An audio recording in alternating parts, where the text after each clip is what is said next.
Kreml Hair Tonic and Kreml Shampoo present the new adventures of Sherlock Holmes, starring Nigel Bruce as Dr. Watson and Tom Conway as Sherlock Holmes. Now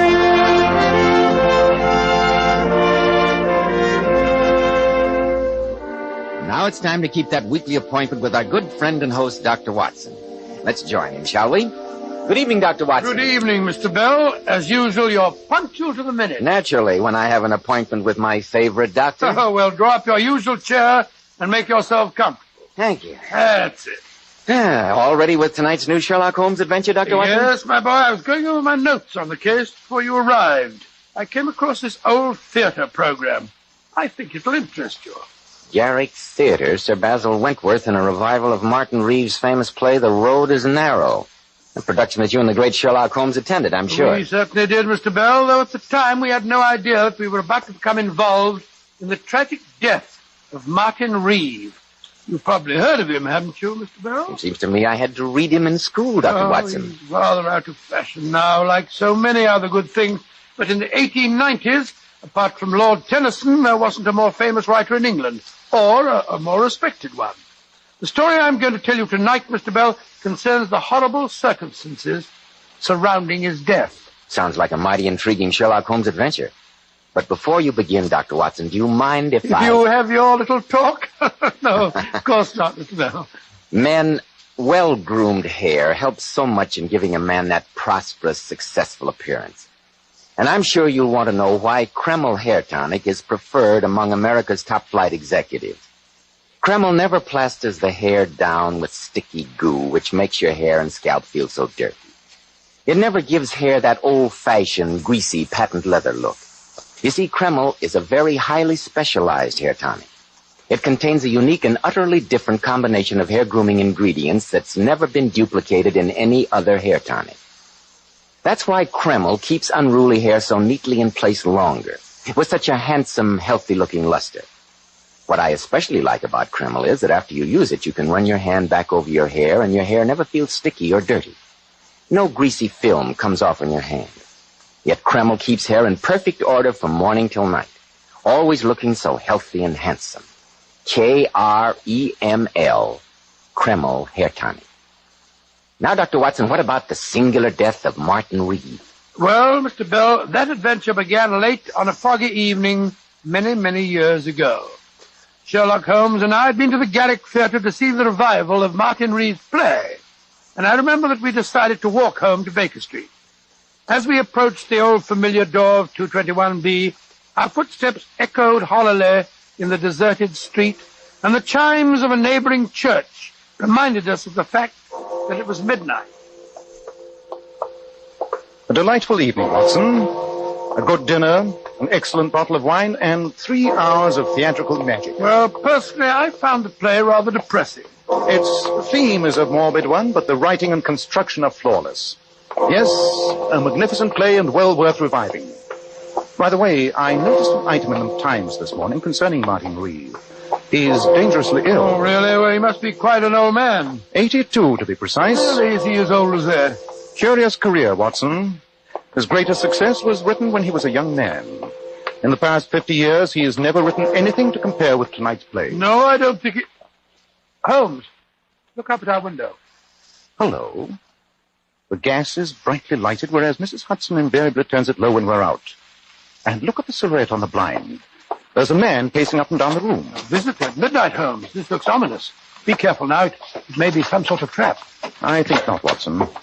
If some desperado were lying in wait for me, I doubt whether he'd be stupid enough to turn up the gas to advertise his presence. Just the same, I wonder how he got in. Presumably through the front door. Mrs. Hudson has instructions to let a client wait in our rooms if his business seems urgent. Mr. Sherlock Holmes. At your service, sir. I'm Dr. Manners, Harvey Manners. How do you do, Dr. Manners? This is my colleague, Dr. Watson. How do you do, Doctor? I must apologize for being here at such an hour of night, Mr. Holmes, but my business is urgent. I'm sure it is, Doctor. I left Carlisle this morning, arriving at St. Pancras Station 2 hours ago. I came directly here, persuaded your housekeeper to let me wait for you. Then sit down, my dear doctor, and tell me what urgent business has brought you to London. Thank you. Well, Mr. Holmes, I've been acting in the capacity of personal physician for Martin Reeves, the playwright. Martin Reeves? What an extraordinary coincidence. We've just returned from seeing the revival of his play, The Road is Narrow. We were talking about him as we walked home. I understand the grand old man is dying. He's not in good shape, Mr. Holmes. His heart's in very bad condition. Auricular fibrillation, Dr. Watson. No, then at his age, I imagine you don't hold out much hope. No, but I think with care, he might last a year or two. But the reason I've come to you, Mr. Holmes, is that I'm convinced that although he's a dying man, someone is trying to murder him. To murder him? Good Lord. What reason do you have for saying that, Dr. Manners? Well, Mr. Holmes, I've been in almost daily attendance on Mr. Reeve. Last night, his coachman drove over to get me, saying that his master had suffered another bad attack. When I got to the house, I found that Mr. Reeve had received a severe shock. He was in a state of almost complete hysteria, and he kept insisting that he'd seen an apparition in his room a few hours earlier. What kind of an apparition? A ghost from his past, as he referred to it. I think that someone arranged for that apparition, that they knew of his heart condition, and also knew that a sudden fright could kill him. It's possible, Dr. Manners, and it would be one of the least detectable methods of murder. But who would want to kill a dying man? Who lives at the house with him, Dr. Manners? His daughter Catherine, his brother Silas, who's a drunken good-for-nothing, and his secretary, a fellow by the name of Hugh Kingslake. Do you know the condition of Mr. Reeves' will? No, but I do know he had dictated a new one a few days ago. A fact that might easily have provoked a crisis. Dr. Manners, you say that Mr. Reeves spoke of seeing an apparition, a ghost from his past. Was he able to describe its appearance? Well, he was a little incoherent, but he kept babbling something about blonde hair and blue eyes and a young man who'd come back from beyond the grave to haunt him. Don't you think, Dr. Manners, that these might simply be the delusions of an old and a sick man? I didn't overlook that possibility, I assure you, Dr. Watson, even though Mr. Reeves' mental faculties are remarkably acute for his age. But last night, after I'd given him a sedative, I examined his room. I found these, Mr. Holmes. That's when I decided to come to you. Well, let's have a look at them. They look like blonde hair. Yes, they are, Doctor. I found them on the bedclothes, and yet no one in that house has blonde hair. Interesting. Very interesting. The hair is human, and yet the roots have minute particles of glue attached to them. Obviously, they're from a wig. Get out the timetable, Watson, will you? Yeah, we're going to Carlisle? On the earliest possible train. Though the grand old man of the English theatre is dying, we must do everything in our power to see that his death is not an unnatural one.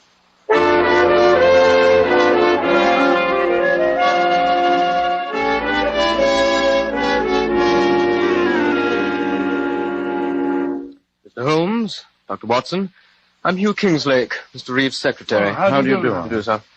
The accommodations at the hotel are satisfactory, I trust, gentlemen? Entirely, Yes, thank you, we're very Mr. Kingslake. comfortable, thank you. Good. Frankly, I'm most relieved that you're here. Mr. Reeve received a severe shock the night before last. I quite agree with Dr. Manners that someone deliberately induced that shock, knowing the serious condition of Mr. Reeve's heart. Have you any idea who that someone might be? Well, it's a little difficult for me to talk, Mr. Holmes. After all, I'm only an employee here, but I can't help feeling that... Oh, good morning, Mr. Reeve. Kingslake, who are these men? This is Mr. Sherlock Holmes and Dr. Watson and Mr. Silas Reeve. How do you do, Mr. Reeve? And what, may I ask, is the professional meddler Sherlock Holmes doing in my brother's house? I'm here at the request of Dr. Manners. Manners has no right to bring you here, sir. A lot of rubbish. All this talk about apparitions. Nonsense. Martin's in his second childhood. He's become a gibbering old fool. Personally, I wish he'd die and have done with Well, it. upon my soul... Never mind your soul, my good doctor. Why don't you mind your own business and get out of the house? We don't want detectives here. Mr. Reeve, I've traveled some 200 miles to see your brother, and I have no intention of leaving this house without talking to him. Then talk and the devil with you. And if my dear, distinguished brother tells you that I've been sponging on him for years, it's perfectly true. Uncle, stop. Enter the beautiful Catherine to try and persuade her drunken old uncle to return to his room. No, Uncle Silas. I came to get Mr. Holmes and Dr. Watson. Dr. Manners said that Daddy can see them now. Shall I take them up, Miss Reeve? No, Mr. Kingslake. I will. And don't be deceived by the Mr. Kingslake. and the Miss Reeves gentlemen. My dear niece and this young man here have a dark secret. A secret that is perfectly apparent to every member of this household. Uncle Silas. They're in love. Delightful, isn't it? Uncle, you're intolerable. Will you lead the way, Miss Reeve? Oh, yes, Mr. Holmes. Don't forget to ask him about the play that made him so famous. You might learn some interesting facts. I must apologize for Uncle Silas, gentlemen. I'm afraid he's like this all the time these days. I quite understand, Miss It Reeve. must be very distressing for you, my dear. Oh, I'm used to it, Doctor. Here's Daddy's room. I won't come in with you. Too many people upset him. Come in. Please go in, gentlemen. I'll see you later. Ah, there you are. Who is it, Manners? It's Mr. Sherlock Holmes and Dr. Watson, Mr. Reeve. Ah, good. Good. You can leave us, Manners. Yes, Mr. Reeve. I'll see you both later. Very well, Doctor. Come. Sit on my bed. That's it. How are you feeling, sir? Old and ill. But I'm glad you're both here. Manners displayed unusual enterprise in persuading you to visit me. There's been a lot of nonsense printed about my impending death. Anyone would think a great man is dying. The author of The Road is Narrow is a great man, Mr. Reeve. He was a great man, Mr. Holmes. What do you mean, sir? The author of that play died 45 years ago. What?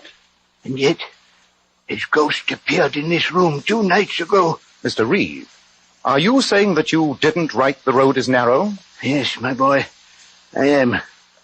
And it's a secret that's been gnawing at me for years. Now that I'm on my deathbed, I'd like to clear my conscience. Then who did write the play, sir? A young friend of mine, by the name of Colin McGrath. I started life as a lawyer's clerk in Keswick, a few miles from here. Colin lived in the same village and we became great friends. One day, he gave me the manuscript of his play to look at. And I realized it was a work of a genius. Suddenly he died. And no one knew about the manuscript. You claimed it as your own, sir? Yes. To my eternal shame, I did. Now, I want to make amends. Mr. Holmes, I want you to find out if any heirs of Colin McGrath still survive. If they do, I'll give them half of my estate. Mr. Reeve, does anyone else know of this, fraud? Yes. Knowing that I hadn't long for this world, I confided the secret to 3 members of my household. And you're convinced that the apparition you saw the other night was that of the dead Colin McGrath? There was no mistaking him. The blue eyes, the long golden hair. It was Colin, or his ghost come to haunt me on my deathbed. This decision on your part to leave half of your estate to any heirs of the man you wronged, was that decision made before you had this strange visitation the other night? Yes. Yes, it was. Did you mention it to any member of your family, sir? No. I did say something to Dr. Manners, and I didn't mention Colin McGrath's name. It's obvious that someone wished to frighten you, knew your secret, and disguised himself to resemble Colin McGrath. Yeah, it was Colin. Never forget his blue eyes. He was standing over there, in the chest of drawers.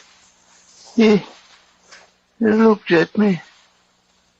So approachfully. So... You sleep? Yes, Watson. And while he lies there, some member of this household continues to plot his death.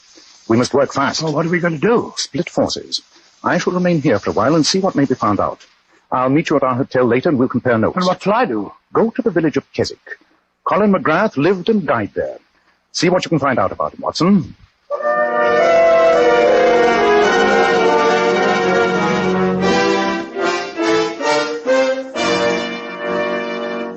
Of course. course I remember Colin McGrath. Well, I should be very grateful for any information about him, madam. As postmistress, I imagine that very little village gossip has escaped you. Of course it hasn't.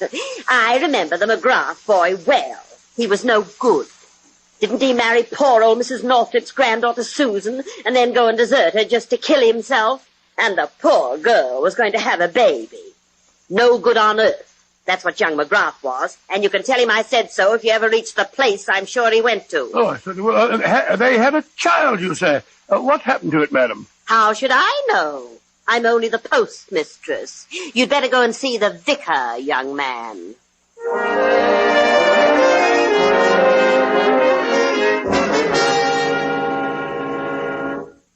It's a tragic story you've told me, Dr. Watson. But you remember Colin McGrath, sir? Oh, very well. And I always suspected something akin to genius in the boy. That he burned with too hard and gem-like a flame. As Walter Pater has said, he burned himself out, destroyed his life, and poor Susan Northcliffe's with it. She died of a broken heart less than a year after his death. And their child? There was no money, no one to look after the boy.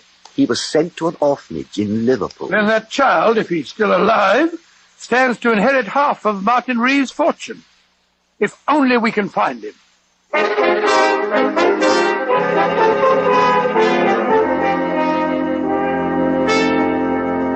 Oh, it's good to be back here at the hotel, Holmes. I've had an exhausting day. I trust you had better luck than I did. What did you find out? That Colin McGrath had a child, that his wife died shortly after the child's birth, and that the boy was sent to an orphanage in Liverpool. In Liverpool? Go on, Watson. Well, the vicar gave me this photograph of Mrs. McGrath. It was taken on their wedding day. Let me see it. But this is amazing, Watson. One of our problems is solved. Well, I'm best if I say how. Let me explain it to you. After you left, I had quite a long talk with the secretary, Hugh Kingslake. It transpired that he knew nothing of his parents. He had been raised in an orphanage, and the only memento he has is a picture of his mother. A picture that he carries in his watch. And that picture is a duplicate of this one. Great Scott, and the fellow calling himself Hugh Kingsley is really the Colin McGrath heir. Precisely. A fantastic situation indeed. Come on, old chap. Grab your hat and coat. We must drive over to Mr. Reeves and break the good news that the missing heir is a member of his own household. But we're still no nearer finding out who's been trying to frighten old Mr. Reeves. Surely that's obvious now, Watson. Come in. Dr. Manners, what's wrong? Please come at once, both of you. It's Mr. Reeve. Hot? Yes, Dr. Watson. This evening, he had another visit from that apparition. I'm only afraid this time the devilish plan may work and that Martin Reeve won't live through the night.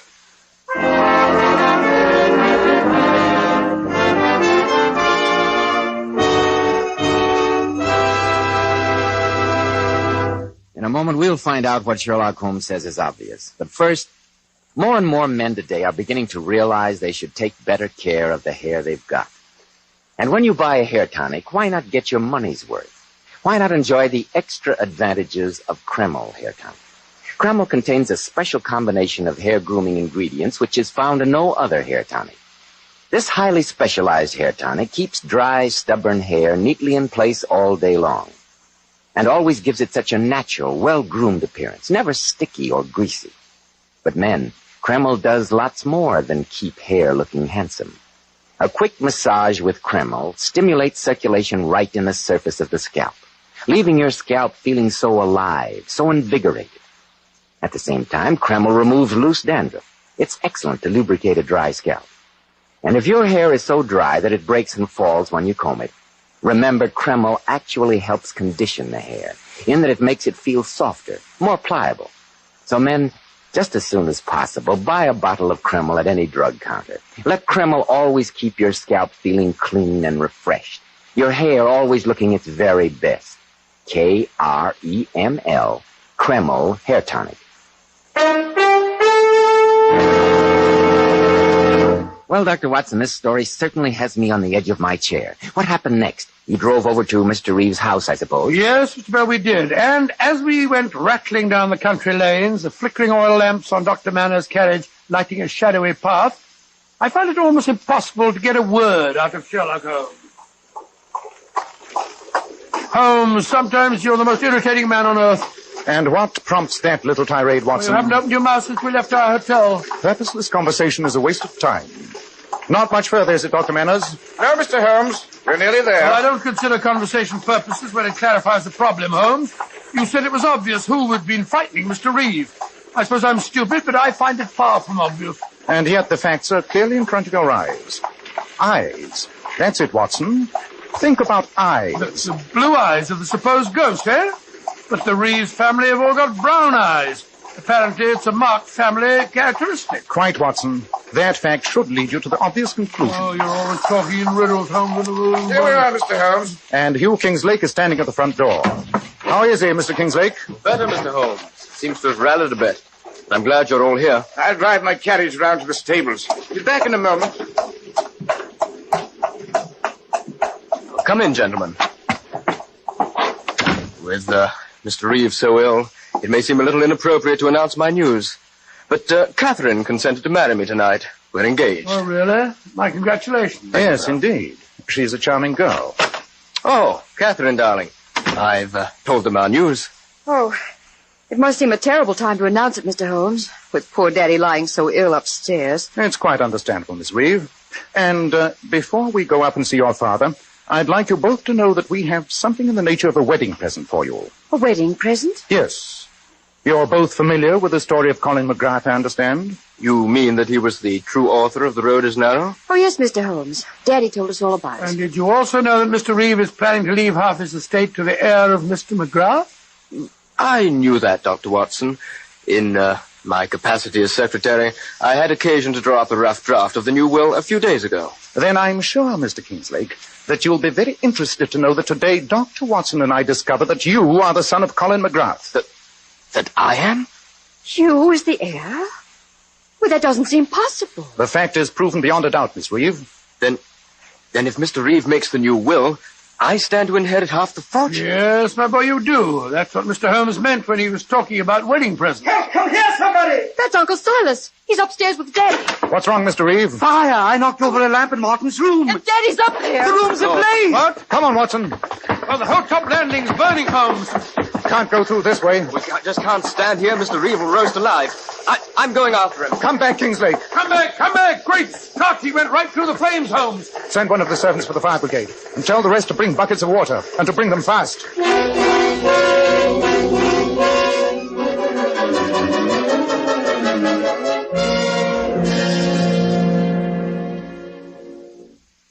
Dr. Watson, how is Hugh? Well, he's going to pull through, Miss Reeve. He's badly burned, but he'll be all right, won't he, Dr. Manners? Yes, a few weeks in the hospital, and he'll be as good as new. And Father? Well, I am afraid he's dead, Catherine. Dead? Oh, poor Daddy. Oh, my dear, he might have lived for a time, but the shock of the fire coming so close on top of the other one was too much for him. He died just as I took him from your fiancé's arms. So that by knocking over a lamp, I was responsible for my brother's death? Yes, Mr. Reeve. The credit is yours. In fact, I wouldn't be at all surprised if the local police might consider booking you on a charge of arson. Rubbish! It was an accident, and you can't prove otherwise. Possibly not. But there's one matter I can settle here and now. 2 nights ago, someone in this house tried to murder Martin Reeve by posing as Colin McGrath. The same despicable action was repeated tonight. Well, one person that we can eliminate is Hugh Kingslake. He nearly gave his life just now, trying to save his employer. Then who was responsible, Mr. Holmes? A feature of the impersonation that especially struck your father, Miss Reeve, was the color of the eyes. He described them as a brilliant blue. Then that rules out Catherine and me, and we both have brown eyes. Precisely, Mr. Reeve. I have devoted some considerable study to the art of disguise. There are wigs and methods of altering height and weight. But the color of the eyes cannot be altered. Watson, 10 minutes ago you had the opportunity of examining Mr. Kingslake's eyes without the tinted glasses he's in the habit of wearing. Well, they did fall off when he stumbled back down the back stairs, but I can't say that I noticed the color of his eyes. They were blue, Watson. Brilliant blue, just as his father's were before him. You mean that young Kingslake was responsible? Yes, Mr. Reeve, I do. But that's ridiculous, Mr. Holmes. He just hurt himself severely in trying to save Father. True, Miss Reeve. But surely his reason was obvious. He intended to marry you. And when he learned a few days ago that your father planned to will half his estate to the McGrath heir, he decided to try and kill him before that will could be put into effect. Oh, I see it all, Holmes. And then tonight, he realized that he was the heir. Precisely, Watson. And so it was to his great advantage to see that his employer stayed alive to execute that new will. That accounts for his bravery in the fire tonight. I can't believe it of him, Mr. Holmes. I can. I've always disliked you, and I'll have great pleasure in prosecuting him. It'd be hard to prove, Silas. After all, your brother did die a natural death. Yes, Dr. Manners. I fear that legally there's very little we can do to Mr. Kinslake. But when he recovers and realizes that he risked his life for nothing, I think he'll find his own punishment. The change in the will was not made. The estate will be divided between the family, and I doubt if Mr. Kinslake will now acquire any of it by marriage. No, of course he won't. I'll never see him again. Oh, quite right, my dear, quite right.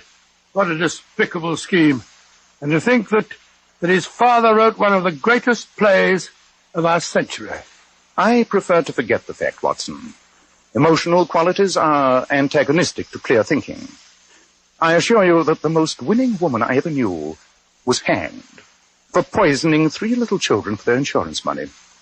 And the most repellent man of my acquaintance is a philanthropist who has spent nearly $250,000 upon the London poor.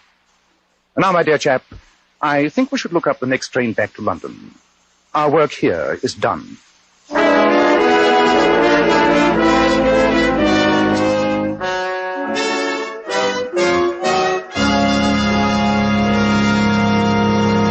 In a moment, we'll hear about next week's story. But first, girls, here's a sensational beauty tip from some of the world's most divinely beautiful girls. Powers models. Girls who are famous for their enchantingly lovely silken sheen hair. We glamour bathe our hair with Kreml shampoo. And really, ladies, you will be amazed how Kreml shampoo brings out all your hair's natural sparkling beauty. It leaves hair shimmering with brilliant highlights that last for days. And you can always count on Kreml shampoo to thoroughly cleanse your scalp and hair. It never leaves any dull, cloudy film. Then, too, the beneficial oil base helps keep hair from becoming dry and brittle. That's right. Kreml shampoo leaves your hair so much softer, a silkier hair with satin smoothness. Your hair holds a better wave, too. So, ladies, buy a bottle of Kreml shampoo at any drug counter and see how easy it is to have naturally lustrous hair, a vision of beauty. Kreml, Kreml shampoo. And remember, a bottle of Kreml hair tonic or a bottle of Kreml shampoo makes a fine addition to that Christmas stocking. Well, Dr. Watson, I won't be seeing you before next Wednesday, so I'd like to wish you a very Merry Christmas. Oh, thank you very much, Mr. Bell, and the same to you, my boy. I'd also like to take this opportunity of extending the season's greetings to all our listeners and all our friends. On behalf of our sponsors, on behalf of Mr. Conway and myself, and on behalf of Mr. McKnight, our director. So, Dr. Watson, we'll be meeting again next Saturday night. What new Sherlock Holmes adventure are you planning to tell us then? The strange story of a weird jungle music that was heard in the peaceful English countryside and of a diabolical plot that failed. I call it The Singer Affair of the White Cockerel.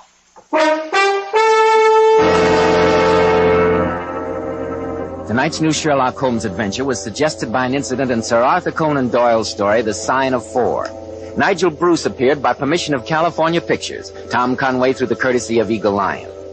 Help win the war against tuberculosis. Buy colorful Christmas seals and use them to dress up all your cards and packages. Buy the Christmas seals that help save lives today. This is Joseph Bell speaking for Kreml Hair Tonic and Kreml Shampoo, and inviting you to be with us next week at this same time when Dr. Watson will tell us about the singular affair of the White Cockerel.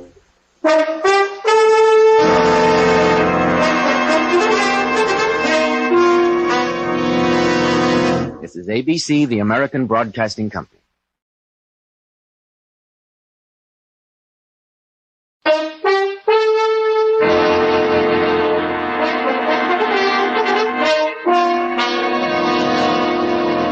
Kreml Hair Tonic and Kreml Shampoo present the new adventures of Sherlock Holmes, starring Nigel Bruce as Dr. Watson and Tom Conway as Sherlock Holmes.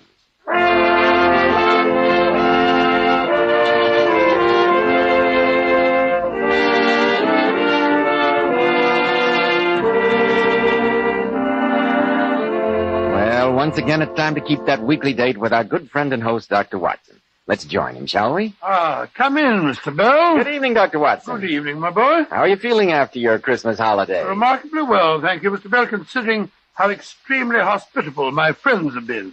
Just a twinge or two of gout to remind me that an old man should treat tawny port with the respect that it deserves. I know just what you mean, Dr. Watson. Draw up your usual chair, my boy, and settle yourself down. That's it. All ready with tonight's Sherlock Holmes adventure, Dr. Watson? Yes, Mr. Bell. And when I was going over my notes on the case just before you arrived, I came across its white feather. It played a prominent part in tonight's adventure. A white feather? That signifies cowardice, doesn't it? Yes, it can, Mr. Bell, it can, but this is a very special feather. It was plucked from a white cockerel, and it helped Sherlock Holmes to foil one of the most diabolical plots that we ever encountered. But first, don't you want to have your usual word with our listeners? Thank you, Dr. Watson. Men, if you want to stand out in the crowd, remember, well-groomed hair means a lot to a man's appearance. And I'm sure you'll want to know why so many of America's most prosperous and successful men use Kreml hair tonic. You see, Kreml contains a special combination of hair grooming ingredients which is found in no other hair tonic. This is why Kreml gives a man's hair such a natural, well-groomed look. It keeps hair neatly in place longer, too. Yet Kreml never leaves the hair looking or feeling greasy, sticky, or dirty. Just make this test, men. After you apply Kreml, rub your hand over your hair. Notice how delightfully clean your hair feels. Notice how no greasy film comes off on your hand or on your hat band. Kreml always gives your hair such a handsome, clean-cut appearance. At the end of the day, your hair looks just as neatly groomed as when you combed it in the morning. Buy a bottle at any drug counter. Kreml, Kreml Hair Tonic. Now, Dr. Watson, how about the story of the white cockerel? Well, Mr. Bell, that adventure took place after Sherlock Holmes had given up his regular practice and retired to his bee farm on the Sussex Downs. I was staying with him there for a few weeks' holiday, and I remember coming down to breakfast one morning to find my old friend, his pipe clenched between his teeth, squatting on a stool, examining the contents of a large metal box at his feet. As he threw back the lid, I could see that the box was half full of papers. Papers tied up with red tape in separate packages. After sorting through them for a few moments, he turned to me and said, "A box of secrets, my dear Watson. A box of deep, dark secrets." Are they the records of your early cases, Holmes? Yes, my boy. These were all done before my biographer had come to glorify me. I've often wished that I had the notes on them. So that you might transmute my little adventures into those rather florid stories of yours? My stories aren't florid. They're factual accounts of what happened. Oh, don't be hurt, my dear fellow. It's much too early in the day. Well, Watson, perhaps someday the world will hear of these cases. They're not all successes, but there are some pretty little problems among them. I'm sure there are. For example, here's the record of the Tarleton murders. And here's the case of Banbury, the wine merchant. What happened to him? He died, Watson, under peculiarly horrible circumstances. Oh, really? That case was one of my failures, I'm afraid. Aha! This adventure was really a little recherché. It's a full account of Ricoletti of the clubfoot and his abominable wife. Yes, I vaguely remember her dreadful woman. Ghosts from the past, Watson. Ghosts to remind me that my heyday's long past. Rubbish. I'm quite sure that if a case were to present itself at this moment, you'd be totally unable to resist it. You're wrong, old chap. Look at this note. Arrived just before you came downstairs. Mr. Manderby, the local squire, apparently needs my help. And yet I assure you I'm not in the least tempted to give it to him. May I see it? Certainly. Here. Let's have a look. Dear Mr. Sherlock Holmes, I need your help desperately. Have the goodness to call on me as soon as convenience permits. Continued theft of chickens may appear to be a small matter. Chickens, good gracious me. But I assure you that there are sinister forces at work. Asking you to catch a chicken thief. Well, really, Holmes? Yes, Watson. Chickens. Something of a come-down, isn't it? Well, do you know this, Mr. Manderby? No. But surely his handwriting gives you a clue to his character? Well, it's legible and regular. A man of business habits, I should say, and of some force of character. No, Watson. Oh, sorry? Look at his long letters. They hardly rise above the common herd. That D might be an A, and the L an E. Men of character always differentiate their long letters, however illegibly they may write. There's vacillation in his K's and self-esteem in his capitals. That's amazing, Holmes. It's elementary, my dear Watson, and our long association together should remind you of the fact. I'm afraid you're getting rusty. Well, perhaps you're getting rusty too, Holmes, and since the sun is shining and this letter comes from a neighbor of yours, it might be rather interesting to... Call on Mr. Manderby. Exactly. I'd like to see if your analysis of his character matches the gentleman himself. In any case, Holmes, he may really be in trouble, you know. Watson, you're like an old war horse hearing a nearly forgotten bugle. Yeah, I dare say, Holmes. But even for stolen chickens, it's good to be in harness with you again. When that wistful tone creeps into your voice, I can't refuse you, Watson. Very well. Let's stroll across the downs and investigate the mystery of Mr. Manderby's chickens.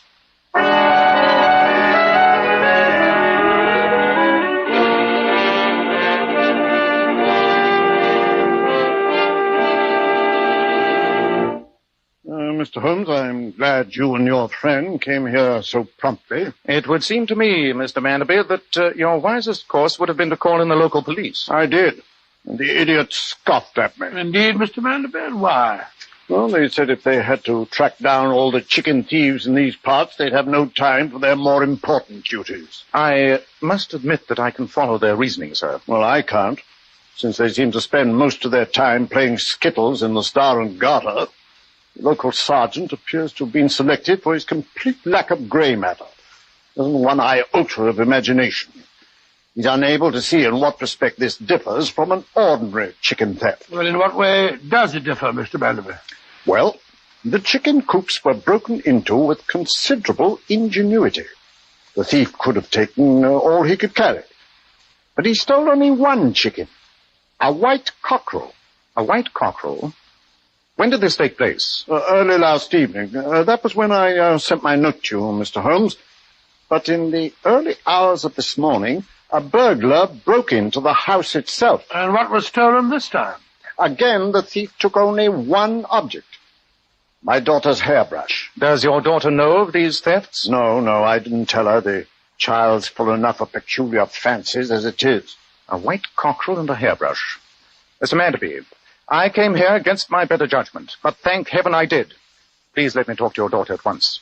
Unless I'm very much mistaken, there's devil's work afoot.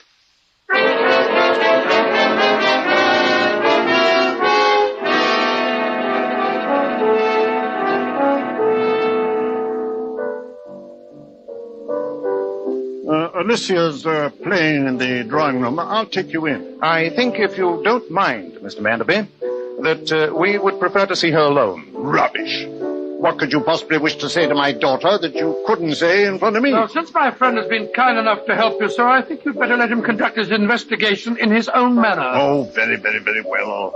All sounds unnecessarily mysterious to me. I'll be in my study. Dreadfully pompous fellow. You were right in your analysis of his character, Holmes. Well, let's go in. Listen to the piano, Watson. What a weird tune. Yes. An odd, primitive melody to hear in the heart of the English countryside. Very curious. I'm sorry, Father.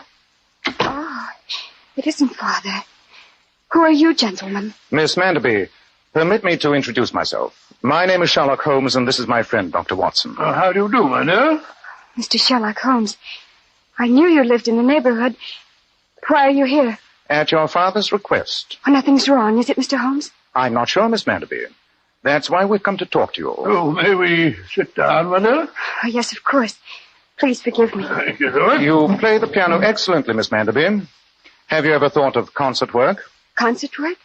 Oh, no, sir. Papa'd never allow it. He needs me here all the time. You don't see many people here at the house. No, Dr. Watson. Papa doesn't like me to cultivate any friends. He wishes me to devote all my attention to him. Extremely selfish and medieval point of view, it would seem to me. Oh, please, Mr. Holmes, you mustn't say anything against Papa. If he knew that we were talking about him, he'd be furious. Then let me confine myself to you, Miss Manderby. Do you know of anyone in this neighborhood who might wish you serious harm? Oh, no, I don't. As I told you, I hardly know anyone. Then why, my dear young lady, are you so obviously terrified of your own shadow? Oh, please don't ask me that. I haven't even had the courage to tell Papa. Possibly not, my dear, but Mr. Holmes is here to help you and to protect you. That's why he insisted on our seeing you alone. Yes, Miss Manderby. And a trouble shared, you know? Very well, Mr. Holmes. I will tell you. I've got to tell someone. Last night I had a ghastly dream. I dreamed that I was in some foreign country, in the jungle. I was tied to a stone slab, and a group of natives danced around me, waving knives. And they were all wearing terrifying masks. Oh, my dear, it sounds like too much lobster for supper. Quiet, Watson. Oh, sorry. Please continue, Miss Manderby. All the time I could hear a strange, haunting pipe playing in the background.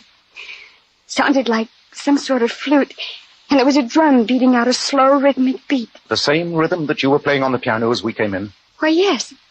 It's been haunting me ever since I awakened this morning. It goes like this.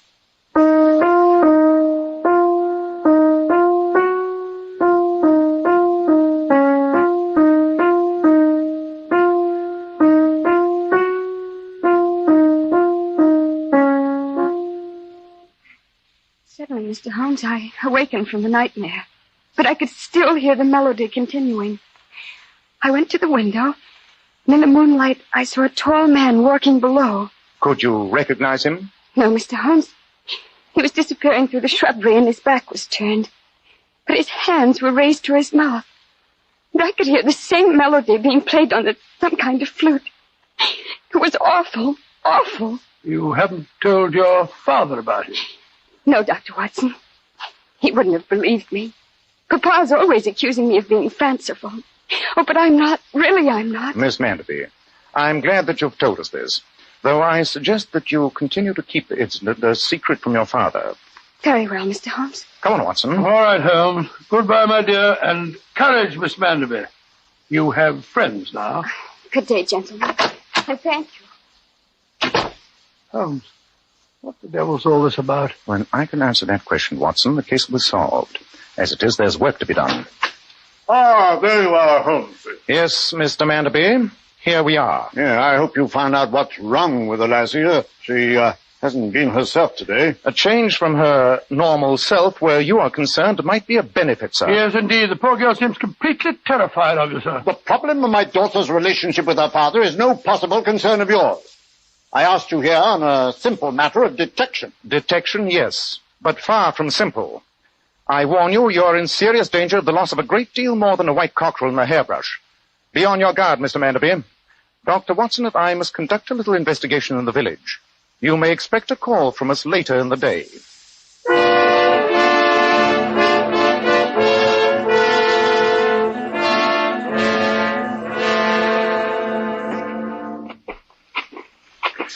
Well, Watson, here we are at Larches. Charming house, but I still don't see quite why we're here. Because my inquiries uncovered the fact that this is the only house in the neighborhood with relatively new tenants. When something extraordinary happens in the peaceful countryside, look first for a newcomer. The owner's name is Mr. George Shapley. Let's see what information the gentleman can give us. Listen to that, Holmes. Sounds like a flute. Yes, Watson. And the melody is the same that Miss Manderby played for us on the piano. And this house is only a stone's throw away from hers. Precisely. Yes, gentlemen. Mr. Shapley? Yes? My name is Holmes, and this is my friend, Dr. Watson. How do you do, sir? How are you, Doctor? What can I do for you, gentlemen? I'm something of a student of music. We were walking past your house, and I heard what sounded like a flute playing a strange melody. It seemed to come from the direction of the stables over there. Oh, that. It's my manservant, Harker. He's a West Indian. Brought him over with me from Trinidad. He's quite a musician. In an amateur sort of way, you know. I wonder if I might speak to him. Of course you can, Mr. Holmes. I'll walk you over there. Thank you. We were thinking of getting up a little entertainment in the village for the church ladies' bazaar. Perhaps your man would consider contributing his services. You can ask him. He spends 2 or 3 hours a day out here practicing. Harker! Yes? Come here a minute. Yes, Mr. Pepper. These gentlemen heard you playing and wondered if you'd like to do something for some village concert or other. Oh, that's flattering. We're organizing a musical soiree for the church ladies in a few weeks. Yes, my man, and we'd like you to play for us. Oh, I'm only an amateur, but I'll be very glad to help, gentlemen. That instrument you were playing, it had an odd quality. Was it a flute? Yes, sir, though I doubt if you've ever seen one like it. Look for yourself. Good Lord. Looks as if it's made of bone. It is, sir, from a human leg bone. Really? It's about 200 years old and originally came from Brazil. It's quite a collector's item. I'm sure it is. Tell me, Harker, since you're from the West Indies and obviously a lover of music, I presume you're familiar with some of the primitive melodies indigenous to that part of the world. Some of the tribal chants, for instance. Oh, yes, sir. I know many of them. Perhaps you'd play some at the concert. I'd rather not, sir. Primitive chants are dangerous medicine when their evil powers are not appreciated or understood. I quite agree with you, Harker. Well, I'm much obliged to you, and we shall count on you for the concert. Good day to you both. Come on, Watson. Good day. Good day, Dr. Watson. That servant's our man, Holmes. He lives within 2 houses of Miss Manderby, and he plays the flute. Well, Watson, though I don't think the pattern is remotely as clear as you think, I'll agree that suspicion would seem to focus on the servant Harker. I could even produce another clue that points to it. You could? I picked this object from his coat as he turned to you during the conversation. None of you noticed it. What is it? Look for yourself, Watson. Here. Great heavens. It's a feather from a white cockerel.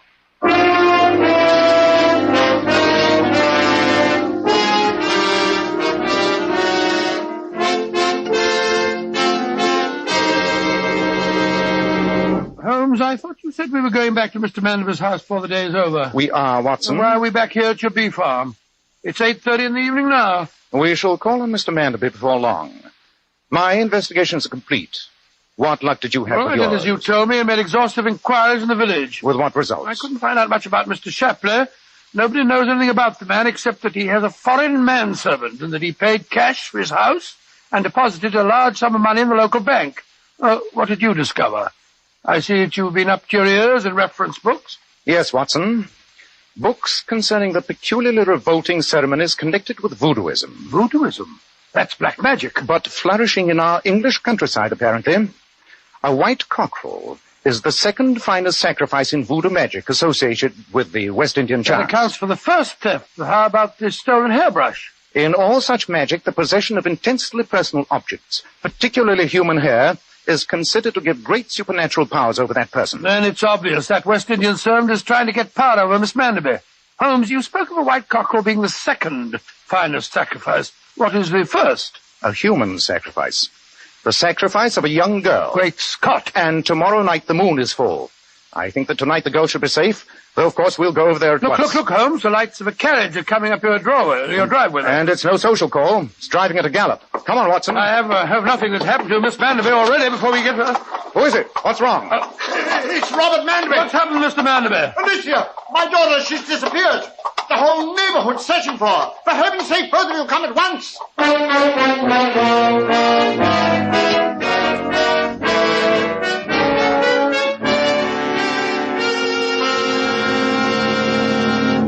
We'll find out in a moment what Sherlock Holmes decides to do now. But first, men, why not start today and take better care of the hair you've got? Remember, one of the first requisites of handsome, healthy-looking hair is a hygienic scalp. So why settle for just any hairdressing when you can enjoy the extra advantages of a highly specialized hair tonic like Kreml?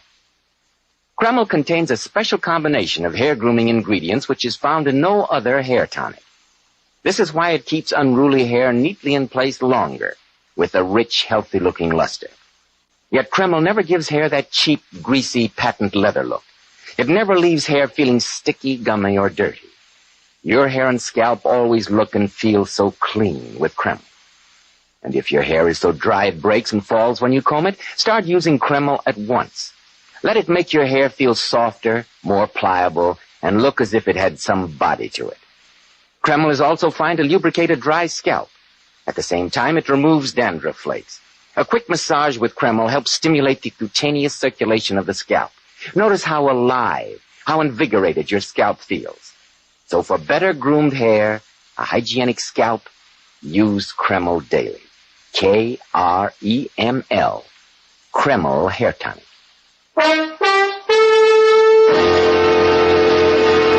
Well, Dr. Watson, what happened next? You and the great Sherlock Holmes drove over to Mr. Manderby's house, I suppose. Yes, Mr. Bell, as fast as the pony and trap could carry us there. When we arrived, Manderby quickly led us to the shrubbery beneath his daughter's window. Yes, you can see how the fiend got into the house, Mr. Holmes. By climbing this trellis work. Footprints in the earth leading toward it, but none leaving. And the man, whoever he was, must have left the house by some other exit. An amazing deduction, Watson. There's no need to be sarcastic. Holmes, we should go to Shapley's house at once. It's obvious that that's where the danger lies. Before saying that anything is obvious, Watson, I'd like your help in trying an experiment. Yes, of course, Holmes. Well, what is it? Try climbing that trellis for me, will you? You give me all the best jobs, don't you? Let me hand, will you, Uncle? Here you are. Up you go. You know, Holmes, it seems to me you're wasting valuable time. Mr. Manderby, since you asked my help, I suggest you let me handle the case in my own way. Holmes, I don't think this trellis is going to hold my weight. No.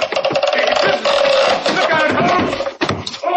Oh! Bravo, Watson. Your test has been invaluable. What do you mean it's been invaluable? I think I've broken my back. I'm sure you'll survive. Come on, old chap. Get on your feet. We'll go over to Mr. Shapley's house at once. I only hope we're not too late to prevent a tragedy.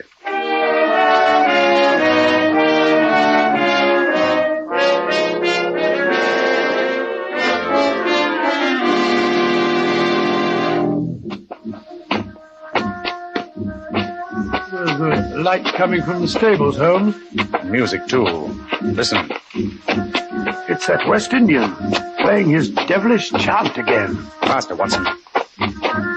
Look. There's someone standing in the shadows by the harness room there.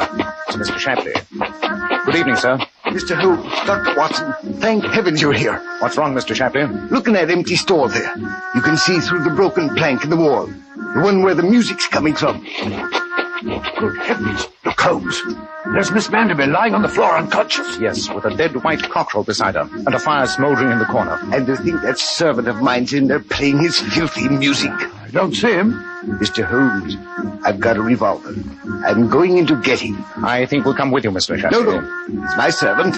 I'll take care of him myself. After him, Watson. Give me that revolver. Give it to me, I say. What do you think you're doing, Mr. Holmes? I told you not. You knocked the revolver right on his hand. Pick it up, Watson. I have a profound dislike for seeing murder committed under my very eyes. Murder? But the potential murderer is Harker, the servant. Indeed. Then why is his unconscious body lying in the corner there? It can't be. The music's still playing. That's his flute. Yes, and it's accompanied by a drum. A remarkable feat, even for a man not lying unconscious on the floor. The music is undoubtedly that of a gramophone. You're remarkably quiet, Mr. Harker. Of course he is. He's unconscious. My dear Watson, you're overlooking an important fact. It's a case of identity. The West Indian gentleman lying on the floor is the master, Mr. Shapley. This man is the servant, Harker. No, you don't. Grab him, Watson. I've got him, Holmes. Let go of me. You can't prove anything. I can and I will. You'll go to prison for this night's work.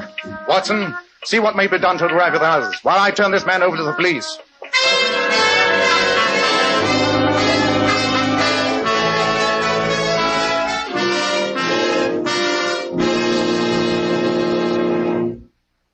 How is Miss Manderby, Watson? She's going to be all right, Holmes. I took her home to her father's and left instructions for her care. How are you feeling, Shapley? Fine, thank you, Dr. Watson. But I'm waiting for Mr. Holmes to explain this night's happenings to me. So am I, as usual. Then let me analyze this singular affair in its logical progression. I early concluded that you, Mr. Shapley, were the master, and the other man was the servant. Right, Mr. Holmes, but I didn't know how you knew it. Your speech and manner suggested nothing else. You reversed roles, I imagine, because it was an easier way to rent a house in the English countryside. That was the reason, Mr. Holmes.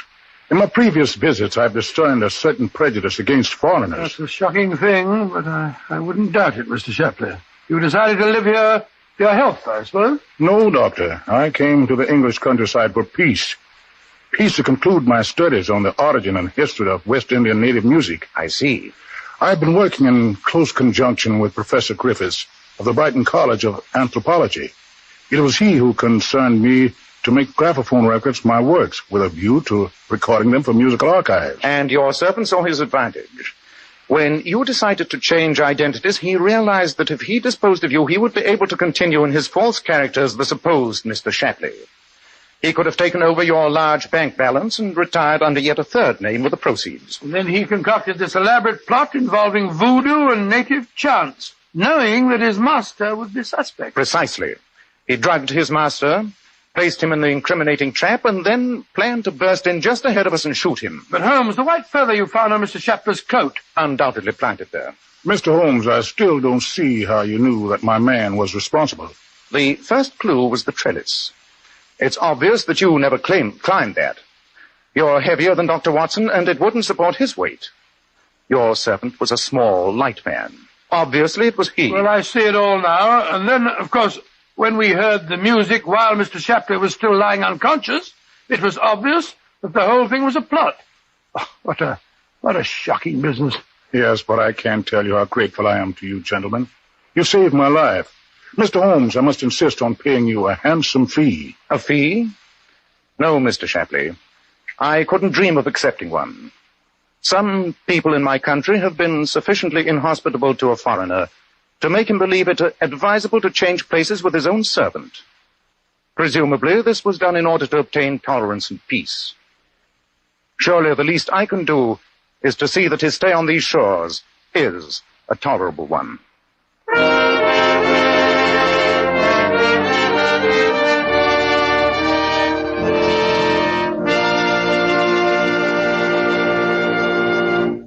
Girls, I imagine most of you are planning to go out to a party or a dance on New Year's Eve, or perhaps just spend a quiet evening with friends.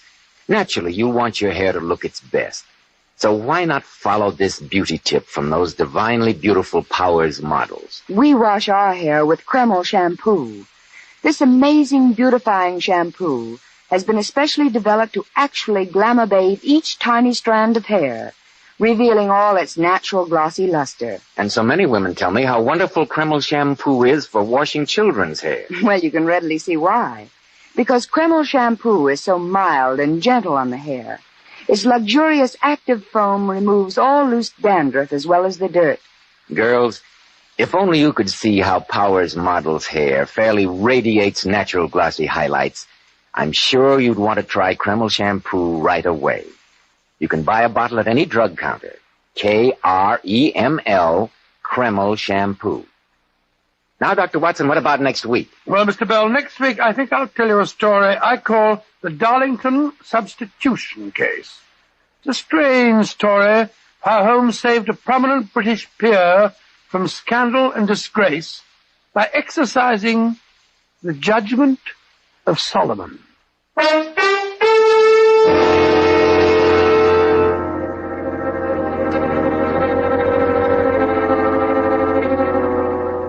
Tonight's new Sherlock Holmes adventure was suggested by an incident in Sir Arthur Conan Doyle's story, The Mazarin Stone. Nigel Bruce appeared by permission of California Pictures. Tom Conway through the courtesy of Eagle Lion Pictures.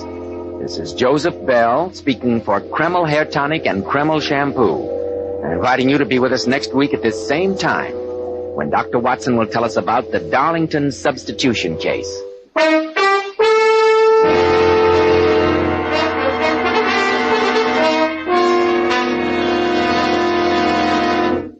This is ABC, the American Broadcasting Company.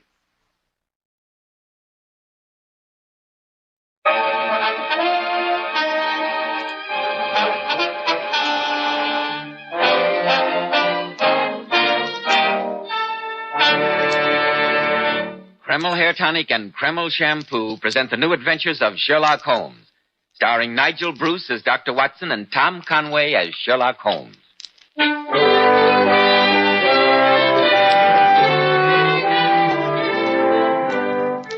Here we are once more in Dr. Watson's firelit study. The wind is howling outside, but inside the heavy red curtains have been drawn across the windows, and the only sound we can hear is the cheerful crackling of the logs in the fireplace. Good evening, Dr. Watson. Good evening, Mr. Bell. You don't know how lucky you are that you don't have to go out on a night like this. Yes, it's one of the advantages of having retired from active medical practice. You know the old adage, man works from sun to sun, but woman's work's never done. It's a base libel as far as doctors are concerned. You never know when Mr. Smith is going to acquire a black eye, or Mrs. McTavish may decide to present her an addition to the clan. Never a dull moment, eh, Dr. Watson? Oh, dear me, no. That's one thing I've never complained of. If it wasn't a patient who disturbed what little routine I had, it was Sherlock Holmes. I remember one bitter February evening. It was the second winter after my marriage. I just settled down to my after-dinner pipe when the doorbell rang. It was a note from Holmes. It said, "Come at once if convenient. If inconvenient, come all the same." And you went, of course. Now, Mr. Bell, you'll hear all about that in good time, but haven't you something to tell our listeners? Yes, Dr. Watson, I have. Men, attractive, well-groomed hair does a great deal to give a man self-assurance, to say nothing of helping his appearance. And I'm sure you'll be interested in hearing more about this modern trend in hair grooming, which has become such a nationwide favorite among America's most successful men. It's called Kreml Hair Tonic. This highly specialized hair tonic contains a combination of hair grooming ingredients which has never been duplicated in any other hair tonic. Yes, that's exactly why Kreml gives a man's hair such a natural, well-groomed look and keeps it in place longer. Keeps every hair in perfect order from morning till night. Yet Kreml never gives hair that greasy, patent leather look. Kreml keeps hair looking mighty handsome with a rich, healthy-looking luster. Yet it always feels and looks clean on your hair and scalp. No other hair tonic keeps hair more handsomely groomed, yet it never looks greasy. So men, for better groomed hair, change to Kreml. K-R-E-M-L. Kreml Hair Tonic. Now, Dr. Watson, when you received the mysterious message from Sherlock Holmes, you at once went round to Baker Street, I suppose. Yes, curiosity has always been my Achilles' heel. Well, when I arrived at Baker Street, I found Holmes huddled in his armchair, his knees drawn up and his pipe in his mouth. He was sunk in a profound reverie, and I'd been in the room several moments before he became aware of my existence. Oh, so there you are, Watson, there you are. Obviously. I've been here for 7 minutes, as a matter of fact. Unimportant, completely unimportant and uninteresting. Watson, have you ever speculated on the importance of a knowledge of dogs in detective work? Dogs? Well, naturally. Bloodhounds, sleuthhounds... No, I'm not interested in that phase of the subject. It's too obvious. There is another side, far more subtle. I suppose there is, but I'm dashed if I know... You recollect in the case you so sensationally wrote up as The Adventure of the Copper Beeches? Yes, but the case was sensational. In that instance, it wasn't the dog. It was the fact that the master of the house was willing to pay a sizable sum to... Don't prattle, Watson, don't prattle. Prattle? I was about to point a moral. In the case of the Copper Beeches, I was able, by noting the actions of a rather vicious child, to draw some startling deductions as to the criminal instincts of its father, who was considered a thoroughly respectable citizen. Oh, of course, yes, I remember, but what's that got to do with... My line of thought about dogs is analogous. Whoever saw a frisky dog in a gloomy family, or a sad dog in a happy one? Snarling people have snarling dogs. Dangerous people have dangerous dogs. Surely, Holmes, you didn't rout me out on a night like this to discuss the temperaments of dogs? Not in general, no. What interests me is why Professor Presbury's faithful wolfhound Roy endeavors to bite him. You mean Professor Presbury, the famous Camford's physiologist? Quite. The dog, until recently a most devoted animal, has attacked his master twice. Huh? What do you make of it? The dog is ill. Possibly, but he attacks no one else. Nor does he molest his master save on very special occasions. Curious, Watson, very curious. Ah, that must be Mr. Bennett, Professor Presbury's assistant. He is before his time. His appointment was 8:30. Come in, come in. Ah, good evening, Mr. Bennett. Good evening. This is my friend and colleague, Dr. Watson. I couldn't consider undertaking a case or solving an enigma without his invaluable aid. Oh, Holmes, really, pay no attention to him, Mr. Bennett. He's pulling my leg again. Delighted to meet you, sir. I hope you'll forgive me arriving so early, Mr. Holmes, but Edith is so worried about her father, and naturally Quite so. Edith, my dear Watson, is Professor Presbury's daughter, to whom Mr. Bennett is engaged to be married. Am I right? Yes, Mr. Holmes, I have that honor. Oh, congratulations, young man, congratulations. Ideal state matrimony. Watson, stop chattering. Oh, I was only going to say that I've only been married. Now then, Mr. Bennett, I believe you gave me the salient points of the case in your letter, but I've not had the opportunity to relate them to Dr. Watson. So if you will be good enough to go over the matter again... Certainly, Mr. Holmes. The professor, as you may know, Dr. Watson, is a man of splendid reputation. Yes, indeed he is. A trifle positive, I might even say combative, but there has never been a breath of scandal, at least until a month ago. Dear me, don't tell me that old Presbury started to sow his wild oats at his age. I always considered him the soul of respectability. Well, you see, early last fall he became attached to the daughter of Professor Morphy. It was not the reasoned courting of an elderly man, but rather the passionate frenzy of youth. In short, his family considered the infatuation rather excessive? Exactly. And so I gathered did the young lady, although her father, Professor Morphy, favored the match. Yes. Presbury is fairly well-to-do, I understand. Yes. About a month ago, Professor Presbury did something he's never done before. He left home without telling anyone he was going. A fortnight later, he returned rather travel-worn. Oh, where'd he been? Well, he refused to say. By chance, however, I received a letter from a friend of mine in Prague, saying he'd seen the professor at a distance. And now comes the remarkable part of the story. Oh? Yes, Dr. Watson. From that time on, a curious change came over the professor. Those around him had the inexplicable feeling that he was under some influence that darkened his better nature. You don't think that he was hypnotized, possibly, or mentally unbalanced in some way? No, on the contrary. His lectures were more brilliant than ever. His mind was singularly alert. But there was something new about him, something sinister. His daughter tried again and again to penetrate the mask he had put on, but in vain. Extraordinary. He behaved to her almost as though she were a stranger. In fact, all of his friends and co-workers noticed a rather singular change of personality. And the incident of the letters, Mr. Bennett. Don't forget that. I was just coming to that. You see, Dr. Watson, the professor has never had any secrets from me. I handled every paper which came in to him and opened all his letters. Yes, of course. Shortly after his return, all this was changed. Certain letters began to arrive, marked with an X under the stamp. These I was in no account to touch. What was the handwriting like? Decidedly illiterate. The envelopes had the EC mark. East Central, eh? Not exactly the portion of London one would expect the professor to be in touch with. The letters were curious enough, but not more curious than the little wooden box. Wooden box? Yes. One of those quaint carved things one associates with a visit to Germany. I discovered it one morning in the drawer of Professor Presbury's desk. He had sent me into his study in search of a cannula.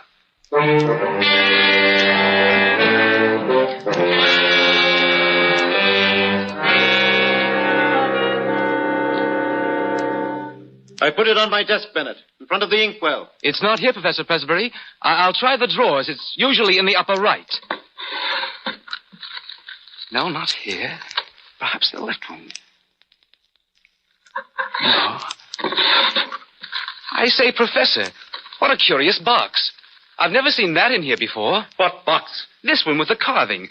You must have got it on your trip to Germany. What trip to Germany? Who said I was in Germany? Professor Presbury, I didn't mean to... You sniveling little cad, you contemptible snooper. What do you mean by poking about among my things? Put that box down. Let me explain. Put that box down, I say. Now get out of here. Get out before I break every bone in your body.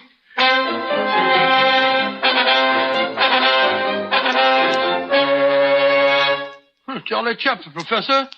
Sounds as if he were heading for an apoplectic fit. Do you remember the date of that outburst, Mr. Bennett? It was December the 2nd.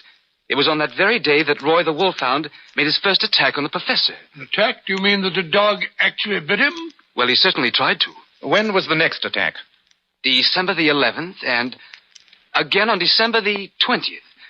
After that, we had to banish Roy to the stables. Singular, most singular. But those dates were new to me. There have been some even stranger developments since I wrote you, Mr. Holmes. Yes? What I speak of occurred the night before last. It was really a terrifying experience. Yes, go on. I live with Professor Presbury, as you know, Mr. Holmes. I had retired rather early and was correcting the papers of a lecture I was to deliver in the morning. At 11:30, all was quiet, and I blew out my lamp and went to sleep. A little after midnight, I was awakened by a curious shuffling and muttering in the corridor. It was followed by a series of dull knocks on what I took to be Edith's door. I heard her open the door. There was a gasp, and then she uttered a terrible scream. Edward,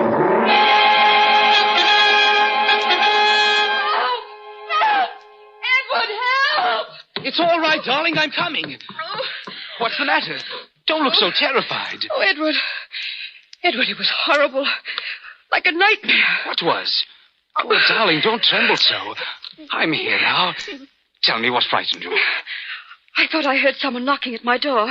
I heard it, too. I got up and opened the door, and there it was, leering up at me. It? What do you mean? Was it a man? I don't know. I only know it was something dark and crouching. I screamed and it hurried down the hall, not quite on its hands and knees, with its face sunk between its shoulders. How awful. You lock yourself in and I'll have a look. No, don't leave. But, darling, Shh. Do you hear anything? No. Nothing that... There it is again. In the ivy outside the window. As though someone were climbing up the wall. But that's impossible. The window's a good 20 feet from the ground. Nobody would dare. Look. On the windowsill. A hand. It's drawing itself up. Here comes the head. Good heavens, what a horrible face. The eyes that leer. Oh, Edward! Edward! It's Father!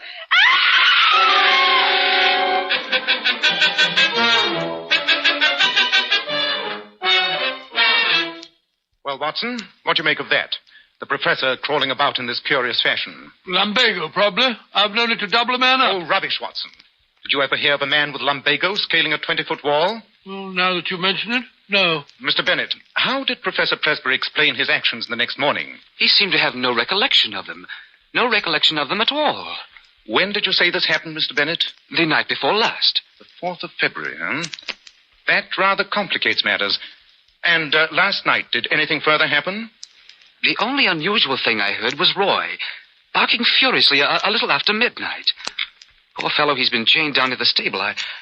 I must confess, if anything else happened, neither Edith nor I would have known it. You see, we both had a feeling of impending danger and slept with our doors locked and the shutters barricaded. Very sensible procedure. I would suggest that you get Miss Presbury out of the house for a few days. Send her away until we can clear this matter up. I've already persuaded her to pay a visit to her aunt in Cambridge. Splendid. Now, as to the dates of these seizures, you will say the first was December the 2nd, the next December the 11th, and the third... Here's a list of the dates. When I first observed abnormality in the professor's behavior, I felt it my duty to obtain all possible data about the case. Excellent. Let me see. Yes, as I thought, the intervals are regular. Putting 2 and 2 together, let us say that every 9 days the professor takes some strong drug, which has a passing but highly poisonous effect. He learned to take this drug while in Prague, and is now supplied by an intermediary who resides in the East Central District of London. Yes, but the dog and the creeping man in the passage. Holmes, the thing's too fantastic to be explained by simple addiction to drugs. It's not simple, not in the least. But patience, Watson, patience. We've at least made a beginning. Our next step is to obtain an interview with the professor himself. What is the best time to catch him in, Mr. Bennett? When would he be free to see us? About 11 in the morning, Mr. Holmes. Good. You may expect us at that time tomorrow.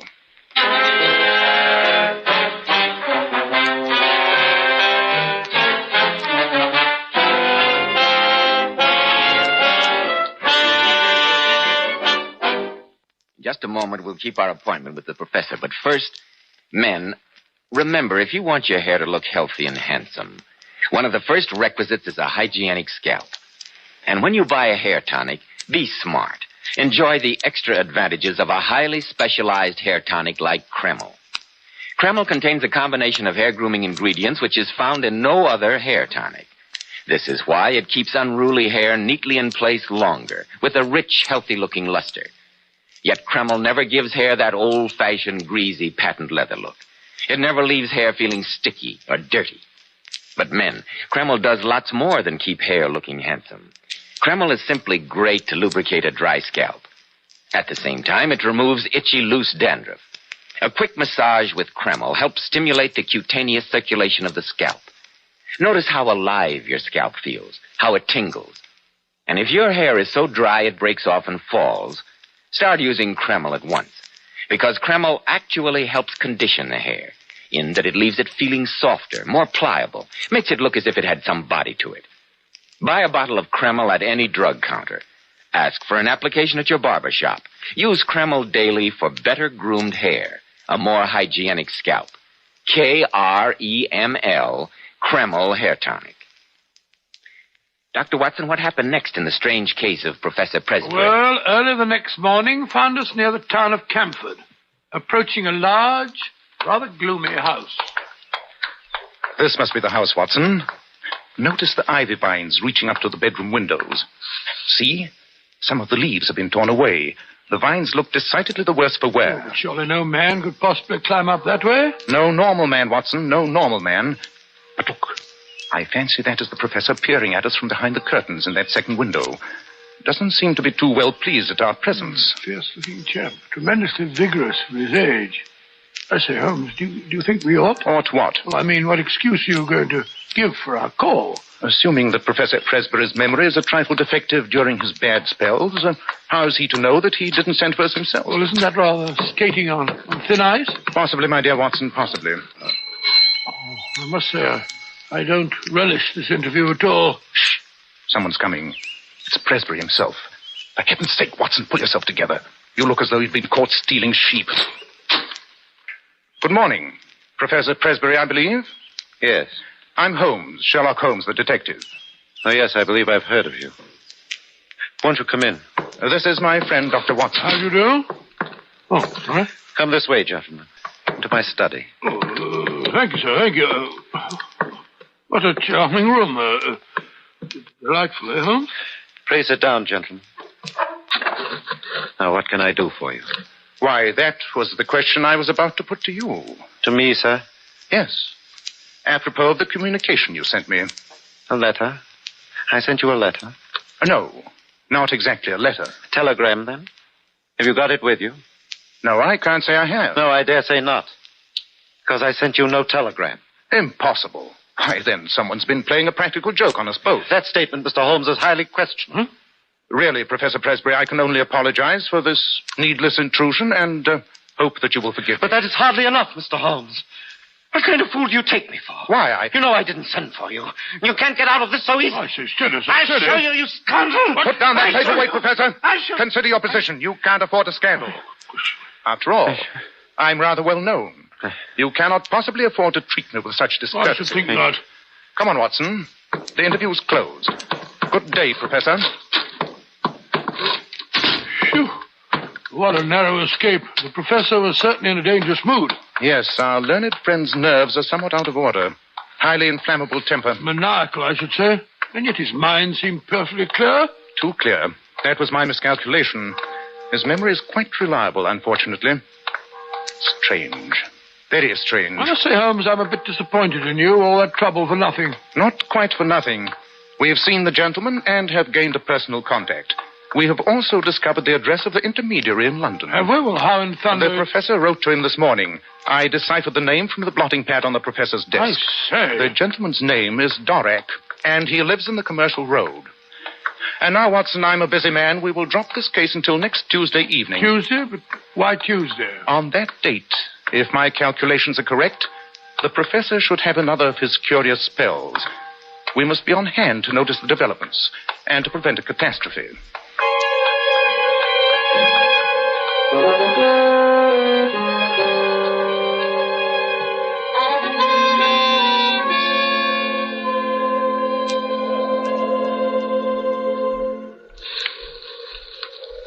Mr. Holmes, this isn't my idea of the way to spend a pleasant evening. Look at those clouds cutting across the moon. Yes. I told you to bring your greatcoat. I suspected it might be a trifle drafty. Drafty? My legs are quite numb from crouching behind this gooseberry bush. Why did you have to pick this particular night? If the cycle of 9 days holds good, we shall have the professor at his worst tonight. Moreover, I ascertained that he received a packet from the man Dorak this morning. Yes, we shall see. We shall see. Look. Someone has lit a light in the corner bedroom. That must be the professor. So I was right in my calculations. Things are beginning to happen. I warned Bennett not to try to interfere with him, but to follow him at a safe distance. Safe? You don't think that he's as dangerous as that, do you? I don't think so. I know it. What? Have you your revolver handy? Yes, but you don't think I should be obliged to use it? Huh? Oh, control your nerves, Watson. I can hear your teeth chattering. It's not nerves. It's a cold. The professor's symptoms are particularly interesting. Apart from these fits, he has more energy and vitality than ever. And then his knuckles. Did you notice his knuckles? No, I can't say that I did. Thick and horny. Quite unusual for a man. Very curious knuckles that can only be explained by the mode of progression observed in... The knuckles. But of course. And the dog. And the ivy. Why didn't I think of that before? Holmes. Look. He's opened the side door. There he is. Standing in the doorway, leaning forward with his arms dangling. Of course. Now he's coming down the drive. Wait, he's not walking, he's crouching, running and skipping along on his hands and feet. Holmes, it's uncanny. It's almost as if he were possessed by some strange, unnatural force. There he goes, round the corner of the house. Quick, Watson, we must follow him. Here comes Bennett. Oh, Mr. Holmes, have you seen him? Yes, he went this way. Come along. He's worse than usual tonight. I could hear him through my door, chattering and jabbering to himself. There he is. He's crouching at the foot of the ivy. Now he's climbing. Actually springing from vine to vine. His dressing gown flapping in the wind. How horrible. He looks like some huge bat glued against the side of the house. It's uncanny. Now he's swinging himself over to that tree. He's coming down again. He's heading for the stables. Come along. We mustn't lose sight of him. We can't let him get away from us. The dog has caught sight of him. Oh, you'll kill him if you can get him. No, the professor's staying out of reach. Look at him crouched on the ground like that. He's teasing the dog. He's throwing stones at it. Oh, this isn't human. Quite, Watson, quite. Professor Presbury isn't human. Great heavens, Holmes, what do you mean? Look out. Roy's leash is broken. He's after the professor. He'll kill him. Come on. He's got him by the throat. Drag them apart. Come on, drag them apart. Down, I say. I've got him by the collar. Watson, help me carry the professor into the house. His throat is badly mangled.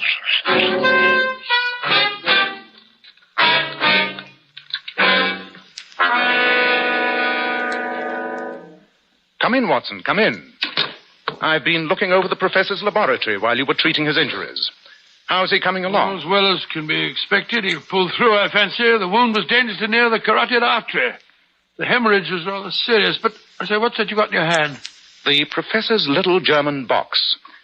Curious, isn't it? Yes, but it's open. You've broken the lock. Really, Holmes, you think that you ought to go... Probably not. But not being deterred by your scruples, I've gone ahead. The contents are quite enlightening, if your conscience will permit you to look. 2 files, 1 empty and 1 nearly full. And a letter with a cross under the stamp. Yes, that's from our Mr. Dorek, the London intermediary. It contains another note that completely solves the mystery. Here it is. It's signed H. Lowenstein. H. Lowenstein? But I say, that's the Lowenstein. Obviously, Watson, obviously. I mean, it's Dr. Lowenstein, the famous Prague physician, who claims to have discovered a serum that will rejuvenate people. It's been tabooed, of course, by the medical profession, because he refuses to reveal its source. And for a good reason. Here, read the letter. Have a look.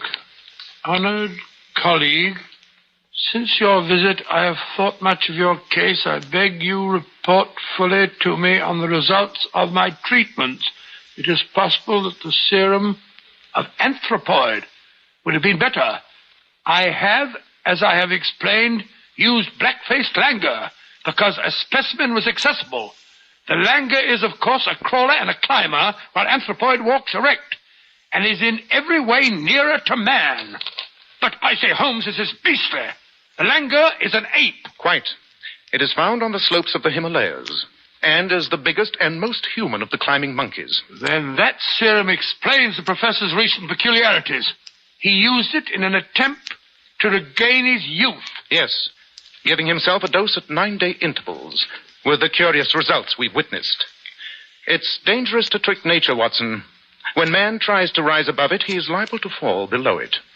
Even the highest type of man may revert to the animal if he leaves the straight road of destiny.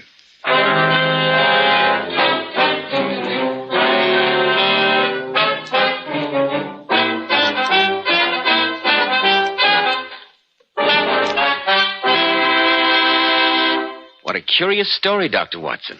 But did Holmes manage to stop the treatment? Indeed. He wrote to Dr. Lowenstein and told him that he would be held criminally responsible if he continued to circulate his poisons. And that was the end of that. Why do you suppose the dog noticed the change in his master before anyone else did? His sense of smell told him. It was the monkey and not the professor whom Roy attacked. Just as it was the monkey who teased the dog. It's fantastic. I didn't know such things were possible, Dr. Watson. Oh, dear me, yes. Both in detection and in medicine, things are apt to happen that it is difficult for the lay mind to believe. And between you and Mr. Holmes, you covered both fields. Yes, 221 Baker Street must have been an exciting place to reside when you both lived there. Yes, Mr. Bell, as you remarked a few minutes ago, we never had a dull moment. Dr. Watson will be back in just a moment to tell you about next week's story. Here's some sensational information for our lady listeners. I'm sure we all know or have heard how divinely beautiful Powers models are. But did you know these famous beauties make up to $35,000 a year? Which shows they have brains as well as beauty. But seriously, Joe, what impresses me most is that Powers models can afford to spend a fortune on their hair. Yet when they wash it, they rely on inexpensive Kreml shampoo. Which proves how wonderful Kreml shampoo really is. Powers models were among the first to discover that no other shampoo leaves hair more shining bright with natural gloss and luster. But under no circumstances does Kreml shampoo ever dry the hair. Kreml shampoo is not a drying detergent. Kreml shampoo is entirely different. And you know, after a Kreml shampoo, the hair actually radiates natural, brilliant highlights. And Kreml shampoo has a built-in oil base, which helps hair from becoming dry or brittle. It rinses out so easily, and positively never leaves any dull, soapy film. So, ladies, always wash your hair with Kreml shampoo. It leaves hair a vision of shining, sparkling beauty, yet in no way hurts its texture. Kreml, Kreml shampoo. Now, Dr. Watson, what about next week? Well, now, let me see. Next week. Next week, I think I'll tell you a story about international intrigue in Paris and how, in a vile Apache den, I met a beautiful, glamorous spy and almost... Almost what, Dr. Watson? Well, now, Mr. Bell, you'll have to wait next week to find out. I call this story The Adventure of the Scarlet Worm.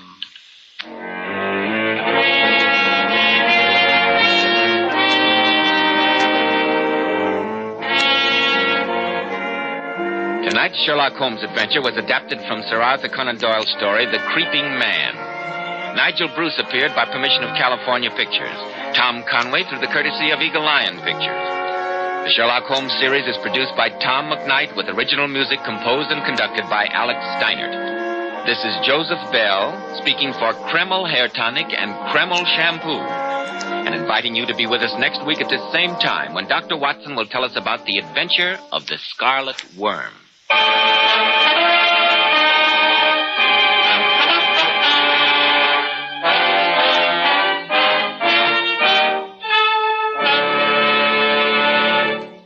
There are 80,000 patients in our veterans' hospitals. Your Red Cross contribution helps place the volunteer efforts of the community at their service. This is just one part of the Red Cross story. Give generously to the Red Cross. This is ABC, the American Broadcasting Company.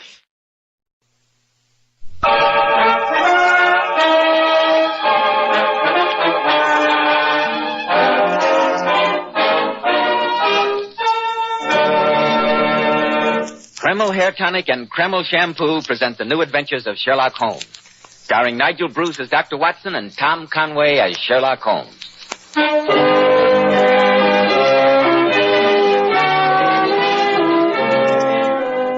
Well, once again, it's Monday evening and time for our weekly visit with the good Dr. Watson. Good evening, Dr. Watson. Good evening, Mr. Bell. From the hints you gave us last week about tonight's story, it sounded like quite a yarn. It took place in Paris, you said. Yes, my boy. It was in that colorful city of bright lights, lilting music, and beautiful women that Sherlock Holmes and I had one of the oddest adventures that ever happened to us in our long association. I call the case The Adventure of the Scarlet Worm. Sounds mighty intriguing, Dr. Watson. But first, men, if you want a successful, prosperous appearance, don't give your hair that cheap, greasy, plastered-down look. I've heard many men complain lately that the hairdressing they use is too greasy or too highly perfumed. That's why I urge you to try Kreml Hair Tonic. This highly specialized hair tonic has just enough light oil to keep hair handsomely groomed all day long. Every hair in place. Kreml gives hair a rich, healthy-looking luster, too. Yet it never leaves hair looking or feeling greasy or sticky. This is because Kreml contains a special combination of hair grooming ingredients which is found in no other hair tonic. After you apply Kreml, just run your hand over your hair. Notice how delightfully clean your hair feels. Notice how no greasy film comes off on your hand or hatband. And how the ladies admire that natural, well-groomed look which Kreml always gives. Yes, Kreml gives your hair a handsome, clean-cut appearance. As if you had just combed it, and it keeps it that way all day long. Kreml, Kreml Hair Tonic. Now, Dr. Watson, how about your new Sherlock Holmes story, The Adventure of the Scarlet Worm? Well, Mr. Bell, though that singular affair took place in Paris, I suppose the story really began on an October evening in Baker Street, a long, long time ago. I'd been more than usually busy with my practice that day, and I returned to our lodgings shortly after 9, I remember. As I entered the living room, Sherlock Holmes was seated at his side table, clad in his dressing gown and working hard over a chemical investigation. A large curved retort was boiling furiously in the bluish flame of a Bunsen burner. Finally, he brought a test tube containing a solution over to the table. In his right hand, he held a slip of litmus paper. You come at a crisis, Watson. If this litmus paper remains blue, all is well. If it turns red, it means a man's life. Good Lord, Holmes, really? Aha. As I thought, it turns red. And now to send a telegram to Scotland Yard, and I need have no further connection with the case. Well, you didn't tell me that you were working on a new case, Holmes? It was a shoddy little affair, my dear Watson. An orthopedic shoemaker in Wapping became somewhat fretful with his wife. He added poison to her morning pot of tea and was stupid enough to leave a sample of the deadly brew. It was purely a routine matter. Let's forget it. You look tired, old chap. Yes, I'm home. A busy day. I hope you won't be too tired to accompany me to Paris tomorrow. To Paris? Why? This afternoon I received a very rare visitor in these rooms, my brother Mycroft. All is not well at the Foreign Office. They need our help. Well, what's wrong, Holmes? An international spy ring is at work. In the past few months, important secrets have leaked out. Vital secrets that might bring this country to the verge of war. Good gracious me. 2 of the Foreign Office's brightest young men have committed suicide rather than divulge how they betrayed their trust. Mycroft tells me he has reason to suspect a beautiful and dangerous young lady in Paris who inspired these men, a loyalty even above patriotism. And they want you to try and trap her, is that it? No, Watson. They want us. Oh, us? Yes. Mycroft and I agreed that you would be perfect bait to use in such a trap. Bait? Makes me sound like a piece of cheese. Only metaphorically, Watson. You must agree that your imposing appearance, your open countenance and hearty manner would attract the attention of any female spy. Yes, I see what you mean. Perhaps you're right. In any case, we shall make you doubly desirable by entrusting you with certain invaluable naval secrets. Masterly, Holmes, masterly. You will entrust me with utterly worthless documents, spread the story that they're valuable, and wait for the woman to approach me. Precisely. I shall accompany you as a bodyguard, but leave you largely to your own devices. Yes, Watson, I have high hopes of this trip to Paris. With you as the worm and me as the hook, I think we may snare this evil loveliness.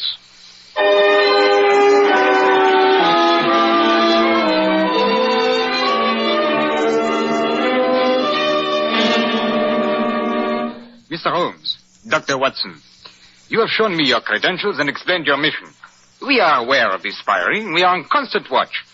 But I think you would have done better to have stayed in your own country.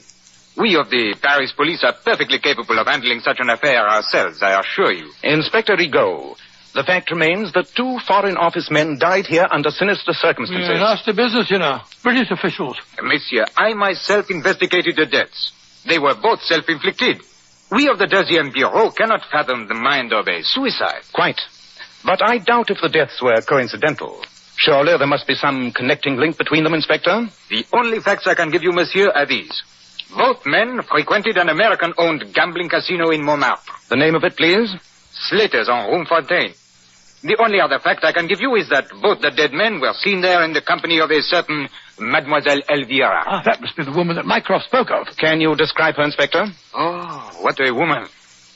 Although she is very young, princes have dueled for her favors. Oh, really? At the moment, a high official of the Banque de France lies in a prison cell because he appropriated funds that he lavished on her. She is a femme fatale, messieurs. but she is as elusive as the wind. Well, Watson, our first move is obvious. Tonight we shall visit Slater's gambling casino on the Rue Fontaine and try our luck.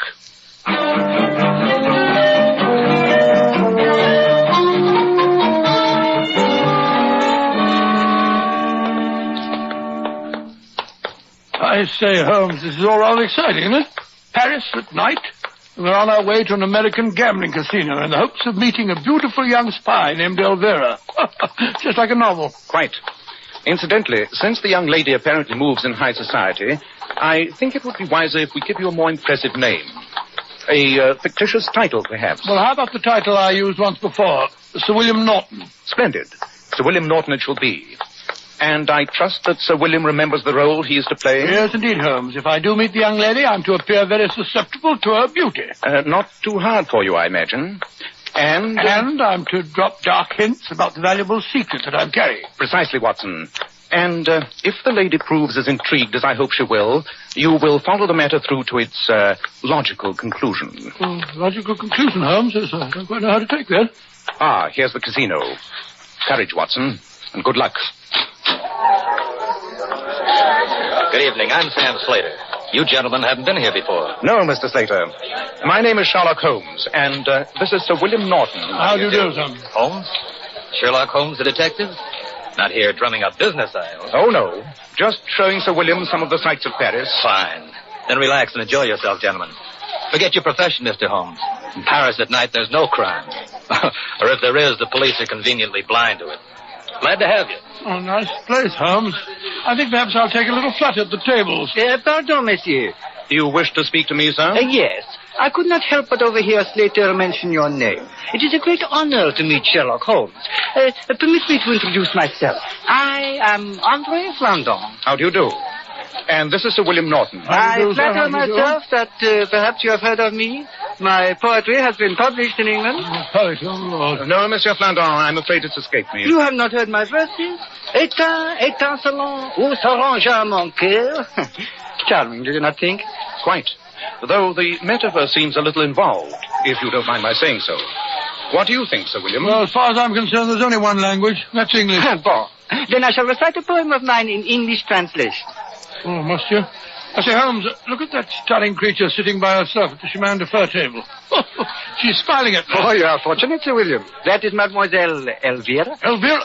Oh, never heard of her. And now, gentlemen, in translation, my poem begins, grave as the grave, August as August heat. Yes, I think I'll try my luck at the tables over there. I'll see you later, Holmes. Much later, I hope, Sir William.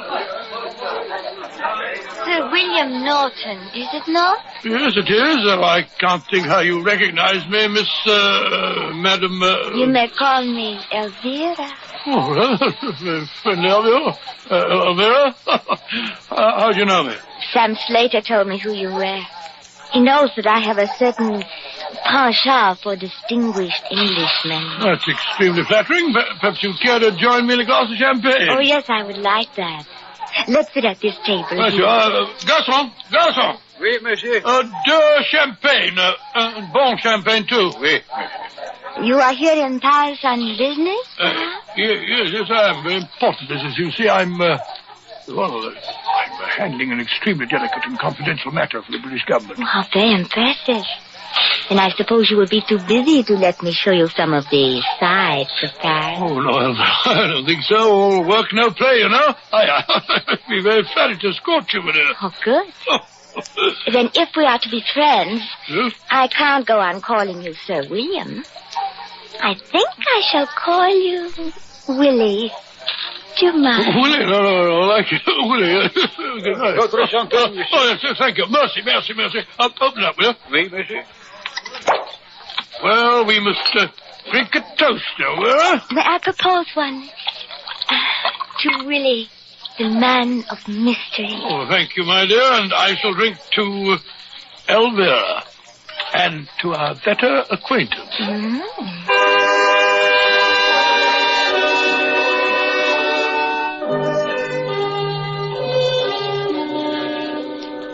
Good night, Willie. I shall see you tomorrow. Yes, rather.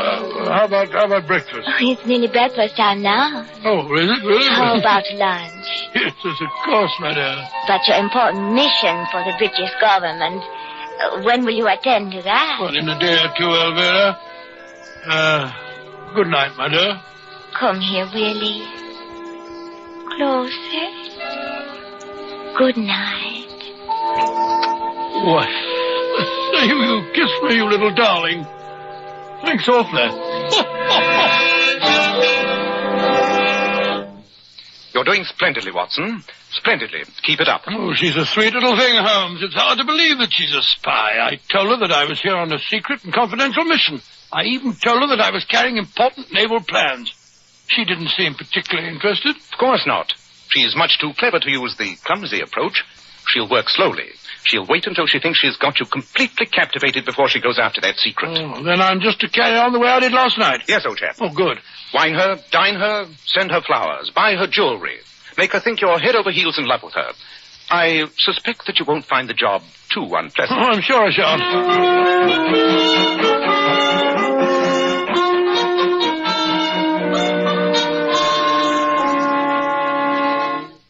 For 3 days now, Elvira, you've been showing me Paris, but this is the first time I've actually been in your flat. You like it, Willie? Yes, very much. I thought it would be much quieter here. At dinner, you said you were going to explain some of your important business to me. You were going to show me what a secret treaty looks like. Yes, I know I said that, but Elvira, a pretty girl like you wouldn't be interested in such matters. Oh, but I would. You have the treaty with you? Yes, I have. Then please let me see it. Oh, please, Willie. Oh, I can't go through with this masquerade any longer. Masquerade? What do you mean? Well, I've grown really fond of you in these last few days, Elvira. I can't let you walk into a trap. Trap? What are you talking about, Willie? I'm not Willie. I'm not Sir William Norton. My name's Watson. Dr. John H. Watson. My closest friend is the detective Sherlock Holmes. We came to Paris to try and trap you. Me? Oh, my dear girl, you're suspected of being mixed up in a spy ring. Well, that's why I pose as an important embassy from England. Trap?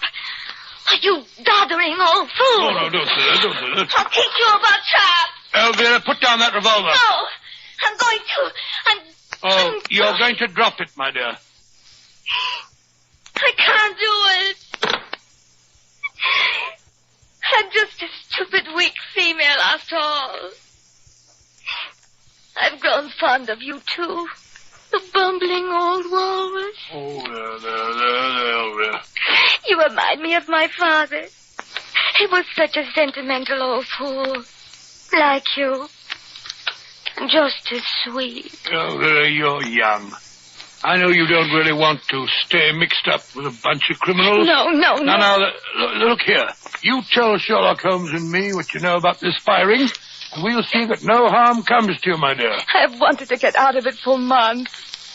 It was rather glamorous and exciting at first, and they paid me well. But I hate them now.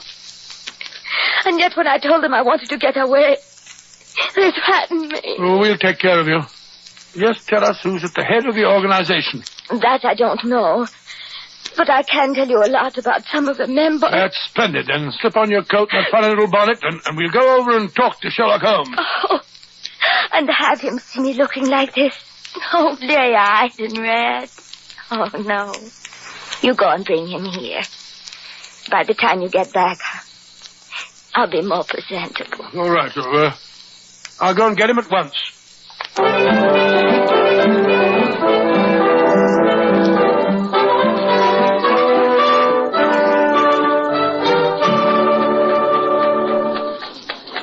Watson, I'm occasionally astonished at the many facets to your character. Oh, thank you very much, Holmes. It's nice of you to say so. Your personal charm has apparently convinced a dangerous woman that crime does not pay. It's remarkable, if it's true. What do you mean, if it's true? Surely it must have occurred, even to a man burning with the zeal of one who has snatched a convert from the fiery flames, that this could be a trap for us to walk into.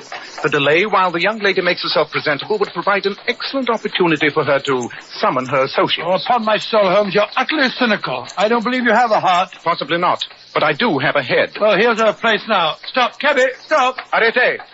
Oh, I bet you £100 to a shilling that she's still waiting for us and alone. Long odds, Watson. Very long odds. Look. The concierge is sweeping up the steps. He'll be able to tell us if anyone's been here since I left. True. Bonsoir. Bonsoir, monsieur. Vous parlez anglais? Yes, monsieur. Splendid fellow. Call us on. Look here, we were calling on Mademoiselle Elvira. Has anyone been to see her in the last half an hour? Oui, monsieur. A man. She left with him only 5 minutes ago. Though I do not think she wished to go. You mean that she was taken away by force? Not exactly, monsieur. But I could swear on the Sacré-Cœur that the man who accompanied her was holding a pistol to her back. You don't mean it. I think she has been, how you say, kidnapped.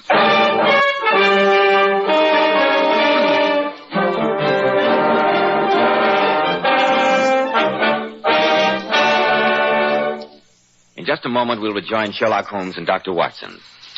Every man who takes pride in his appearance should know that handsome, healthy-looking hair needs a hygienic scalp. That's why when you buy a hair tonic, be sure to get your money's worth. Don't settle for just any hairdressing when you can enjoy the extra advantages of Kreml hair tonic. This highly specialized hair tonic contains an amazing combination of hair grooming ingredients, which is found in no other hair tonic. Kreml keeps dry, stubborn hair neatly in place all day, and always gives hair such a natural, well-groomed appearance, never sticky or greasy. But men, Kreml does lots more than keep hair looking handsome. Kreml leaves your scalp feeling alive and tingling. At the same time, it removes itchy, loose dandruff. It's simply great to lubricate a dry scalp. And if your hair is so dry it breaks and falls when you comb it, Kreml actually helps condition the hair, in that it makes it feel softer, more pliable. So men, buy a bottle of Kreml at any drug counter. Ask for an application at your barber shop. Let Kreml help keep your scalp hygienic. Your hair always looking handsome, always looking its very best. Kreml, Kreml Hair Tonic. Well, Dr. Watson, once again you left me on the edge of my chair. So when you went back to the girl's flat, she'd been kidnapped, What did you do next? Well, fortunately, the concierge was able to give us a good description of the cab driver, and with the aid of Inspector Rigaud, we were able to find the man and question him. He'd driven the couple, he told us, to a Vala-Pache den in the alleys of Montmartre, a club known as the Scarlet Worm. Holmes and I, accompanied by the French inspector, lost no time in taking a cab to the place. Monsieur, I should not permit you to visit Le Ver Écarlate, the Scarlet Worm, as you would say, without my protection.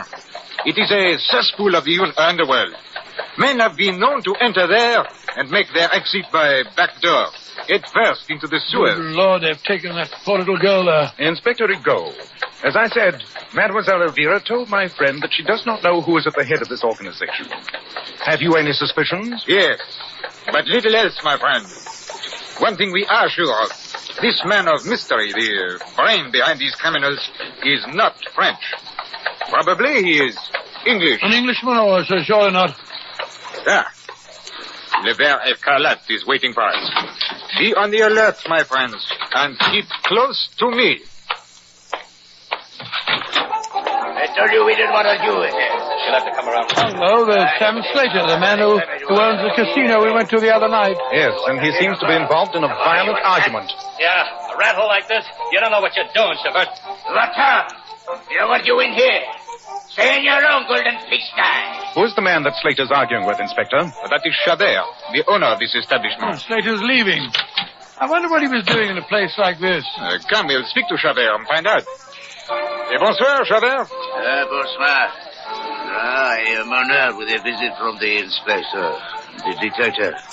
Que voulez-vous? Since when does a visitor from the Deuxième Bureau have to explain his business, Chabert? Tell me, why was Slater here? And why did you argue? Sure. He comes here to try and hire some of my Apache. He has trouble collecting his gambling debts. I spit on him and his class victims. Let that kind stick to themselves. And not bother the Pleasant fellow. Let's sit at the table, shall we? You might as well be as unobtrusive as possible. I shall rejoin you in a moment, monsieur. I wish to make some investigation.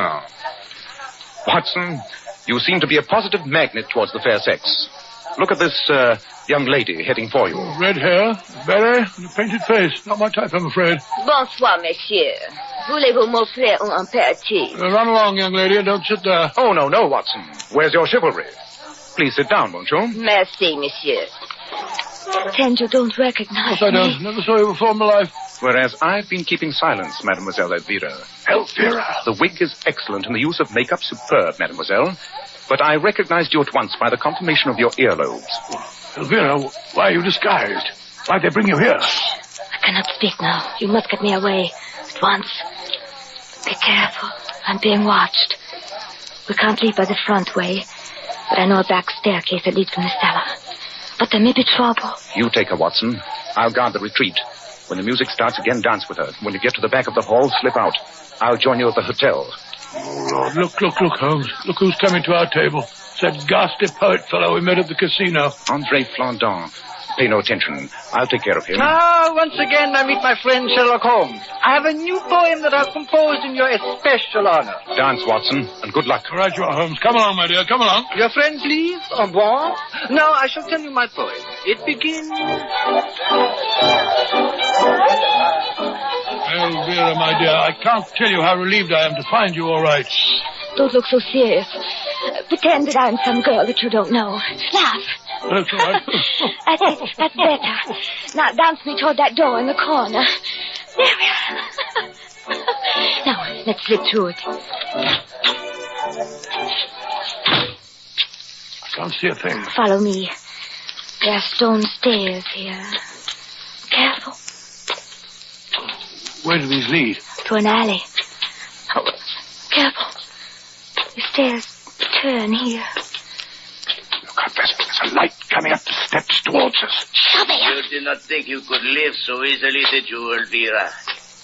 I've been waiting for you. Look out, he's got an eye! But he can't see without his lantern. Where's the path? Run, Elvira, I'll follow you. Run. You will follow her! Oh, won't I? How'd you like that, you filthy swine? Watson, are you all right?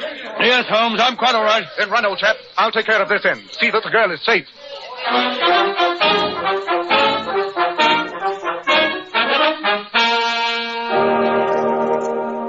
Well, now that we're all safely back at the hotel, I can tell you, Holmes, that I hated leaving you in that filthy den. Inspector Rigaud had a revolver. It's more efficient than a knife. Eh, Inspector? It was a near thing, Monsieur Holmes. You fought bravely, and so did your recumbent friend on the sofa there. André Flandin, the poet. I wondered why you brought him back here. For a poet, he uses his fists with surprising skill. He must be hurt.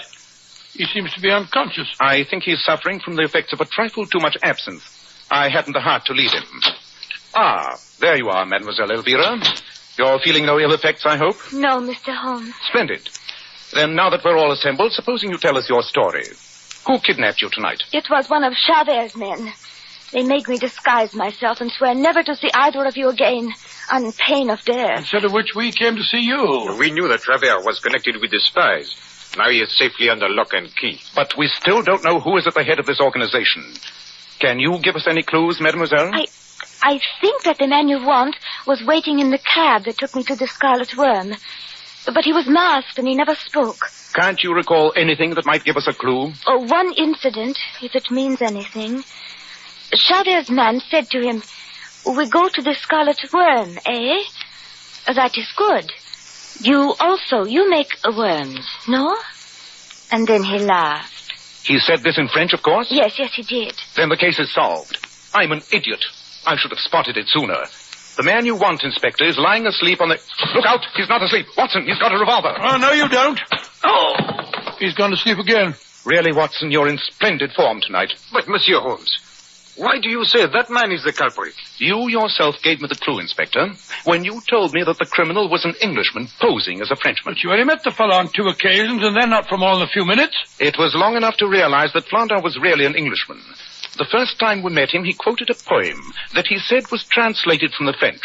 The translation was, "Grave as the grave, August as August heat." The poem could not have been translated from the French because both of those puns are possible only in the English language. But how did my repeating the conversation in the cab give you a clue, Mr. Holmes? Because it was another pun. In French, the word for worms and for verses is the same. Vers. spelt V-R-S. I see it now. When the man in the cab said, "You make worms," he also meant, "You make verses." Precisely, Watson, and thereby pointed directly at the poet there. With Andre Flandin, or whatever his real name is, in prison, I'm sure Mycroft will have no more trouble with his spy ring.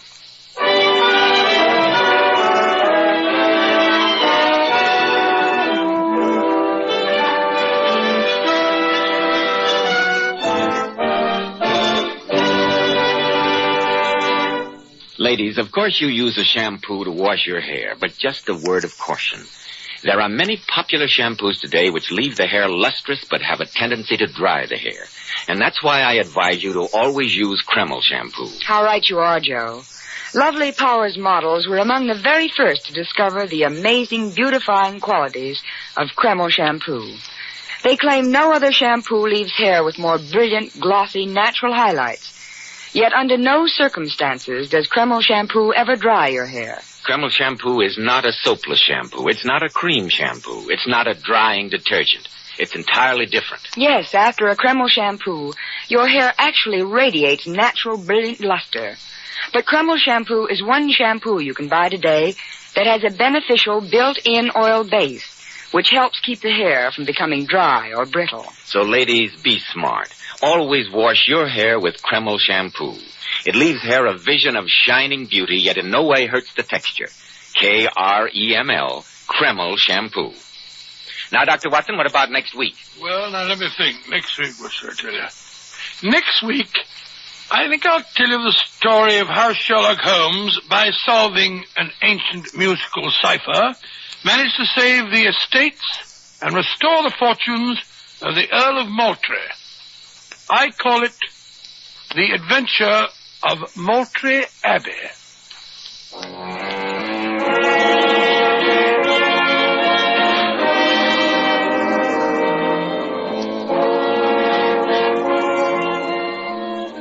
Tonight's newest Sherlock Holmes adventure was suggested by an incident in Sir Arthur Conan Doyle's story, The Naval Treaty.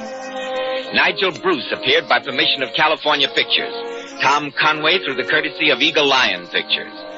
Sherlock Holmes series is produced by Tom McKnight with original music composed and conducted by Alex Steinert. This is Joseph Bell speaking for Kreml Hair Tonic and Kreml Shampoo, inviting you to be with us next week at this same time when Dr. Watson will tell us about the adventure of Moultrie Abbey.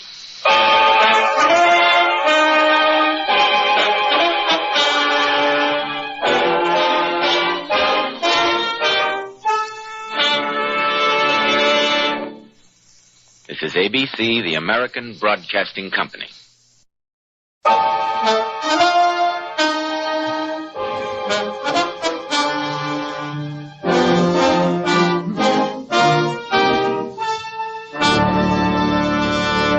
Kreml Hair Tonic and Kreml Shampoo present the new adventures of Sherlock Holmes, starring Nigel Bruce as Dr. Watson and Tom Conway as Sherlock Holmes.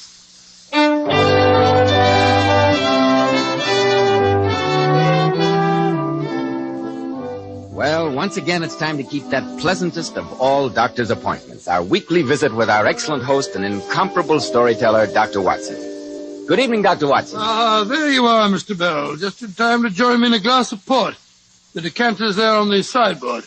Help yourself and then settle down. Fine, Dr. Watson. I suppose you're all ready with tonight's new Sherlock Holmes story, The Adventure of Moultrie Abbey, isn't it? Yes, my boy, and in many ways I'm inclined to think it was one of the most singular adventures that Sherlock Holmes and I ever had.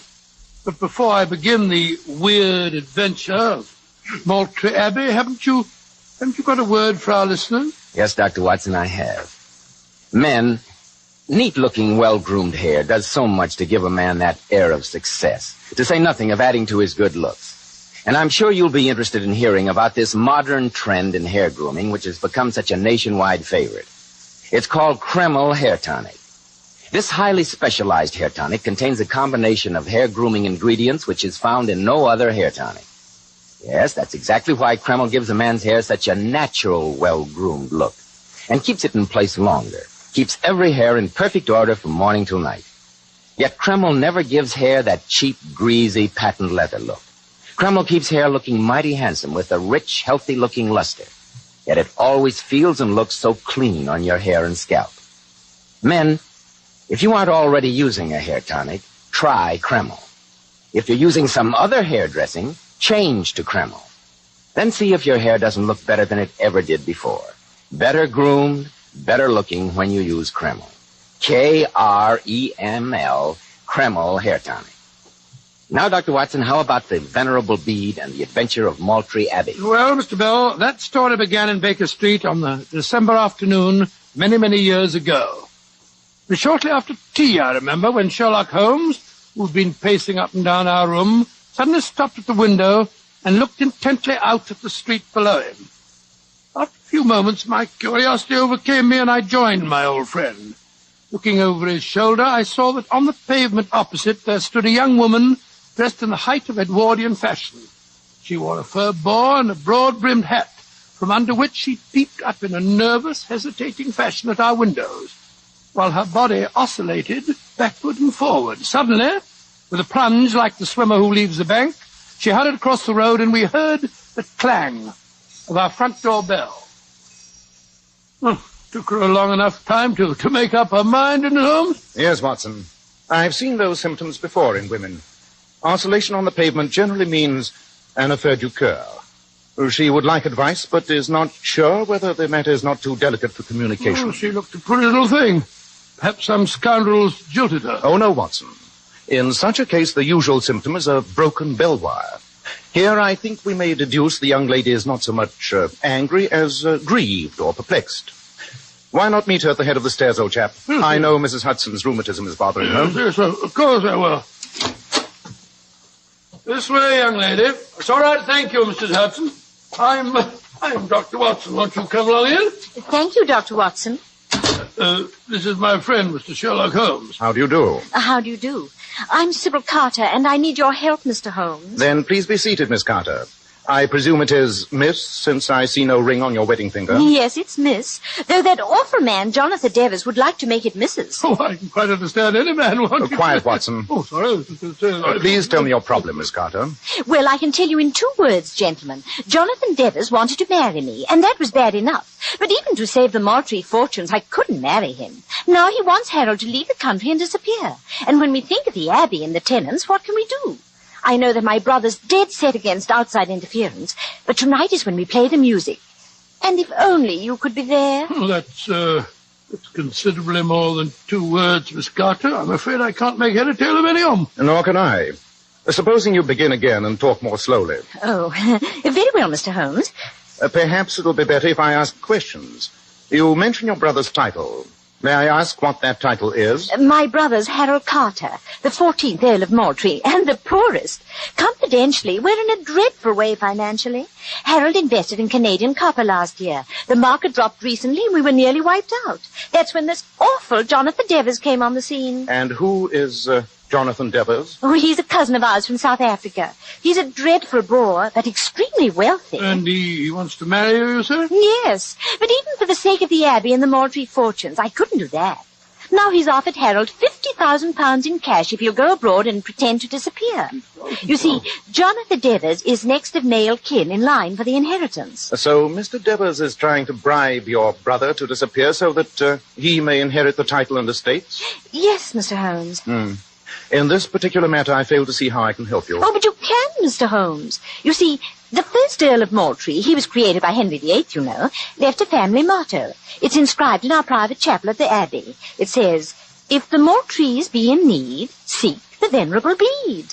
Beadle's some fellow who works in the parish, isn't he? Bede, Watson, not Beadle. Oh, Bede. Yes, spelt B-E-D-E. Oh, Bede. The Venerable Bede, if I'm not mistaken, was an 8th century monk who is revered not only as a saint, but as the first great English historian. Yes, Mr. Holmes. We have a statue of him in the chapel. And then we have a family custom that... Oh, I know this may sound silly to you. Oh, don't worry, Miss Carter. I'm aware that some of these old, crusted superstitions often conceal surprising truths. Pray continue. Well, it's been passed down in the family that if ever the Moultries were in trouble, they should play a very peculiar piece of music which he composed. Piece of music? What an odd idea. Extremely interesting. And you're planning to play the music tonight, you say? Yes, Mr. Holmes. Heaven alone knows the Moultries couldn't be in worse trouble than they are now. And I want you to be there. Only Harold doesn't. So I thought if you'd bring your violin, I could pretend that you would just come to hear the music. An excellent idea, Miss Carter. As I remember, Moultrie Abbey is in Gloucestershire. Yes, Mr. Holmes, at Chipping Martin. An express leaves Paddington at 5:30. Perhaps we could travel together? Certainly. So it seems like a wild goose chase, Holmes. An 8th century monk and strange music. Sounds like a lot of mumbo-jumbo to me. Where's your chivalry, Watson? In any case, surely you recall the singular affair of the Musgrave ritual? There's no telling what these old family customs may portend. So be a good fellow and pack your bag. There's no time to be lost.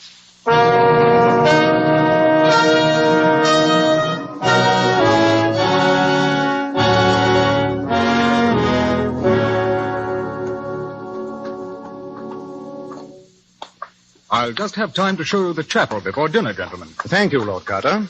And after dinner, I shall be happy to gratify your musical curiosity, Mr. Holmes. But you mustn't regard my sister's visit today too seriously. Sybil's an overly emotional girl. And quite frankly, I wish that she hadn't approached you. I feel that Moultrie Abbey is my duty. I'll find some way to save it, and my tenants. I trust that the music will live up to its magical reputation. Well, this is the chapel. What a beautiful building. Must be very old. Oh, it's 16th century. The Abbey house was built nearly 100 years later. 16th century? Hold your lantern a little higher, Dr. Watson. That's it. Now, I want to show you a prized possession. There you are. Magnificent. Quite magnificent. This, I presume, is the statue of the Venerable Bede that your sister spoke of. Yes. It's an excellent specimen of 16th century wood carving. Note particularly the delicate work on the beads of the rosary. Odd.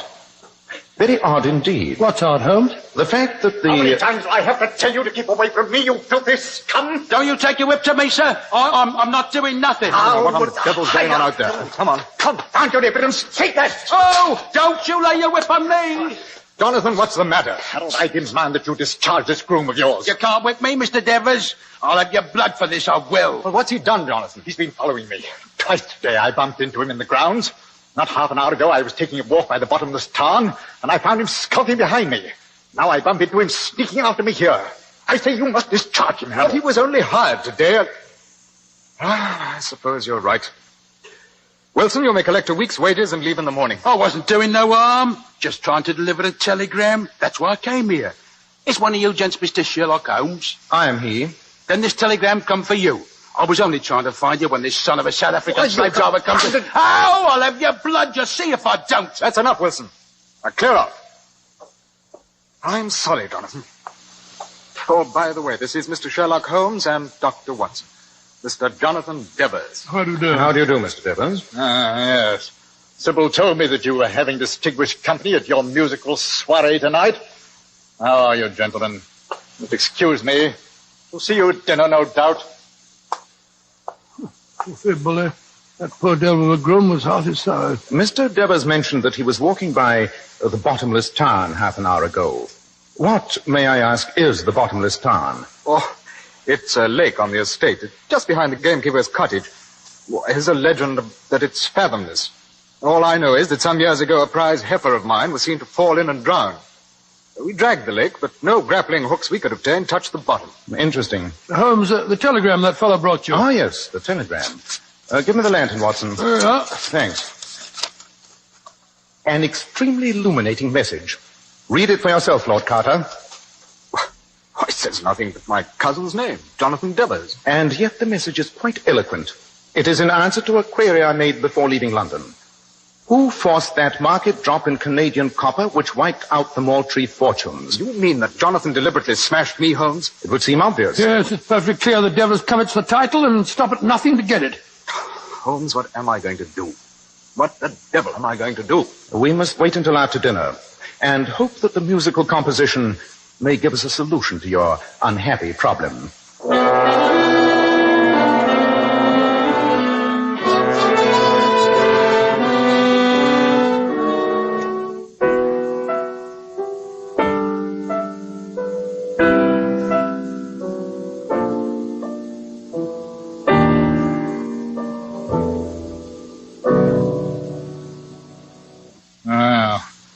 Now that Sybil's played that rather dull piece of discordancy, I hope you're all satisfied.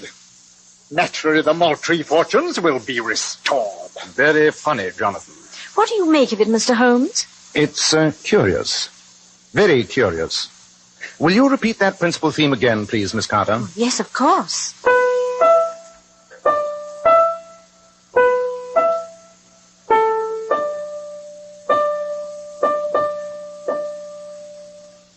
Thank you, Miss Carter. I think I begin to get a glimmering of the mysterious message. Yeah, blessed if I do. Sounds like a jumble of meaningless notes to me. Never mind, Dr. Watson. Your brilliant friend thinks that he saved the Moultrie fortunes.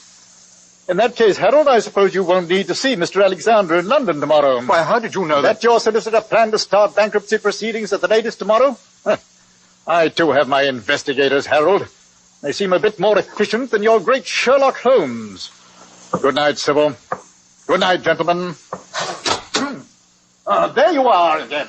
What are you doing, listening at the door, you filthy swine? I was just going to the kitchen.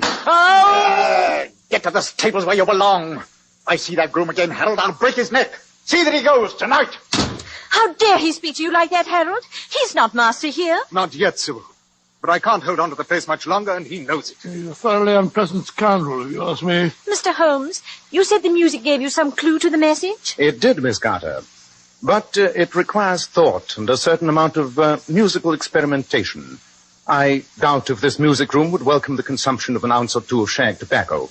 I think, therefore, that Watson and I will retire to our own room. With the aid of a pipe and my violin, I shall give the matter undivided attention. And tomorrow... Tomorrow, Moultrie Abbey will go into receivership. Not while Sherlock Holmes is on the case. Oh, thank you, Watson. A man of my peculiar modesty needs your constant reassurance.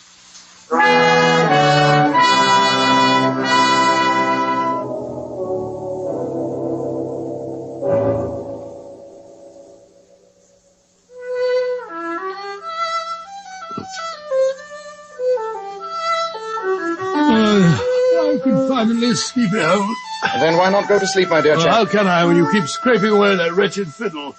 Da, da, da, da, da, da, da, da. Lot of rubbish. Sit up half the night. Where'll get you? Oh, yeah, I'm going to sleep.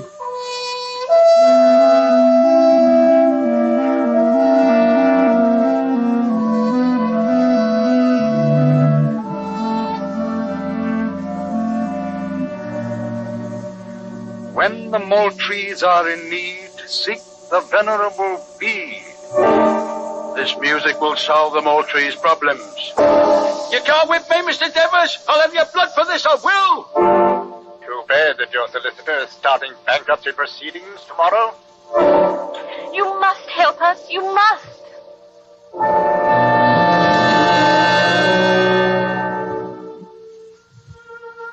When the Moultries are in need, seek the venerable bee. I've got it. Watson, wake up, wake up. What's the matter? What's up, Holmes? I've got the answer, Watson. I've solved the musical message. Before the night is through, I think we shall find the secret of Moultrie Abbey.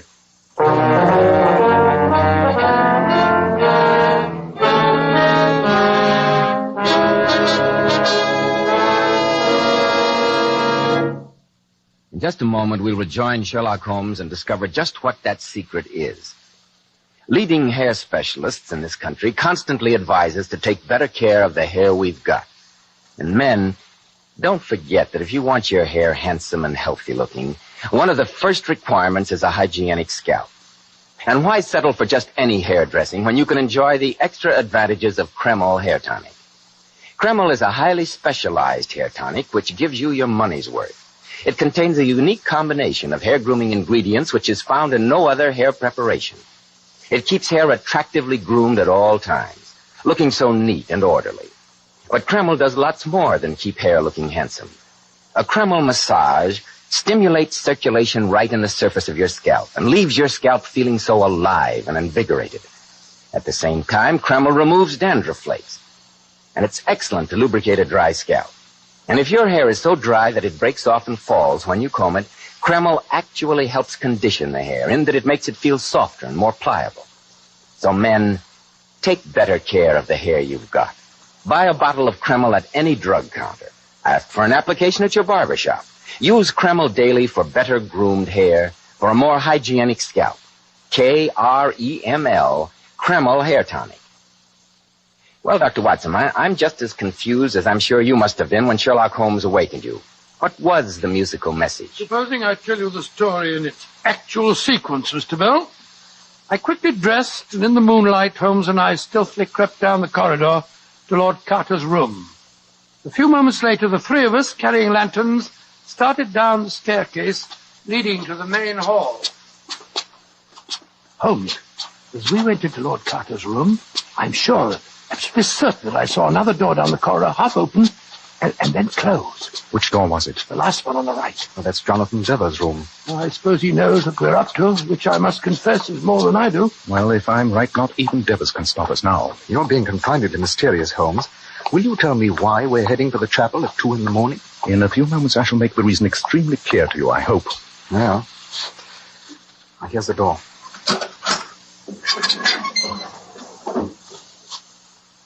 Look. Through the stained glass windows over there. I swear there's someone with a lantern in the grounds outside. Our immediate problem is here, inside. Focus your lantern on the statue of the Venerable Bede, Watson. That's where the answer to the Moultrie legend lies, I think. For heaven's sake, Holmes, I wish you'd be more explicit. Very well. Let me see if I can whistle those notes written in the musical theme.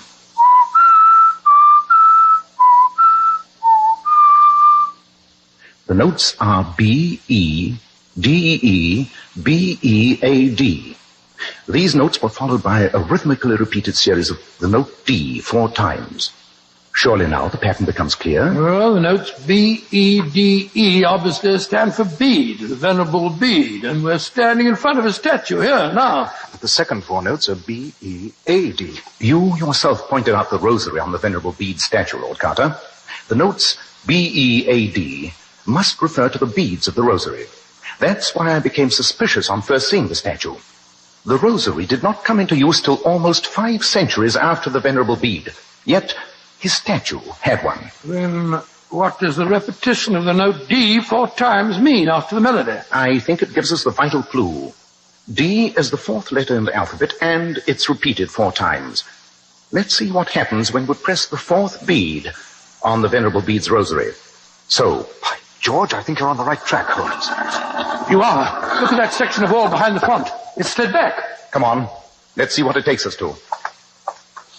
There's a narrow stone staircase leading below. Well, I'll go first.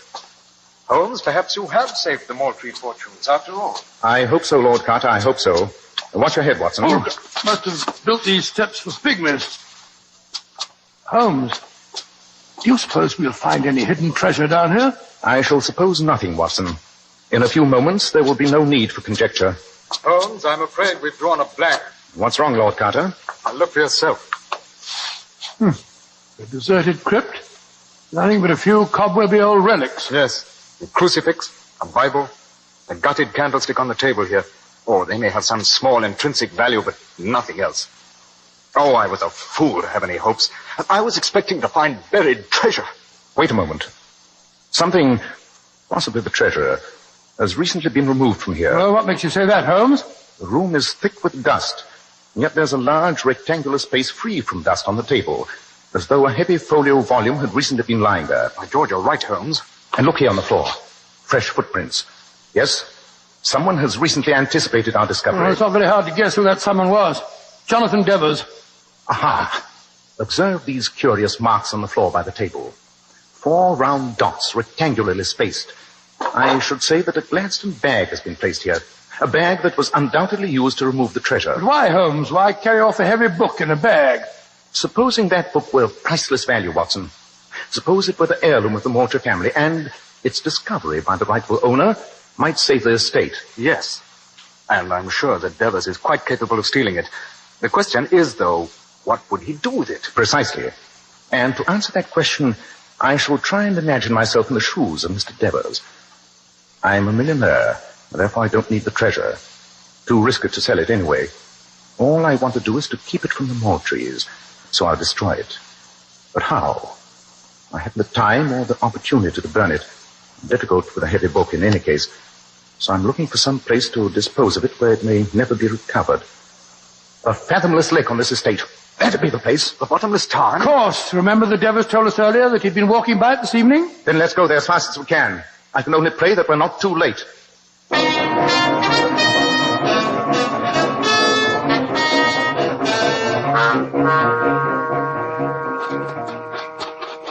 Look. There in the moonlight. It's Jonathan Devers. He's running towards the edge of the lake. Yes, and he's carrying a Gladstone bag. Which means that we can run faster than he can. You have your revolver, Watson? Yes, I have. Don't hesitate to use it. This devil's work must be stopped. Come on, faster. Oh, we'll never catch him. He's at the edge of the tower. Drop that bag, Mr. Devers. You're too late, my friend. Drop it or I'll shoot. I'll drop it in the bottomless tarn. There. Goodbye to the treasure of the Moultries. You devil. You've ruined me. I'll have the law on you for this. You're a common thief. I don't know how you'll prove it, Harold.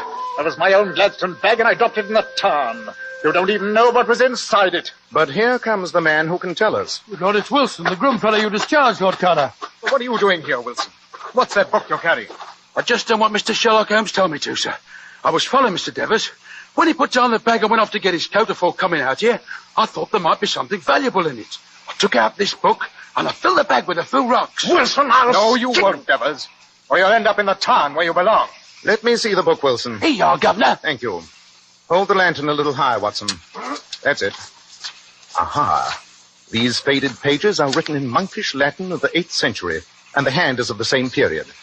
Unless all my researches on the datings of documents are valueless, they must be, the original manuscripts of the Venerable Bede himself. Good Lord, then they're absolutely priceless. And that means that the Moultries are saved. And you, Mr. Devers, will have the privilege of inspecting the interior of an English prison. Rubbish. What charge could you make? Common theft, burglary. The proof would depend on the word of that filthy groom there. And who's going to believe the oath of a servant with a grudge or with the word of a South African millionaire? I think it's high time that this, filthy groom disclosed his true identity. All right, Mr. Holmes. The gentleman, I'm Inspector Athelney Jones of Scotland Yard. And a great credit to the force you've been, my dear Jones. Yes, indeed, you certainly have. Your impersonation of a country groom was masterly, quite masterly. And now, let's return to the house, shall we? It's nearly 3 in the morning, and I think we've had enough excitement for one night.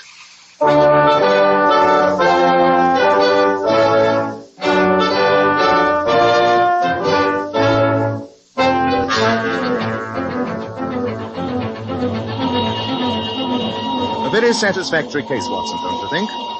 As we head back to London, I must confess to a certain glow of satisfaction.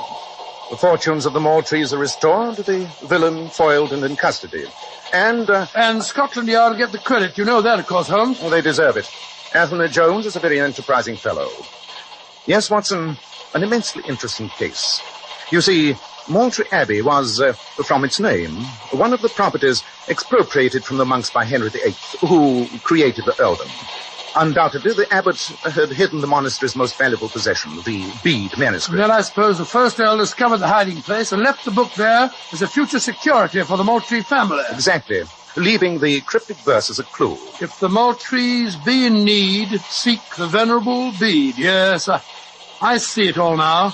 You know, Holmes, to me the whole case was worth it when I saw that girl's face light up as we told her the good news. I fear that I'm less impressionable, old chap. For me, my retrospective pleasure in this case lies in the fact that an irreplaceable treasure has been saved, and that a monk who died 12 centuries ago will have been responsible for restoring the fortunes of a fine old family. Yes, Watson, I think that in many ways you might refer to this as our most successful case.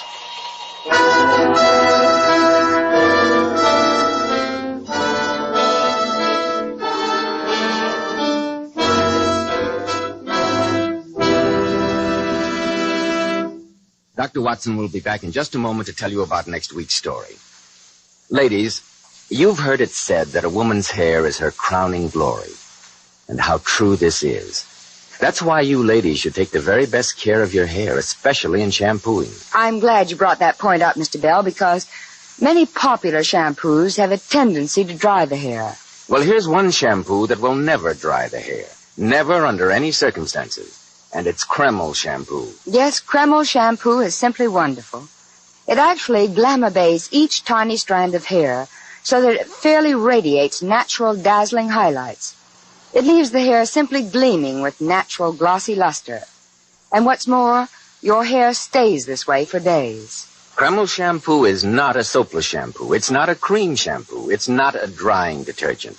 It's entirely different. Kreml shampoo whips up a luxurious active foam, even in the hardest water. You can use it as often as you wish over a long period of time, and it'll never dry your hair. In fact, Kreml shampoo has a built-in oil base, which actually helps keep the hair from becoming dry or brittle. Remember, ladies, the divinely beautiful Powers models wash their hair with Kreml shampoo. They claim no other shampoo leaves their hair more shining bright yet never dries the hair. Why not try it? Kreml, Kreml shampoo. Now, Dr. Watson, what about next week? Well, now, let me see. Next week, I think I shall tell you how Holmes managed to trap a fiendish murderer who had terrorized a pretty little English country village. I call it The Adventure of the Tolling Bell.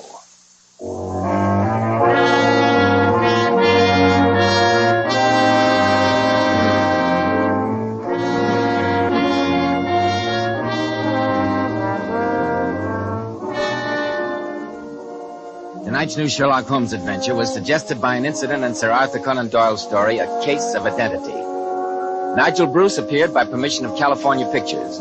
Tom Conway through the courtesy of Eagle Lion Pictures. The Sherlock Holmes series is produced by Tom McKnight, with original music composed and conducted by Alex Steinert. This is Joseph Bell speaking for Kreml Hair Tonic and Kreml Shampoo, and inviting you to be with us next week at the same time when Dr. Watson will tell us about the adventure of the tolling bell.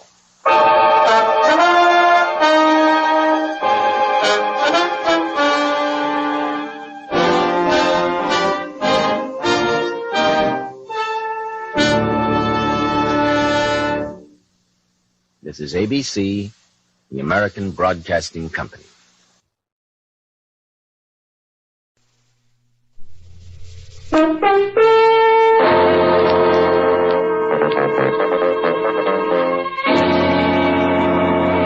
Kreml Hair Tonic and Kreml Shampoo present the new adventures of Sherlock Holmes, starring Nigel Bruce as Dr. Watson and Tom Conway as Sherlock Holmes.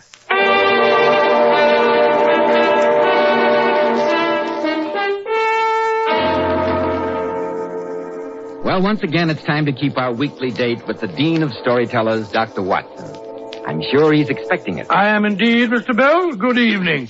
You're punctual to the minute, as usual. This is one doctor's appointment I'll never be late for. Oh, that's very nice of you to say so, my boy. Draw up your usual chair and settle down. That's it. Fire in the grate, the lights turned low, and a wind howling outside. It's a perfect setting for a Sherlock Holmes adventure. Which one is it going to be? Well, tonight I thought I'd tell you a most weird and macabre story. Concerns werewolves on the wild moors of Scotland and the strange happenings that took place in Mackinnon Castle. Dear, dear, werewolves and haunted castles. My hair's beginning to stand on end already. Please get on with the story, Dr. Watson. In due time, Mr. Bell, but first, haven't you a little business with our listeners? Business that also has to do with the hair? Business? Oh, no, Dr. Watson, this isn't business. It's a pleasure. But thanks for the reminder. And I know you men will thank me again and again for this hot tip.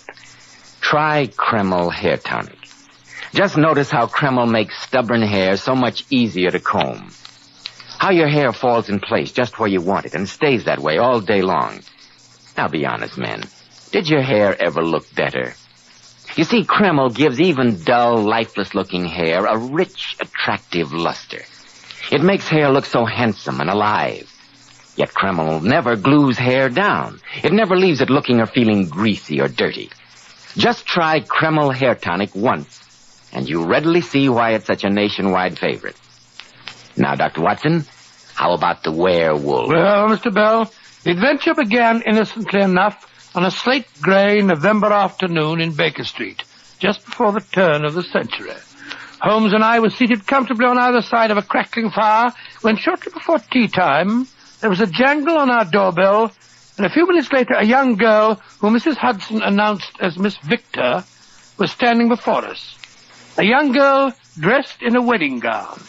She was in a great state of excitement. In fact, almost hysterical. Mr. Holmes, you must help me. There's no one else to whom I can turn. I don't know what to do. There, my dear. Compose yourself. If you will just tell us the facts, Miss Victor.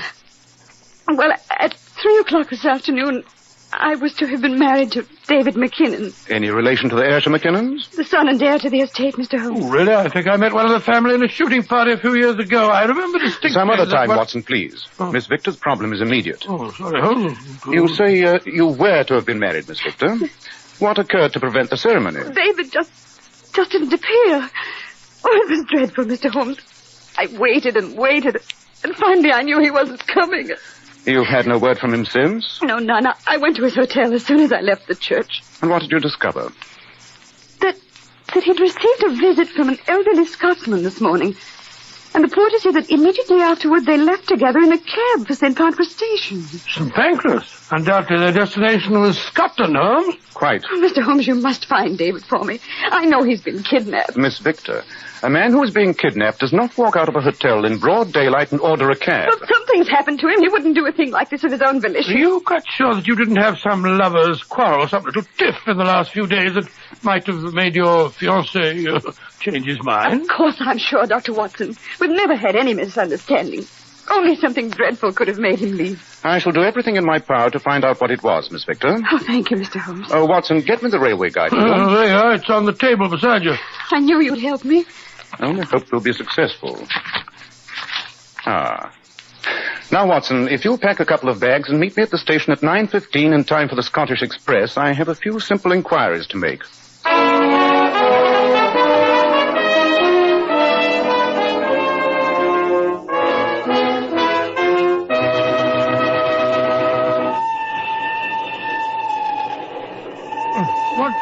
What kept you so long, Holmes? We almost missed the train. You're shockingly out of condition, Watson. Oh. A little sprint like that shouldn't leave you so winded. Well, never mind about my condition. Where have you been for the last 4 hours?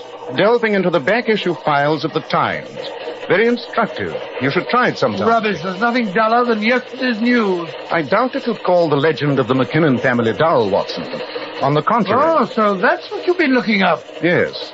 It's a history that goes back several hundred years of brawling and bloodshed. The founder of the clan was a 14th century Scottish warrior by the name of Wolfhound McKinnon.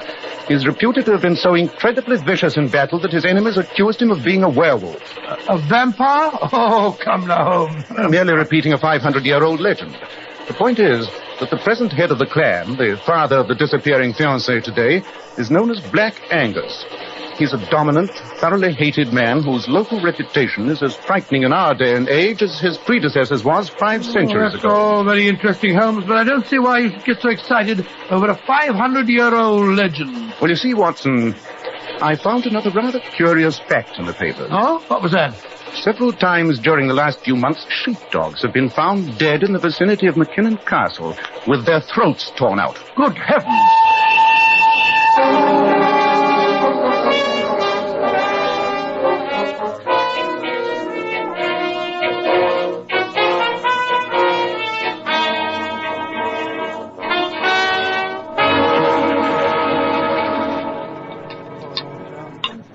Thomas, you've lived in this village a good many years, I expect. All my life, sir.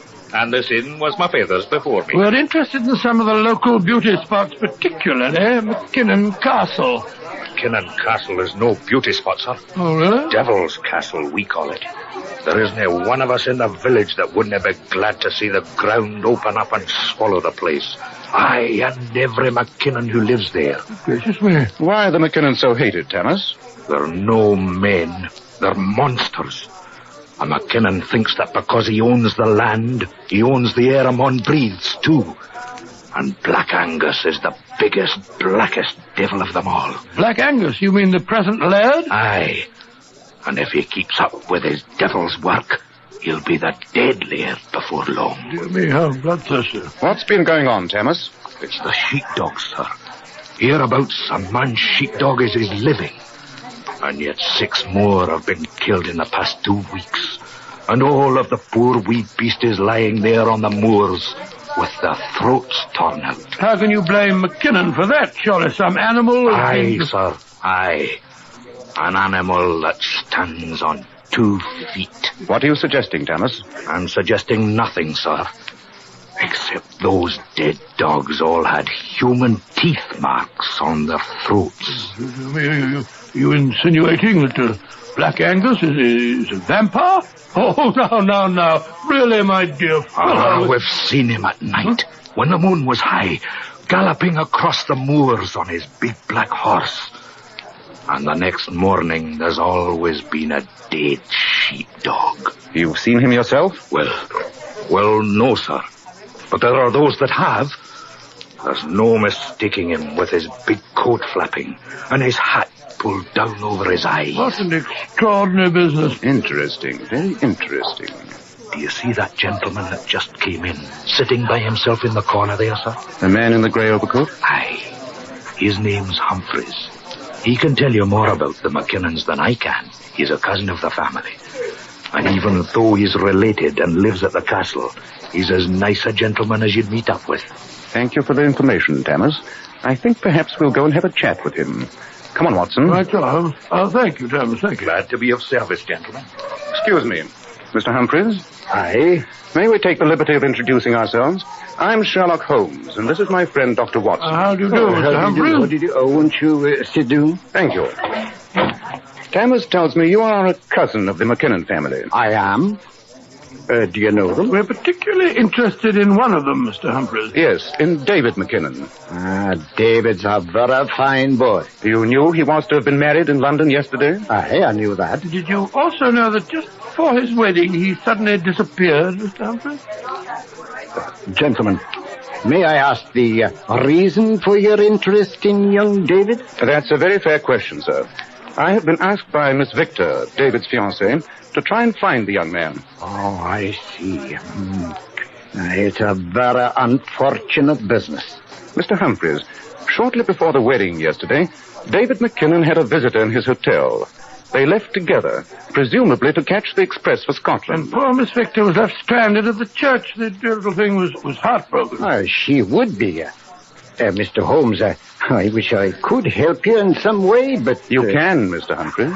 Well, how? By telling us what message you delivered to David at his hotel yesterday. But I... Oh, come now, Mr. Humphreys. The man seen to be leaving the hotel with David was wearing a grey raglan coat, such as you are wearing. In addition, I observed as we sat down that you're reading yesterday's edition of the London Times. Even if you subscribed to it, it couldn't have reached you here in Scotland through the post this speedily. Amazing, Holmes. Elementary, isn't it, Mr. Humphreys? Well, I don't know about that, but your deduction is correct. Yes, Mr. Holmes, I did return with David from London yesterday. What was the message you were sent to give him, may I ask? The message that decided him not to go through with his marriage? I'm afraid I can't answer that question, Mr. Holmes. Though I may tell you it's a family secret of the gravest importance. Well, in that case, our only recourse is to go to McKinnon Castle and pursue our inquiries there. Yeah, I imagine that would be best, gentlemen, but frankly, I doubt if you'll gain admittance.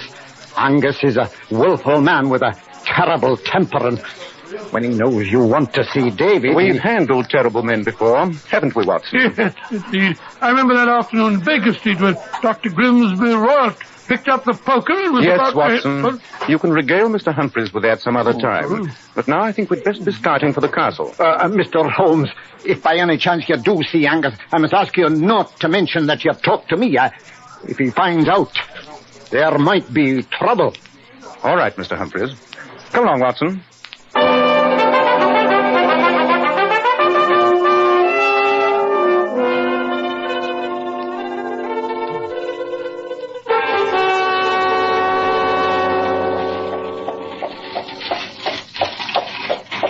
Oh, I wish they'd put some springs in this vehicle. It's worse than an Irish jointing car. If Thomas's directions are to be believed, we should see the castle when we get to the crest of this hill. This Black Angus seems to be quite a lovable character. Even Humphreys, his cousin, seems to be terrified of him. The man was positively shaking. Yes, I noticed that. That must be the castle now. By George. Forbidding-looking place, isn't it? Yes. Watson, rein in your horse. Wait a minute. What is it, Holmes? Look, lying by the side of the road. Just a dead dog. Yes, a dead sheepdog. Come on. The dog's throat has been torn out. Yes. And look here, Watson. Look at these marks on the throat. Good heavens, Holmes. They look like they are the marks of human teeth.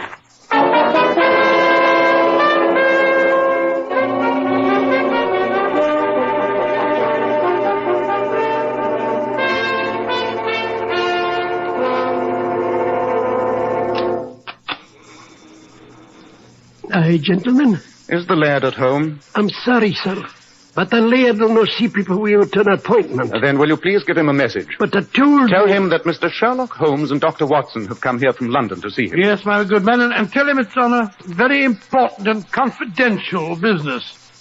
If you'll wait here in the hall, I'll give him the message, gentlemen. But he'll no see you.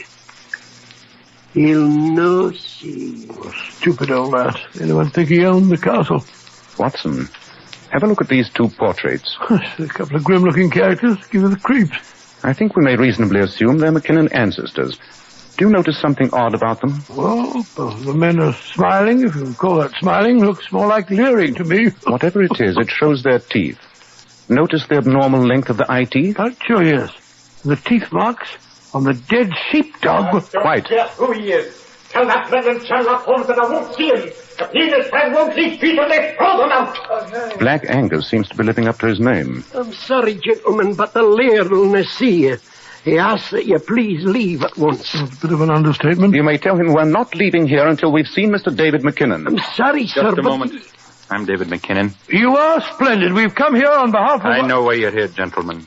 I must ask that you leave at once. But Miss Victor, your fiancée... After all, you know, Gentlemen, you heard my father's message. Please go. As for Miss Victor, I have no interest in hearing anything concerning her. Good day. Come, Watson. I think perhaps our visit was ill-timed. This way, please, gentlemen. Let's get away from here. Unprincipled young cadger, David. I'd like to give him a good thrashing. Might be interesting to talk to David McKinnon when he's away from the influence of Black Angus. Oh, you're wasting your time, Holmes. The man's a bounder. Besides, they'll never let us in the house again. By the front door, true. However, we can still try the back. Leave your hat and coat in the bushes here, old chap. Rumple up your hair, dirty your face, and adopt that delightful Scottish dialect of yours. For the moment, we will be plumbers. Plumbers? Well, how do we know they need plumbers? In an old castle like this, you can always be sure of one fact. Something must inevitably be wrong with the drains. They always need plumbers. But Holmes, do you think it's safe? I mean, if Black Angus discovers us, he may be dangerous. I'm afraid that's a chance we'll have to take. Come along, Watson, and try to look as much like a plumber as possible.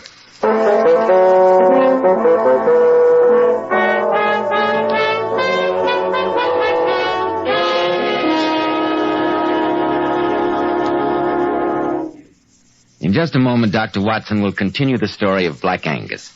But first, here's something which should certainly interest you men about Kreml Hair Tonic. Kreml is one of the greatest improvements ever made in the history of hair tonics. It's been especially developed to keep dry, unruly hair in perfect order all day long, always looking its best with a nice, rich luster. Yet Kreml never gives hair that objectionable, greasy, patent leather look. That kind of hair went out of style with handlebar mustaches. No, Kreml goes in for modern, handsome hair grooming. And it does lots more than just keep hair looking handsome. Kreml removes dandruff flakes. It also promptly relieves itching of dry scalp and leaves the scalp feeling so clean and alive. May I suggest that tomorrow, when you're out for your Sunday walk or drive, you stop and buy a bottle of Kreml at any drug counter. It's spelled Kreml, Kreml Hair Tonic.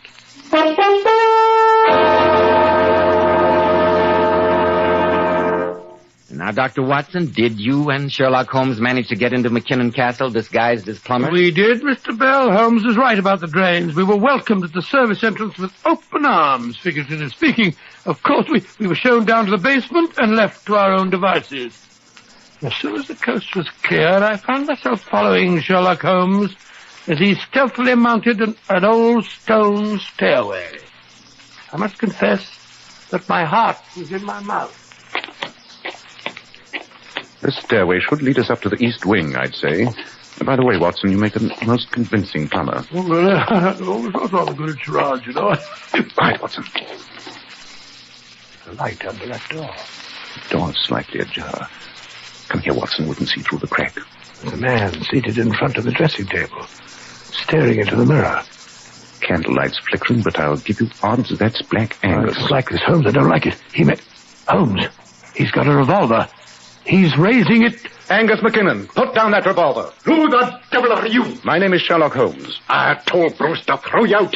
This time I'll do it myself, you prying... Mr. McKinnon, I know what you were thinking when you raised that revolver to your temple just now. And believe me, you're wrong. You can't possibly know. I think I do. You are convinced that you have been killing these sheepdogs. You have been so preoccupied with the legends of your great ancestor, Wolfhound McKinnon, that you think that your brain has snapped and that you've turned into a vampire. You're right, Mr. Holmes. But how you found out is beyond me. You know about the dogs? The sheepdogs with their throats torn out? Yes, we know about them. In fact, we found one as we were driving out about a mile from here. I know. They brought me the news not more than 2 hours ago. It won't happen again. You're convinced that you are responsible for these killings? What else can I think? All the evidence, the blood stains on my cloak. And I know those stains are not caused by human blood. You remember nothing? Nothing. But when I think of the heritage of the McKinnons, how can I doubt? Then that's the reason your son was recalled from London yesterday? It is. You suddenly had proof of what you thought to be your own morbid tendencies. And so you sent a message to your only son, warning him that he must not allow the woman he loved to marry into a family stained with madness. Holmes, you seem to understand my problem. But I will not discuss it with you. Go away, both of you. A McKinnon cannot go to his maker before strangers. Mr. McKinnon, give me your help and a few hours' grace, and I'm convinced I can prove to you that you're the victim of a devilish plot. A plot? I don't understand. Oh, come now, Mr. McKinnon. In this year of grace, it's a little hard to believe in vampires. But how can you disprove the evidence I've seen with my own eyes? The human teeth marks. It wouldn't be hard to conceive of an instrument that could simulate those marks, Mr. McKinnon. But who could think of such a fiendish plan? And what would be the motive? I have a suspicion. But what's more important at the immediate moment is to find the evidence. An instrument such as I've suggested would be damning proof. Therefore, it would be hidden in the most obscure hiding place in the castle. Now, what would be the most secret place? The cellars? Aye, we have extensive cellars. We'll search them. But another possibility occurs to me. In castles as old as this, there's often a secret room, or as they were sometimes called, a priest's hole. You're quite right, Mr. Holmes. We have such a hiding place here, though I haven't been in it for years. A narrow stairway leads down between the walls from an entrance behind that big cabinet. Splendid, Mr. McKinnon. You have a lantern? There, on the dressing table. I like it, Holmes. Thank you, Watson. I have a strong suspicion that the solution of the postponed wedding ceremony, as well as that of the mangled dogs, lies at the foot of that secret stairway.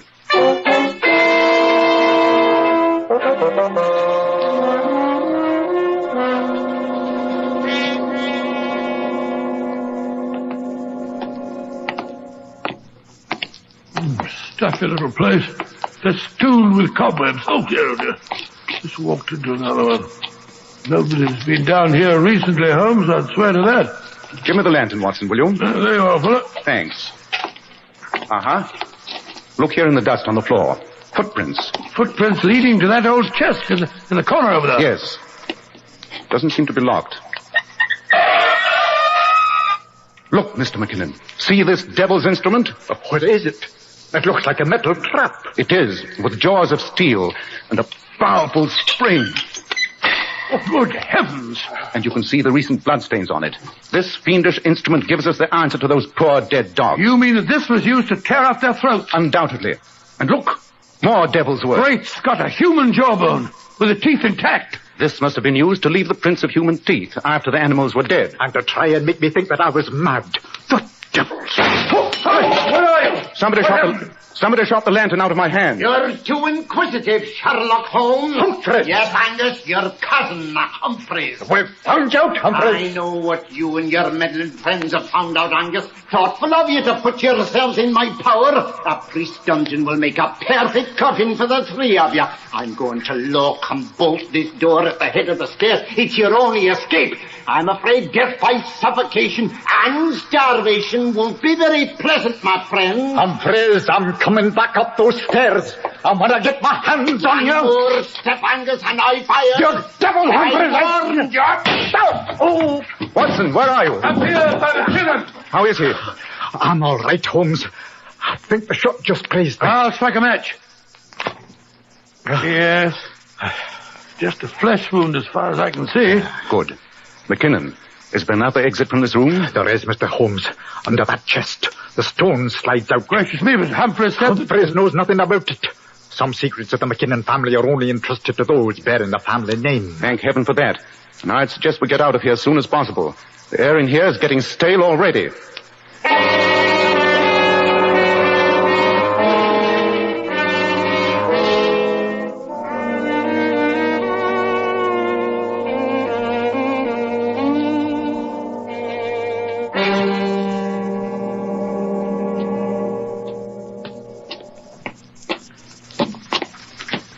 Lean on me, Mr. McKinnon. That's it. How are you feeling? A little shaky, but I'm all right, Mr. Holmes. Where in blazes are we? We've been following this little passage up and down, round and round. Right now we're behind the wall of the library. The entrance is ahead of us, concealed by a tapestry. Shh. There's a faint crack of light. We're behind the tapestry. Someone's in the library. Boy, I don't know how to say this. It's Humphreys. And my son, David. Shh, listen. I was worried about those men from London. If Sherlock Holmes should learn of the shame of the David, McKinnons... I'm afraid I've got shocking news for you.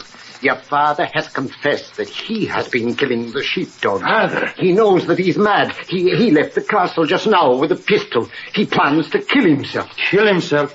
We must stop him. No, my boy. Let him go. It's the best way. Poor father. What can I do? There's only one honorable solution, David. Your branch of the family is corrupt, decayed. If your father dies and you disappear, the estate reverts to me, and we can save the McKinnon name with fresh blood. But, Uncle... You can go to the colonies and start life over with a new name. It's the only way. We've heard enough. Come on. Humphreys, you lying devil. Father, they said that... Drop that revolver, Humphrey. Drop it or I'll shoot. We overheard your conversation, Mr. Humphreys. Most enlightening. And we found this where you hid it, you filthy beast. A human jawbone. You'd marked the dog's with it and tried to make me think that I'd done it myself. Then what he told me in London was nothing but a pack of lies. Of course. Mr. McKinnon, I suggest you send for the police. The police? What crime can they hold me for? A few sheepdogs killed, and they can't prove I was responsible. There's a mob of people outside the window.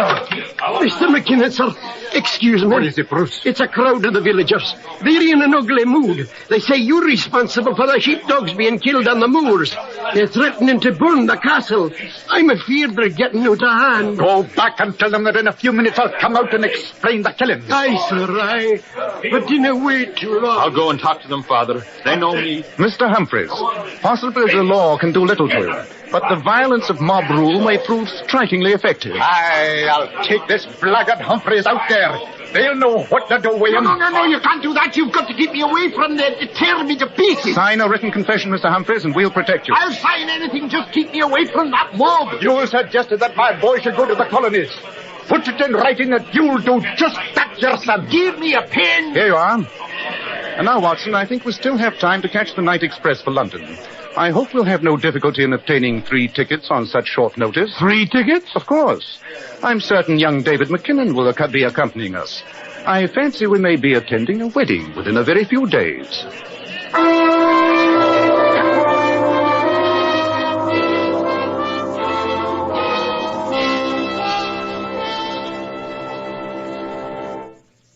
And did you, Dr. Watson?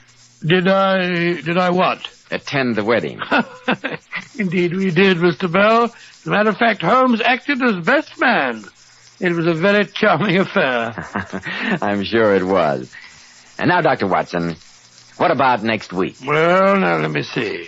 What shall I tell you? Next week, I think I'll tell you a story called The Adventure of the Hungry Cat, in which Sherlock Holmes saves an innocent man from the gallows and brings to justice a particularly vicious and cold-blooded murderer.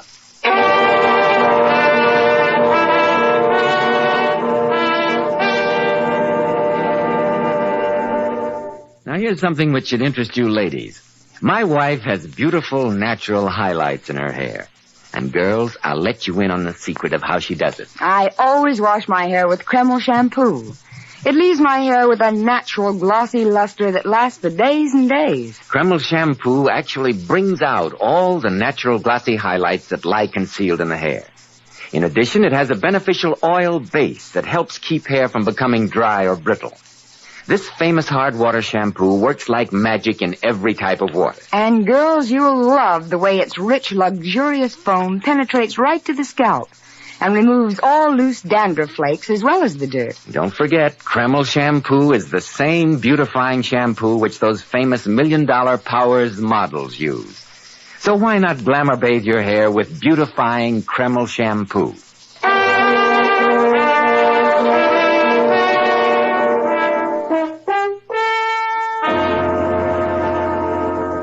Tonight's new Sherlock Holmes adventure was suggested by an incident in Sir Arthur Conan Doyle's story, The Sussex Vampire.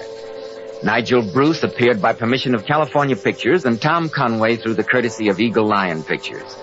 This is Joseph Bell speaking for Kreml Hair Tonic and Kreml Shampoo, and inviting you to be with us next week at this same time when Dr. Watson will tell us about the adventure of the Hungry Cat.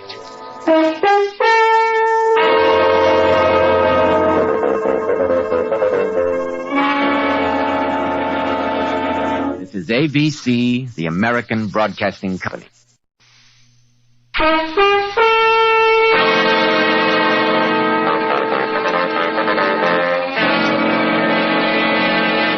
Kreml Hair Tonic and Kreml Shampoo present the new adventures of Sherlock Holmes, starring Nigel Bruce as Dr. Watson and Tom Conway as Sherlock Holmes.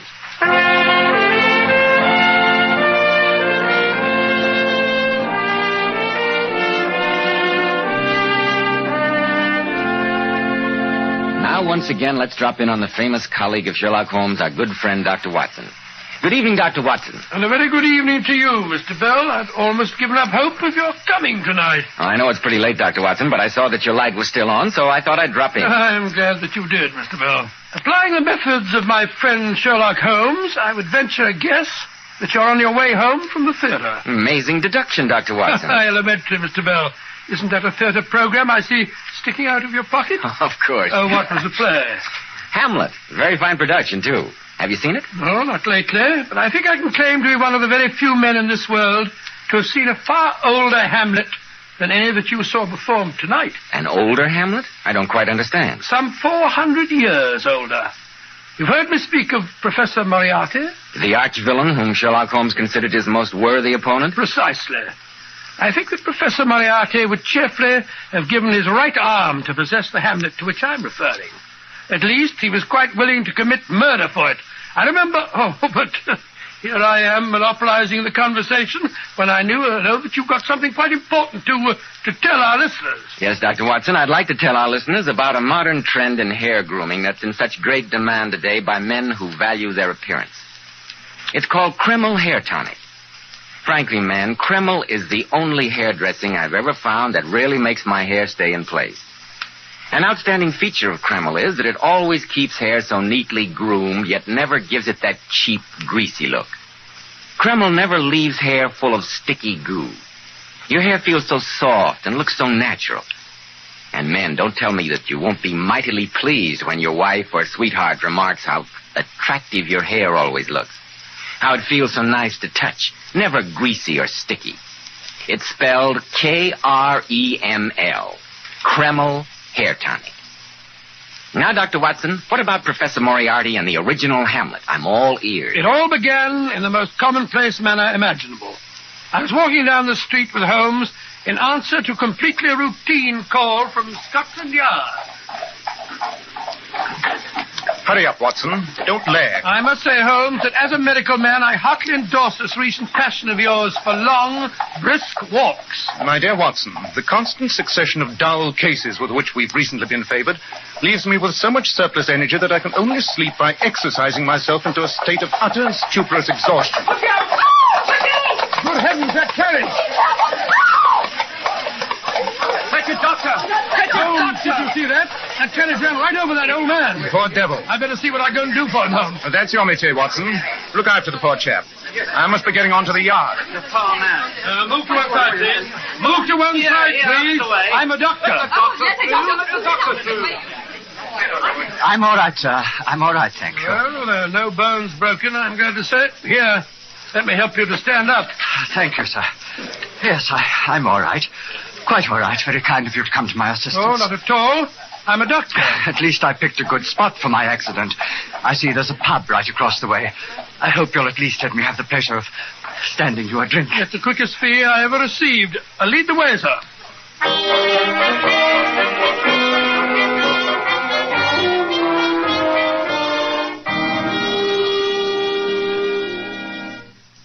Two whiskies and sodas, miss. Right, sir. Allow me to introduce myself, sir. My name's Franklin Burley. Oh, and here's my card, Mr. Burley. Not the Dr. Watson. Oh, you mean the little paper I wrote on the common cold in the last issue of the Lancet? I don't know about that, but aren't you Sherlock Holmes' colleague? Yes, I am. God sent you to me, Dr. Watson. Oh, really? I've been wanting to put my problem into competent hands. What do you mean? I didn't stumble in front of that carriage, Dr. Watson. I was pushed. Someone's been trying to murder me. No, Mr. Burley. I tell you, it's the truth. 2 weeks ago, a wheel came off the carriage that I was driving. A most convenient accident. Last Wednesday, as I was passing St. George's in Hanover Square, an enormous balk of timber fell, missing me by less than a yard. Well, why on earth should anybody want to kill you? Here you are, gent. Oh, thank you. Because I saw it, Dr. Watson. Saw what? I saw the ghost of the Burleys, which no man may see and live. Oh, no, my dear fellow. After all, this is the 19th century. We're a very old family, the Burleys. Not nobility, but just as old, just as proud, and just as poor. My father left me 2 inheritances. The magnificent Burley Library, which has been in our family for over 300 years, and the Burley ghost. Oh, you needn't look at me like that. I'd always scoffed, too, when I heard tales of the ghost. But a week ago, I saw it in the library. Very well, Mr. Burley. May I ask whose ghost it's supposed to be? The original collection of books in the library was stolen from an abbey expropriated by Henry VIII. When the abbot resisted, he was killed, and it's his ghost that, according to legend, haunts the library. I don't suppose you could describe the ghost? That's where you're wrong, Dr. Watson. I saw it, or him, if you prefer, quite clearly. He was extremely tall, very thin. His forehead a high, pale curve, with his eyes 2 sunken pits of blackness. Gracious me. But most of all, I was struck by the slow, almost hypnotic, constant oscillation of his head from side to side, in a manner which I can only describe as curiously and horribly reptilian. You and Mr. Holmes must help me, Dr. Watson. You must. I can see from your expression that you think I'm merely suffering from delusions, imagining persecutions that do not exist, but I tell you, my life is at stake. Mr. Burley, as a medical man, I'll admit that at least you believe you're telling the truth. Tell me, do you live alone? No, my son lives with me. A good enough sort, though I could wish he had a bit more purpose in life. But his wife... What about his wife? When my son was in Ceylon running a tea plantation, he married a half-caste woman. She's utterly strange, a terrible creature. I more than half suspect she's behind everything that's happened. Rather a weird alliance, isn't it, between your ghost and your son's wife? All right, Mr. Burley, I'll speak to Holmes, if that's the only thing that'll set your mind at rest. It won't be the first time that he's driven a ghost back to its lair.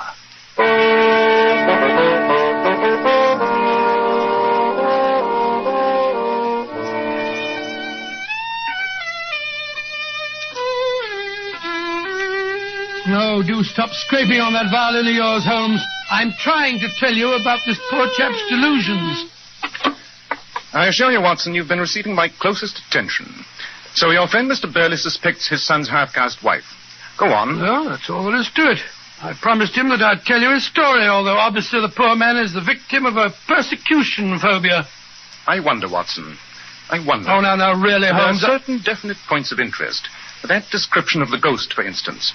Tall, very thin, high forehead, with a constant oscillation of his head in a reptilian manner. Who does that remind you of, Watson? Remind me of? I don't know. Could it be anyone but our friend Moriarty? Good heavens, you're right. And the library of the nature that you describe might well contain treasures worthy of the professor's highly selective interests. I tell you, Watson, it sounds precisely like Moriarty. The inspection of the library in his ghostly guise, followed by the realization that if he's to secure without suspicion the treasures he covets, their owner's death is necessary. Come, Watson. Stop lounging in your chair. Oh, but where are we off to? Mr. Burley said he was returning to an ancestral home at the seaside in Cornwall. Yes? We shall join him there. It's been too long since I've crossed swords with such a masterly adversary as Professor Moriarty.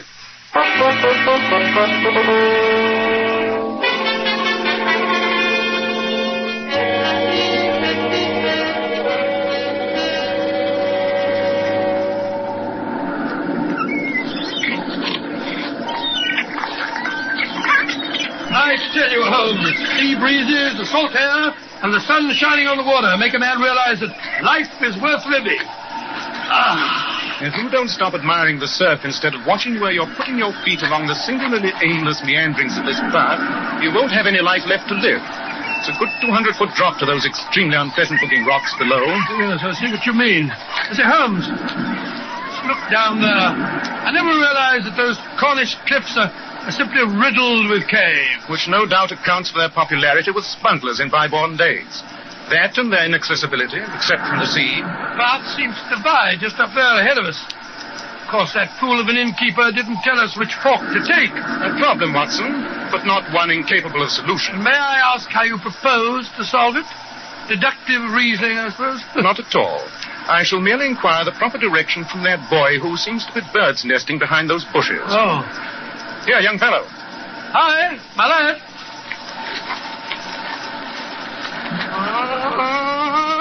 Good morning, my boy. I'm not doing nothing I shouldn't. Of course not. There's nothing to be frightened of. We simply want to know the way to Burley Manor. Burley Manor, my boy. To the right or to the left? Oh, you want Burley Manor, eh? That is the impression we're trying to convey. Everybody knows where Burley Manor is. Well, we don't. Where is it? Straight along the path. That way. Pathetic sight. When will our civilization advance sufficiently to produce a race free of such pitiable creatures as that? Oh, I don't know. The boy looks well-fed and happy. Why shouldn't he? Nothing to do but walk round barefoot and climb about the cliffs all day. Seems rather a pleasant life. I wouldn't mind being an idiot myself. Jackie, where are you? If you're looking for that barefooted boy, madam, he went off towards the cliffs. Oh, then he won't be back for hours. He hunts birds' nests and eggs. Sells them for a few pennies. Very sound hobby. I used to do a little bird's nesting myself when I was a boy. I wanted him to run an errand for me, but it's no match. The boy told us that we should take this path to Burley Manor, but he seemed a trifle wanting. If you're going to Burley Manor, I will be glad to show you the way. I'm Mrs. Stephen Burley. Good Lord, not the... Your father-in-law invited us down to see his library, Mrs. Burley. May I introduce Dr. Watson? How do you do? My name is Sherlock Holmes. I'm very glad to know you both. Now, if you'll just follow me along the path, it's rather narrow, so I'm afraid we'll have to go in single file. Just attractive girl, eh, Holmes? Quite. Which makes me wonder all the more why she has evidently been weeping.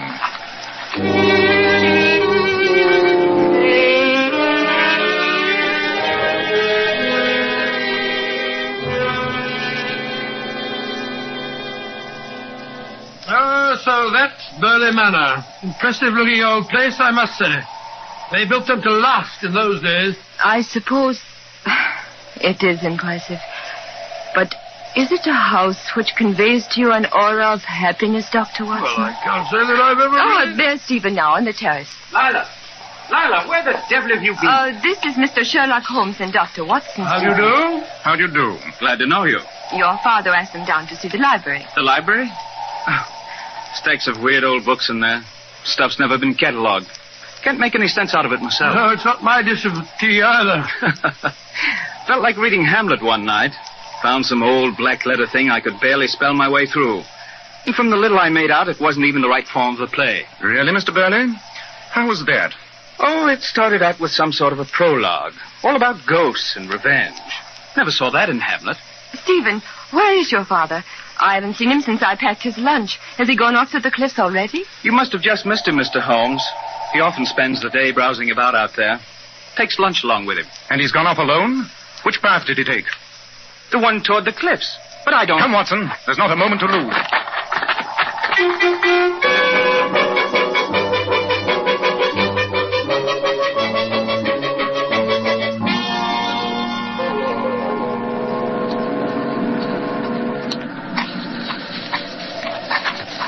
Confound these bushes.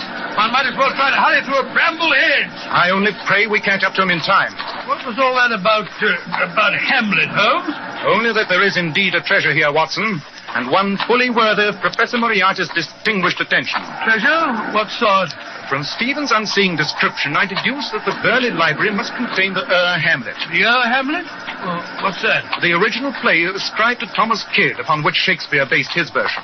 Not a single copy is known to exist in the entire world, Watson. It would be absolutely priceless. Gracious me. I say, Holmes, look. Up there ahead. I just caught a glimpse of a man's back beyond those trees. It must be Burley. Good. Mr. Burley! Mr. Burley! The wind's blowing towards us. He can't hear you. Hurry up, Watson. We catch him beyond that bend in the path. Great heavens! How appalling. Why, the man's literally blown to bits. As I feared, Watson, we were just too late.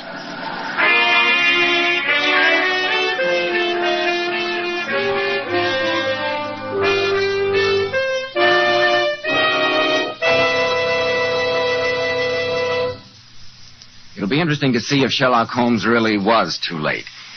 But, men, it's never too late to help improve the appearance of your hair. If you're having trouble keeping your hair in place, if it's dry, lifeless looking, why not try Kreml Hair Tonic? Honestly, I think Kreml is by far one of the greatest hair dressings ever discovered. Kreml keeps hair in perfect order from morning until night, with a nice, healthy-looking luster. Yet Kreml never gives hair that cheap, greasy look. It never smothers hair down with sticky goo, which makes the hair and scalp feel so dirty. In addition, Kreml makes hair a cinch to comb. At the same time, it removes dandruff flakes. It relieves itching of dry scalp and makes your scalp feel so clean and refreshed. Next time you get a haircut, ask your barber for an application of Kreml. In the meantime, buy a bottle at any drug counter. Kreml. Kreml Hair Tonic.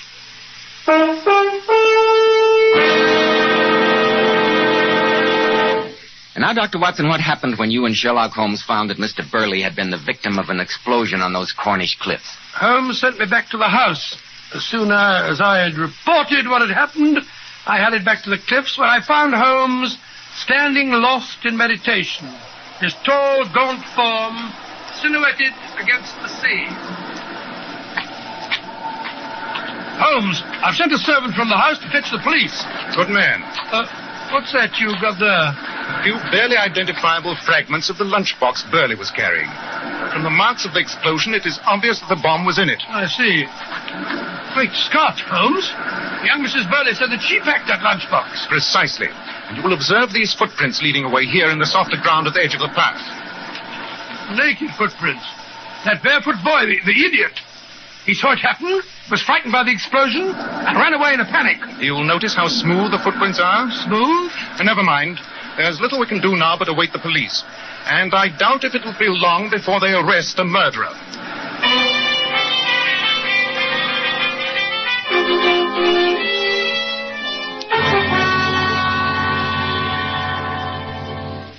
I should like to suggest, Superintendent Maddox, that you broaden the course of your inquiry. If you don't mind, Mr. Holmes, I'll conduct my questioning in my own way.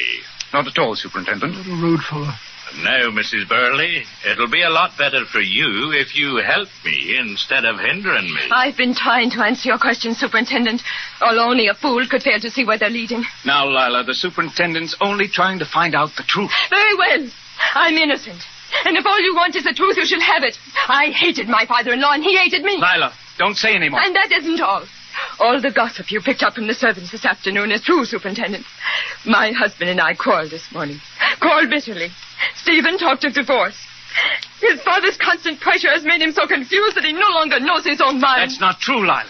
I still love you. So if that's what you wanted to know, Superintendent. Yes. I'm glad he's dead. I hated him. I hated him. I think that'll be quite enough, Mrs. Burley. I shall have to take you with me to the chief constable. The charge is murder. Oh, you're crazy, Maddox. My wife didn't kill my father. The fact that she's told you all these things should be proof enough. I'm sorry, Mr. Burley. I've got to do my duty as I see it. Come along, Mrs. Burley.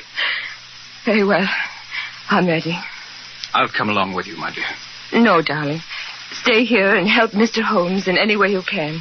That's the best way for you to help me. She's quite right, my boy. Now, come along, Mrs. Burley. Mr. Holmes, I'll offer you any sum you wish to clear my wife. Your father was my client. I already have a duty to find his murderer. And you think that Lila... I think the superintendent would have arrested her twice as quickly if he had known of the other possible motive.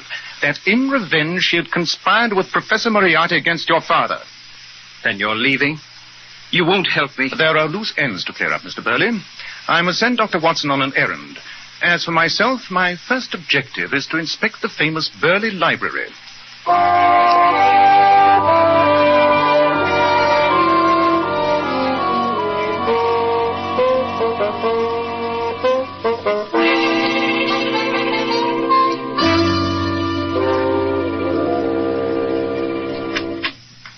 brought you some sandwiches, Mr. Holmes. You've been in here for hours. I'm afraid I've rather lost track of time. Have you found what you wanted? I did not find it. And nothing could be more significant than its absence. There is no sign here, Mr. Burley, of the black letter Hamlet which you described. Well, that's funny. I distinctly remember that... Ah, there you are, Holmes. Any luck, Watson? No, not a bit. I missed my supper and had a wild goose chase for my pains. You mean you couldn't find the half-witted boy? Checked every house in the village. He's nowhere about. I'm afraid he will never return. Dead? You mean you think that he saw too much? I mean, Watson, that the person who planted that bomb also murdered that poor boy. If you could have some lanterns at once, please, Mr. Burley. Of course. I think we'd better follow the tracks of those bare feet to their final destination.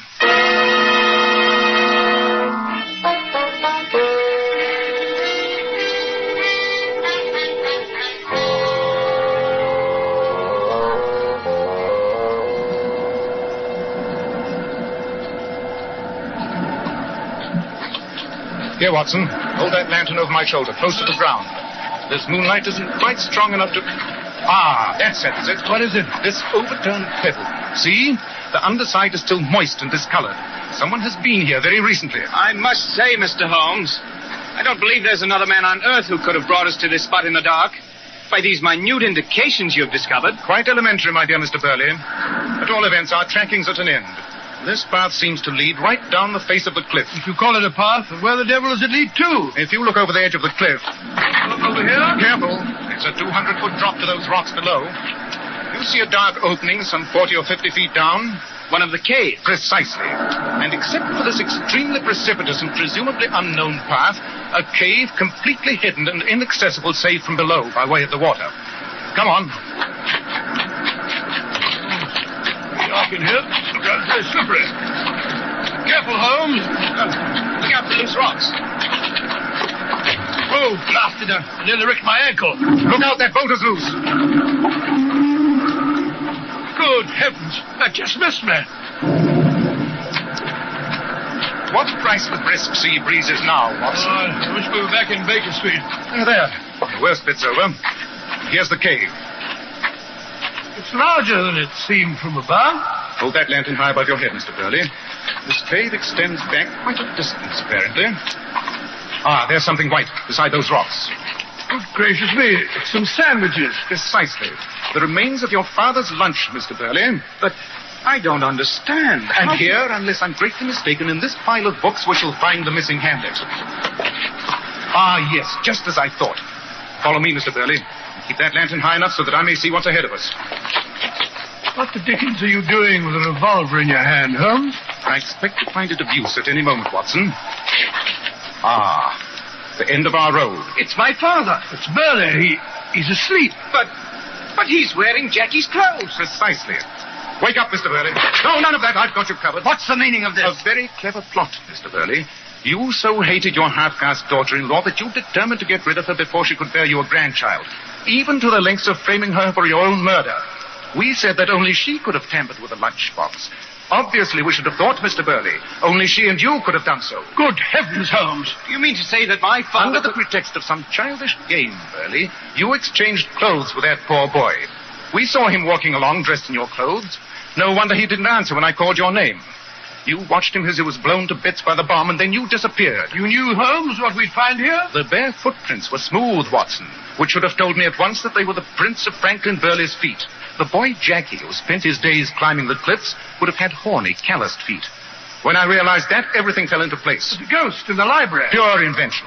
The accident, which doubtless was simply an accident, introduced Burley to you and suggested that I might prove an unimpeachable witness to his ostensible murder by his daughter-in-law.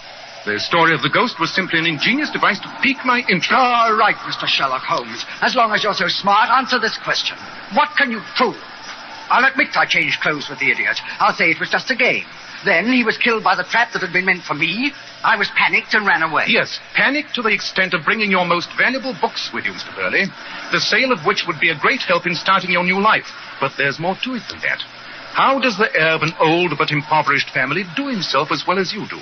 How does a country gentleman secure a well-made time bomb? And above all, how is it that you were able to describe Moriarty so precisely in order to tempt me? I know. You're one of Moriarty's henchmen, aren't you?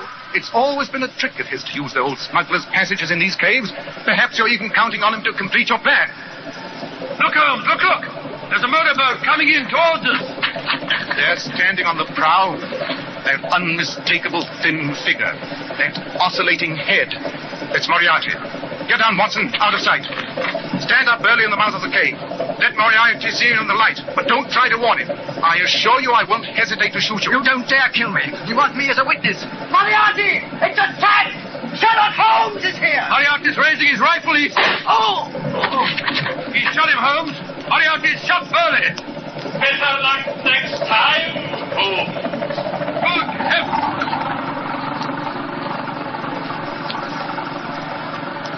Moriarty has made certain that no one shall turn King's evidence against him. Oh! No. Don't try to stand up, man. You're badly hurt. I'm dying. But there'll be no dying words from me for you to use in court. I see where you're looking. You want that Hamlet, don't you, Mr. Holmes? Every scholar, every museum in the world would... Well, it's mine. I'll never let it be seen. No one shall have it now. You least of all. I'm dying, and it dies with Look out, Holmes! Stop! Good heavens, he's thrown himself into the sea. He hasn't a chance on those jagged rocks. Yes, and his body will be washed out to sea before we can get down there. Watson, an irreparable loss. Loss? A confounded murder like that? I was referring to the copy of Hamlet. I'm afraid it's the most shocking loss to English literature since half of Milton's papers were burned by his cook.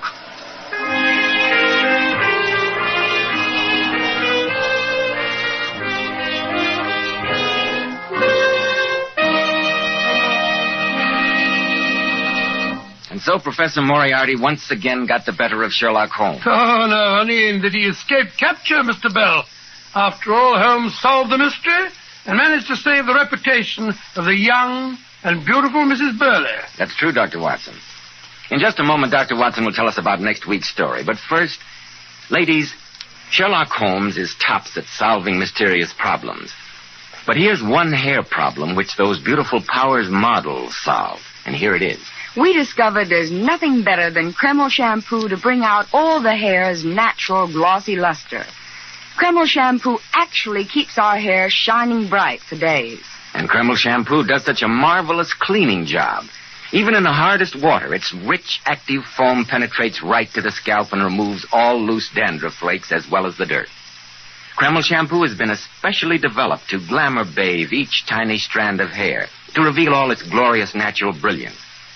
Even after the first shampoo, your hair looks a vision of loveliness. And don't forget to mention how its beneficial oil base helps keep hair from becoming dry or brittle. Yes, I know. That's why my wife always uses Kreml shampoo for our youngsters' hair. In fact, everyone at our house uses Kreml shampoo because it's so mild and gentle on the hair. You can buy a bottle at any drug counter. Just ask for Kreml shampoo. Now, Dr. Watson, how about next week? Well, now let me see. Next week, I think I'll tell you how Holmes unmasked the sinister Dr. Ponsonby, head of a boys' school, and thus saved the life of one of the pupils. I've always referred to this particularly bizarre adventure as a singular affair of the dying schoolboys.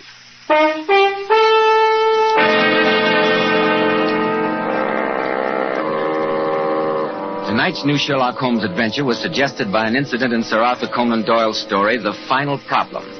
Nigel Bruce appeared by permission of California Pictures. Tom Conway through the courtesy of Eagle Lion Pictures. This is Joseph Bell speaking for Kreml Hair Tonic and Kreml Shampoo. Inviting you to be with us next week at this same time when Dr. Watson will tell us about the singular affair of the dying schoolboys.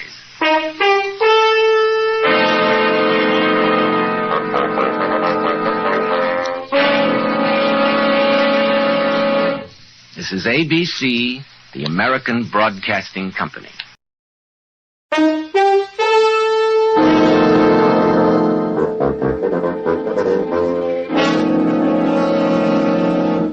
Kreml Hair Tonic and Kreml Shampoo present the new adventures of Sherlock Holmes, starring Nigel Bruce as Dr. Watson and Tom Conway as Sherlock Holmes.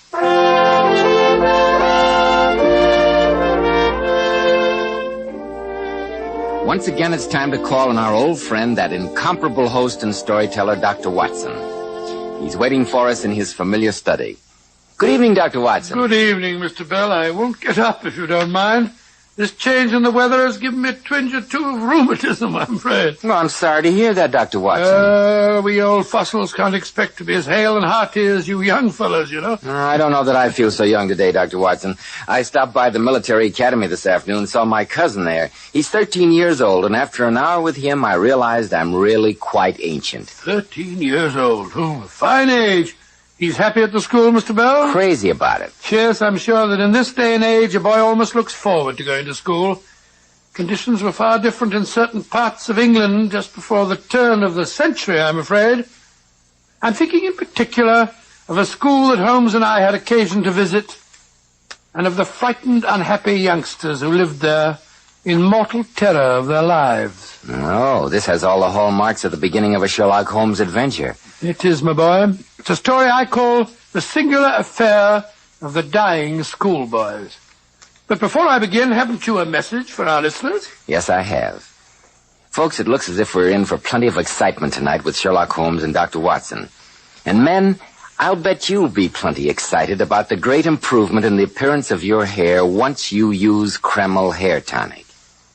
Frankly, I've tried any number of hair dressings, but it took Kreml to really convince me that my hair can always be neat without having to plaster it down with grease or those sticky, gooey concoctions.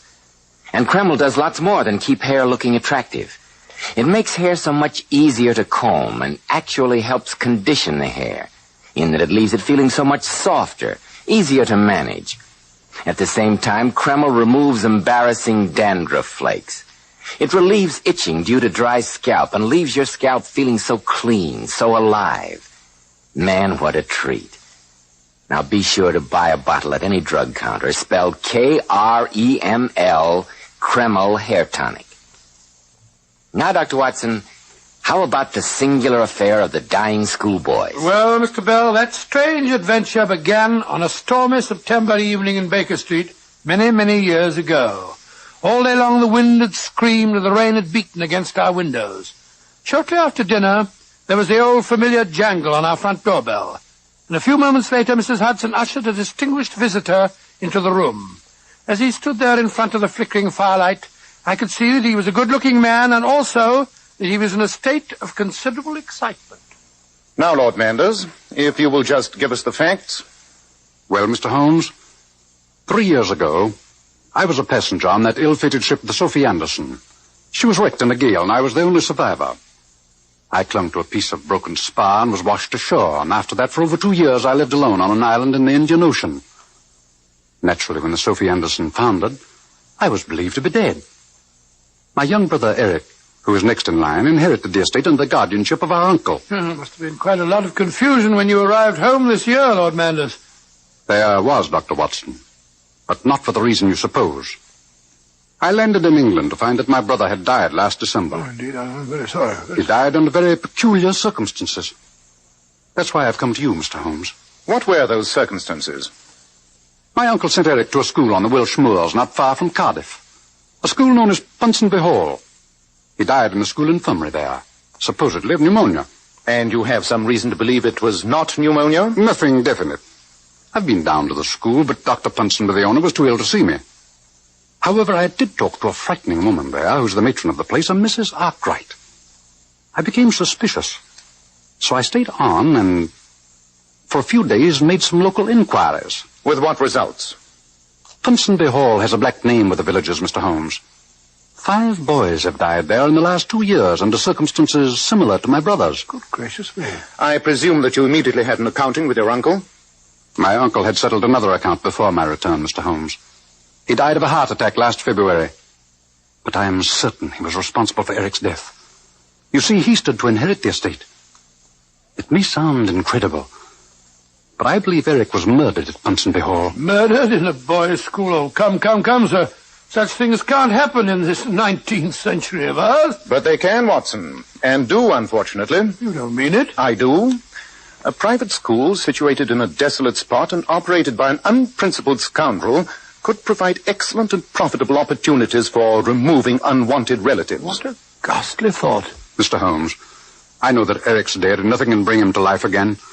But I can try and avenge his death and bring his murderer to justice. You will help me, won't you? Yes, Lord Manders, I will. If these shocking occurrences have been taking place, we may be able at least to prevent further tragedies. Watson, suppose we join Lord Manders on the West of England Express tonight, and tomorrow see what can be done to penetrate the black clouds that surround Ponsonby Hall.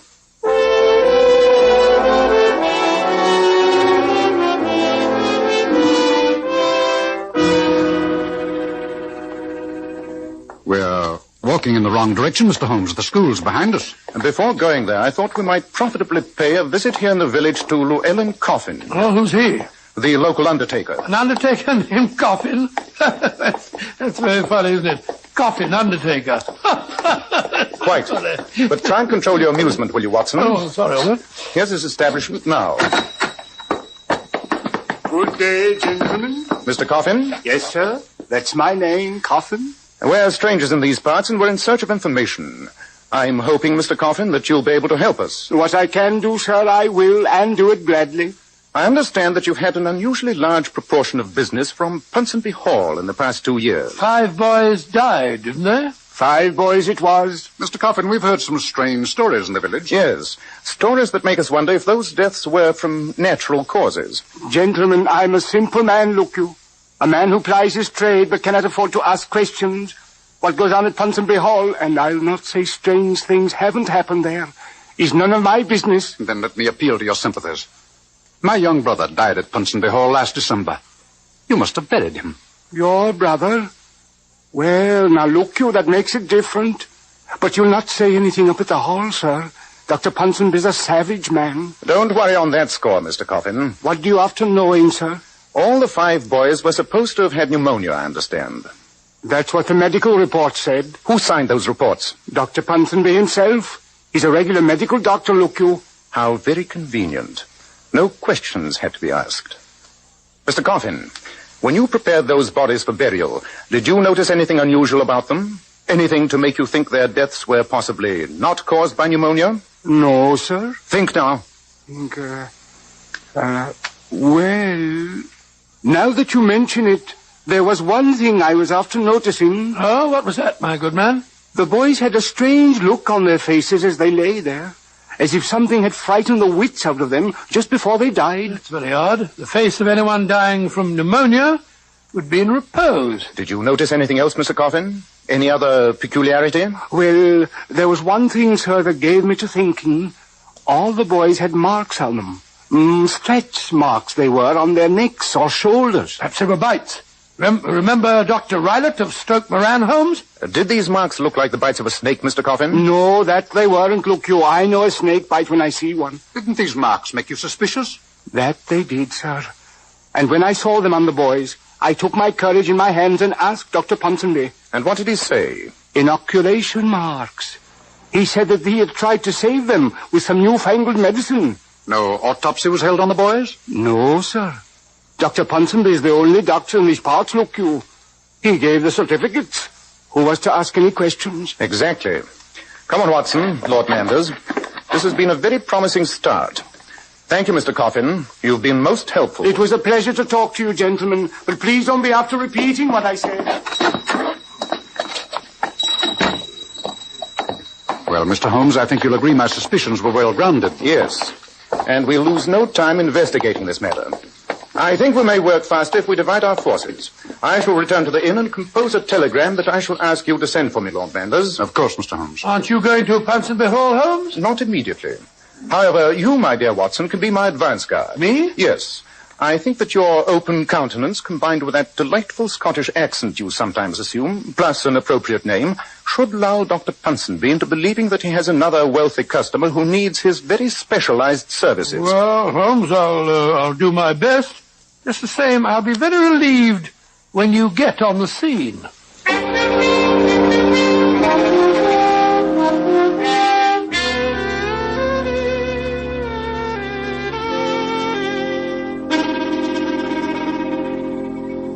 I'm Mrs. Arkwright, the school matron. Whom did you wish to see? I want to have a word with Dr. Ponsonby. My name is Angus McLaughlin, and I'm most anxious to send my young cousin here. Oh? Aye, he needs discipline. And I'm told that you dinner pamper a young lad here. Please come in. I'm sure Dr. Ponsonby will see you. Thank you, Mrs. Arkwright. Come in. Go in, please. Dr. Ponsonby? Yes, please sit down, won't you? Thank you, sir. My name is Angus McLaughlin. I've travelled all the way from Aberdeen to see you. I was told that at your school you at least know how to discipline a lad. Well, Mr. McLaughlin, in our modest way, we endeavour to inculcate our students with a sense of responsibility. Aye. I was about to have a glass of wine. Perhaps you'd care to join me? That's very kind of you, Dr. Ponsonby. I'd like to. You wish to send a relative here, Mr. McLaughlin? Aye, sir, a young cousin of mine, if you'll take him. Here's your wine, Mr. McLaughlin. Thank you, sir. And to your very good health. That's very good. Tell me more about your cousin, sir. Before I accept a new student, I like to know as much about him as possible. Well, I'll be quite frank with you. He's 13 years old and he's a young devil, and an inconvenient young devil, too. You see, Dr. Ponsonby, I'm his guardian. You follow me? No, sir, I don't think I do. Well, I'll be perfectly honest with you. I'm not a poor man, and I'd be a very wealthy one if it weren't for that boy. The whippersnapper is the only person who stands between me and my dead brother's fortune. I wouldn't be sorry if anything were to happen to him. Am I making myself quite clear, Doctor? Much clearer, Mr. McLaughlin. Another glass of wine? Thank you. Well, it's very good. Mr. McLaughlin, why not put all your cards on the table? So much simpler that way. Very well. Does £10,000 mean anything to you, Dr. Ponsonby? Dear me, yes. The scholastic profession is notoriously unremunerative. If my young cousin were to be taken ill, perhaps, shall we say, with pneumonia, if he were to die here at your school, what was I saying?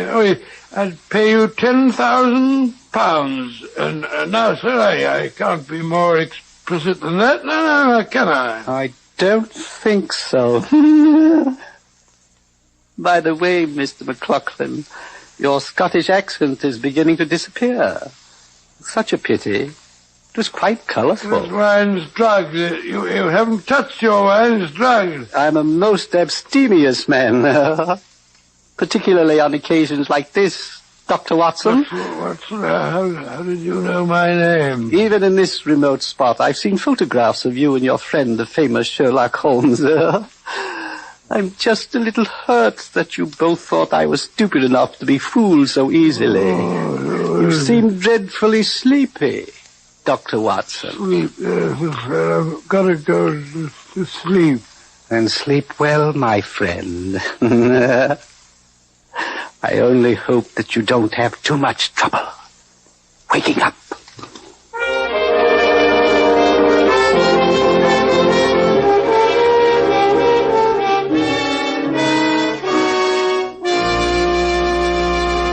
In just a moment, we'll find out just how much trouble Dr. Watson does have in waking up. But first, have you noticed how men are taking a greater interest in their appearance lately? Competition today is keener than ever. And I'm sure you'll agree one of the greatest assets to a man's appearance is well-groomed hair. So men, let me give you this tip about Kreml Hair Tonic and why it's preferred by so many of America's most successful and prosperous executives. Kreml, Kreml, keeps dry, ruffled hair neatly in place all day long. It gives it such a handsome, healthy-looking luster, too. Yet Kreml never leaves hair with that offensive, cheap, greasy look. It never leaves hair and scalp full of sticky goo, which feels so dirty. Kreml always looks and smells so clean on both hair and scalp. It gives hair that attractive, natural He-Man look, which certainly hits the jackpot with the ladies. And don't forget, Kreml does lots more than keep hair looking handsome. Let me repeat, Kreml does lots more than keep hair looking handsome. It makes hair feel softer, easier to manage. At the same time, it removes dandruff flakes and makes the scalp feel so clean and invigorated. Men, use Kreml Hair Tonic daily.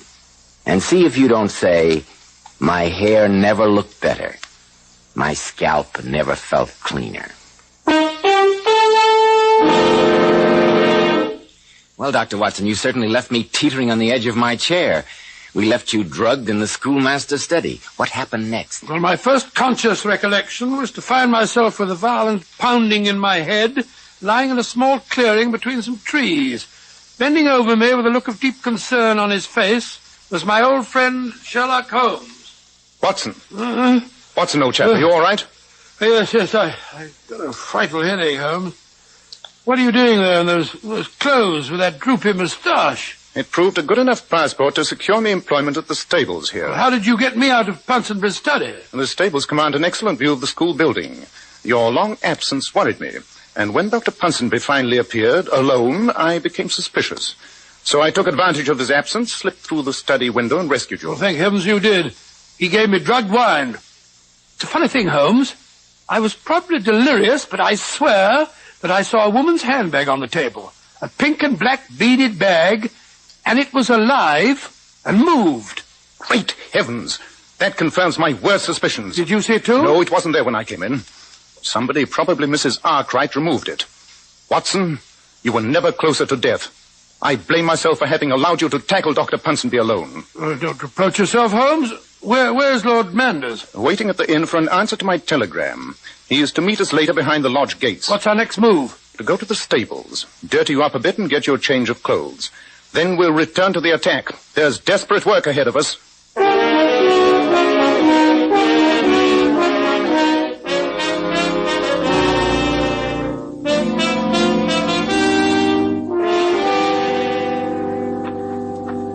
Here, this way, sir.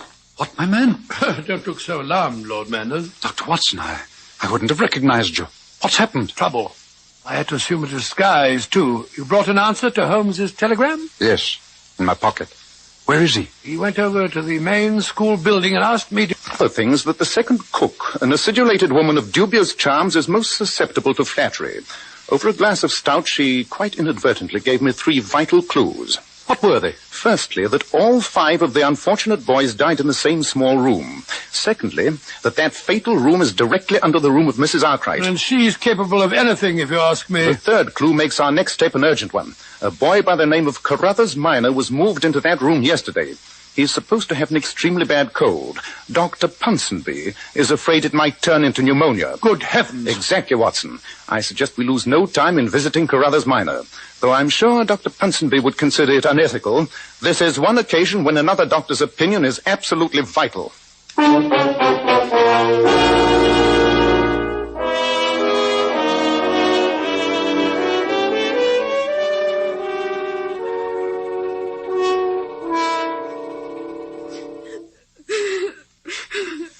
There, Carruthers.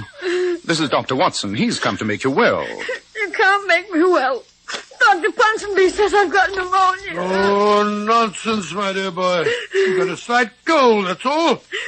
If Dr. Ponsonby says I've got pneumonia's what I've got. Nothing of the kind, my boy. Nothing of the kind. Watson, you notice this bed is anchored to the floor? It can't be moved. What does that suggest to you?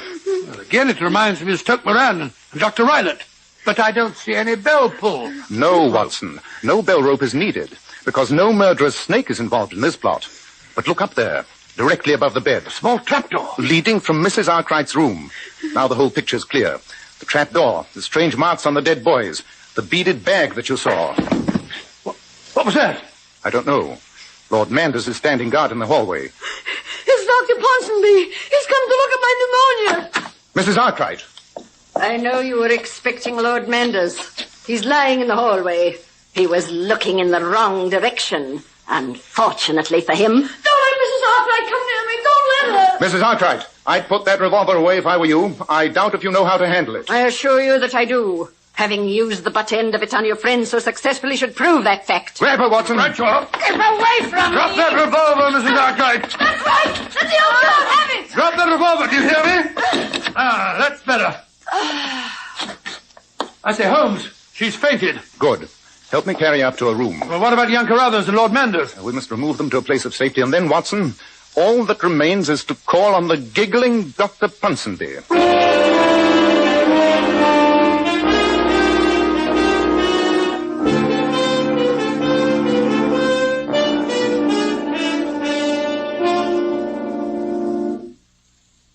It's very dark in here, Holmes. I don't like this at all. Quiet. Somebody's coming. Good evening, Dr. Ponsonby. Let me light your desk lamp for you. You startled me. Who are you? What are you doing in my study? My name is Sherlock Holmes. Dr. Watson, you've already met. Yes, we've met, you scoundrel. Oh, yes, my friend the Scotsman. I was expecting you both. By the way, please put that revolver away. Firearms make me nervous. Dr. Ponsonby, I know how those 5 boys were murdered. I would venture the opinion that you once spent some time for the sake of your health in America. In Arizona Territory, I'd say. I wonder what makes you think that, Mr. Holmes. I've never been in America in my life. And yet I'm certain that someone here spent some time in the vicinity of the Gila River. Well, I understand that Mrs. Arkwright was in America a few years ago. Mrs. Arkwright? Dr. Ponsonby, is it possible you're hoping to transfer our suspicions to your accomplice? My accomplice? You talk in riddles, Mr. Holmes. It's most confusing. Then shall we be more specific? You consider Carruthers Minor to be quite ill, I understand. Oh, yes, I'm dreadfully worried about him. Well, then let me tell you, Dr. Ponsonby, that I examined the boy only a few minutes ago, and as a medical man, I say that he only has a slight cold. Then obviously we disagree in our diagnosis, Dr. Watson. After all, you're just a general practitioner, whereas I specialize... Yes, we know what you specialize in. Gentlemen, I suggest the 3 of us go over to Carruthers' room and hold a consultation. It's just possible that his health has taken a sudden turn for the better.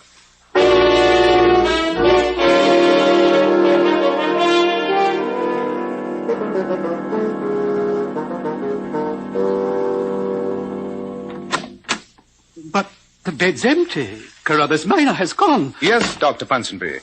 And suppose you take his place. All right, I've got him, Holmes. Leave me alone. What are you going to do? Lash you to this bed and see if you can stomach your own filthy medicine. This is outrageous. Of course. I thought that if we were to reconstruct your crimes with you as the victim, we might persuade you to confess. Mrs. Arkwright! Mrs. Arkwright, help! I'm afraid she can't help you. She's in her room with the door locked from the outside. There we are, Holmes. He's lashed up so that he can't move. But you don't understand. Mrs. Arkwright has his instructions.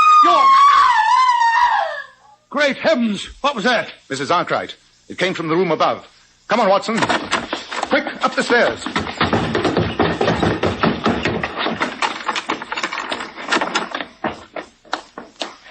She's fainted again. Feel her pulse. I'm just going to... Holmes, there is no pulse. She's dead. The poison works fast. Observe those marks on her wrist. Looks as if some animal had bitten it. It has. And that means the animal's loose in this room. Great heavens. Somehow it must have escaped from its cage and turned on her. Guard the door, Watson. Our lives are not safe until we've found this monster. I don't understand. Look. Look! Under that washstand there. Good heavens, it's that beaded handbag again. And it's moving. Give me your walking stick, Watson. Here. There. This diabolical creature has done enough damage for one lifetime. It's dead, Holmes, but what in thunder is it? It looks like some sort of lizard. It's all pink and covered all over with black scales. That's what made me think it was a handbag. But I've never seen a lizard as large as that. Of course you haven't. So let me introduce you to the peculiar villain of this piece.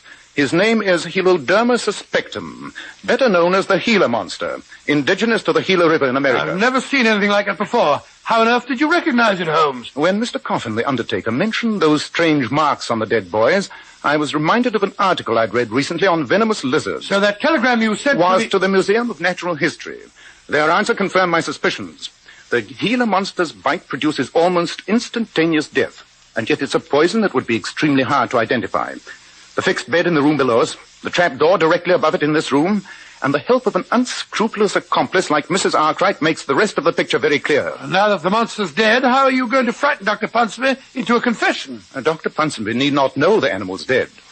Examine the floor, Watson. See if you can find that trap door. Right, Holmes. Meanwhile, I'll see if I can find some cord or string. Uh-huh. Here's a ball of twine on the dressing table, placed there for use in the intended murder of Carruthers Minor, no doubt. Found the trap, Holmes. There's a ring here in the floor and a section of the carpet's been cut out. Good.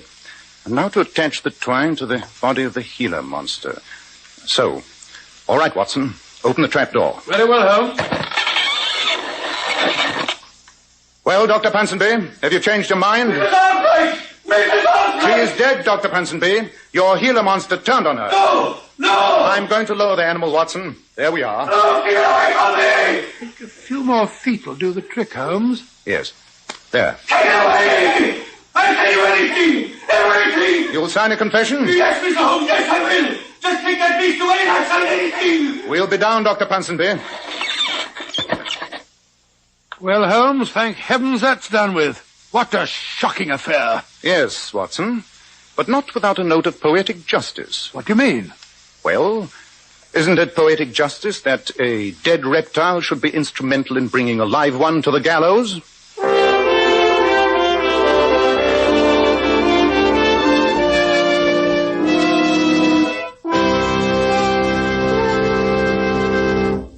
Quite a gruesome finale, Dr. Watson. It certainly was, Mr. Bell. All in all, one of the most unpleasant adventures that Holmes and I ever encountered. In just a moment, Dr. Watson will be back to tell us about next week's story. Girls, how would you like a thrilling new experience? Then just listen to how beautiful Powers models glamour bathe their hair. We certainly were thrilled to discover the amazing beautifying action of Kreml shampoo. It actually glamour bathes each tiny strand of hair and leaves hair sparkling for days with natural glossy luster. And Kreml shampoo is so mild and gentle. It positively contains no harsh caustics or chemicals. Instead, it has a beneficial oil base which helps keep the hair from becoming dry or brittle. Oh, and don't forget how its luxurious active foam penetrates right to the scalp and removes all loose dandruff as well as the dirt. Girls, why not follow the advice of these $1 million Powers models and glamour bathe your hair with beautifying Kreml shampoo? It takes only 10 minutes right at home. Kreml, Kreml shampoo. Now, Dr. Watson, how about next week? Well, now, let me see. Next week. Next week, I think I'll tell you the adventure of the genuine Garnerius. in which Holmes solved the mystery of Drenko, the famous violinist, who was found dead in a locked room clutching a suicide note, but who nevertheless had been murdered.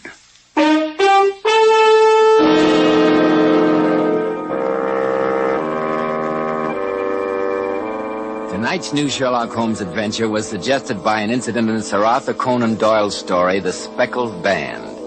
Nigel Bruce appeared by permission of California Pictures, Tom Conway through the courtesy of Eagle Lion Pictures. This is Joseph Bell speaking for Kreml Hair Tonic and Kreml Shampoo, and inviting you to be with us next week at this same time when Dr. Watson will tell us about the adventure of the genuine Garnerius.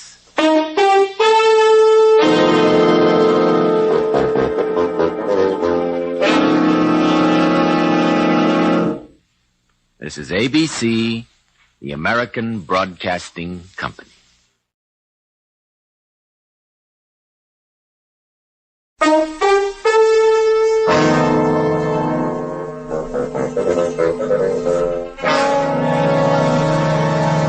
Kreml Hair Tonic and Kreml Shampoo present the new adventures of Sherlock Holmes, starring Nigel Bruce as Dr. Watson and Tom Conway as Sherlock Holmes.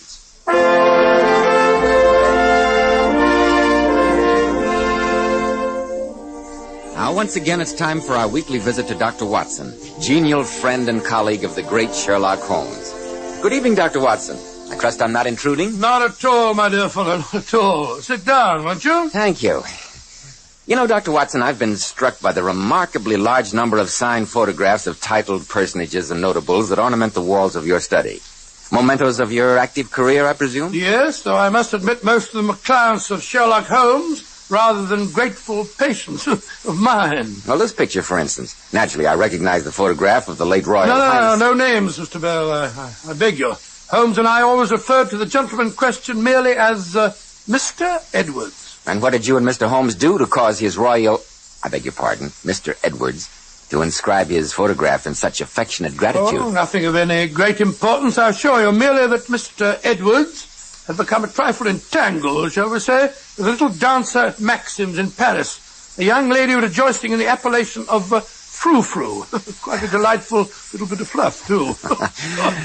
I gather that Sherlock Holmes settled the matter to Mr. Edwards' complete satisfaction. Very easily and very discreetly.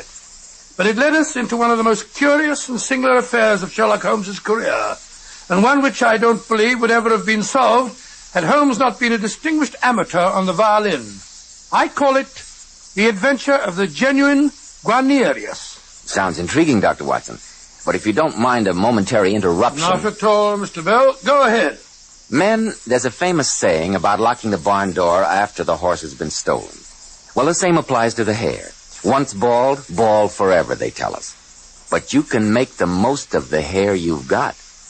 And you can't begin too early. That's why I want to tell you about Kreml Hair Tonic. Kreml contains very special hair grooming ingredients found in no other hair tonic. Kreml makes the hair stay better groomed longer, with that natural, greatly desired He-Man look. Never greasy, never sticky. But Kreml does lots more than just keep hair looking handsome. A massage with Kreml actually helps stimulate circulation in the surface of the scalp. Your scalp always feels so alive, so invigorated after applying Kreml. This highly specialized hair tonic also has an excellent lubricating effect on a dry scalp.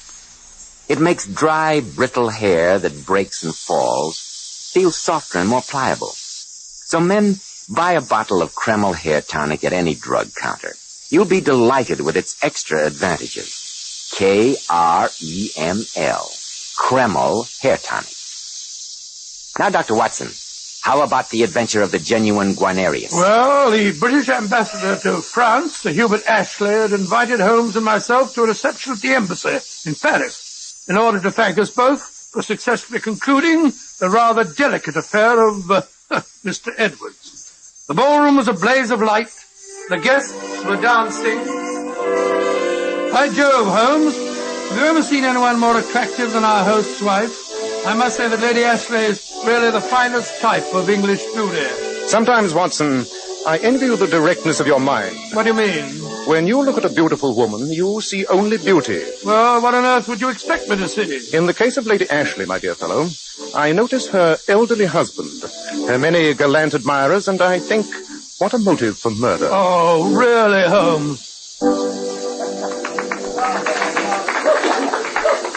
Oh, Mr. Holmes. I trust our guest of honor is enjoying himself. Very much indeed, Lady Ashley. Mr. Holmes, Dr. Watson, may I introduce a very dear friend, Monsieur Jacques Meriveau, who has known me more years than I care to remember. How do you do, sir? Good evening. Yes, I think I can claim to be Lady Ashley's most devoted cavalier, having first made her acquaintance when she was just over 2 hours old. She wept bitterly the moment she saw me. Yes, but I've been trying to make up to him for it ever since. During the time we're in Paris, Monsieur Meriveau, I've been promising myself the pleasure of a visit to your famous music shop. I should be honored, Monsieur Holmes. I've heard, of course, that you play the violin. Merely as the veriest amateur. Incidentally, I'm looking forward eagerly to hearing Monsieur Drenko play this evening, Lady Ashley. I was unfortunately out of London during the only recital he gave this season. He's a great artist. Yes, he comes from one of those little countries down the right-hand corner of the map, doesn't he? I always heard the fellow's a bit of a bounder. You have an opportunity to judge at once, Watson. Our host is approaching with the gentleman in question in tow. Oh, Holmes, there you are. Monsieur Drenko has been asking to meet you. Monsieur Drenko, Mr. Holmes, Dr. Watson. How do you do? How do you do? Holmes? Hubert, if you'll excuse me, I must see to our other guests. Until later, Mr. Holmes, Dr. Watson. Yes, indeed, of course. Dr. Watson and I are looking forward to hearing you play, Monsieur Drenko. I always enjoy an appreciative audience. Tell me, Mr. Holmes, might I speak with you alone for a moment? Come along, Marivaux. You promised me your opinion on that 83 champagne. That's a sound vintage, but I find it Well, Monsieur Drenko? I said alone, Mr. Holmes. I have no secrets from Dr. Watson. Very well, then. It so happens that I find myself in a slight predicament. I thought that with all your experience, you might advise me. As a social favor, Monsieur Drenko? Gladly. If, of course, you would like to come to the tea at my hotel tomorrow and bring your violin to entertain my guests. I beg your pardon. Oh, I understand, Mr. Holmes.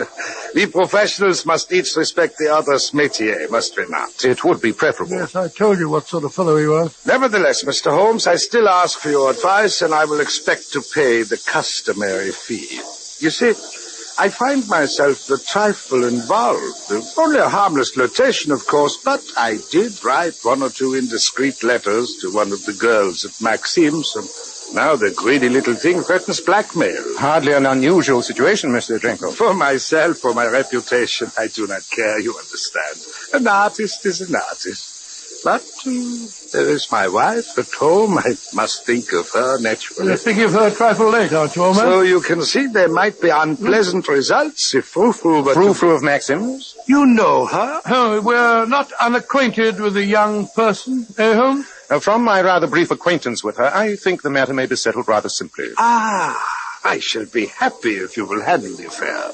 Ladies and gentlemen, may I have your attention, please? Monsieur Drenko, whom we're all very happy to welcome here this evening, will now give us the pleasure of his incomparable music.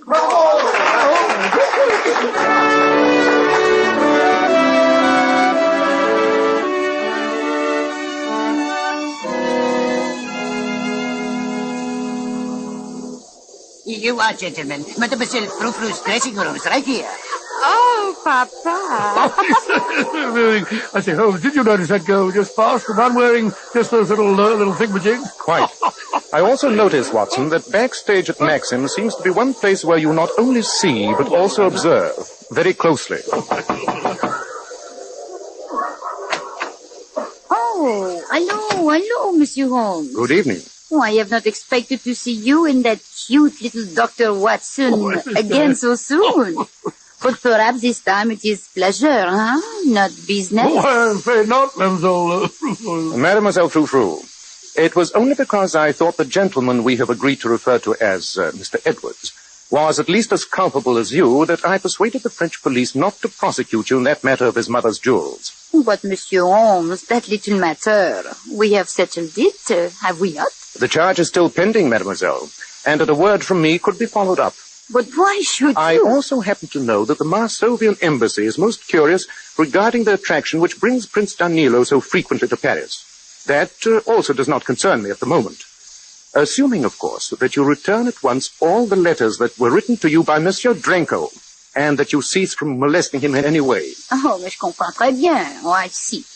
Well, Monsieur Holmes, since you have put it so convincingly, I am rather tired of listening to a soulfully played violin.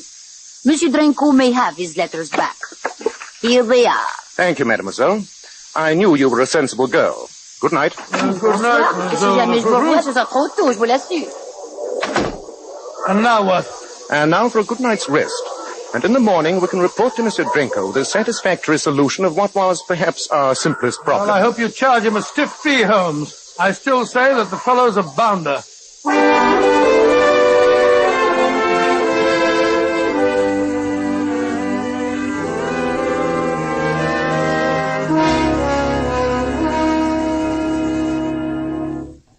Good morning. I think Mr. Drenko is expecting us. Mr. Holmes and Dr. Watson. What's the number of his room, please? Quick, send a message to the police. Oh, Monsieur Holmes. Mr. Marivaux, what's the matter? It's Drenko. Well, we're on our way up to see him. He's dead, killed himself. What? Good heavens. Come, Marivaux, take us up to his room.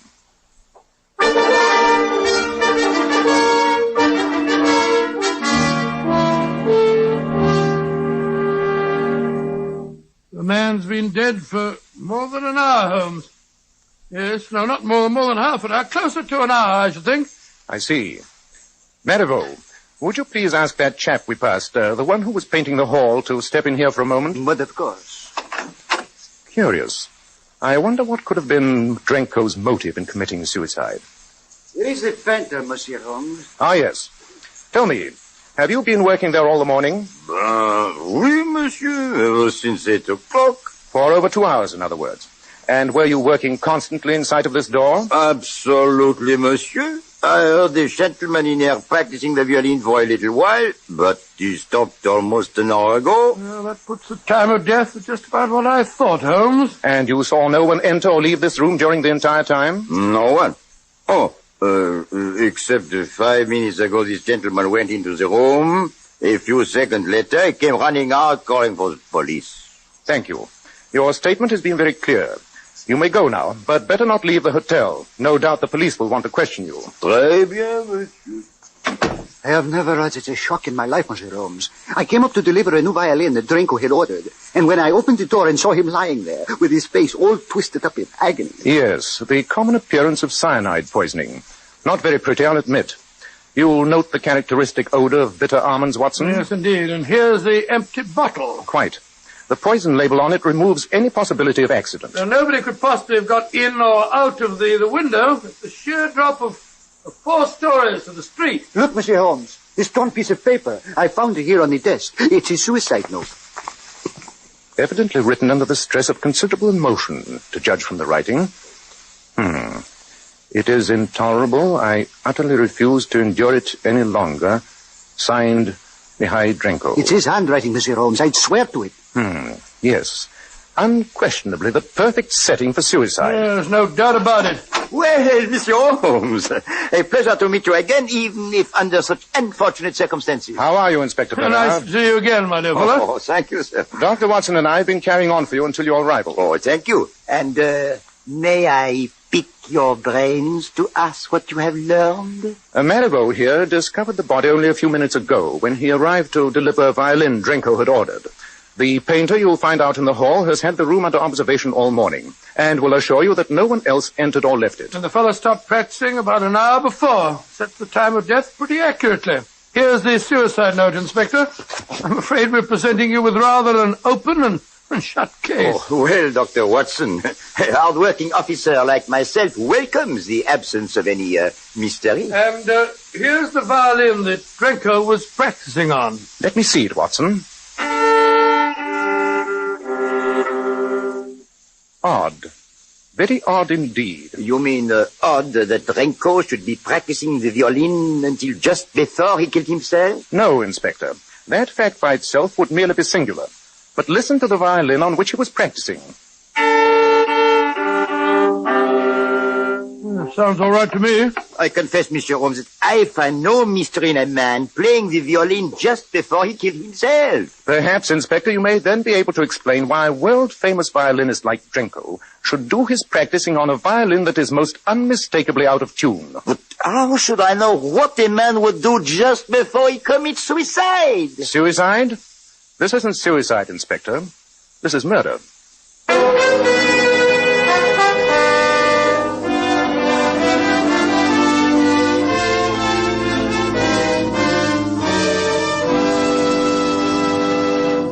Men, once you get bald, there's nothing you can do about it. Science tells us it's impossible to grow hair on bald heads. But you can make the most of the hair you've got. And let me tell you, there's nothing better than Kreml hair tonic to do it. In the first place, Kreml does a marvelous job of hair grooming. It keeps every lock neatly in place, yet never looks greasy or sticky. Kreml contains very special hair grooming ingredients, the like of which have never been duplicated in any other hair tonic. But Kreml does lots more than just keep hair in place. A massage with Kreml helps stimulate circulation of the blood in the surface of the scalp. Your scalp feels so clean, so alive, so invigorated. At the same time, it removes loose dandruff. And if your hair is so dry and brittle that it breaks and falls, remember, Kreml actually helps condition the hair, in that it leaves it feeling so much softer and more pliable. It also has a grand lubricating effect on a dry scalp. So remember, men, make the most of the hair you've got. Use Kreml Hair Tonic daily. Kreml. Kreml Hair Tonic. Now, Dr. Watson, what happened in that hotel room when Sherlock Holmes told Inspector Bernard that Drenko, the violinist, had been murdered and had not committed suicide? Well, naturally, Inspector Bernard was rather surprised. As a matter of fact, it seemed to me that he was a bit huffy about it all. But, Monsieur Holmes, you cannot fly in the face of all the evidence we see before us. The bottle of poison clearly labeled, the suicide note unquestionably in his own handwriting, Dr. Watson's medical evidence that the man had been dead at least an hour, and the final confirmation of the man painting in the hall who tells us that no one entered or left this room until a few minutes ago. And against all this, Mr. Holmes, what have you to offer? A violin that is out of tune. Ah, zut alors. Nevertheless, Inspector, it is the crux of the entire case. But, Holmes, how can you tell what a fellow like Drenko would have done? I can assure you, Watson, that he would have done almost anything in the world except practice on this violin. No, Inspector, this was murder. I'll stake my reputation on it. It is only your reputation, Monsieur Holmes, that makes me hesitate at all. Give me 24 hours in which to establish how this murder was done and who did it. Since you ask it, Monsieur Holmes. Very well. Thank you. Come, Watson. We have some busy hours ahead of us. Good day, gentlemen. Good day, good day. And where are we off to in such a hurry, Holmes? The British Embassy. The embassy? Why on earth? You evidently failed to notice during last night's reception that Lady Ashley left us very abruptly the moment Drenko joined our party. Her manner to him verged on rudeness. And that's so unlike Lady Ashley that I feel that an inquiry in that quarter may bear interesting fruit.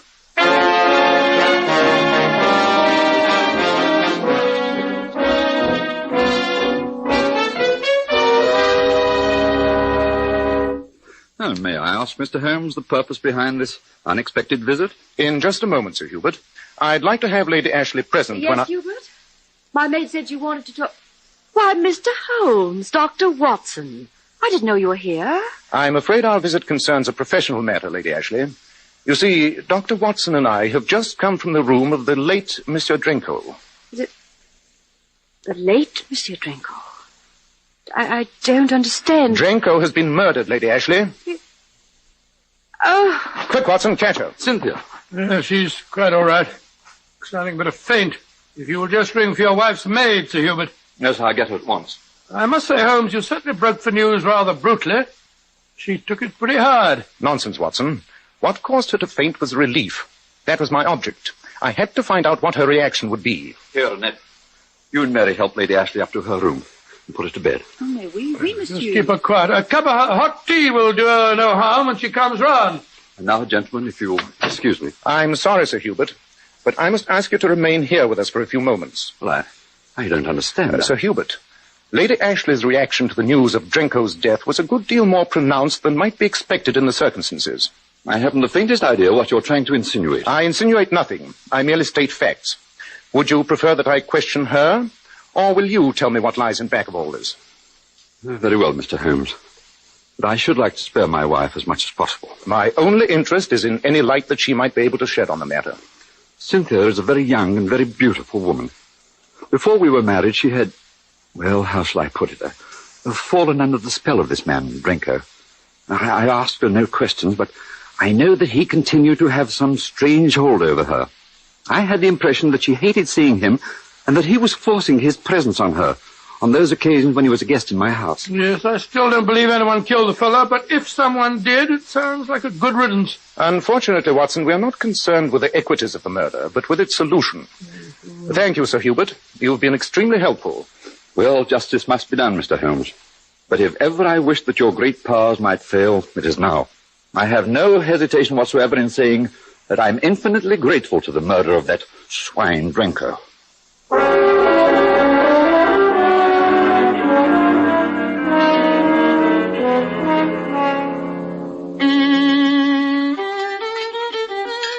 I say, Holmes, will you join me in a cup of tea? No tea, thanks. I'm rather trusting to the inspiration of music to assist me in resolving some of the more puzzling features of this case.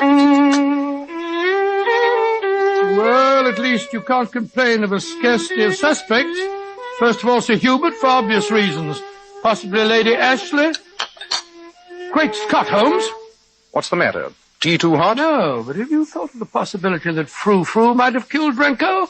After all, she might have been madly in love with him. The possibility had occurred to me, but I discarded it. Oh, discarded it.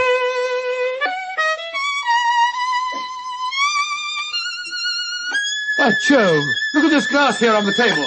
It's positively vibrating from that high note. A not uncommon phenomenon. As you must know, certain objects vibrate in harmony with certain notes. Watson, get your coat. We promised to pay a visit to Marivaux's shop. I think this would be an ideal time to discharge that obligation.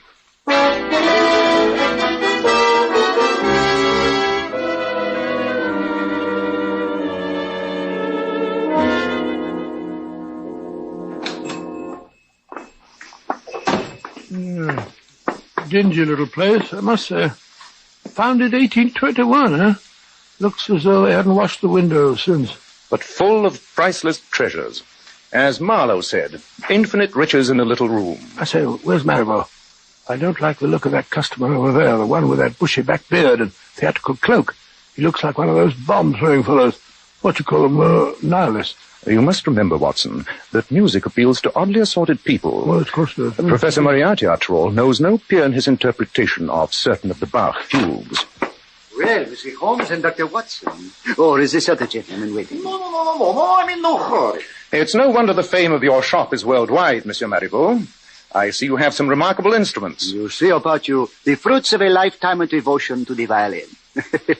I must confess, Mr. Holmes, that it pains me every time I sell one of my treasures. I can well believe it. And have you made any further progress toward a solution of Drenko's death? I feel safe in saying that my investigation has gleaned a few pertinent facts. Would it be indiscreet for me to ask what they are? Not at all. You yourself were present when I made the curious discovery regarding Drenko's violin being out of tune. And only a short time ago, while I happened to be playing my violin, Dr. Watson made a remark which threw further light on the case. Didn't you, Watson? Huh? Oh, yes, of course. I don't know what kind of a violin you possess, Mr. Holmes, but I'm sure you'll appreciate one magnificent example that I'd like you to try. A Guarnerius, the equal of any Strad I've ever seen. I'm afraid it would be far beyond the reach of my poise. But you at least owe yourself the pleasure, the great experience of playing it. Here it is. Isn't it beautiful? Exquisite. If the tone's as mellow as that varnish... But of course. Why don't you take it into my private office and try it? No one will disturb you here. Thank you. I've never had the good fortune to test the Guarnerius. Dr. Watson, while Mr. Holmes is amusing himself, perhaps you'll be interested in one of these bows. Bows? Oh, yes, horsehair thing with you, don't they? Bows. There's more to it than that. There is only one family in all Italy, Dr. Watson, that possesses the great secret of making a bow like this one. Yes, it's all very fascinating, Mr. Merivale, but Holmes must have made up his mind if he likes that fiddle by now.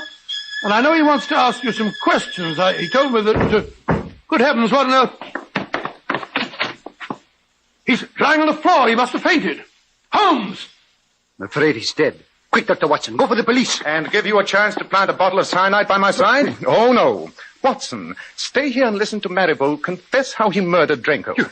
You're alive? No, thanks to you. I took the trouble to dissect the violin you gave me, and then played one of the others here to lure you in. He killed Drenko, but the suicide note... Elementary, my dear Watson. I would hazard a guess that it was torn from the end of a letter to Marivaux referring to an unsatisfactory instrument, which was intolerable and which he couldn't endure any longer. But Holmes, Marivaux was nowhere near Drenko when he died. Marivaux had left a very oddly constructed violin with Drenko, presumably last night, knowing that it was Drenko's habit to practice each morning from 8 till 10. Inside the violin, in place of a sound bar, Marivaux had put a thin glass vial containing cyanogen, the lethal gas which is identical in odor and effects with the cyanide. Good heavens! When Drenko reached the proper high note, the extremely thin glass vial cracked under the impact of the sympathetic vibration, releasing the deadly fumes through the F-holes in the violin. And the violin that Marivaux was delivering to Drenko when he discovered the corpse... Precisely, Watson. He merely left that one by the body, planted the note, and carried off the fatal weapon and all proof of the crime in his now empty case. He made only one error. He neglected to tune the violin he left. Amazing, Holmes. I've listened very patiently, Monsieur Holmes, to your ingenious and utterly imaginary reconstruction. I suppose you can furnish a motive, too? I'd prefer to spare Lady Ashley the ordeal, Marivaux.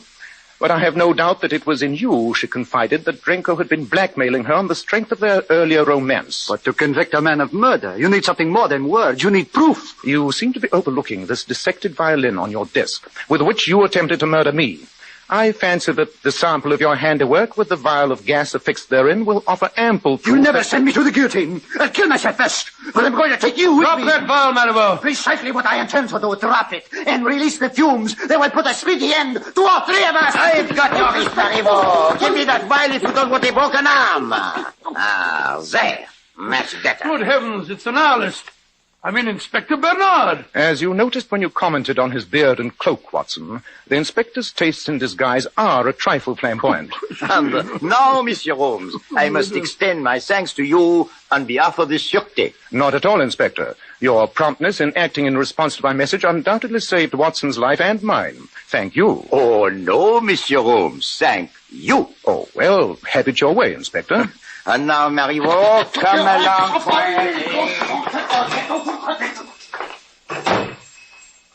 Phew. Rather too close a shave to suit me, Holmes. I say, that fellow Marivaux was very ingenious. Quite.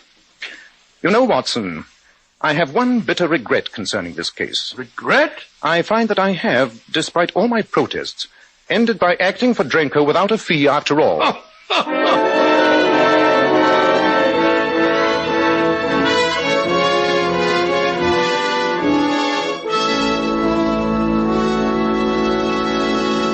In just a moment, Dr. Watson will tell us something about next week's story. But first, girls, some of the most beautiful women in the world are Powers models. And one of their outstanding characteristics is their shining, bright hair. Now, here's how they keep it shining. Powers models use Kreml shampoo. This amazing beautifying shampoo has been especially developed to actually glamour bathe each tiny strand of hair, revealing all its natural glossy luster. My wife says Kreml shampoo is wonderful for washing children's hair. How about that? Oh, yes, it would be, because there are no harsh caustics or chemicals in Kreml shampoo, and its luxurious active foam penetrates right to the scalp and removes all loose dandruff as well as the dirt. Girls, if you could only see how Powers model's hair fairly radiates glossy highlights, I'm sure you'd want to try Kreml shampoo right away. You can get a bottle at any drug counter. Kreml. Kreml shampoo. Now, Dr. Watson, what about next week? Well, now, let me see. Next week, I think I'll tell you about the adventure of the Sally Martin. The Sally Martin? She was a boat, Mr. Bell. Oh. A luxurious yacht. Holmes and I entered the case when her owner was found lying dead in his bunk with a knife stuck between his ribs.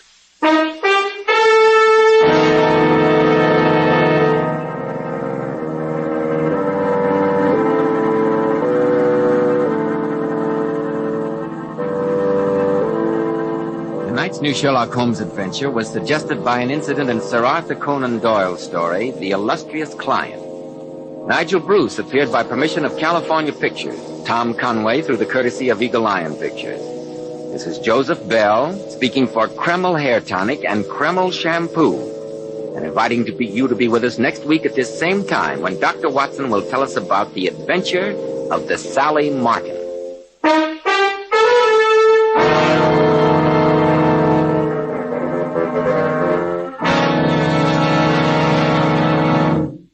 This is ABC, the American Broadcasting Company.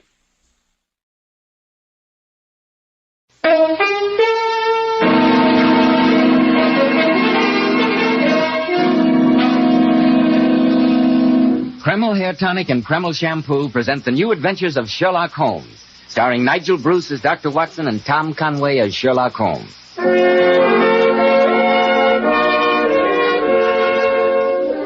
Now, once again, it's time to keep our weekly appointment with that incomparable host and storyteller, Dr. Watson. I'm sure he's expecting us. Of course I am, Mr. Bell. So come in, draw up your usual chair, and make yourself comfortable. That's it. Thank you, Dr. Watson. What story are you planning to tell us tonight? Quite an exciting one, I think. Though the only relic I have of it is this rather mildewed piece of paper. I came across it just before you arrived as I was going over my notes on the cake. But this doesn't look very exciting. It's a hotel bill, and all it says is board and lodging for 1 week, 28 shillings and sixpence. Then there's an extra item, 1 pint of ale not paid for, 5 pence. And yet that extra pint of ale was ordered at the very moment when Sherlock Holmes and I entered into one of the weirdest experiences we ever had. I call it the adventure of the Sally Martin. Before you begin the story, Dr. Watson, do you mind if I... Have a word with our listeners? Of course not, Mr. Bell. Men, if you want a successful, prosperous appearance, don't give your hair that cheap, greasy, plastered-down look. Many products advertise that they don't leave the hair looking or feeling greasy. But let's make this test. Run your hand over your hair. Does your hair feel greasy or sticky? Now look at your hand. Is there a greasy film on it? If there is, then you certainly are not using Kreml Hair Tonic. Because Kreml positively never leaves the hair looking or feeling greasy, sticky, or dirty. Kreml contains a very special hair grooming ingredient found in no other hair tonic. It makes dry, unruly hair stay in place longer. Gives it such a nice, healthy-looking luster, too. When you use Kreml, you can run your hand over your hair and no grease comes off. Notice, too, how delightfully clean your hair feels. And just see if the ladies don't like that natural, well-groomed look which Kreml always gives. Try it, men. Kreml, Kreml Hair Tonic. Now, Dr. Watson, how about the adventure of the Sally Martin? Well, the story began many years ago in the tiny fishing village of Kingsgate on the Kentish coast. At my insistence, Sherlock Holmes had agreed to take a much-needed holiday, and we were staying for a few days at a small seaside inn known as the Silver Dolphin. The adventure began, I remember, on a foggy, bitterly cold evening. Holmes and I, after a hearty dinner, were seated in the public bar of the inn talking to a garrulous old sailor. Little did we think that even in that peaceful village, dark tragedy was stalking us. Tragedy that very soon was to be brought to our attention. Here you are, Albert. Another pint. Thank you kindly, sir. Yes, you're very good health, gentlemen. What an amazing capacity. That's the fifth. I can't think where he puts it. I see no mystery there, Watson. Go on with your story, Albert. You just reached the point where the shark had turned on you. Well, gentlemen, I ups on the rail and dives into that raging sea. Pulls out me knife. Oh, really? Where did you get the knife? I thought you said that you'd lost your clothes in the hurricane. Stepped to me middle, I was. But I always kept a Bowie knife stuck in my belt. Oh, really? How uncomfortable. Well, I see the white belly of the shark turning at me. I let him have it. A rip here, a slash there. Ooh, there was blood all over the place. Never saw such a mess. Storytelling's very dry work, gentlemen. I'll order you another pint, Albert. Thank you kindly, sir. Watson, look who's just come in. Oh, it's our old friend Sergeant Dobson, isn't it? Yes, and judging by his expression, the local representative of the law has serious business on his mind. Good evening, Sergeant. Good evening, Mr. Holmes. Evening, Dr. Watson. How are you, Dobson?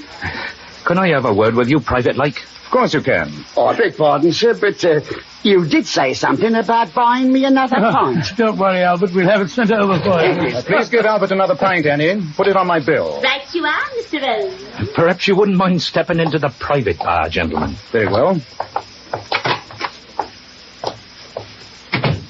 Now, Sergeant, sit down and tell us what's on your mind.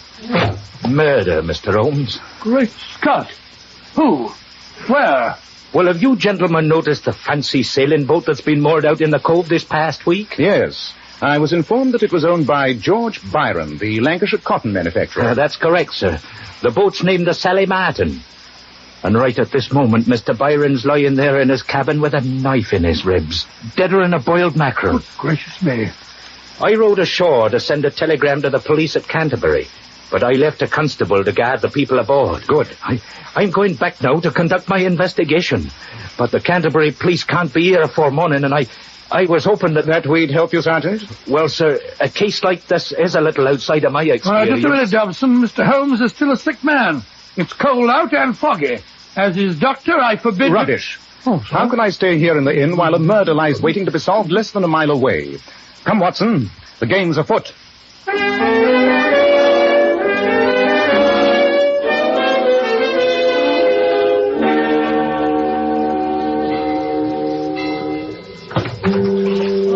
How much further is it, Sergeant? About a quarter of a mile, well, sir. If we don't get there soon, I won't answer for the consequences. I'm a rotten sailor. Cheer up, Watson. In the meanwhile, Sergeant, suppose you give me as many facts as possible. How many people are aboard the Sally Martin? Well, there's 3 passengers, Mr. Holmes, and 2 in the crew. Well, let's have those passengers first. Well, there's Mrs. Byron, the dead man's wife.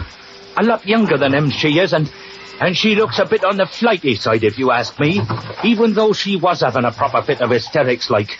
And then there's Clarence Byron, the dead man's brother. And what opinion did you form as to his character? Well, sir, you understand I didn't talk to him much, but he acted cool as a cucumber, just as if murder didn't mean a thing to him.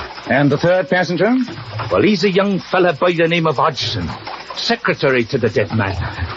Very nicely spoken gentleman he is, but it seemed to me as if Mrs. Byron had quite an eye for him, even through her tears.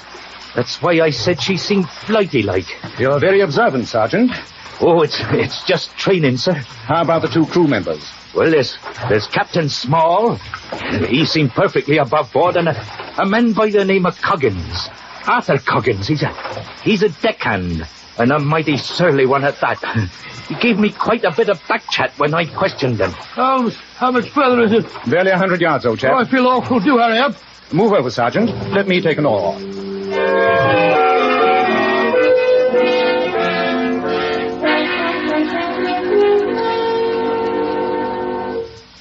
There's the murdered man, Mr. Holmes. That's just how we found him. Very illuminating. Look at that murderous knife. It's buried to the hilt in his chest. Yes, but more interesting than the knife at the moment is the tableau presented in this cabin. What story does it tell you, Watson? Very simple story. Somebody opened the cabin door, came in, and stabbed him. Oh, come now. Surely our years together have made you a little more perceptive than that. Well, what you're driving at? Well, for one thing, in his right hand is an open book. Oh, been reading? Yes, and the sergeant has told us that the oil lantern beside his bunk was still burning when the body was found. Oh, that's right, Mr. Holmes. There's no sign of a struggle. The bedclothes aren't even rumpled. No cry for help was heard, so let us reconstruct the scene. Mr. Byron was lying in his bunk, reading, as you observed, Watson. Oh, quite easy. The door opens.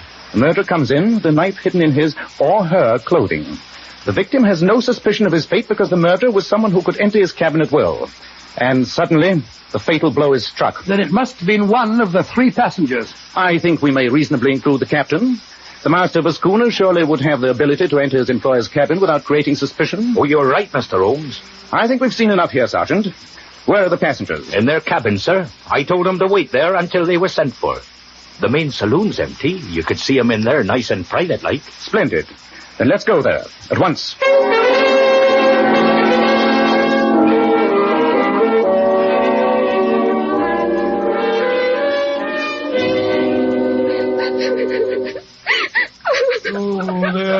There, Mrs. Byron. My friend's only trying to help you. Oh, how can he help me? He can't bring poor George back to life again, can he? No, madam. But at least I can try to find his murderer for you. He's right, Mum, so take it easy, like, and answer his questions. Very well. What do you want to know, Mr. Holmes? Can you suggest anyone who might have had the motive for murdering your husband? Oh, half a dozen men. George made a lot of money. He was a hard businessman. He had many enemies. But none of his business enemies had an opportunity of killing him tonight. His biggest enemy, though I never could make him believe it, is on this very boat now. His brother Clarence. Biggest enemy, his own brother. Oh, come, madam. It's true, Clarence sponged on him, has done for years. And ever since I married George, he's tried to be more friendly to me than a brother-in-law should be. Mm-hmm. Just because I was once in the theatre, he seems to think I didn't know how they laid it. Oh, you were in the theatre? I wonder if you knew a girl who was Daly's pretty little figure. Watson, surely this is no time for your theatrical reminiscences. Oh, well. Mrs. Byron, are you familiar with the terms of your husband's will? Everything he has comes to me. Huh? Well, that's perfectly natural, isn't it? Perfectly. But in that case, your brother-in-law would hardly seem to profit from your husband's death. I don't know what you're suggesting, Mr. Sherlock Holmes. Do you think I stabbed him? I wouldn't have had the strength. Mrs. Byron, I suggested nothing. But I'm interested to notice that you answer your questions as well as ask them. Well, I'm not staying here to answer any more questions, Mr. Holmes. I'm going back to my cabin. If you want me, that's where you'll find me. No, wait a minute, Mum. Let her go, Sergeant. And please ask Mr. Hodgson, the secretary, to come in here. Just as you say, sir. Upon my soul, she's a fine little thing, isn't she? That's attractive, too. What do you make of her, Holmes? It's hard to say. If one wished to deduce motive, it would be easy. Well, she must be 25 years younger than her husband, and a fortune coming to her at his death, eh? Precisely. And despite her own statement, a woman would have the strength to stab an unsuspecting man to death. Here's Mr. Hodgson, sir. Thank you, Sergeant. Please sit down, Mr. Hodgson. Yes, Mr. Holmes. This is a shocking business. It is indeed, my boy. I'd like to ask you a few questions. Any questions you like. When did you last see your employer tonight? Shortly after dinner, Mr. Holmes. He was taking a turn round the deck. We chatted for a few minutes, and then I went to my cabin and retired. It was about 9:30 or 9:45. You heard no cry for help? No shout in the night? No, none. The first I knew of the tragedy was when the captain awakened me. Can you suggest who might have had a motive for his murder? Mr. Holmes, that's a little hard to answer. Come now, Mr. Hodgson. Don't hold anything back. You'll have to talk in a court of law, you know. Yes, I suppose so. Well, gentlemen, in my capacity as secretary, I did know that my employer's brother, Clarence, has been borrowing heavily. Only yesterday morning I was compelled to draw my employer's attention to an irregularity in the monthly bank statement. A £500 check had been drawn. The signature was a forgery. And you think that Clarence Byron committed that forgery? Yes, I do, sir. And so did my employer. The two brothers had a terrible row about it. Sergeant, will you be good enough to ask Mr. Clarence Byron to come here, please? Right you are, Mr. O. One very personal question, Mr. Hodgson. Was the relationship between you and your employer's wife a purely social one? As a matter of fact, Mrs. Byron has been very kind to me. Oh, yeah? My family are dead, and she's taken an interest in me. But I give you my word that it's been purely platonic. Mr. Holmes? Yes, Sergeant Dobson? Mr. Clarence Byron's lying in his bunk, sir. He says he can't come here. He's got a heart attack. A heart attack? That's rather convenient, eh, Holmes? Yes, Watson. And it's also convenient that there's a doctor aboard. Let's go and see him, shall we?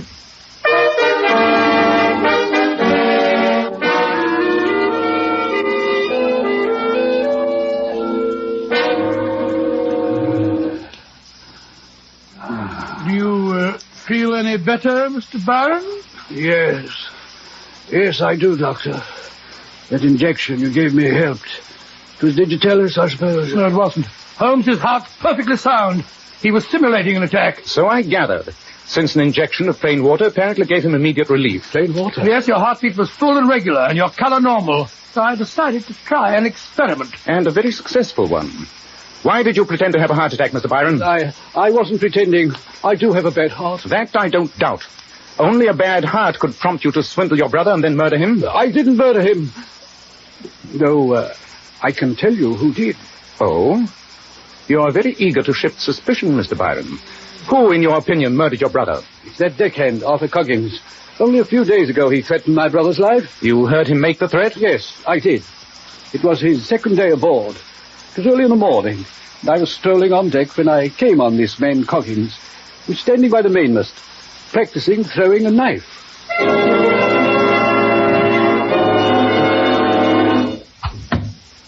You're pretty handy with a knife, Coggins. What's that? I said you're pretty handy with a knife. Yes. I know how to use a knife. Do you think you're going to like being on this ship? No. Not if I don't get treated like a human being. Just yesterday, the owner yells out to me, "Here, you, whatever your name is, treating me like dirt. Whatever your name is. Can't he find out my name? I'm as good as he is." One of these dark nights, he'll get what's coming to him.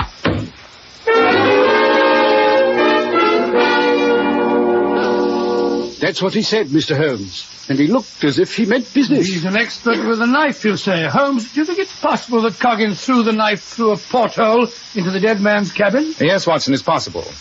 Your story was interesting, Mr. Byron, though, of course, entirely uncorroborated. I think we'll go and talk to the captain and see if he can supplement your information.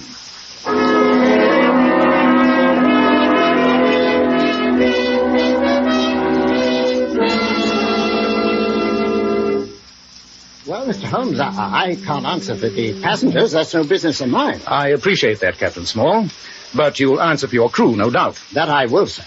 And this man Coggins is a no good if ever I saw one. Insubordinate, surly, always talking about how he's as good and better than those who employ him. Then why did you engage him, Captain? I didn't, sir. That was arranged by my employer, Mr. George Byron. If I had my way, Coggins would have gone back ashore the first day he stepped aboard. Where are his... Great Scott! Is that a revolver shot? Well, it sounded like it.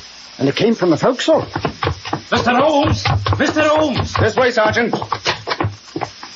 Good heavens! Why, it's Coggins. With a smoking revolver in his right hand. He's committed suicide. Yes. Very convincing, isn't it? His head is sprawled on a piece of foolscap. A confession note, no doubt. Yes, it is. Look at this. I killed him, and with my record I knew you'd catch me, so I took the quick way out. Case is solved, Holmes. On the contrary, Watson, it's becoming more involved. If you look closely, you'll realize that we now have 2 murders to solve instead of 1. And somewhere on this boat, a murderer is still at large, and may strike a 3rd time.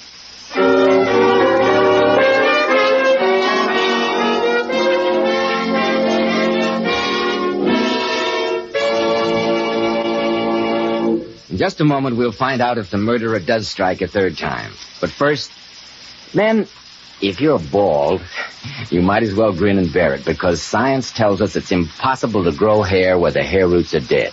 But you certainly can make the most of the hair you've got.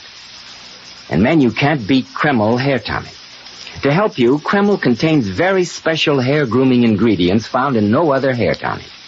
That's why Kreml keeps hair neatly in place longer and without that offensive, greasy look. But Kreml does lots more than keep hair looking handsome. Let me repeat, Kreml does lots more than keep hair looking handsome. A massage with Kreml helps stimulate circulation right in the surface of the scalp. Your scalp feels so alive, so invigorated. At the same time, it removes loose dandruff and has a fine lubricating effect on a dry scalp. And for hair that's so dry that it cracks and falls, remember Kreml actually helps condition the hair, in that it leaves it feeling so much softer and more pliable. Men, buy a bottle of Kreml at any drug counter. It's such a nice, clean product you can use it every day so that your hair always looks its best. Kreml. Kreml Hair Tonic. So, Dr. Watson, the apparent suicide turned out to be another of the murderer's victims. Yes, Mr. Bell. Holmes at once sent Sergeant Dobson to check the passengers while the 3 of us stood in that tiny cabin, an oil lamp swinging above us and shedding a strange glow on the macabre scene. I asked him why he was so positive that it wasn't suicide. You will notice, Watson, that the revolver is in Coggins' right hand. Yes, Holmes, I don't see what... Then ignore the right hand and observe the left. A deckhand is accustomed to hard manual labor. Notice the calluses on his left hand and the freedom from them on the right. By Jove, he was left-handed. Yes, he was, Mr. Holmes. I've noticed him at work. Again, you'll observe the shot entered his head from behind the right ear. A remarkable feat of dexterity for a left-handed man. And the murderer had the note ready, shot Coggins from behind, but made the mistake of placing the revolver in the wrong hand. Precisely. But this note, obviously in disguised writing, poses another problem.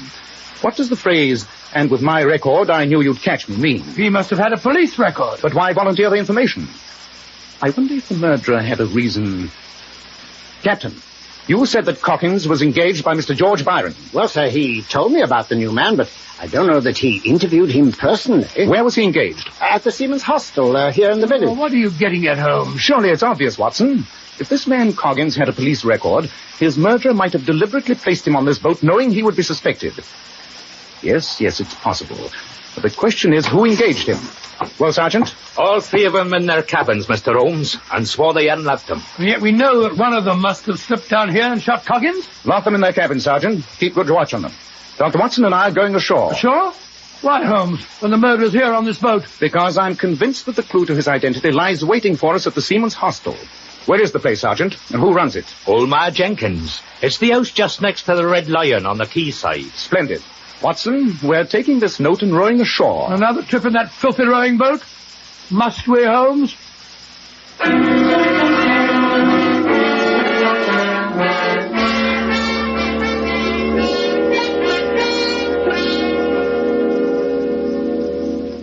It's a fine time of night to rootle a respectable woman out of a warm bed, I must say, and no mistake. But, Mrs. Jenkins, Call me Ma. Everyone calls me Ma. Very well. We've come to you because you're the one person who can help solve 2 murders that took place on the Sally Martin tonight. Murder? Come into me parlor. I'll light the lamp. There. Now, what's this you say happened aboard the Sally Martin? The owner, Mr. Byron, was stabbed to death about 10 o'clock tonight.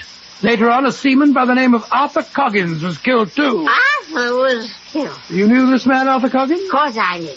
Over a year he's been staying with me. He couldn't get a ship because of his record. What record was that? He brought his ship's papers to me. They all do when they're out of a berth. The last ship he was on 2 years ago it was, he got mixed up in a knife fight. Oh, did he? Alaska was killed and Arthur arrested. They couldn't prove he was guilty, but he hasn't had a berth since because it was written in his papers. That fits into your theory, Holmes. The murderer engaged him deliberately, knowing his record. Exactly. Mrs. Ma. That's me. Do you recall the name of the man who interviewed Coggins? No. The man who engaged him for the Sally Martin? No. But it's here in my book. It's the last entry I made. Here it is. Clarence Byron. The brother. There's our man, Holmes. Could you describe the appearance of Mr. Byron, Ma? No, I can't say I remember much about it. He was all muffled up.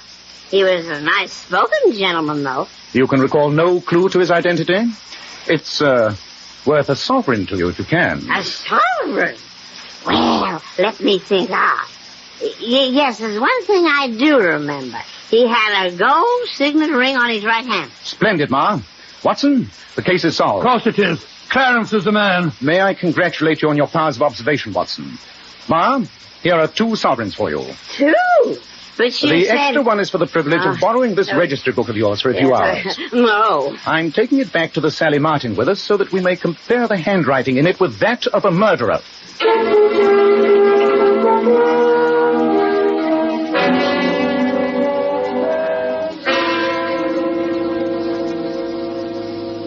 Oh, but this is ridiculous, Mr. Holmes. Why should you ask Clarence to sign his name? Bear with me a few moments longer, Mrs. Byron, and you'll see why. Blessed if I know what you're up to, Mr. Holmes, A either. little patience, Sergeant, and you'll see, too. Have you any objection to signing your name, Mr. Byron? I suppose not, though I'm just as confused as the rest of them. There. Thank you. And now, Mr. Hodgson, I wonder if you'd mind helping us. Of course not, Mr. Holmes. What can I do? You saw a forged check. I wonder if you'd try and imitate the signature that Mr. Clarence Byron has just written. Mr. Byron's signature? Yes, his writing is extremely individual, but I think you could help prove that under certain circumstances it can be elastic. See how nearly you can imitate it.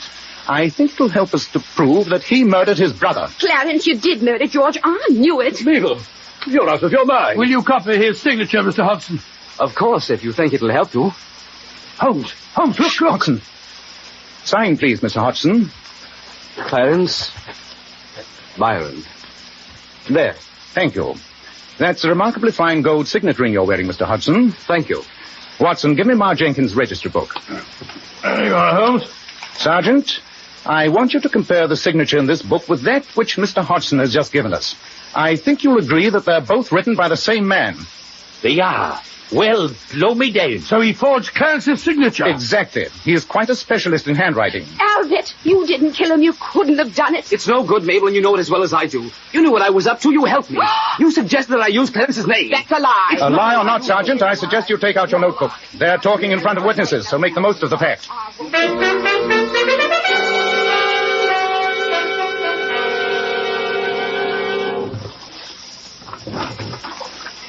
The sun's coming up, Watson.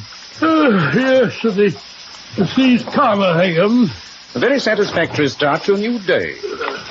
Confessed murderer and his accomplice, both of them safely in the care of the police. Yes, I was convinced, until we found him murdered, that Coggins, the deckhand, was the guilty party. Exactly what you were meant to think. I thought that, as he was an expert knife thrower, he could have thrown one through a porthole into the dead man's cabin. No, Watson. Both portholes were at the head of the bunk, but the knife wound was from the underside of the heart and upwards. It would have been impossible to have thrown the knife through a porthole at such an angle. Yes, I can see it all now. Young Hodgson, coveting his employer's wife, planned a knife murder and then engaged Coggins, knowing that with his record, he'd be the logical suspect. Yes, but like so many murderers, he tried to be too clever. He left enough clues to hang himself half a dozen times Why over. did Clarence pretend to have that heart attack? The nervousness of a person who knows himself to be under suspicion. A futile attempt to escape interrogation. Well, I'm glad it's all over. I'm exhausted and I'm frozen, and I'm delighted to think that this is my last trip in this horrible rowing boat. Whereas I'm feeling very stimulated, and in a distinctly altruistic mood. Altruistic? What do you mean, Holmes? If you'll observe the flurry of excitement at the quayside, the figures in blue serge that are at this moment embarking in boats, you'll realize that the police from Canterbury have just arrived. I still don't see how altruism comes into the picture. I intend to claim no credit in the solution of this crime. And in consequence, I see little reason why our old friend Sergeant Dobson should not very soon be known as Inspector Dobson.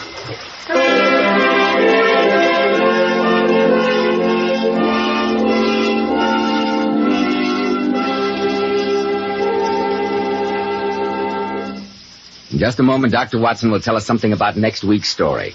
But first, girls, if you want to really make a hit with the boyfriend, here's a beauty tip right out from here in Hollywood. And one which lovely Powers models were among the first to discover. Give your hair a 10-minute glamour bath with Kreml shampoo.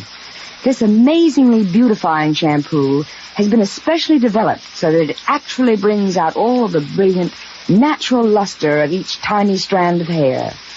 Kreml shampoo leaves the hair fairly teeming with highlights. And don't forget, Kreml shampoo is wonderful for the entire family. Yes, even in the hardest water, it whips up gobs of rich, luxurious foam, which penetrates right to the scalp and removes all loose dandruff as well as the dirt. So, ladies, buy the large family size of Kreml shampoo. Kreml. Kreml shampoo, the largest selling shampoo with an oil base.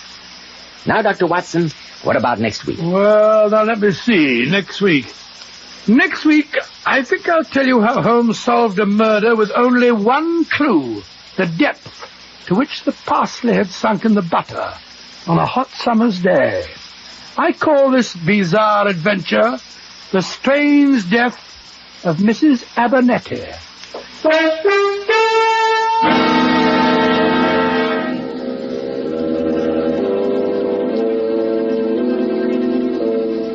Tonight's new Sherlock Holmes adventure was suggested by an incident in Sir Arthur Conan Doyle's story, The Reigate Puzzle.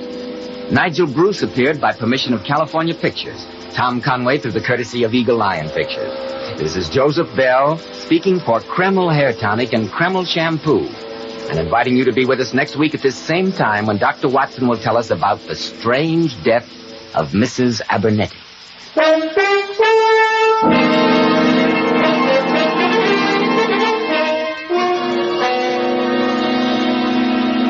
This is ABC, the American Broadcasting Company.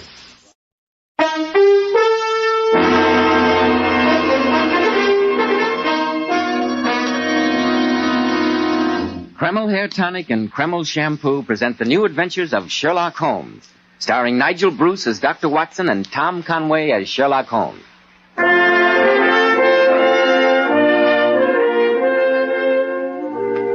Well, once again, it's time to join our good friend and host, Dr. Watson, as he waits for us in his familiar study. Good evening, Dr. Watson. Good evening, Mr. Bell. Well, are you all set for tonight's new Sherlock Holmes adventure? Yes, my boy, I'm all set, as you put it. I was looking over my notes on the case before you arrived, and I came across this. It played an extremely prominent part in tonight's story. Well, what is it, Dr. Watson? It looks like a dried leaf of some kind. In its younger days, Mr. Bell, it was a sprightly sprig of parsley. Dr. Watson, I know you have the habit of collecting odd mementos from your cases, but a sprig of parsley. And yet, my boy, this withered piece of greenery enabled Sherlock Holmes to solve one of the most diabolical murders that we ever encountered. The strange death of Mrs. Abernethy. Well, this I've got to hear, but first of all... Oh, I know, Mr. Bell, I know. You have a message for our listeners. Every man who wants to get to the top should realize how much neatly groomed hair adds to a man's appearance. And I'm sure he'll be interested in hearing how so many of America's most prosperous and successful men keep their hair looking so attractive. They use Kreml hair tonic. And it's easy to see why. Because Kreml contains precious hair grooming ingredients found in no other hair tonic. This is why Kreml gives a man's hair such a natural, well-groomed look. It keeps it in place longer, too. Yet Kreml never leaves hair looking or feeling greasy or sticky. Never leaves it feeling stiff as a board. Just make this test, men. After you apply Kreml, run your hand back over your hair. Notice how delightfully clean your hair feels. Notice how no grease comes off on your hand. Your hair always looks like a million and feels like a million when you use Kreml. Kreml. Kreml hair tonic. Now, Dr. Watson, how about the mystery of the withered parsley and the strange death of Mrs. Abernethy? Well, Mr. Bell, at the time I'm talking about, this parsley, just like myself, was a great deal younger. Oh. But to get on with my story, Holmes had just concluded his amazing investigation in the affair of the Reading bicycle pump murder, and we decided to stay for a few days in the nearby beautiful village of Pangbourne. The weather was surprisingly generous for an English summer, and on our second day, Holmes and I had gone for a stroll along the towpath of the River Thames. Holmes was in an extremely morose mood that day, I remember, as we walked back towards our hotel. The country's beautiful here, Holmes. Yes, I suppose it is. Oh, come. Look at the red and grey roofs of the cottages, and the farms peeping out through the trees over there. So peaceful and soothing. I'm afraid it has the reverse effect on me, Watson. That's the curse of having a mind like mine. Oh, how do you mean, Holmes? I observe everything with reference to my own special subject. You look at those scattered houses, and I'm impressed by their peace and beauty. I look at them and think how easily crime may be committed there. Good Lord, who'd associate crime with a spot like that? It's my opinion, Watson, based on experience, that the lowest and vilest alleys in London do not present a more dreadful record of sin than does the smiling countryside. What a morbid thought. The reason is obvious. The pressure of public opinion can do in the city what the law cannot accomplish.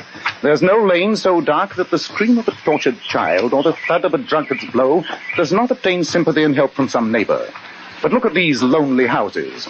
Think of the deeds of hellish cruelty, the hidden wickedness, which may go on year in, year out in such places and no one the wiser. Upon my soul, Holmes, you're in a particularly depressing mood. Hello. Look at this fellow running towards us. Must be crazy. Imagine galloping along a towpath on a hot day like this. From his expression, I think we may reasonably assume that he's not doing it for the exercise. Excuse me, but is one of you gentlemen Dr. Watson? Yes, sir, I am. And this is Mr. Sherlock Holmes. Oh, how do you do, sir? Mr. Holmes. How do you do? My name is Gareth Abernethy. I heard that you were staying in the village. I went to your hotel, and they told me that you'd gone for a walk in this direction. I presume you need a doctor's help. Yes, I do. Dr. Watson, I know you're on a holiday, but... Oh, well, naturally, I'm at your service, sir. What is wrong? Oh, perhaps we could start walking back to the inn. My horse and trap are there, and I'll tell you about it as we go. My mother's just had a bad heart attack. We live at Holmby Grange, a few miles out of the village. I'd like to drive you out there at once, but Doctor. Surely if you live here, you must have a family doctor. Well, he's in London for a few days. I see. Tell me, Mr. Abernethy, what were the symptoms of your mother's heart attack? Well, she said she was taking her usual nap before lunch. She started to go to sleep and suddenly woke up crying that she was going to die. Said her heart seemed to stop beating entirely for a few moments. Well, has she had these attacks before? Well, I can't tell you much about it. The family says that for her age, she's been in very good health. I've been abroad for a few years. In China, I observe, Mr. Abernethy. Yes. Yes, I went out there as a war correspondent covering the Boxer Rebellion. But how did you know? The fish that you have tattooed immediately above your right wrist could only have been done in China. That trick of staining the fish's scale a delicate pink is quite peculiar to that country. That's amazing, Mr. Holmes. Oh, it's not so amazing as all that. It's just a certain facility for observation, sir. For instance, from what you told me of your mother's symptoms, I should say that her lips are bluish, that she runs out of breath when walking upstairs, and the veins in her cheeks are unusually pronounced. I begin to think I've met a pair of magicians. Oh, but you're right, Doctor. I see I put you on your mettle, Watson. How did you deduce that? Elementary, my dear Holmes. The symptoms that Mr. Abernethy described were typical of mitral constriction. I shall be delighted to examine your mother and do whatever I can for her. I'm very grateful, Doctor. You're in good hands, Mr. Abernethy. Well, Watson, I shall see you later, no doubt. This is one case in which I'm sure you need no help from me.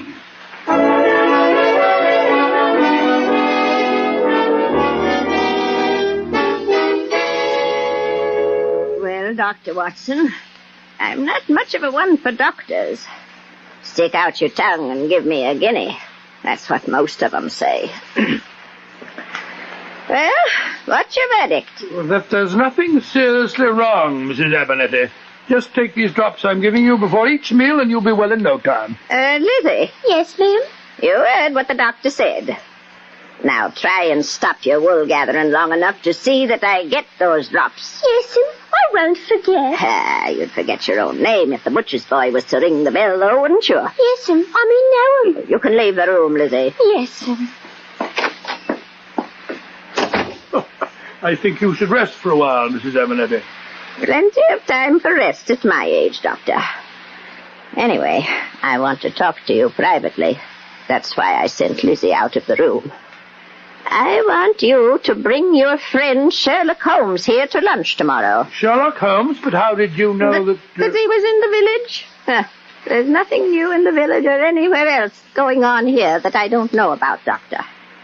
Now, will you bring him? I've got something very important to discuss with him. Well, ma'am, I don't think of the state of your heart that you... Oh, what was that filthy medicine you gave me? Oh. It's made me sleepy. Well, that was its purpose, madam. My family think I'm going to die. They're waiting for it. Hoping for it. Oh, rubbish, rubbish, rubbish. You're not going to die, madam. We'll fool them, Doctor, won't we? We'll fool them. Who is it? Now, Mrs. Abernethy. I'll go to the door. Oh, Doctor, I came to see how Granny was getting along. I'm Rose Abernethy. I'm Dr. Watson. How do you do, my dear? Who is it, Doctor? It's me, Granny. I came to see how you are. Take the doctor downstairs, Rose. Give him some tea and introduce him to the rest of the family. He's got bad news for them. I'm going to live.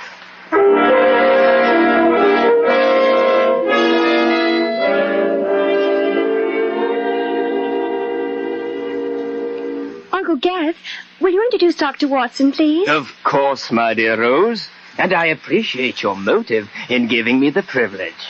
A shy, retiring girl like yourself would hardly dare make such a descriptive introduction as I will. Uncle Gareth, you've been drinking again. Well, since I was the only member of this heartless Abernethy clan that had the initiative to go and get a doctor, I think I was entitled to a brandy or two. Come on, Watson. Come and meet my noble brothers. They're here in the library, waiting like hopeful vultures for bad news about our dear mother's health. Oh, well, sir, I think perhaps some other time. No. Might as well get it over with. I'm sorry, Dr. Watson. I didn't know Uncle had been drinking. Oh, that's quite all right, my dear child. Dr. Watson, let me introduce my brother, Ernest. How do you do? How are you, Dr. Watson? Since the success of Oscar Wilde's recent comedy of manners, Ernest has been unbearable. I think he took its title too literally. I suppose you're referring to the importance of being earnest. As you see, Doctor, my brother is a brilliant wit, and brandy sharpens his perceptions even more. He's been known to launch a whole string of leaden epigrams in the course of one evening. Yes, and he's been known to do an honest day's work in his life, which is more than you can say, my dear Ernest. Gareth, I'm sure Dr. Watson has no desire to listen to our dreary wranglings. Why not introduce him to John? I'm going to. Watson, this is my other brother, John Abernethy. How do you do, sir? How do you do, Doctor? John is the respectable member of the family. He manages the estates here, and at least has the unique distinction of having worked for the money he gets from Mother. Shouldn't talk like this in front of a stranger, Gareth. Bad form, you know. Yes, Uncle Gareth. Dr. Watson's come here to tell us about Granny. Oh, and then let's hear the verdict. It means much more to us than you could possibly imagine, I can assure you. Well, I examined Mrs. Abernethy very thoroughly. Considering her age, I'm glad to say that her condition is quite good. I've prescribed Digitalis for her, and she should pull through very nicely. In fact, I see no reason why she shouldn't live to be 100. Oh, Uncle Ernest, that was one of our nicest wine glasses. Look at us, Watson. You give us the best possible news, and look at our faces. Don't you realize that this whole family is waiting for one thing? My mother's death?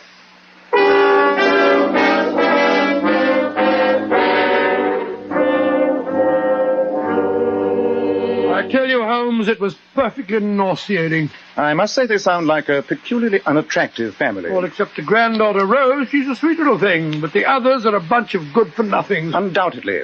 And yet my reaction to what you've told me is one of intense curiosity. As I remarked earlier today, the quiet countryside, beneath its external beauty, cloaks some of the vilest happenings. Well, I admit the atmosphere in that household is vile, all right. And think of the potential tragedy smoldering there. A wealthy matriarch who controls the purse strings. 4 relations living there and praying for one thing, her death.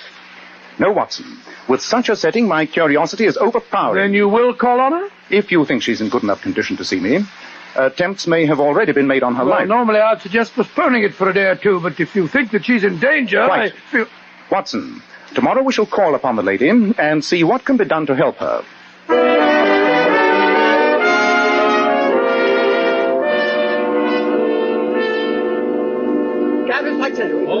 Mr. Holmes. Yes, Mrs. Abernethy? Before we go into lunch, I should like to tell you why I asked you to come here today. And I want my family to know, too.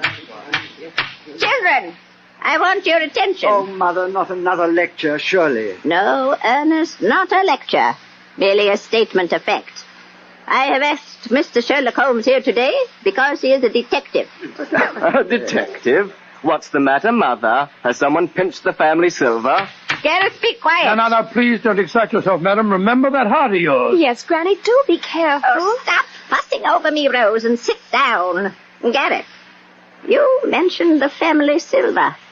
How did you know that's what I was going to speak about? Oh, Mother, I was only joking. Were you? Strange joke. Mr. Holmes, I discovered a few days ago that the Abernethy silver has been stolen piece by piece and replaced by imitations. How do you know, Mrs. Abernethy? I recently had occasion to have some of our silver knives repaired. The blades were loose in the handles. The London jeweler to whom I sent them reported that they were not the family silver, but plated imitations. I had him come down here and examine the rest of the set. They're frauds. I want you to find out who's responsible. I know it's one of these 4 children. That's ridiculous, Mother. Why suggest that one of us is responsible? Because I know you children too well. Personally, I think it's what you deserve, Mother. How dare you? I'm not dependent on you, Mother, but the others are. You've kept them dangling too long. Look at you, Rose. You're still young. Are you going to stay here another 20 years waiting for your grandmother to die? Gareth, leave her room. Now, please, Mrs. Abernethy. Lunch is served, ma'am. Oh, go away. I love you. Quick, Watson. She's having another attack. Out of the room, everybody, please. Oh, Dr. Hill. No. Don't worry, Mrs. Abernethy. You're going to be quite all right.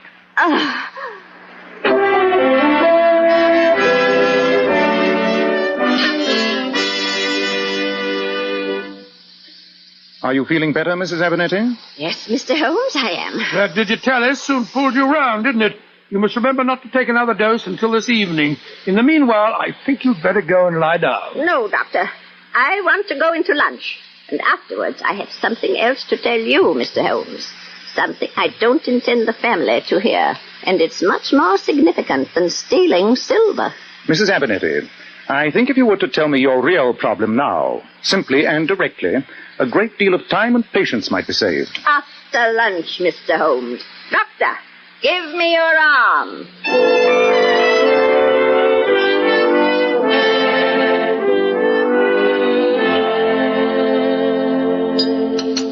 Excellent lunch, I must say. And the conversation has had all the sparkle and gaiety of a funeral oration. Well, since you've entirely monopolized the conversation, Gareth, that's not very surprising. Stop the wrangling, you two. Got guests. Bad form, you know. Mr. Holmes, did you care for some more coffee? Thank you, Mrs. Abernethy. I'd like another cup. Granny, what's wrong? Your hand's shaking so. Doctor! Granny! Quick, Dr. Watson. Mrs. Abernethy! Don't be with Mother. Holmes! Good care. She's dead. Then I must assume a different mission than the one I came here to perform. I suggest that you all leave this room, and that one of you sends a servant for the police. Murder has just been committed before our eyes. Murder? But Holmes, she died of a heart attack. When death is so intensely desired by 4 persons present? No, Watson. I'm afraid I can't assume a verdict of natural death. In proof, I suggest you notice the depth to which that parsley has sunk in the butter. I repeat, send for the police. Oh, now...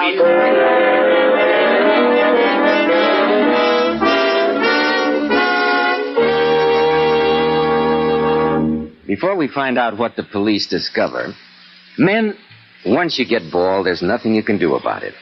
But it's never too early to make the most of the hair you've got. That's why I urge you to try Kreml Hair Tonic. Kreml contains very special hair grooming ingredients which have never been duplicated in any other hair tonic. Kreml keeps the hair in place longer, always looking so neat and well-groomed, never greasy or sticky. But this highly specialized hair tonic does lots more than just keep the hair looking handsome. A quick massage with Kreml helps stimulate circulation right in the surface of the scalp, leaving your scalp feeling so alive, so invigorated. At the same time, Kreml removes loose dandruff and has a fine lubricating effect on a dry scalp. And if your hair is dry and breaks and falls, Kreml actually helps condition the hair in that it leaves it feeling so much softer, more pliable. Men, I'm sure you'll enjoy the way Kreml always feels so clean on your scalp, looks so clean on your hair, and has such a clean odor. How it helps give you such a handsome, clean-cut appearance. Buy a bottle at any drug counter. Kreml, Kreml Hair Tonic.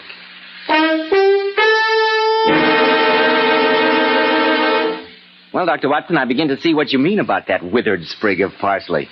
But I still don't understand what it had to do with the death of the old lady. Oh, more did I, Mr. Bell, at the time, but Sherlock Holmes soon explained it to me.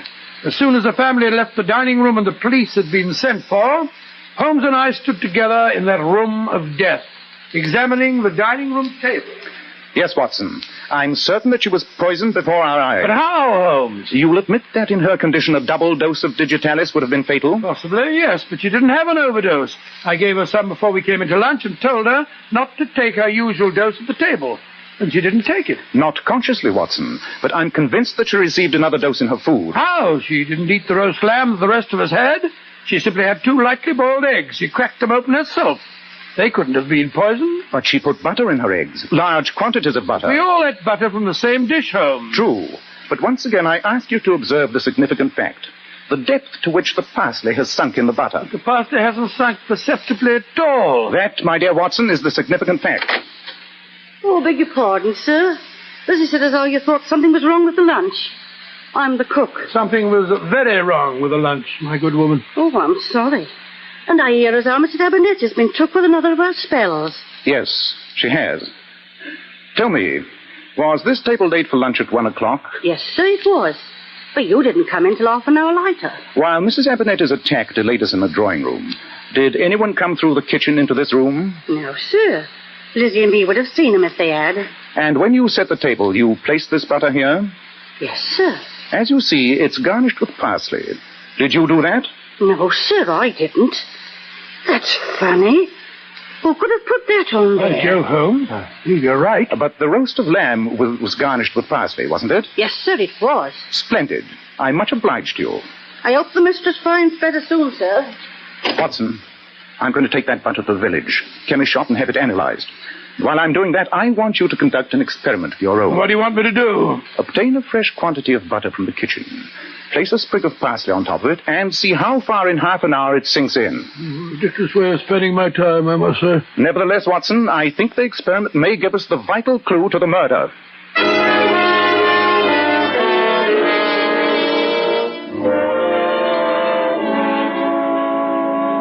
Well, Holmes, and what did you find out at the chemist? It was as I suspected, Watson.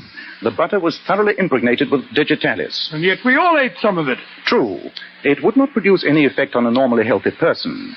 In the case of Mrs. Abernethy, however, 2 doses in quick succession were fatal. Great Scott. What was the result of your experiment, old chap? Well, in half an hour on a blazing hot day like this, parsley sinks quite noticeably into the butter. Therefore, it was placed there shortly before we came in late to lunch, not when the table was set. But what was the motive? The butter had been shaped by a mold. It was patterned on the top. The murderer used a hypodermic needle to inject the digitalis, and he had to hide the holes made by the needle. So he took the parsley from the roast and placed it on the butter. Who had the opportunity? That's what we have to find out. Have the police arrived? Yes, there's a Sergeant Jenkins in charge. He's out there in the kitchen questioning the servants. Then let's join forces. A murderer's in this house, Watson. Between us, we've got to catch him.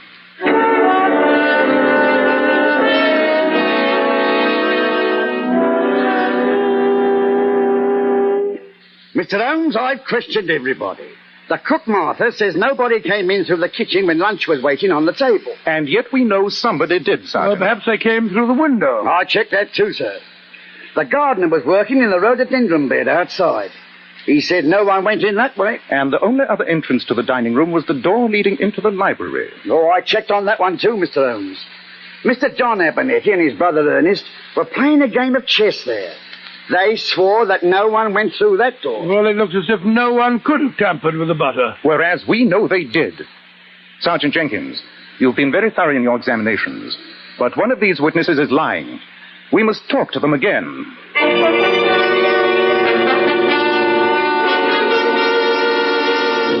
Martha, when you said no one came through your kitchen and went into the dining room, you meant no member of the family, didn't you? That's right, sir. If it had been one of the other domestics, Lizzie, for example, you wouldn't have noticed it? Now you mention it, sir. Lizzie did go in, just before they came into lunch. Lizzie did, but... Quite, Watson. Sergeant, please ask Mr. Ernest Abernethy to step in here for a moment. Yes, Mr. Holmes, Lizzie did go through the library door, but I can't see that fact as of much importance. Possibly you can't. And yet I assure you my question was not an idle one. Was Lizzie carrying anything, do you recall? I really didn't notice. I'm afraid I find the problems of chess, even with Brother John as an opponent, more interesting than the perambulations of the worthy Lizzie. Lizzie. Yes, sir? You did go into the room just before lunch? Yes, sir. I remember that I forgot to put the claret out, so it would be room temperature. Mr. Ernest is most particular about that. Thank you, Lizzie. You may go. Yes, sir. Thank you, sir. Holmes, do you think she did it? Surely there's no doubt of it in your mind now, is there? Well, there is in mine, Mr. Holmes, and no mistake. And yet the case is solved, Sergeant. Let's go into the drawing room and I'll introduce you to our murderer.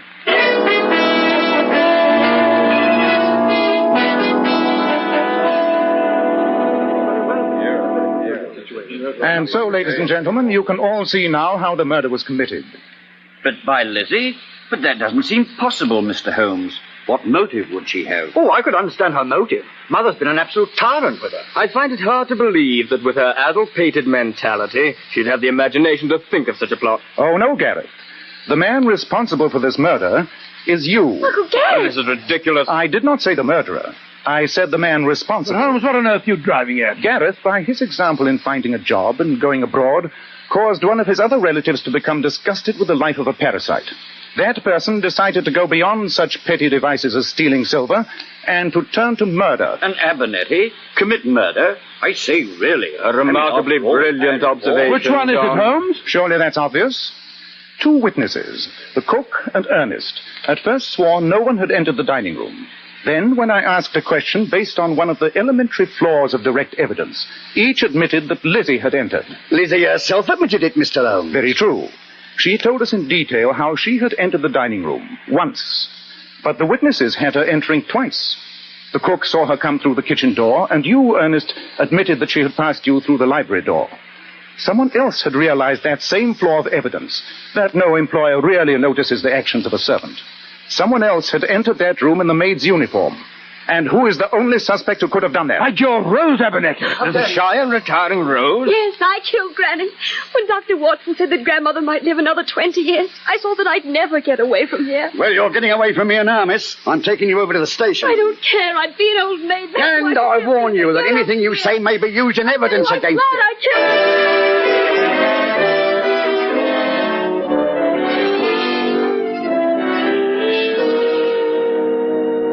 What a shocking case. I'm glad we're headed back to our hotel and never have to see that Abernethy family again. We'll have to make a brief appearance at the trial of the girl, I'm afraid. I still find it hard to believe that quiet, shy little thing was capable of conceiving such a devilish murder. Solitude, unhappiness, and the companionship of an evil, maladjusted family and a tyrannical grandmother breed dark fancies, Watson. She dressed up in a maid's uniform, convinced that no one would give her a second glance, and then, having poisoned the butter, returned, changed her dress, and sat down at the luncheon table. Precisely. Well, Watson, this has been an unsavory case, but it points a moral. A moral that I hope you, as my self-appointed biographer, will profit by. Well, and what moral is that? The extreme importance of observing details. Miss Abernethy would not now be on her way to a prison cell if I hadn't noticed one vital clue. The depth to which the parsley had sunk in the butter.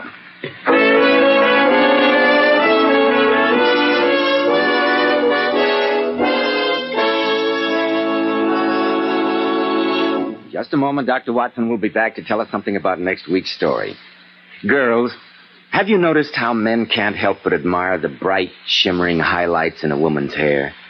Then why not follow the advice of the famous $1 Million Powers models? Girls noted for their glossy, bright hair. Powers models wash their hair with Kreml shampoo. This amazingly beautifying Kreml shampoo actually glamour bathes each tiny strand of hair and uncovers all its natural, radiant luster. Yes, and Kreml shampoo never dries the hair. In fact, it has a beneficial oil base which helps keep the hair from becoming dry or brittle. Its luxurious active foam penetrates right to the scalp and removes all loose dandruff as well as the dirt.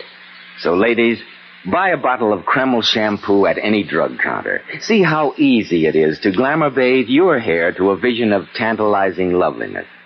Kreml. Kreml shampoo. Now, Dr. Watson, what about next week? Well, next week I think I'll tell you about the singular affair of the Coptic compass. The Coptic compass? Sounds intriguing, Dr. Watson. Sherlock Holmes found it so, Mr. Bell. The adventure started one afternoon when Holmes and I, returning to our Baker Street rooms, found, lying in the middle of our floor, an unclothed corpse.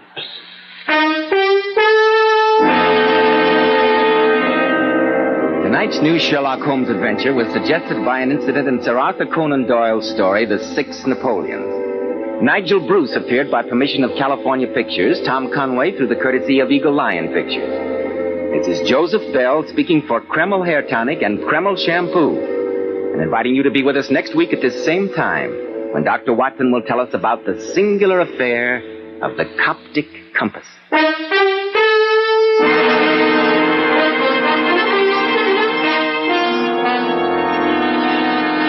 This is ABC, the American Broadcasting Company.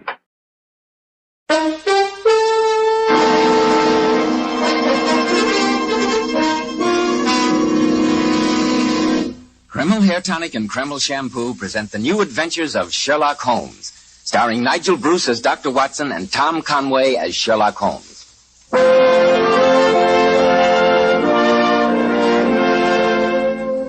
Well, here it is, Saturday night again, and time for our weekly visit with that excellent host and incomparable storyteller, Dr. Watson. I'm sure he's waiting for us in the old familiar study, so let's waste no time enjoying it. Good evening, Mr. Bell. You're punctual to the minute, as usual. You bet I am. When it's time for Dr. Watson to tell a new adventure he had with the immortal Sherlock Holmes, I'm not going to miss a second. Nice of you to say so, my boy. Draw up your usual chair and make yourself comfortable. Before I sit down, Dr. Watson, you mind if I take a look at the old metal case on the mantelpiece? It wasn't there last week. No, I placed it there because it played a prominent part in tonight's story. You see, it's a memento of yet another encounter that Sherlock Holmes and I had with the arch-villain of London crime, Professor Moriarty. But what is it, Dr. Watson? It looks like an old compass. That's exactly what it is, my boy. But there are no numerals on it. Just these strange figures around the dial. Oh, those apparent hieroglyphics helped us to solve one of the most diabolical murders that we ever encountered. I call it the adventure of the half-eaten apple, the Coptic compass, and the unclothed corpse. I can hardly wait, Doctor. Oh, I'm sure you'll wait long enough to have a word with our listeners now, won't you, Mr. Bell? Right. Men, aren't you sick and tired of hair preparations which leave your hair looking and feeling greasy? When you run your hand over your hair, does your hair feel sticky and dirty? Does grease come off on your hand? If so, then now's the time to change to Kreml hair tonic.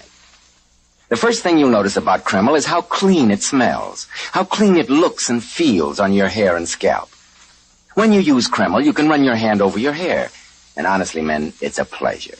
Not a trace of that greasy, sticky feeling. Yet you can't beat Kreml to keep hair neatly groomed. You see, Kreml contains a special combination of hair grooming ingredients which is found in no other hair tonic. That's why it keeps hair in place longer, with such a natural, well-groomed appearance. So, men, let Kreml give your hair this handsome, clean-cut look which is bound to make a hit, both on the job and with the ladies. Kreml, Kreml Hair Tonic. Now, Dr. Watson, how's about the compass, the half-eaten apple, and the unclothed corpse? Well, Mr. Bell, the adventure began on a November morning shortly after the turn of the century. Holmes, seldom one to indulge in exercise for its own sake, had displayed a rare burst of activity and joined me in a stroll through Regent's Park. Just before noon, we retraced our steps, and as we turned the corner into Baker Street, I nearly collided with a tall, well-dressed man walking in the other direction. Oh, I beg your pardon. Oh, it's quite all right, sir. Excuse me. Aren't you Mr. Sherlock Holmes? I am. I'm Major Stanley. Indeed. You're a little early for our appointment, Major Stanley. This is my colleague, Dr. Watson. How do you do, sir? Dr. Watson. I am early, Mr. Holmes, and when your housekeeper told me you were still out, I decided to take a stroll. Then let's walk back together, and perhaps you can tell me your problem as we go. It isn't exactly my problem, Mr. Holmes. You see, I'm aide-de-camp to the Maharaja of Kasul. Oh, really? It's a very interesting job, I should imagine. Yes, it is. I was in India myself, Peshawar and further north. I was once attacked by... Quite, Watson. Some other time, don't you think? Oh, sorry, Holmes. The Maharaja's problem would seem pressing since his emissary has been so eager to reach us. Please continue, Major Stanley. Mr. Holmes, have you ever heard of the Star of Kasul? A fabulously valuable diamond, isn't it? Yes. It's the treasure of the Maharaja's collection. At the moment, it's in the vaults of the Bank of England. No, it's the best place for it, I should say. There have been several jewel robberies lately. So I've been told, and that's why I've come to you, Mr. Holmes. You see, the Maharaja has come to England to have his portrait painted by a sergeant. Your problem becomes apparent, Major Stanley. When this portrait is painted, the Star of Kasul will no doubt be set in the Maharaja's turban. And you quite justifiably feel concerned about the jewel's safety. Exactly, Mr. Holmes.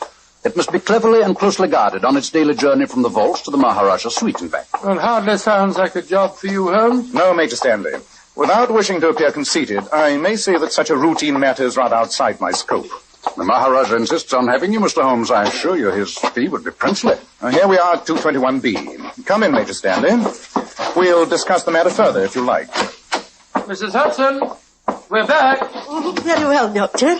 Oh, Mr. Holmes. Yes, Mrs. Hudson? There were two gentlemen waiting to see you. Said they had an appointment, but they've gone. Said they'd come back later. And did they leave their names? No, sir, they didn't. That's odd. Thank you, Mrs. Hudson. Hi, sir. Let's go upstairs, shall we, Major Stanley? Very well, Doctor. Regarding your problem, Major Stanley, it occurs to me that Humphrey Pedder might be a good man to see. Humphrey Pedder? Yes, I'm not personally acquainted with him, but I'm told that he specializes in the more physical aspects of detective work. The Maharaja will be very distressed if you refuse him, Mr. Holmes. Naturally, I wish to... I'm sorry, Major Stanley. I've made my decision. I can't handle the case. See Mr. Perry if you will. But Mr. Holmes, can't we sit down and talk about it at least? Yes, Holmes. After all, there's no need to be rude. I'm afraid not. Good day, Major. I've heard you were eccentric, Mr. Holmes, but I didn't know how eccentric. Holmes, what on earth's the matter with you? You ask him up, and then you won't even let him into the room. For an excellent reason, Watson. Come inside. Look, there on the floor. Great heavens. I could hardly let the emissary of a Raja walk into a room containing a corpse, and an unclothed one at that.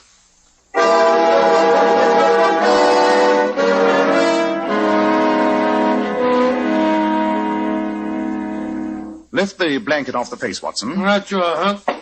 There. Oh, Doctor, the poor man. Is that the face of one of the men that called here? Aye, sir, it is. Cover it again, Watson. I saw the other one leave, sir. He said his friend had already left. Oh, I never dreamed This one you saw leaving, was he carrying anything? A bundle, perhaps? No, sir, he wasn't. Could you describe him? Well, he was tall and thin, and he had a high If he was forehead. carrying no bundle, where are the corpse's clothes? There's no sign of them in here. What a shocking thing, sir. A murder right in your living room. Oh, will I send for the police? Definitely not, Mrs. Hudson. And please keep this to yourself. Aye, sir. When a corpse is deposited on my own carpet, there's a certain point of honor in being able to present the police with a complete explanation when I do call them in. That'll be all, Mrs. Hudson. All right, sir. What a terrible thing. Holmes, this is incredible. Why leave a corpse here, and why unclothed? The obvious reason to remove clothing would be to make identification difficult. Then how did the murderer get the clothes out of here? Mrs. Hudson said that he wasn't carrying anything. We have many other questions to answer, old chap. The knife wound in the heart gives us no clue, I'm afraid. But observe the singular collection of objects that are lying beside the body. Well, let's have a look at them. A railway ticket, a funny-looking compass, and an apple that has been bitten into. The corpse has protruding teeth. I bet you that he didn't make the bite in this apple. Holmes, these must be the murderer's tooth marks. If you're correct, Watson, our murderer is an extraordinary man indeed. Well, why do you say that? Because if you look closely, you'll notice the interesting fact that this bite was made by two sets of upper teeth.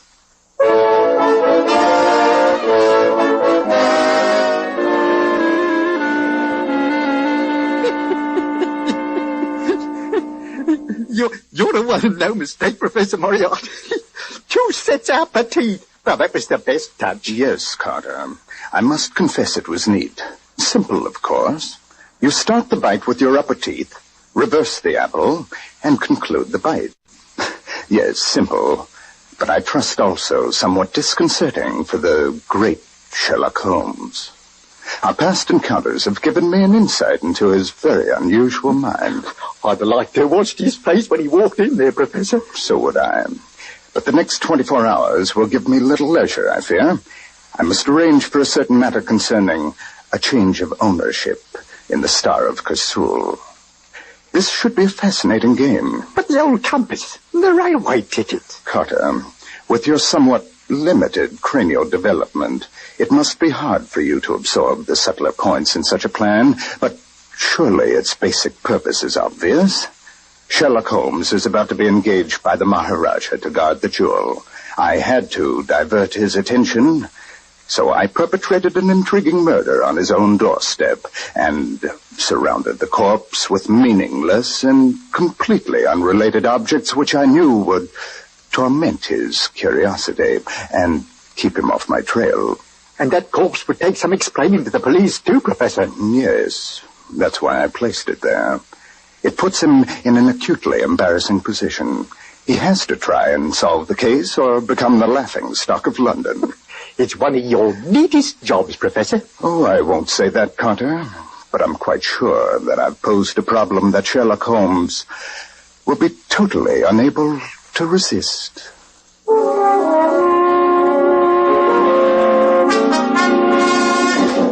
I can't resist this problem, Watson. No fee on earth could make me bother with the safety of a mere diamond when such a puzzle presents itself. On my soul, you talk rather as though you were settling down to a game of chess. You've got to solve this problem, Holmes, or else it's going to put you in a ridiculous position with Scotland Yard.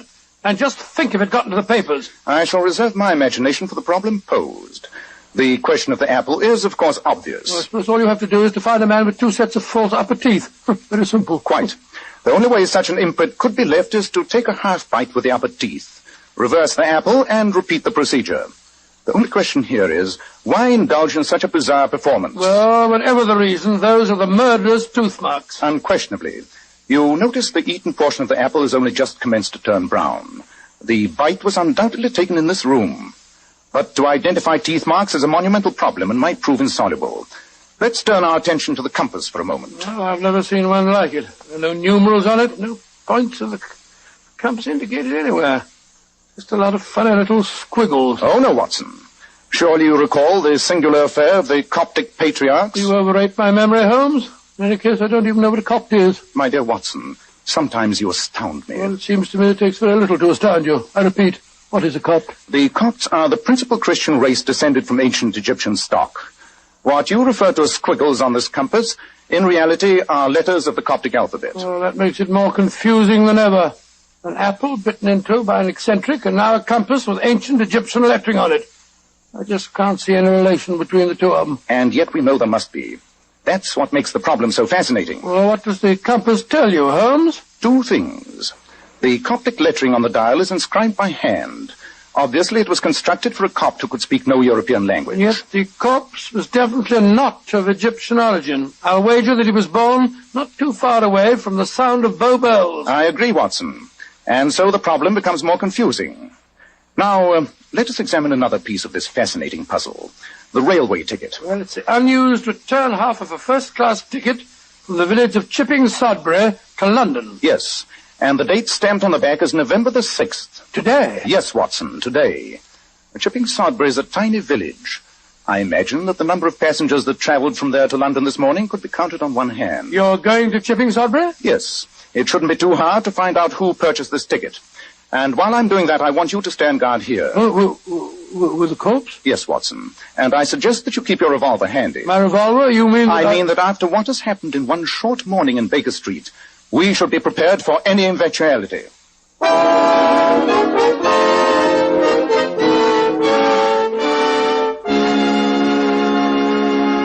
In just a moment, we'll see just what eventualities do develop.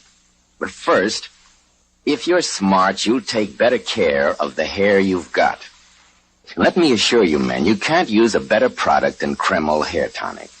This highly specialized hair tonic contains a special combination of hair grooming ingredients which no other hair tonic has.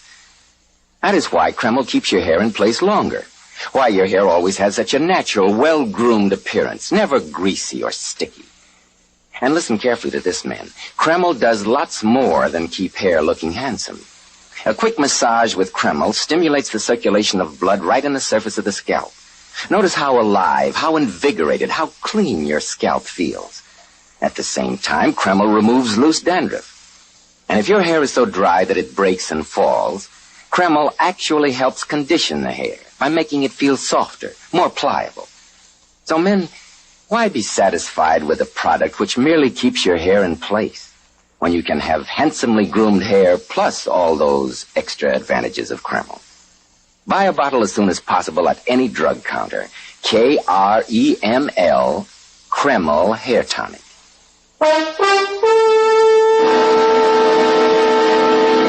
Well, Dr. Watson, it seems to me that Professor Moriarty did quite a job in sending you and Sherlock Holmes off on a false trail. He did, Mr. Bell, and for a while his nefarious plan succeeded. But to take up the story where I left off, while I stood guard in Baker Street over the mysterious corpse, Holmes caught the next train for the tiny village of Chipping Sodbury. He told me that after a talk with the village station master, he had no trouble in tracing the purchaser of the first-class railway ticket that we'd found beside the body. It had been bought by a dignified and elderly clergyman by the name of Russell, and Holmes lost no time in calling on him. The station master told me, sir, that you were the only person to purchase a return first-class ticket to London this morning. Yes, Mr. Holmes. I had occasion to make one of my rare excursions to London this morning. But though it was an unfortunate experience for me, I can't think my humble visit to the city could be a matter of any possible interest to you. I'm very interested in what happened to the return half of your railway ticket, sir. Very odd you should mention that. A regrettable business. Most regrettable. It was stolen from me by a pickpocket, together with my watch and chain. Didn't notice it until I had occasion to look at the time when I was lunching with the Bishop of St. Luke's. You've no idea when or where the theft took place, sir? I walked from the station. The crowds were quite dense, and I do recall being jostled rather heavily on one occasion. You reported your loss to the police, I suppose? Naturally, but I have little hope that they'll catch the criminal. Most regrettable business. Cost me a watch and the price of another ticket. An expensive lesson in the frailty of human nature. Do you care for a cup of tea, Mr. Holmes? No, thank you. I'm afraid I haven't time. I must return to London on the next train. Urgent and unfinished business awaits me there.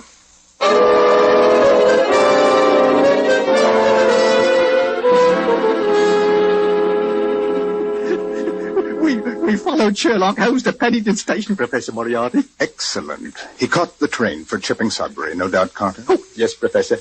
A fat lot of good that'll do him, even if he does find the old clergyman we pinched the stuff from. But it consumed valuable time. Time during which I can complete our plans regarding the Star of Kersul. Before midnight tonight, I think I can safely say that the jewel will be in our hands. How very fortunate that Sherlock Holmes has such a devouring curiosity.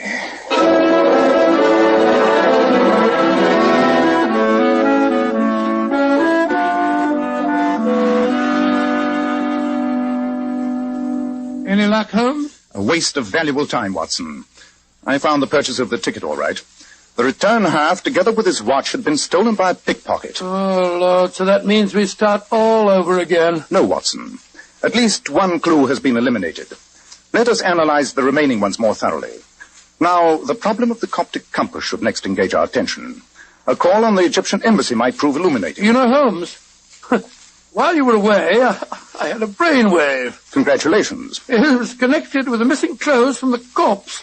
Where, I asked myself, where would be the obvious place to hide clothes? Why, in the clothes closet, of course. So I searched both our wardrobes absolutely thoroughly. They weren't there. Interesting, Watson. Of course, I'd already done the same thing. Oh? The problem of the missing clothes is still... Numbskull! Yes, Holmes? Why didn't I think of it before? What is it, Holmes? The special wardrobe that I keep for my disguises, in the dressing room. Come on, Watson. By Jove, yes, I never thought of that. Perfect place for hiding the dead man's clothes. Let's see if there have been any recent additions to this raggedy collection of mine. Costa's outfit. And there's the clergyman's suit. You always made a surprisingly convincing clergyman, Holmes. And here's the unfailing passport to many a servant's back door. The stained and roughened worsteds of the English plumber. Yes, these patched and frayed ghosts could tell many a tale of... Hello. Look here, Watson. Plain blue suit in rather good condition. Quite. And it doesn't belong in my collection. I think we've solved the mystery of the vanishing clothes. The labels have been ripped out of the coat. Yes, and the pockets emptied. All possible identification removed. We're getting warm, Watson. We're getting very warm. Wait a minute. What is it? Give me a knife. All right, sure.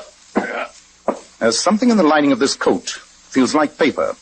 Perhaps the murderer didn't remove all identification after all. Here you are. These scissors will do the trick. Splendid. There we are. Piece of paper sewn to the padding of the coat. Yes. Let's see what it tells us. Humphrey Pedder, 118 Montague Crescent, Knightsbridge. That's the private detective you were talking about earlier on today. Do you suppose that Pedder's the corpse? At this stage, Watson, I shall suppose nothing. We'll go to Montague Crescent and find out for ourselves.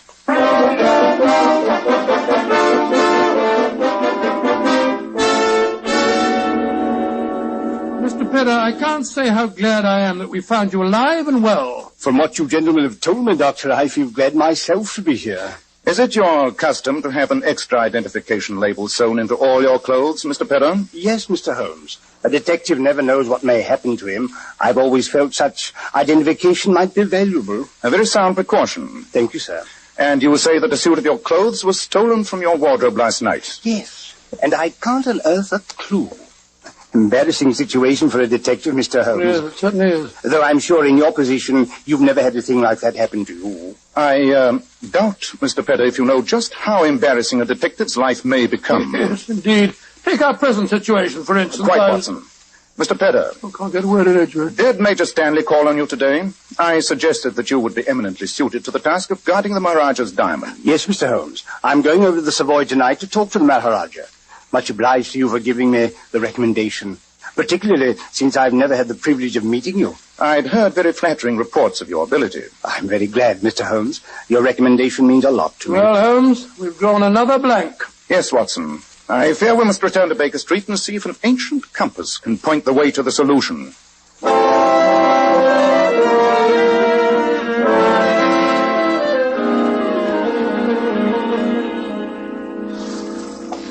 Where to, sir? The Egyptian Embassy in Grosvenor Square, Captain. Watch your gimlet. Jump in, Watson. I feel a blasted fool trotting around London with a Coptic compass under my arm. I hope this leads us somewhere. If the excursion proves fruitless, Watson, I'm afraid I shall be compelled to get in touch with Scotland Yard. A few hours' delay in reporting a murder can be explained, but beyond that, we may find ourselves in trouble. I think you should have reported it before this. By the way, Holmes, did you notice the brougham and pair that drove up to Pedder's house just as we left? I'm afraid for once I was sufficiently preoccupied to yield to you in observation, my dear Watson. I'm not certain, but I thought that it was Major Stanley who stepped out of it. Major Stanley? And yet Mr. Pedder said that... But of course! What an idiot I've been! Cabby! Cabby! Yes, sir? Turn around and drive us to the Savoy Hotel as fast as you can. Right, you are, gimlet. But why the Savoy Hotel, Holmes? Surely the situation is crystal clear now, Watson. Just about as clear as porridge to me. The whole thing's a plot to fool me. Tell me, Watson, what is suggested to you by the combination of an unclothed corpse, a stolen suit, and a railroad ticket? Well, if I knew the answer, Holmes, I'd have given it to you this morning and saved ourselves a lot of trouble. The answer, Watson, is organization. A group of well-organized criminals who are able to perform these unrelated tasks. And who is the only person in London who can arrange for running the criminal gamut from murder to plain pickpocketing? Moriarty. Professor Moriarty? Of course. Remember Mrs. Hudson's description of our visitor? Tall, thin, and with a high forehead. And if you add organization and Moriarty to Major Stanley, the Maharaja of Kursul, and the portrait painter, the sum total should be apparent. You mean that you've solved the problem of the unclothed corpse? I mean I know precisely how Professor Moriarty intends to steal the Star of Kursul. Faster, cabby. There's not a moment to lose.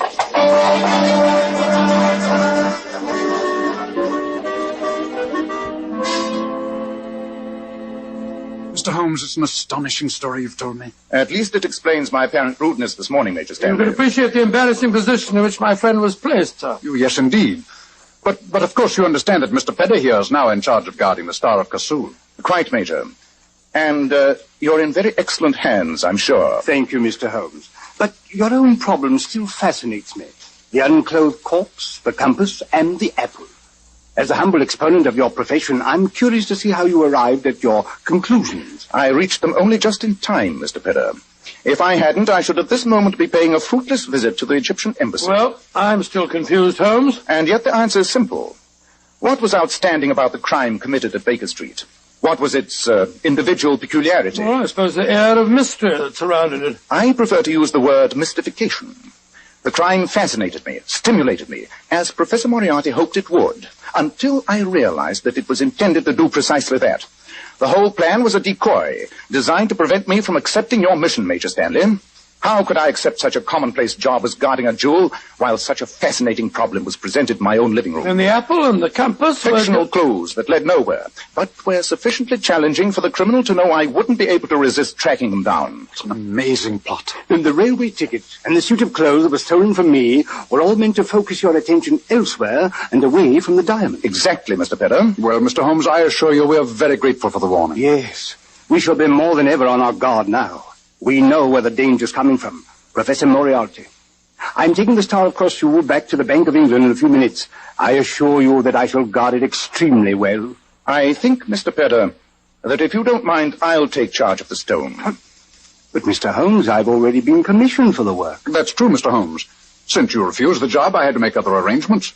Mr. Pedder was your own suggestion for the assignment. Nonetheless, Major, I think the Maharaja will sleep much more comfortably if I take charge of the stone. Holmes, I don't think it's very ethical. After all, you did refuse to take on the case, you know. This is hardly a time for ethics, Watson. Where is the Star of Kursul, Major Stanley? I just handed it over to Mr. Pedder before you arrived. Then supposing you give it to me, Mr. Pedder, By the way, I don't have the pleasure of knowing your real name. But Holmes, he's Humphrey Pedder. Oh, no, Watson. The unclothed corpse of Humphrey Pedder still lies in Baker Street. This is one of Professor Moriarty's most trusted henchmen. You're too smart for your own good. Look out, he's got a revolver. A little slow in drawing it. A beautiful uppercut, Holmes. Send for the police, please, Major Stanley. We have a prize catch for them here. Yes, Mr. Holmes. I can't tell you how grateful I am. I'll take the liberty of removing the diamond from the pocket of our recumbent friend. There we are. Behold, Watson, the Star of Kasul. What a magnificent stone. Magnificent. And yet one man was murdered for it. I only wish another might hang because of it. But Moriarty still goes free, and he killed Pedder. We'll catch him, Watson. We'll catch him. He is getting clumsy. If he'd noticed the credentials in Pedder's clothes, he would have been in possession of this bauble before the night is out. Instead of which, the evidence of this man here may help us to trap him. I hope so, Watson. But Moriarty inspires his henchmen with such loyalty that I doubt if he'll give us much help. The jewel is safe, our own peculiar problem is solved, and we've captured a prize villain. Next time, we shall capture the master himself.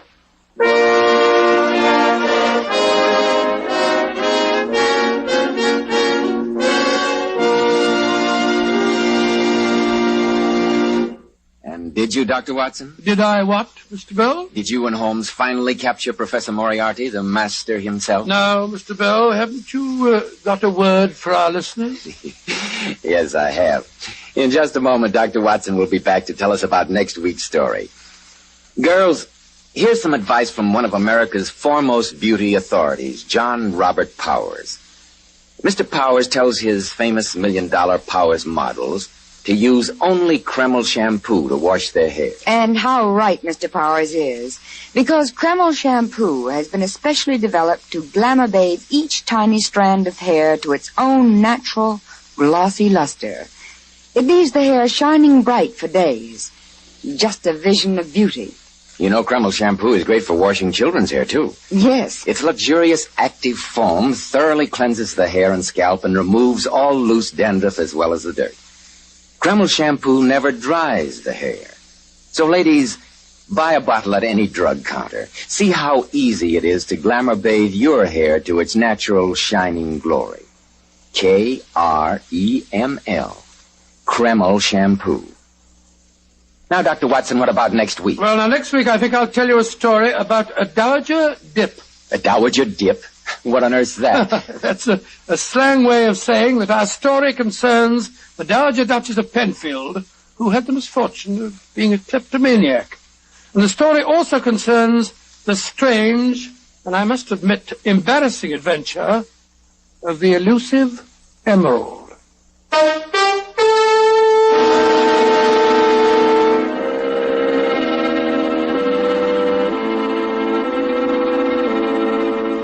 Tonight's new Sherlock Holmes adventure was suggested by an incident in Sir Arthur Conan Doyle's story, The Final Problem. Nigel Bruce appeared by permission of California Pictures. Tom Conway through the courtesy of Eagle Lion Pictures. This is Joseph Bell speaking for Kreml Hair Tonic and Kreml Shampoo, and inviting you to be with us next week at this same time, when Dr. Watson will tell us about the adventure of the elusive emerald.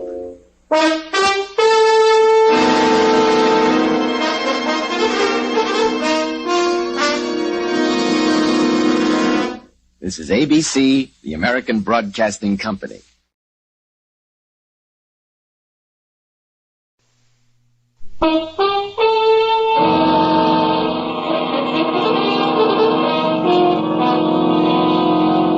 Kreml Hair Tonic and Kreml Shampoo present the new adventures of Sherlock Holmes, starring Nigel Bruce as Dr. Watson and Tom Conway as Sherlock Holmes.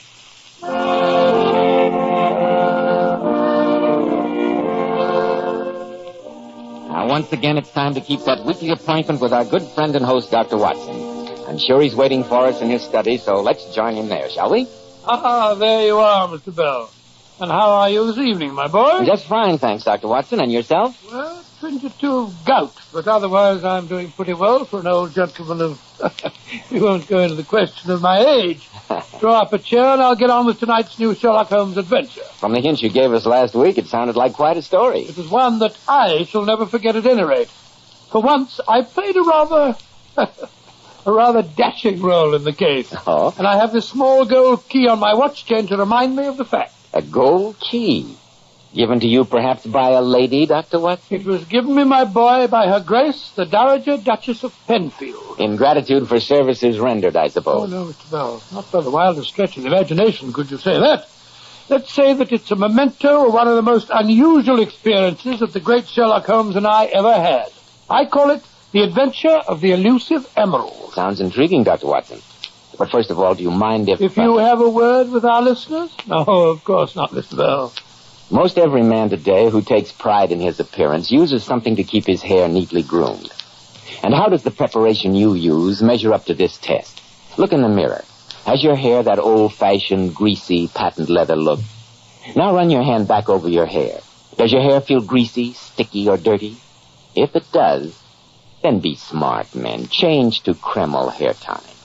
This highly specialized hair tonic contains a combination of hair grooming ingredients found in no other hair tonic.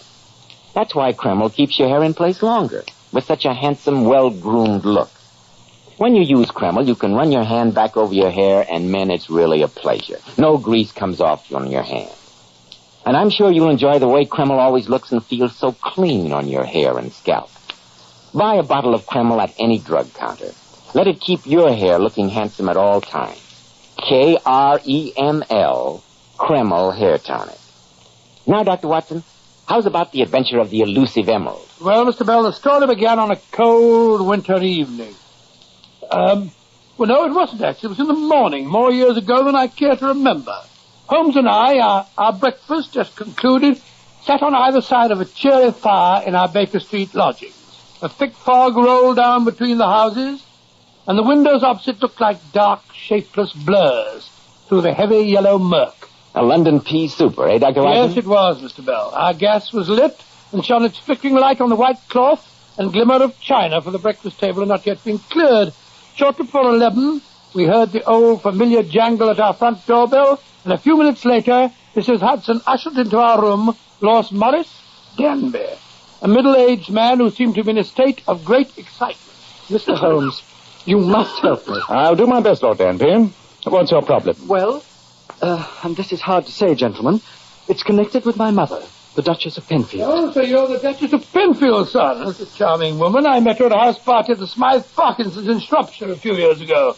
At the time, she was kind enough to tell me... Watson, don't you think your reminiscences might be more appropriate at some other time? Well, I was only pointing out, Holmes, Quite. that she was...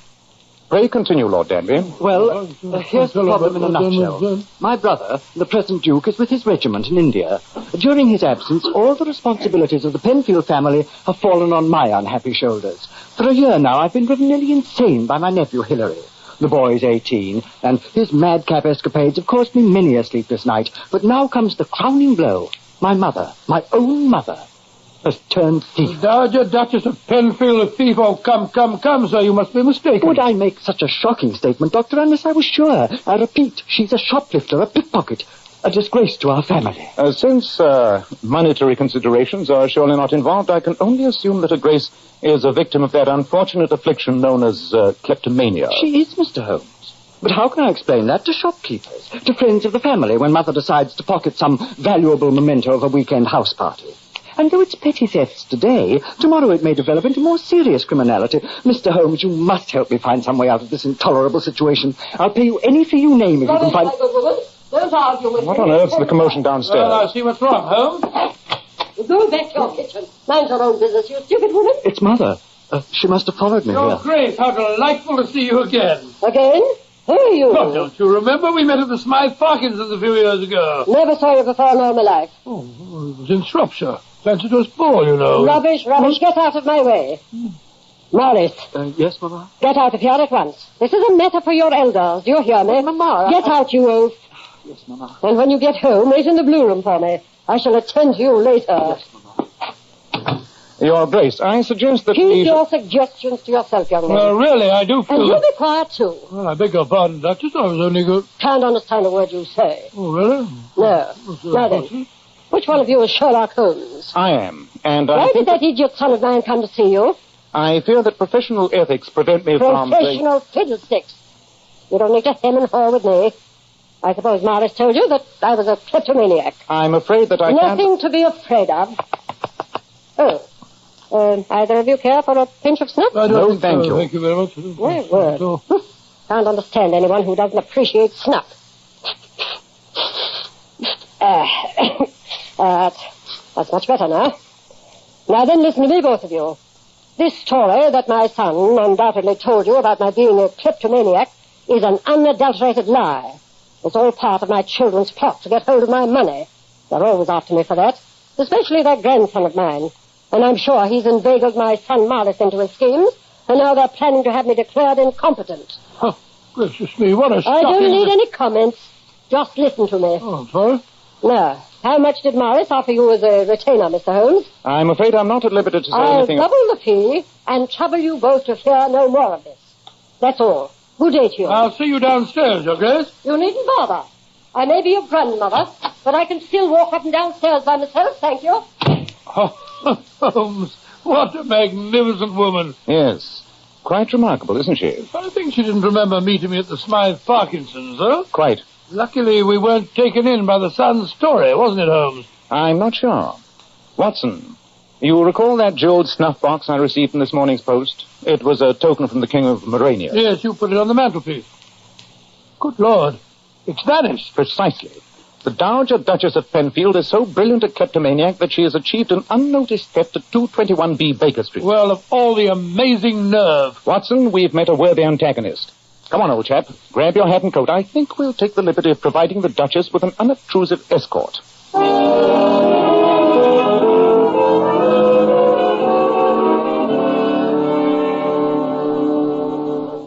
Oh, Lord.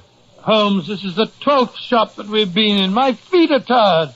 We've been following the Duchess all day. I was anxious to observe her technique. Well, she's obviously had plenty of practice. Yes. She's spent about £100 in this shopping tour so far, and yet she's succeeded in obtaining some £500 worth of goods. Brilliant work. Look, Holmes. That small man in the bowler hat stopping her. The shop detective, no doubt. Come on, Watson. I'm sorry, ma'am, but there it is. What utter balderdash are you talking? I must ask you to come and see the manager. Can I be of any assistance, Your Grace? Huh? Oh, it's Holmes and his friend. Yes, you can tell this idiot to stop bothering Well, me. what seems to be the matter? I saw this here lady pick up a silver matchbox and slip it into her handbag. Fiddlesticks. I examined it, yes. But if it's missing, this man was standing near me. Search him. Search Holmes, but that's ridiculous. Of course it is. Ma'am, I must ask I you am the Dowager Duchess of Penfield. Now search this man. Yes, Your Grace. Insufferable insolence. Your Grace, I must ask you... No, you don't. You stand here. I'm going to search you. This is ridiculous, my good man. Yes, of course it is. If you didn't take it, you got nothing to be frightened about then. Hello. What's this in your coat pocket? Great Scott, Holmes. It's a silver matchbox. Quite. Come on, mister. You've got to explain this to the manager.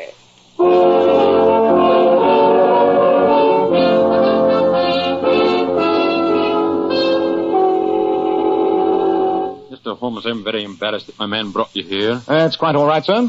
It was a perfectly understandable mistake. Yes, but you must realize that this unfortunate habit of the Duchess's must be kept a secret. Quite so, Dr. Watson. And I think the program I've outlined will prove a most satisfactory way of handling any such incidents in the future.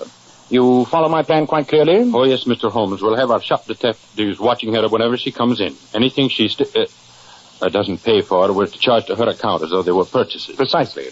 In that way, your shop will sustain no loss, and the Penfield family will be spared public scandal.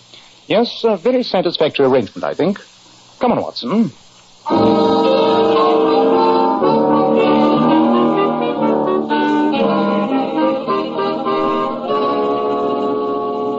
Yes, Mr. Holmes, a very satisfactory arrangement. Don't you agree, Hilary? Yes, Uncle. I suppose if we can't stop Granny pinching the stuff, at least this will keep it quiet. Hilary. All that remains to be done, Lord Danby, is to make similar arrangements at the other shops your mother patronizes. And in that way, sir, all scandal can be avoided. Yes, it's an excellent plan, excellent. I only wish that since Granny's so free and easy with other people's stuff, she'd loosen up the money bags for me a little. I'm stony broke. We won't go into that now, Hilary. Come along, my boy. I know Mr. Holmes is a busy man.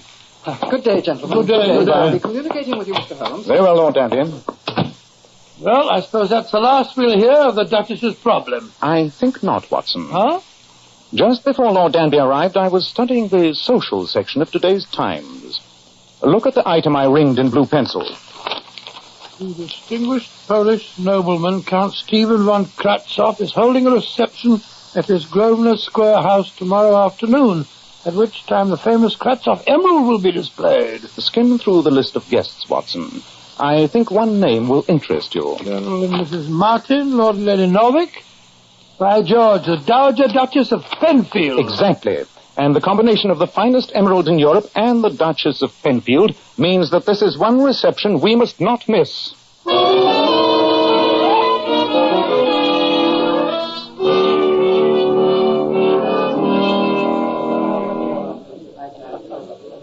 Where's your friend, Sherlock Holmes? He's over there talking to Count Kratzoff, Your Grace. You and your friend have been following her since yesterday, haven't you, young man? No, of course not. We wouldn't dream of such a thing. Fiddlesticks. I know you have. Oh, by the way, you said we'd met before somewhere. Where was it? At the Smythe Parkinson's in Shropshire, at a fancy dress dance. No, the Parkinsons. Don't remember you. I was wearing a Pierrot's costume. Oh, really? How very original. What was I wearing? Something in blue. Blue velvet, I think it was. You had a white wig, I remember. You looked enchanting. It wasn't a wig. It was my own hair. My own hairspike. And it wasn't velvet, it was tulle. And the dress was red, not blue. However, I'm flattered that you remembered me. Good night, young man. Good night, Duchess. Oh, good night, Count von Kratzoff. Had a very pleasant evening. Good night, my dear Duchess. I'm so happy that you honored me with your presence. How long, Gilder? Oh, yes, Good night, Danny. Mr. Holmes. Good night, Your Grace. Oh, thank you so much, Count. Good night, young man. Good night. A most successful evening, Count von Kratzoff. I am flattered that so many distinguished guests were present, Dr. Watson. You were very quiet this evening, Mr. Holmes. I was watching, Count. My eyes hardly left the emerald during the entire evening. I imagined that you had some professional reason for attending. James, he was most insistent that I invite you.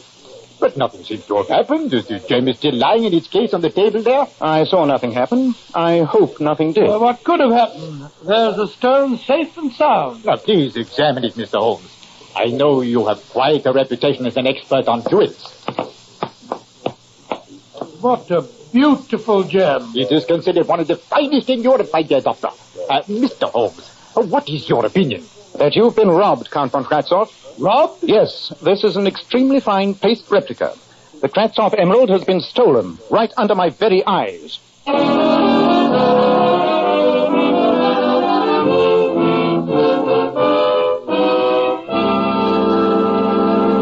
In just a moment, we will rejoin Sherlock Holmes and Dr. Watson as they try to solve the mystery of the elusive emerald. Men, it's smart to take care of the hair you've got. And I want to tell you about Kreml hair tonic. You see, Kreml is a highly specialized hair tonic. It contains a combination of hair grooming ingredients found in no other hair tonic. That's why it keeps hair neatly in place longer and gives the hair such a natural, well-groomed appearance. Never greasy or sticky. But men, Kreml does lots more than keep hair looking attractive. A quick massage with Kreml stimulates the circulation of blood right in the surface of the scalp. Notice how alive, how invigorated your scalp feels. And men, you like to rub Kreml on your scalp because it's such a clean hair tonic. Never feels greasy or sticky. Its light oils have a fine lubricating effect on a dry scalp, too. At the same time, it removes loose dandruff. And if your hair is so dry that it breaks and falls, Kreml actually helps condition the hair, in that it makes it feel softer, more pliable. So men, for a cleaner scalp, for better groomed hair, change to Kreml. Kreml, Kreml hair tonic.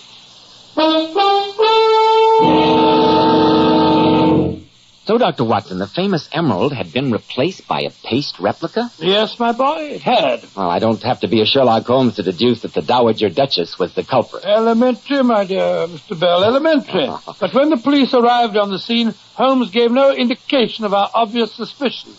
Later on, when we returned to Baker Street, I don't think either of us were in the least bit surprised to find that Lord Danby was waiting for us in a state of great agitation.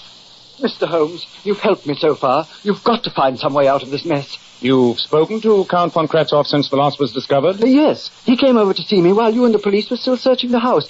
We're neighbours, you know. What did he say, sir? That for the sum of £20,000, he'd agreed to keep the whole matter quiet. Indeed. And why should Count von Kratzhoff assume that your mother was responsible for the theft? I'm afraid he must have heard rumours of her unfortunate habits. Do you propose to make the settlement, Lord Danby? The estate can't afford it, Doctor. Oh, dear me, what will my brother the Duke say when he returns from India?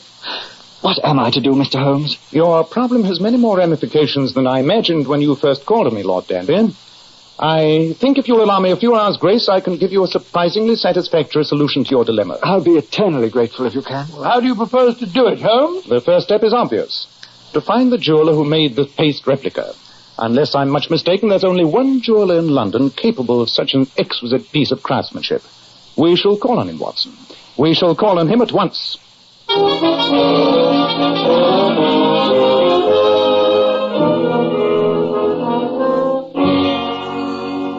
Yes, Mr. Holmes, I made this replica. I thought you were the only man in London capable of such brilliant work, Mr. Marcus. You are most kind. It was one of a pair of duplicates that were ordered. A pair, eh? Yes.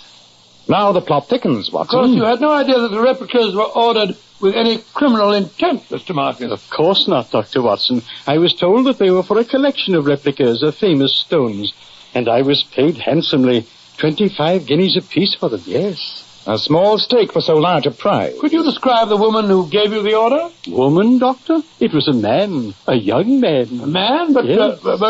Holmes, she must have an accomplice. I think not, Watson. Though the train of thought suggested is certainly an astonishing one. However, our next move should be obvious. Oh? What's that? We return to Baker Street for certain necessary tools of my trade. And then, my dear fellow, we pay an unannounced visit to the Dowager Duchess and try our hands at a little burglary.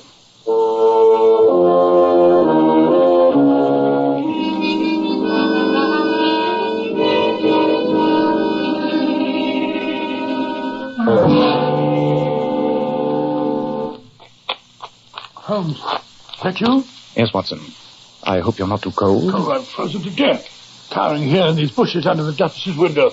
You must have been gone for 3/4 of an hour at least. Nevertheless, it was a very profitable excursion. Oh, I'm glad to hear it. For heaven's sake, take off that stupid moustache. You look ridiculous. And yet this stupid moustache inspired great confidence in the second chambermaid.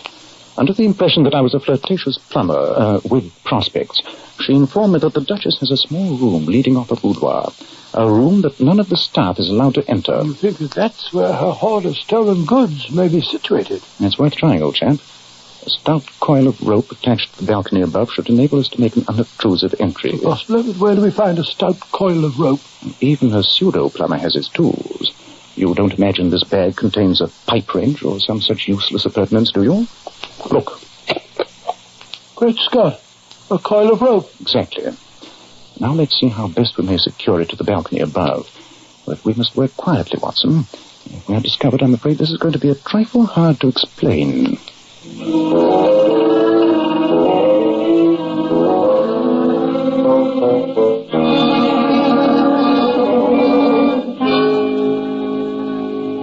Oh, when I climb up ropes, Holmes, I realize I'm not as young as I used to be.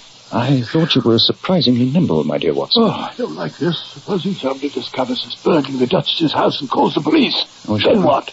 We shall probably go to prison. Strike a match, will you? Right. But I still don't like it. I like this lamp. There we are. So this is the room where the servants are not allowed, eh?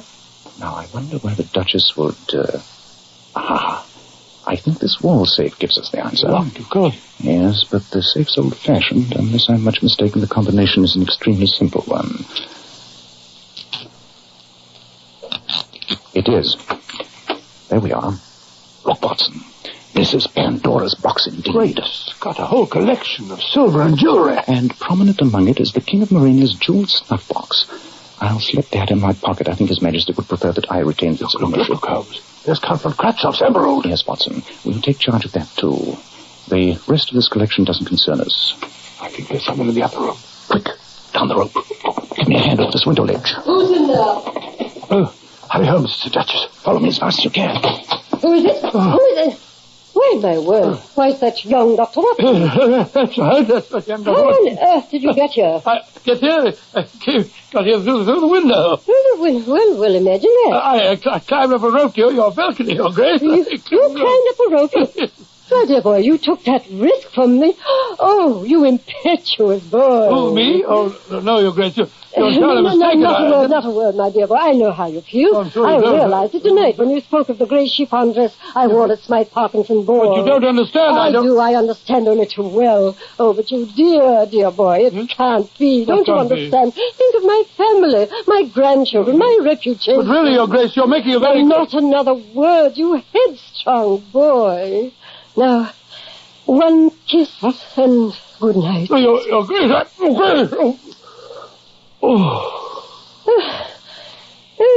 My dear boy, now you must go. Yes, I certainly must. Good night. Good night, you foolish boy.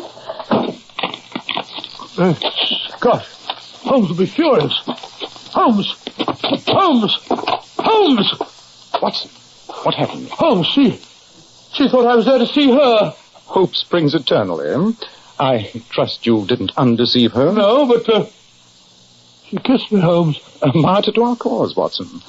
Well, it's been a most successful evening. The case is solved, and I imagine it's still quite early. What time is it? Well, it's, Holmes. What's wrong? Great Scott, when the Duchess kissed me, she stole my watch.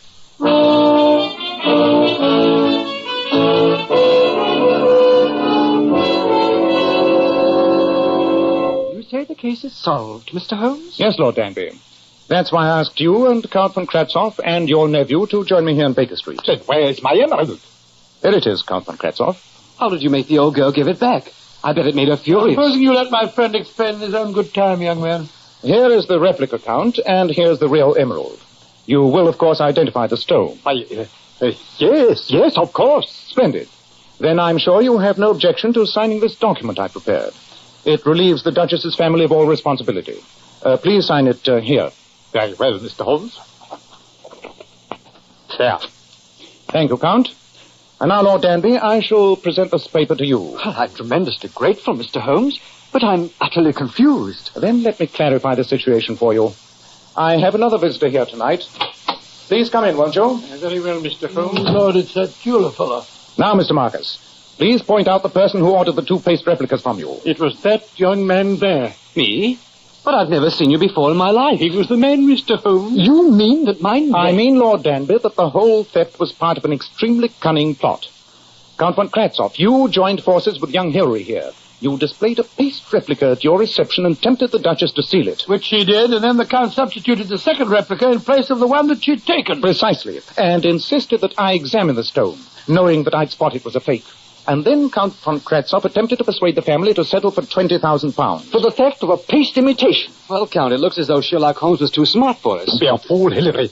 Admit nothing. A confession is not needed since the guilt is proven. But where's the real emerald? I'm quite certain it's still safe in Poland.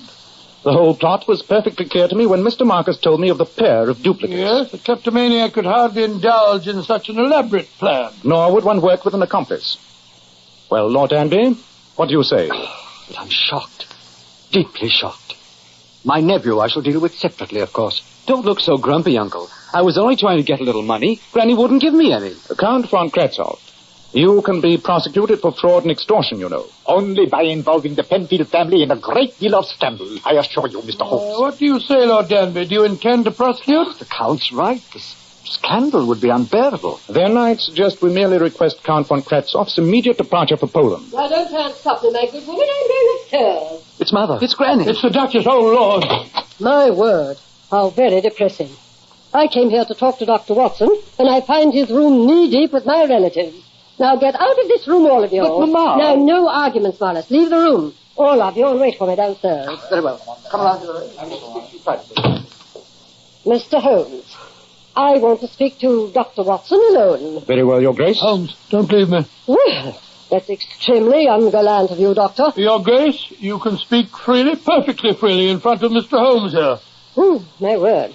How extremely disappointing. Well, young man, I realize that I was cruel and heartless to you last night. Here's your watch. Oh, thank you, Your Grace. What's this gold key on the chain? That's a key to my private conservatory in the garden. Oh, dear me. Yes, a man of your weight has no business climbing ropes. Good day, Mr. Holmes. Goodbye, Your Grace. Dr. Watson. Yes, Your Grace? I looked through my wardrobe after you left last night. I found that dress I wore at the Smythe Parkinson's. It was green. Bottle green net.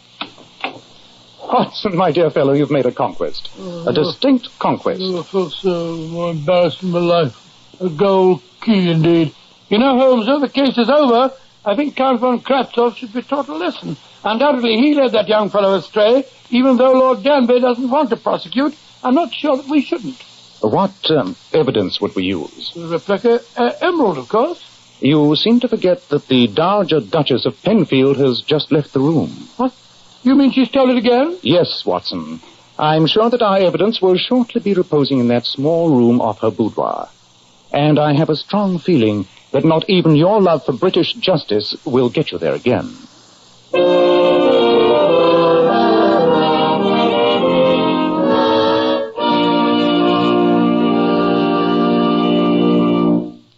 Before Dr. Watson gives us a hint about next week's story, girls, those famous $1 Million Powers models you see on magazine covers always have to keep their hair shining bright with highlights. Now, here's how they do it. We glamour bathe our hair with Kreml shampoo. And ladies, I must say, Kreml shampoo brings out all the hair's natural glossy luster and sheen. More than you may dream ever possible. It leaves the hair simply radiant. And Kreml shampoo is one shampoo you can buy today that doesn't dry the hair.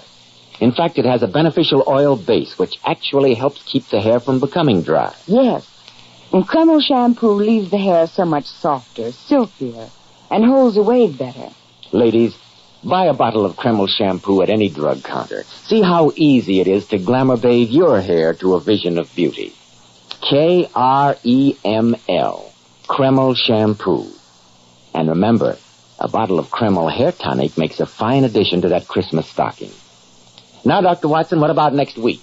Well, now, next week, Mr. Bell, I shall tell you a strange adventure in which Sherlock Holmes and I fought a losing battle to prevent the murder of a man who, curiously enough, was already on his deathbed.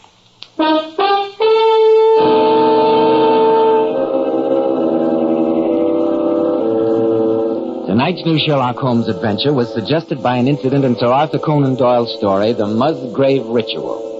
Nigel Bruce appeared by permission of California Pictures. Tom Conway through the courtesy of Eagle Lion Pictures.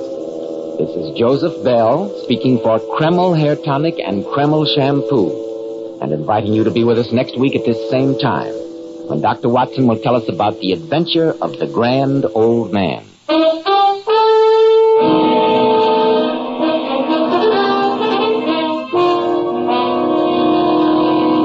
This is ABC, the American Broadcasting Company.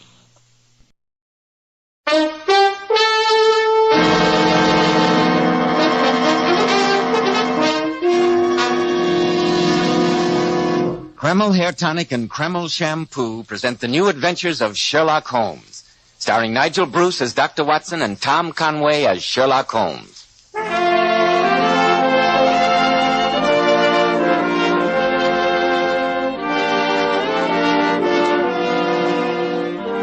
Well, once again, it's time for that weekly visit with our good friend and host, Dr. Watson. Let's join him, shall we? Ah, there you are, Mr. Bell. Good evening, Dr. Watson. Well, have you quite recovered from your holiday festivities? I think so, my boy, and I was particularly flattered by the number of friends who were kind enough to remember a rather elderly and lonely doctor at this time of year. Well, as long as you keep telling those swell Sherlock Holmes stories, you'll never be lonely, Dr. Watson. Then I'd better get on with tonight's new adventure. It involved us in one of the most shocking scandals of the 19th century. A scandal that, had it ever emerged in the light of day, might easily have brought ruin and disgrace to one of the most famous men who ever came a member of the House of Lords. This one I've got to hear. But first I have a message for our listeners. Today, more than ever before, I think men realize how important it is to keep their hair neatly groomed. And men, may I ask you this about the preparation you use? Does it give your hair that old-fashioned, greasy, patent leather look? When you run your hand back over your hair, does your hair feel greasy, sticky, or dirty? Does grease come off on your hand or hat band? If it does, then be smart, men. Change at once to Kreml Hair Tonic. This highly specialized hair tonic contains a special combination of hair grooming ingredients which is found in no other hair tonic. That's why Kreml keeps your hair in place longer with such a handsome, well-groomed look. When you use Kreml, you can run your hand back over your hair, and men, it's really a pleasure. No grease comes off on your hand. And I'm sure you'll enjoy the way Kreml always looks and feels so clean on your hair and scalp. Let it keep your hair looking handsome at all times. Buy a bottle of Kreml at any drug counter. Ask for an application at your barber's. Kreml, Kreml Hair Tonic. Now, Dr. Watson, how about the 19th century scandal in which you and the great Sherlock Holmes became involved? Well, Mr. Bell, that adventure began in the very early days of the great man's career. World acclaim and handsome fees were some years ahead of him. And in those times we spent many long evenings discussing whether a decent living could be obtained by the practice of criminal detection. On the day that this particular story began, we just finished our breakfast. Holmes, a curved pipe clenched between his teeth, was scanning the personal columns of the morning paper. I can almost hear him now, as he said... Dear me, Watson, the agony column of the Times is more than usually barren this morning. Are you looking for a possible client, Holmes? Naturally. Since we already owe Mrs. Hudson for 2 months' rent here, and our doorbell has been frighteningly silent during that period, I must see what possible service I might render these unhappy correspondents. Well, I glanced over the column, but I couldn't see anything very promising. No, Watson, it's a rag bag of bizarre happenings. What a chorus of groans, cries, and bleatings. One skims through them, and what does one glean? Lady with a black boa at the Princess Skating Club wishes to meet gentleman who was kind enough to... That we may ignore, I think. Yes, she doesn't sound as though she needs your services. Here's an item. Surely Jimmy will not break his mother's heart. That appears to be irrelevant. If the lady who fainted on the top deck of the Brixton bus... She doesn't interest me either, Watson. No, probably anyone else who wasn't on that bus. Every day my heart longs for... bleat, Watson. All this twaddle is unmitigated bleat. Very disheartening, Holmes. You haven't had a case for over 2 weeks. Yes. Sometimes I think I chose the wrong profession. What do the public, the great unobservant public who can hardly tell a weaver by his tooth or a compositor by his left thumb, care about the finer shades of analysis and deduction? As to my own little practice, it seems to be degenerating into an agency for recovering lost lead pencils and giving advice to young ladies from boarding schools. Holmes, come over here to the window. What's wrong, Watson? Look at that man walking down the street. He's looking at the numbers of the houses. Let's hope 221B is the number he's searching for. What do you make of him, Watson? Let me see. What do I make of him? Well, I'd say that he is a foreigner. Yes, foreigner. Look at those flashy clothes and his pointed moustache. Oh, don't be misled by externals, old chap. Observe the steady, controlled gait. No trace of the light agility of the Latins, or the military heaviness of the German. No, Watson. I think an English gait in foreign attire would suggest an expatriate Englishman, only just returned from a stay abroad. He is coming here, Holmes. Meet him on the stairs, Watson. It'll save Mrs. Hudson a trip. Yes, so that you are. It's all right, Mrs. Hudson. How do you do, sir? How do you do? Would you please come along up?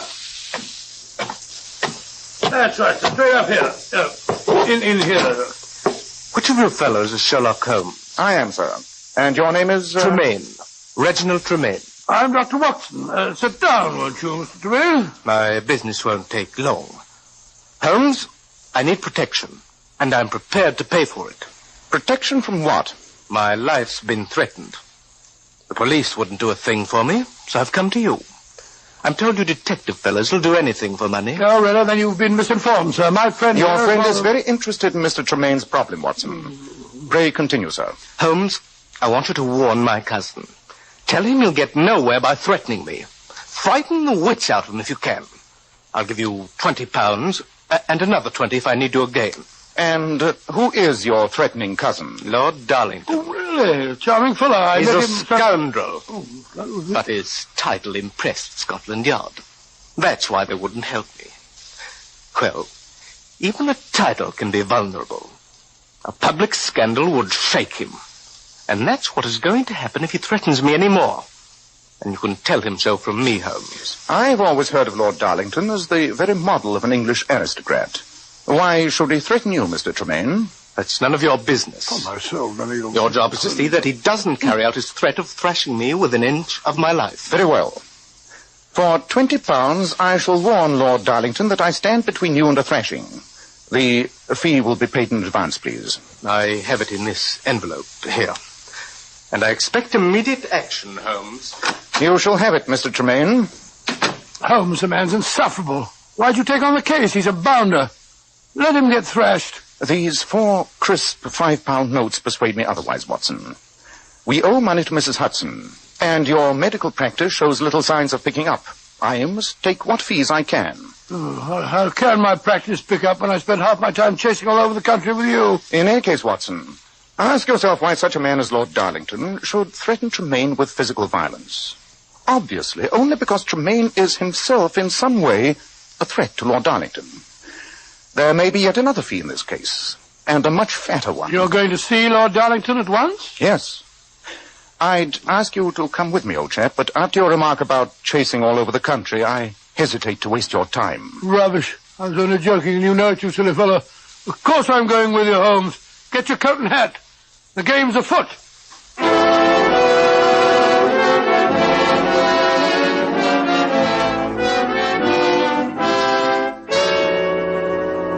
£10,000, my dear cousin, or the scandal will be spread all over London. It's preposterous, Reginald.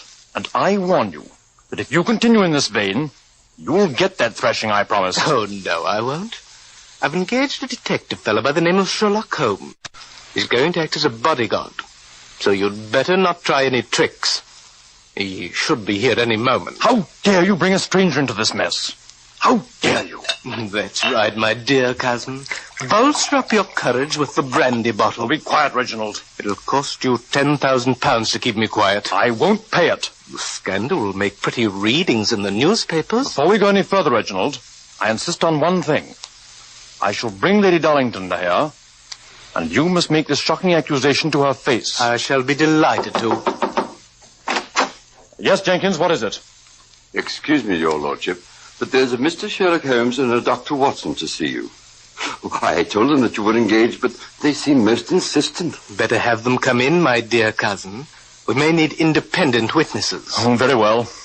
Show the gentleman in, Jenkins. Yes, your lordship. And then if you'll ask Lady Darlington to come here, I'll be very glad to make my accusation in public.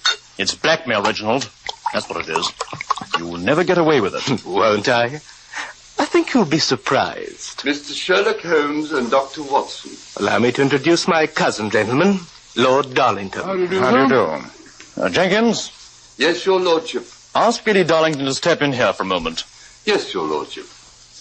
Lord Darlington, I greatly admired your speech in the House of Lords on tax reform.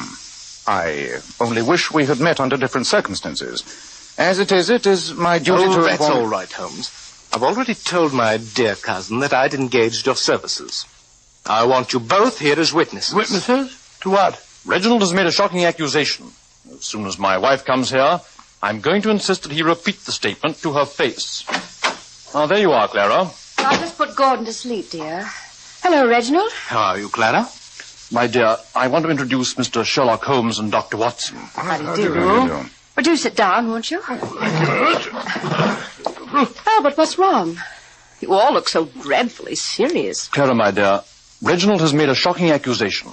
It concerns you, and I insisted that he repeat it in your presence. An accusation against me? Yes, Clara, my dear.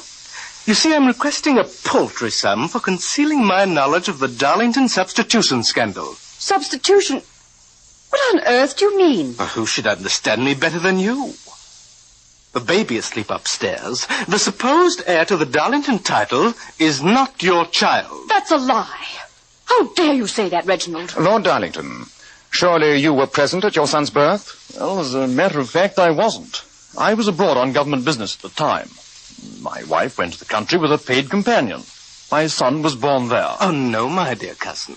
A son was born there, and then it was passed off as yours. That's a foul lie. Albert, make him leave this house. I'm afraid, Clara, my dear, that, well, he's threatened to go to the newspapers. We must hear him out. Lord Darlington, surely the matter is not hard to settle. You say your wife had a companion. Confront her with a story. She can establish the truth of the matter. Yes, of course she can, but where is she? I haven't seen Maud Harris since she left me a year ago. Then I have a surprise for you, Clara. She's waiting in my cab outside now. I'll tell Jenkins to send her in. Jenkins? Yes, sir? Ask Miss Harris to join us. She's waiting in my cab. Yes, sir. Albert, I don't know what devil's work Reginald's up to, but you don't believe him, do you? Well, of course not, Clara, darling. Mr. Tremaine, how did you get in touch with this Miss Harris? For an employee, you ask a lot of questions, Holmes.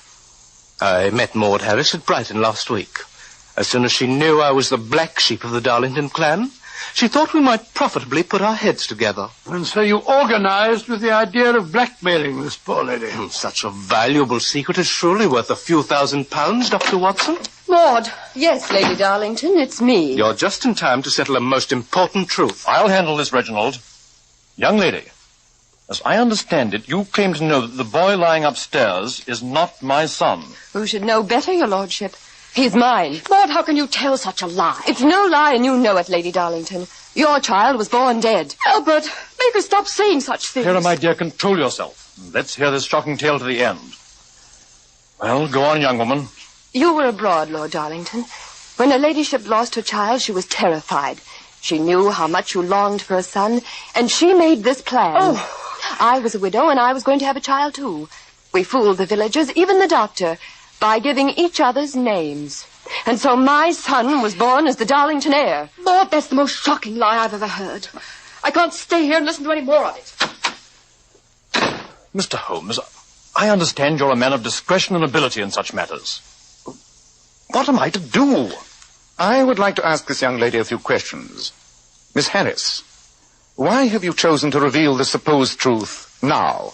I thought that money could compensate me for the loss of my boy. But I was wrong. A mother's love can never be stifled. Indeed, then I suppose Mr. Tremaine's plans for blackmail are purely incidental. Oh, keep out of this, Watson. It's no affair of yours. Establishing truth and justice is anybody's business, my good man. Mr. Holmes, I'll pay you any fee you name to disprove this monstrous story. Oh, no, you don't, my dear cousin. Holmes is employed by me. Mr. Tremaine, I've undertaken to protect your physical safety. That pledge I will keep. Otherwise, I'm a free agent. Then you'll accept my commission? Yes, Lord Darlington, on one condition. And what's that? You have asked me to disprove this story. I would prefer that you ask me to establish the truth. Of course, Holmes, and spare no expense. Remember, the honor of the Darlingtons is at stake.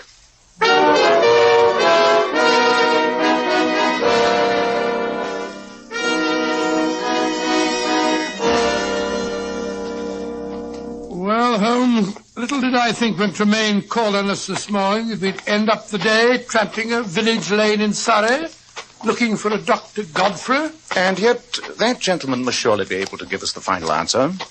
Lady Darlington said that he attended Yes, her. but supposing the companion's story was true, and they had changed names. Even so, the good doctor will certainly know whether the boy was born to a slight, blonde woman like Lady Darlington, or a brunette Amazon like Maud Harris. Well, here's the doctor's house. They said in the village it was the one with the gabled roof. No lights visible. I hope the doctor's not out. Doesn't seem to be any answer.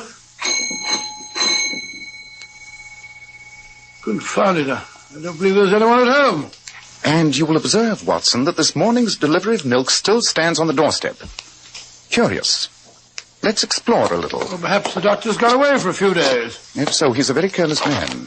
Look, that window's wide open. Well, do you think we might go in and look round? We not only might, we will go in.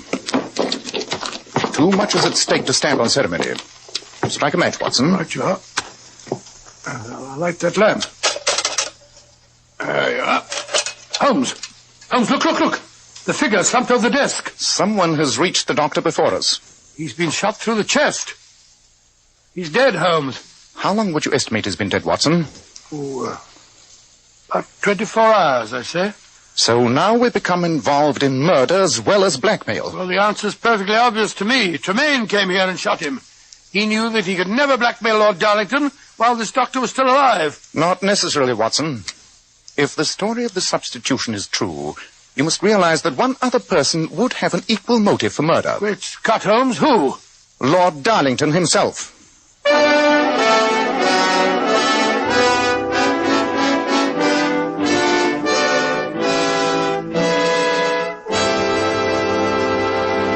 In just a moment, we'll rejoin Dr. Watson and Sherlock Holmes as they endeavor to solve the mystery.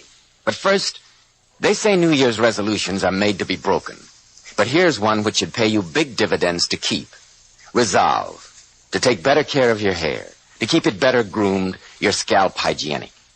Start using Kreml Hair Tonic at once. You see, Kreml is a highly specialized hair tonic. It contains a special combination of hair grooming ingredients which is found in no other hair tonic. That's why it keeps hair neatly in place longer and gives the hair such a natural, well-groomed appearance, never greasy or sticky. But men, Kreml does lots more than keep hair looking attractive. Its light oils have a fine lubricating effect on a dry scalp. At the same time, it removes loose dandruff. And a quick massage with Kreml stimulates the circulation of blood in the surface of the scalp. Notice how alive, how invigorated your scalp feels. And men, you like to rub Kreml on your scalp because it's such a clean hair tonic. Never feels greasy or sticky. And if your hair is so dry that it breaks and falls when you comb it, Kreml actually helps condition the hair in that it makes it feel softer, more pliable, and looks as if it had some body to it. So men, for better groomed hair and a hygienic scalp, change to Kreml. K-R-E-M-L. Kreml Hair Tonic.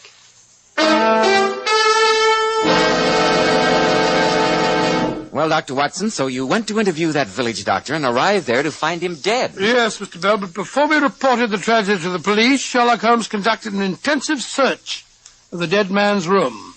After a moment, he turned to me and said, Watson, we must see what the inanimate objects in this room can tell us. Aha, here's the doctor's appointment pad. Let's see who his last visitor was. Look, there's the name of Darlington. Yes, but that tells us little. If the companion's story is true, the word Darlington could refer to either of the women or to Lord Darlington himself. But what are these letters scribbled before the word Darlington? Why must doctors have such illegible handwriting? Doctors don't have illegible handwriting. I disagree. In fact, I've often thought they train you to write badly in medical colleges. Yes. The letters are R-E, Ree. Ree Darlington. That means that someone was calling about the Darlington case. A fact we already knew. Yes, let's see what else we can find. Hello. Look over here on the sideboard. Brandy decanter with a stopper left out. And one glass that has been drunk from. The killer must have had a drink after he shot the doctor. And in so doing, I think he gave us the clue to his identity. Oh, how? There's a speck on the rim of this glass. I think it's... the very thing, the doctor's microscope. Most convenient. What does it tell you, Holmes? Wait a minute. I was right. This speck on the glass is wax. Wax? Then that means the murderer used a candle. Oh, no, Watson. Oh, then... Come on. We must go back to the village and report his death, and then we'll catch the next train to London. Aren't you going to stay here and help the police? Why should I? Beyond telling them the name of the murderer. You mean you know who did it? Of course. And so should you. Well, I don't. But we don't know the answer to the Darlington substitution scandal. That answer, Watson, still lies in London.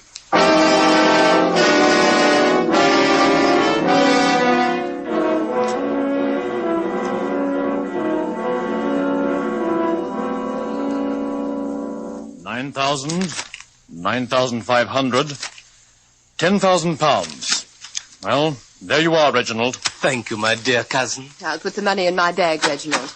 Mr. Sherlock Holmes and Dr. Watson. Lord Darlington, that sheaf of banknotes in Miss Harry's hand. Surely you didn't pay the blackmail. I discussed the matter with my wife, Mr. Holmes. She's deeply upset. We both agreed that the scandal, once started, would cling to us for life, even if it was disproved later. That's why I paid the money. You engaged me as your representative in this case, Lord Darlington. Miss Harris, give that money back at once. It was a gift from Lord Darlington, in front of a witness. If you try to touch it, I shall send for a policeman. That won't be necessary. 2 of them are waiting in the anteroom now. Police? Oh, Holmes, you shouldn't have done it. I wanted no breath of this scandal to emerge from beyond these 4 walls. The fact that police are here has nothing to do with the problems of blackmail. I brought them here to apprehend a murderer. A murderer? What do you mean? Dr. Godfrey, your wife's physician, was shot dead during the past 24 hours. He was killed before he could tell us the true answer to the parentage of the child upstairs. Murdered? Oh, what a dreadful thing. Have you any idea who did it? Every idea, Lord Darlington. But before I expose the criminal, I'd be obliged if you'd bring Lady Darlington here. And also the child. Oh, very well, Holmes. This is going to be a terrible shock to her. You're suddenly very quiet, Mr. Tremaine. Am I? I was wondering who might have killed Dr. Godfrey. Fortunately, we don't have to wonder. The murderer left a clue. After he'd committed the crime, he made the mistake of taking a drink. Darlington's quite a drinking man, you know. And you have been known to take a drink on occasions too, Mr. Tremaine. For instance, after you'd killed Dr. Godfrey. After I'd... What rubbish are you saying? You see, the murderer left a tiny blob of wax on the glass. Oh, what does that prove? Merely that someone had been carrying a candle. But this wasn't candle wax. It was cosmetic wax, such as you used to wax that pointed moustache of yours. Reginald. All right, all of you, I'm getting out of here. He snatched my bag. Reginald, come back here. I'll go after him. No, Watson. The police are prepared to arrest him, but not the young lady. We shall need her cooperation in the last act of this little tragedy. Surely the whole thing's clear by now. If Tremaine killed the doctor, obviously the whole story about the substitution is a lie. Not necessarily. Even if it were true, the doctor was still a menace to his plans. How could he and Miss Harris ask the highest price for their secret when the doctor also knew it? No, Watson. Tremaine had a motive for murder either way. In the meanwhile, I must set the stage before Lady Darlington gets here. Where'd I put that parcel? Oh, here it is. What the devil have you got in there, Holmes? A present from a plumber friend of mine. Though the object in this package is only a simple tool of his trade, I feel that it may give us the answer to a peer's inheritance. Upon my soul, you're being very mysterious. In a few moments, I propose to conduct a test. You must hide outside the windows. When I turn down the gaslight over the mantel here, Watson, I want you to strike a match, apply it to the object in this package, and toss it through the open window. At the same time, cry out the word fire at the top of your voice. I remember that. I think the results of the experiment may prove quite startling.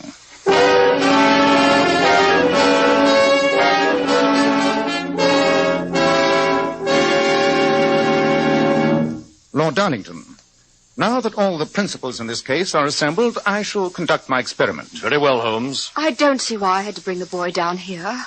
It's long past his bedtime. I assure you, Lady Darlington, that his presence is absolutely essential. Please place him in the bassinet on the sofa. All right. That's it. And you, Miss Harris, will you be good enough to place your handbag on the table? Very well, Mr. Holmes. But no funny business now. The police took it away from Reggie and gave it back to me. That money's mine.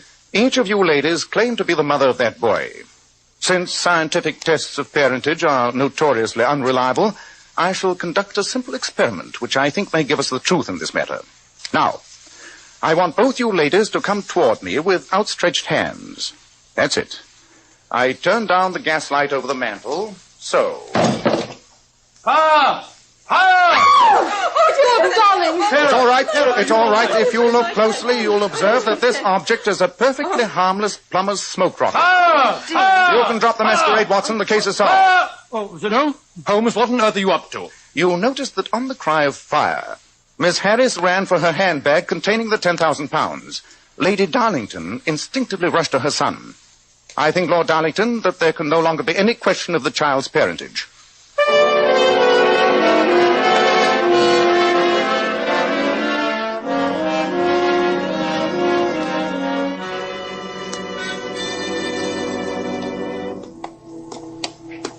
Midnight. It's been a long day, Holmes. Yes, but profitable, Watson. A very profitable day's work indeed. Here's 1,000 guineas from Lord Darlington. And don't overlook the 20 pounds that Mr. Tremaine gave me. Shan't.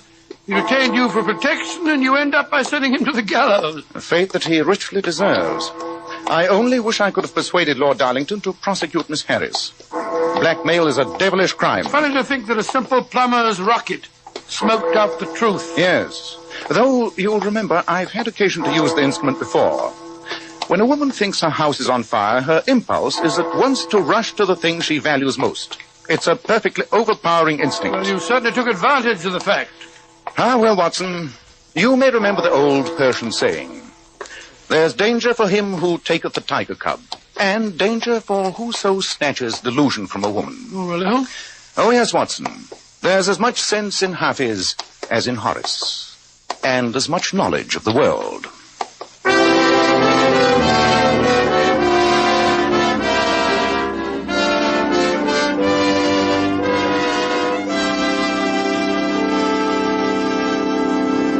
Well, Dr. Watson, that was a very exciting story. Thank you, Mr. Bell. Incidentally, don't you think you'd better tell our listeners about the change of day and time for our next meeting? Yes, of course. Ladies and gentlemen, our next broadcast will be on Monday, January 13th, over these same stations. And better consult your newspaper for the time. Girls, have you noticed how men can't help but admire the bright, shimmering highlights in a woman's hair? Then why not follow the advice of the famous $1 Million Powers models? Girls noted for their glossy, bright hair. Powers models wash their hair with Kreml shampoo. This amazingly beautifying Kreml shampoo actually glamour bathes each tiny strand of hair and uncovers all its natural radiant luster. Yes, and Kreml shampoo never dries the hair. In fact, it has a beneficial oil base which helps keep the hair from becoming dry or brittle. Its luxurious active foam thoroughly cleanses the hair and scalp and removes all loose dandruff as well as the dirt. So, ladies, buy a bottle of Kreml shampoo at any drug counter. See how easy it is to glamour bathe your hair to a vision of tantalizing loveliness. Kreml, Kreml shampoo. Now, Dr. Watson, how about next week? It's not next week, Mr. Bell. It's a week from next Monday. Yes, of course.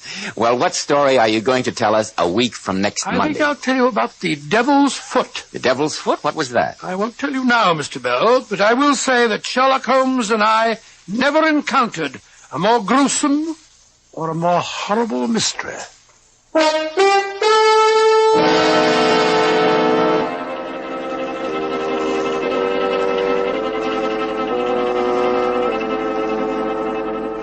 Tonight's new Sherlock Holmes adventure was suggested by an incident in Sir Arthur Conan Doyle's story, A Scandal in Bohemia. Nigel Bruce appeared by permission of California Pictures. Tom Conway through the courtesy of Eagle Lion Pictures. This is Joseph Bell speaking for Kreml Hair Tonic and Kreml Shampoo and inviting you to be with us 1 week from Monday. That's January 13th, when Dr. Watson will tell us about the Devil's Foot.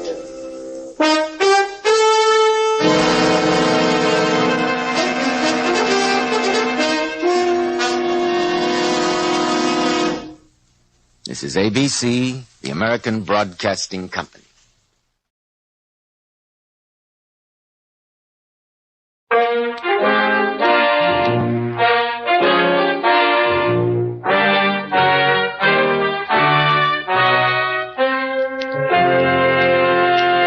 Kreml Hair Tonic and Kreml Shampoo present the new adventures of Sherlock Holmes, starring Nigel Bruce as Dr. Watson and Tom Conway as Sherlock Holmes.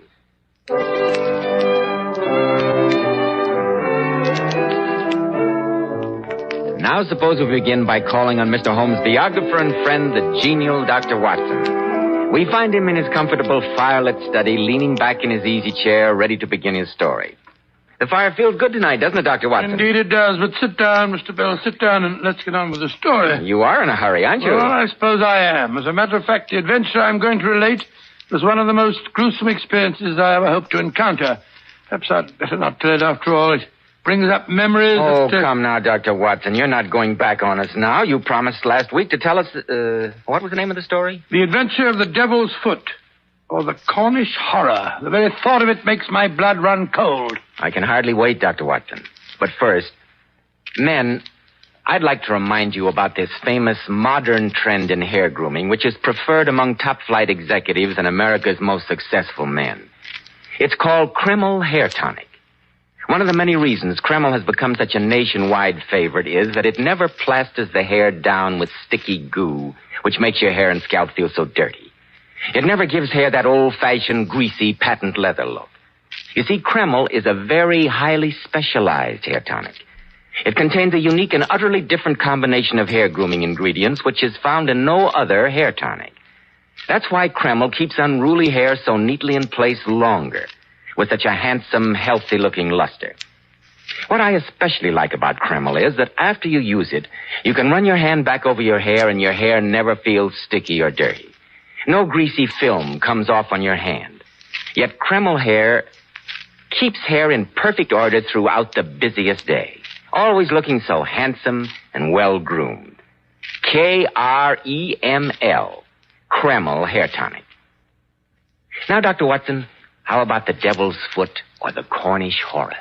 It was the spring of the year 1897. Holmes's iron constitution had shown some signs of giving way due to a particularly arduous and nerve-wracking winter. In March of that year, Dr. Moore Agar of Harley Street gave positive injunctions that Holmes get out into the country for a protracted rest. Well, the third week in March found us settled in a small cottage near Poldhu Bay at the further extremity of the Cornish Peninsula. Isn't that rather a bleak country for convalescent, Dr. Watson? Bleak is putting it mildly. I've never known such grim surroundings, but it suited Holmes admirably.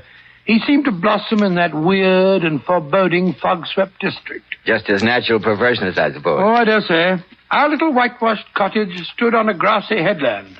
From its windows we looked down upon the whole sinister semicircle of Mounts Bay, that old death trap, with its fringe of black cliffs and surge-swept reefs. In every direction there were traces of some vanished race which had left as its sole record strange monuments of stone. Holmes spent most of his time pottering round these weird ruins. Everything was going along peacefully until one morning our simple and healthy routine was violently interrupted, and we were precipitated into the middle of a series of gruesome and nerve-shattering events. Quite a surf this morning, eh, Watson? You can see the spray flung up against our windows, and we're a good 100 feet above sea level. I don't think I shall venture out today. Bad weather. Old boy is certainly lashing himself into a fine frenzy. What do you mean, the old boy, Holmes? The devil, Watson. The devil himself. Oh, what are you raving about? Didn't I tell you that the natives hereabouts refer to that seething death trap down there as the Devil's Cauldron? They think the old gentleman himself lives there. How unsettling. Yes, a very interesting superstition.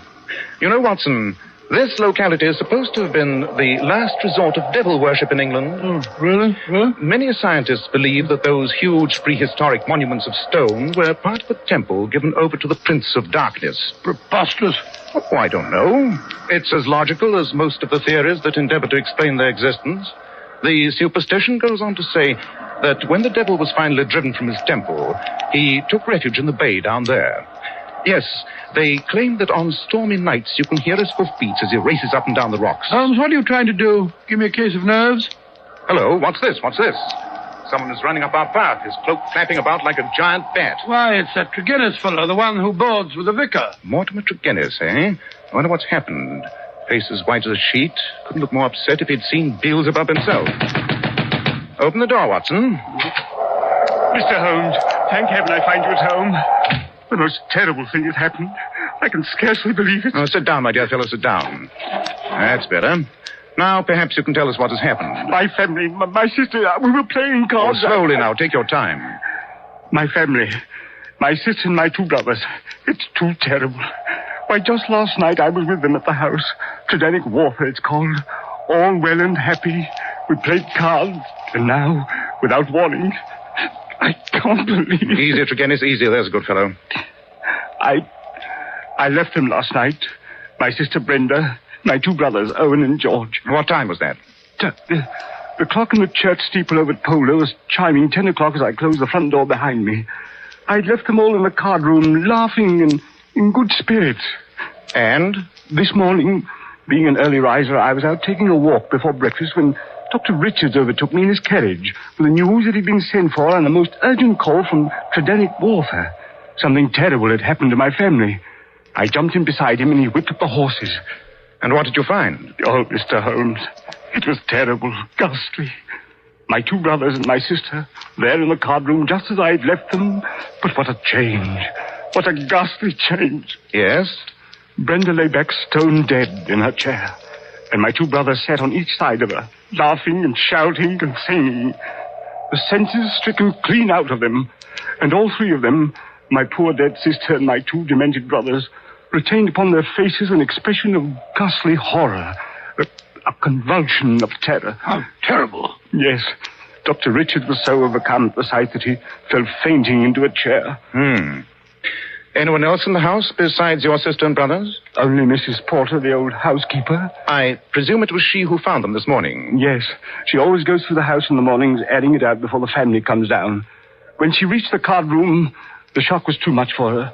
She's had a nervous collapse. We had to put her to bed. Yeah, no wonder. An exceptional case. Most exceptional. That's what we thought. We could find no traces of strangers in or around the house. Nothing was stolen, nothing touched. The vicar believes you are the only one who can solve the case, Mr. Holmes. He insisted I come to you. I shall be only too glad to handle the matter, of course. But first I must ask you a few questions. Anything, Mr. Holmes, anything. To begin with, Mr. Tregennis, why do you live with a vicar, separated from your family? Well, as a matter of fact, we had a slight argument a few years ago about some property it was. But that was all settled long ago. We were on the best of terms. Now, Mr. Tregennis, about last night. Do you recall anything at all that was out of the ordinary? There was one thing that occurs to me. As we sat at the card table, my back was to the window. George was facing me. Suddenly I saw him look hard over my shoulder out of the window. I turned quickly, and just for a moment I thought I caught a glimpse of something moving. Man or animal? I don't quite know. My brother said he had the same feeling. It's uncanny, that's what it is. Something came into that room, and that something killed my sister and dashed the light of reason from my brother's mind. Something devilish it was. If that should prove to be the case, I fear I shall be of very little assistance, Mr. Tregennis. But short of wrestling with his satanic majesty, I think perhaps we can solve your problem. Come, Watson. We'd best go down to Tridanic Water at once.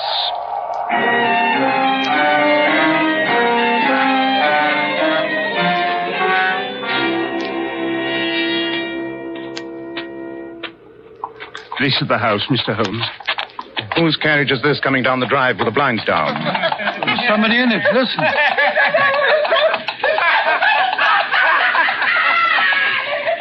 My brothers. My poor brothers. It's Dr. Richard's carriage. He's taking them to Helston Asylum. It's too awful. My poor brother. Easy, Tregennis, easy. Pull yourself together.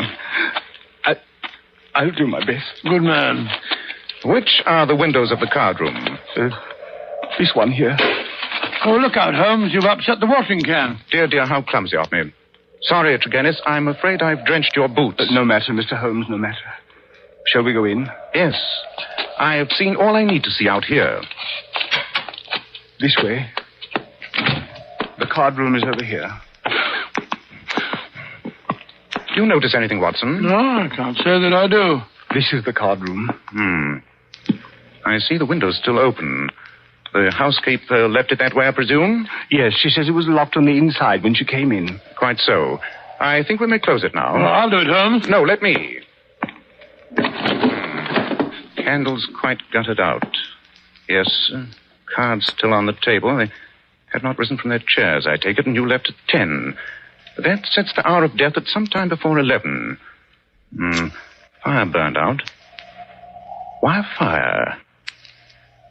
Had they always a fire in this small room on a spring evening? It was cold and damp last night, Mr. Holmes.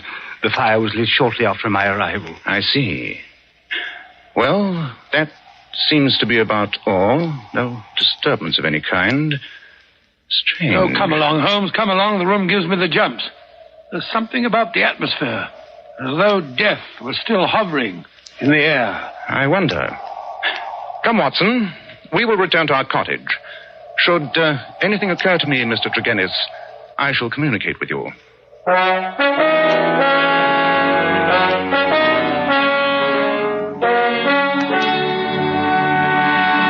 It won't do, Watson. It won't do. All the facts are negative. Well, do you think Mr. Tregennis's account of his actions last night was truthful? Quite, Watson. Quite. You remember the incident of the spilt watering can? I did that to obtain an impression of his foot. I take it you succeeded? I did. With that print as a sample, I was able to trace his movements last night. His story is correct. He left the house at about 10, went straight back to the vicarage and did not return. Nor did anyone else enter or leave that house. Then Must have been the man or animal they thought they saw in the bushes. He must have returned and frightened them to death. There was no such man or animal, Watson. Last night was a dark night. Anyone who had the wish to frighten these people would be compelled to put his face against the glass before he could be seen. Well? There is a 3-foot flower border outside the cardroom window. But there are absolutely no footprints there. Yes, but that means Mr. Tregennis' sister and her 2 brothers were alone when death struck the sister down and drove the brothers insane. But Holmes, that would be supernatural. I hope not, Watson. Look, here comes another visitor up our path. Stranger this time. Big, savage-looking fella. That, my dear Watson, is none other than the famous Dr. Leon Sterndale. Sterndale, the lion hunter and explorer? Exactly. Oh, what's he doing in this neighborhood? Oh, I've heard he owns a little cottage about 5 miles down the coast.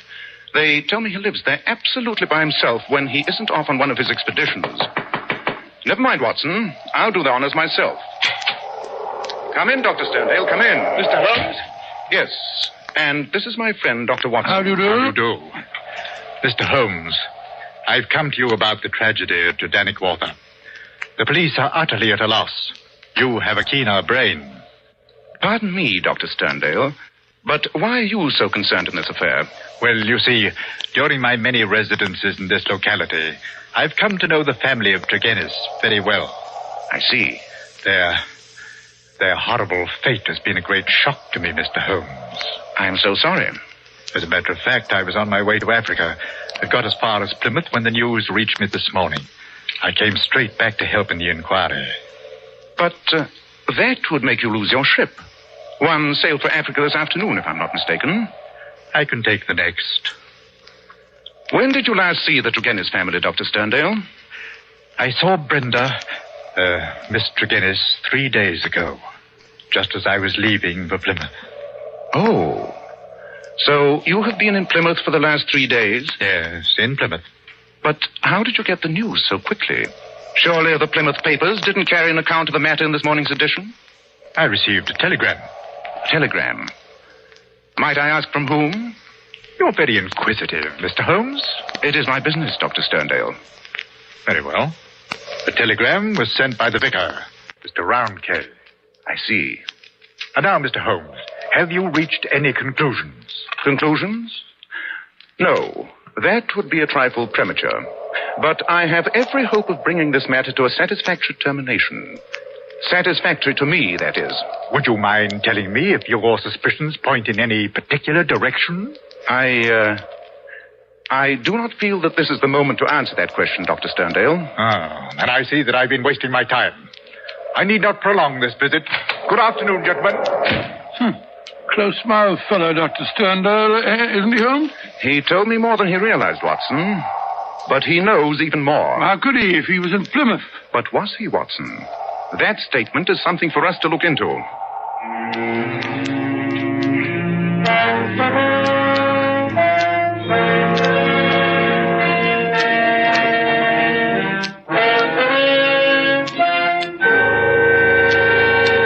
In just a moment, we'll rejoin Sherlock Holmes as he endeavors to solve the strange mystery of Titanic Water. But first, men, remember, if you want to keep your hair handsome and healthy looking, one of the first requisites is a hygienic scalp. So why settle for just any hairdressing when you can enjoy the extra advantages of a highly specialized hair tonic like Kreml? Kreml contains a special combination of hair grooming ingredients which is found in no other hair tonic. This is why it keeps unruly hair neatly in place longer with a rich, healthy-looking luster. Yet Kreml never gives hair that cheap, greasy patent leather look. It never leaves hair feeling sticky, gummy, or dirty. Your hair and scalp always look and feel so clean with Kreml. And if your hair is so dry it breaks and falls when you comb it, start using Kreml at once. Let it make your hair feel softer, more pliable, and look as if it had some body to it. Kreml is also fine to lubricate a dry scalp. At the same time, it removes dandruff flakes. A quick massage with Kreml helps stimulate the cutaneous circulation of the scalp.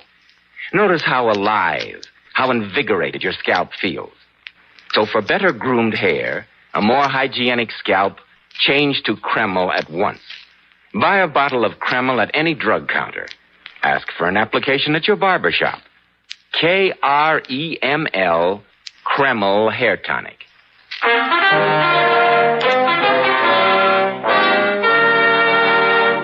I say, Holmes, must you go on smoking that foul pipe? The atmosphere's so thick I can hardly see across the room as it is. Oh, dear, I feel depressed. Who knows what evil thing is stalking abroad in this neighborhood? Light the lamp, Watson. It's the gathering twilight that makes it gloomy. Rubbish. Look here, Holmes, what about that Dr. Sterndale? Do you think he did it? No, Watson.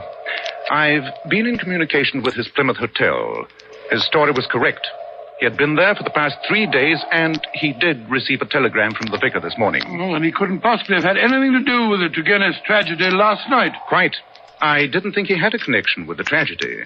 But there is a connection with... Now what? Mr. Holmes! Oh, Mr. Holmes! Open the door, Watson. Ah, my dear vicar, come in, come in. Dear me, you look as though you'd seen a ghost. It's tracked him down. The curse of the family. He's dead. Dead with that same look of terror on his face. Who's dead? Mortimer Turgenis. In his study at the vicarage. Great Scott. My servant found him there, sitting beside his table, his face turned toward the window, and distorted with that same convulsion of fear that marked the features of his sister. Oh, my poor parish. Satan himself is loose among us. We are devil-ridden, Mr. Holmes. Devil-ridden.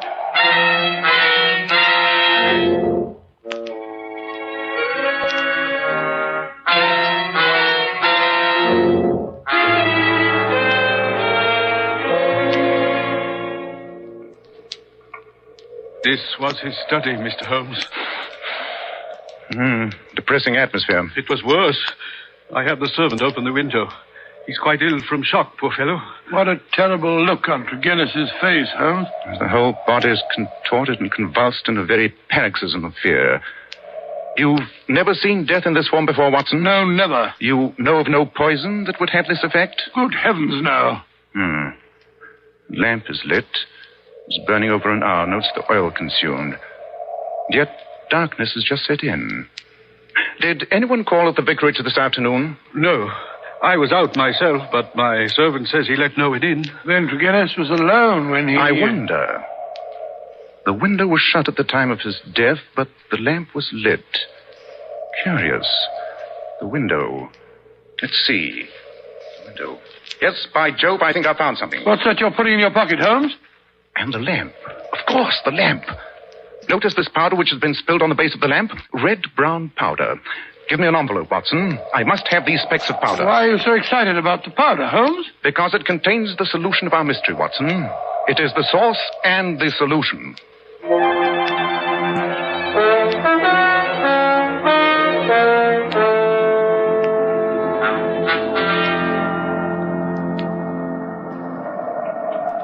Holmes, you haven't touched your supper.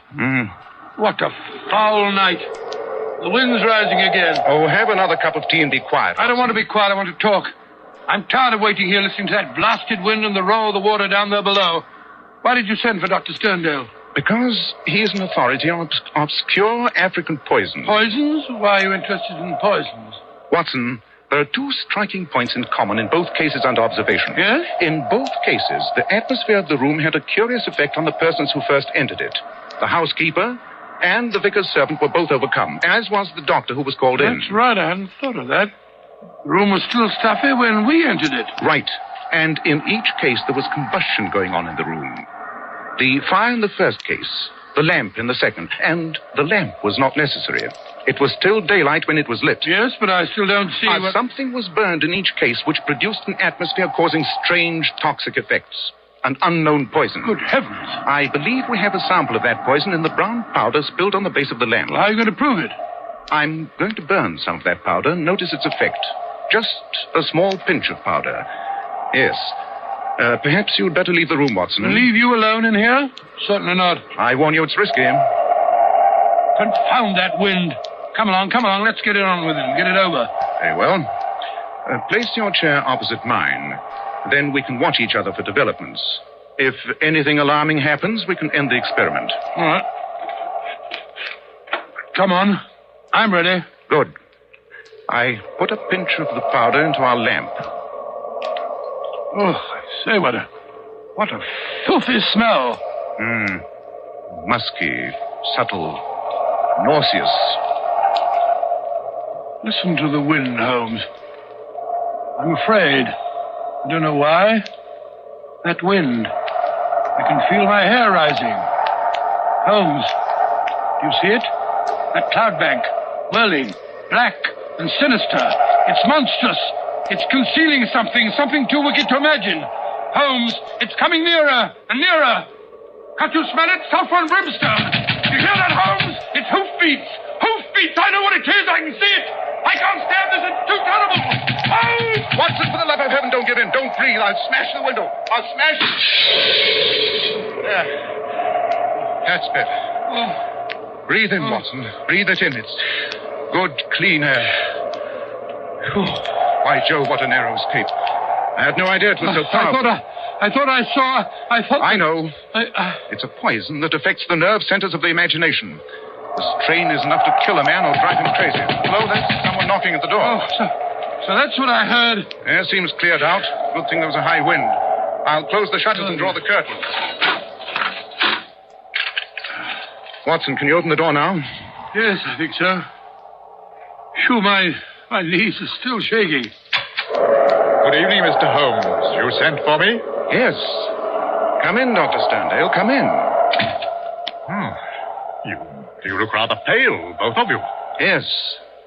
We've just been conducting a little experiment with the poison that killed Tregennis. You? Yes, Dr. Sterndale.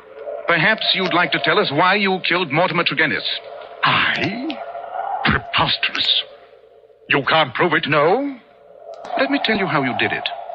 You came over to the vicarage late this afternoon. You didn't want anyone to know you'd visited Tregennis. He was to let you in himself.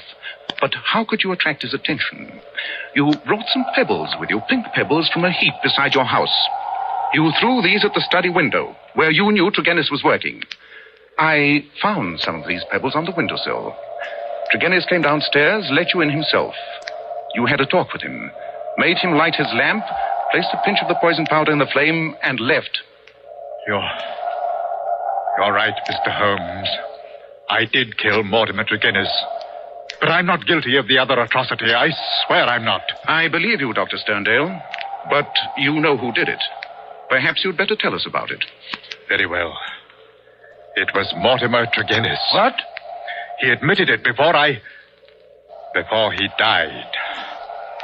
Mr. Holmes, I've been in love with Brenda Tregennis for many years. We were to have been married when my work in Africa was finished.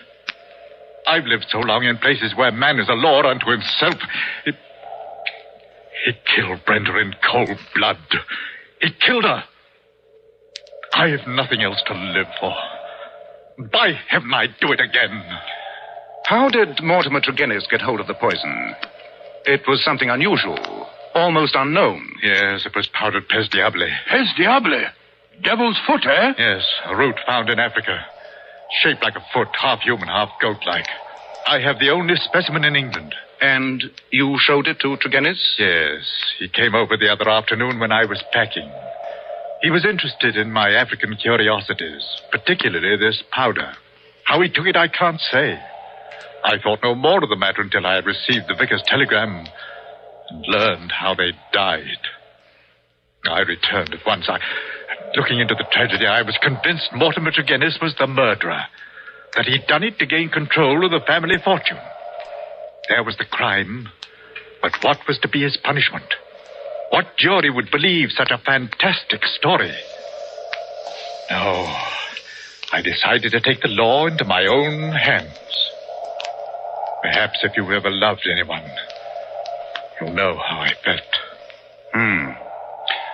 Dr. Sterndale, what were your plans when you set out for Plymouth? I had intended to bury myself in Central Africa. My work is only half finished. Go and finish the other half, Dr. Sterndale. I do not feel called upon to prevent you.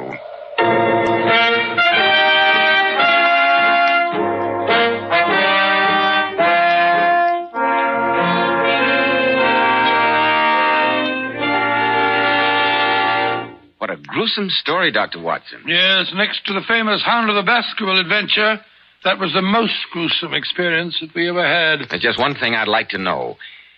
What did you think you saw in that cloud of smoke? Mr. Bell, you will have to believe me when I tell you it was too horrible to mention. Just to think of it is enough to make my blood run cold. Ladies and gentlemen, in a moment, Dr. Watson will be back to tell us about next week's story. Girls, Powers models are famous for their beauty and charm. And one of their most outstanding characteristics is their glorious, shining, bright hair. Now, here's how they keep it so shining. Powers models use Kreml shampoo. This amazing, beautifying shampoo has been especially developed to actually glamour bathe each tiny strand of hair, revealing all its natural glossy luster. Yes, and don't forget Kreml shampoo is wonderful for washing children's hair, too. Of course it is, because there are no harsh caustics or chemicals in Kreml shampoo. And its luxurious active foam thoroughly cleanses scalp and hair of all loose dandruff as well as the dirt. Girls, if you could only see how Powers model's hair fairly radiates natural glossy highlights, I'm sure you'd want to try Kreml shampoo right away. You can get a bottle at any drug counter. Kreml, Kreml shampoo. Now, Dr. Watson, what about next week? Well, now, let me see. Next week, I think I'll tell you about the adventure of the unfortunate brides. Well, sounds intriguing, Dr. Watson. It was, Mr. Bell. It was indeed. Intriguing. It concerned a honeymoon in Scotland and a bridegroom who turned out to be a cold-blooded and ruthless killer.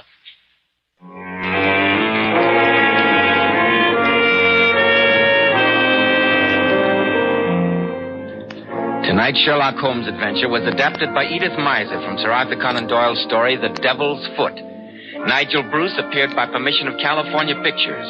Tom Conway through the courtesy of Eagle Lion Pictures. The Sherlock Holmes series is produced by Tom McKnight.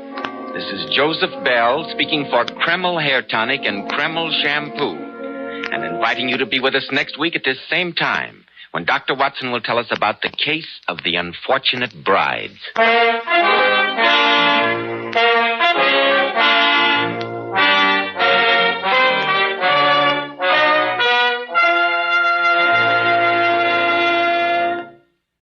This is ABC, the American Broadcasting Company.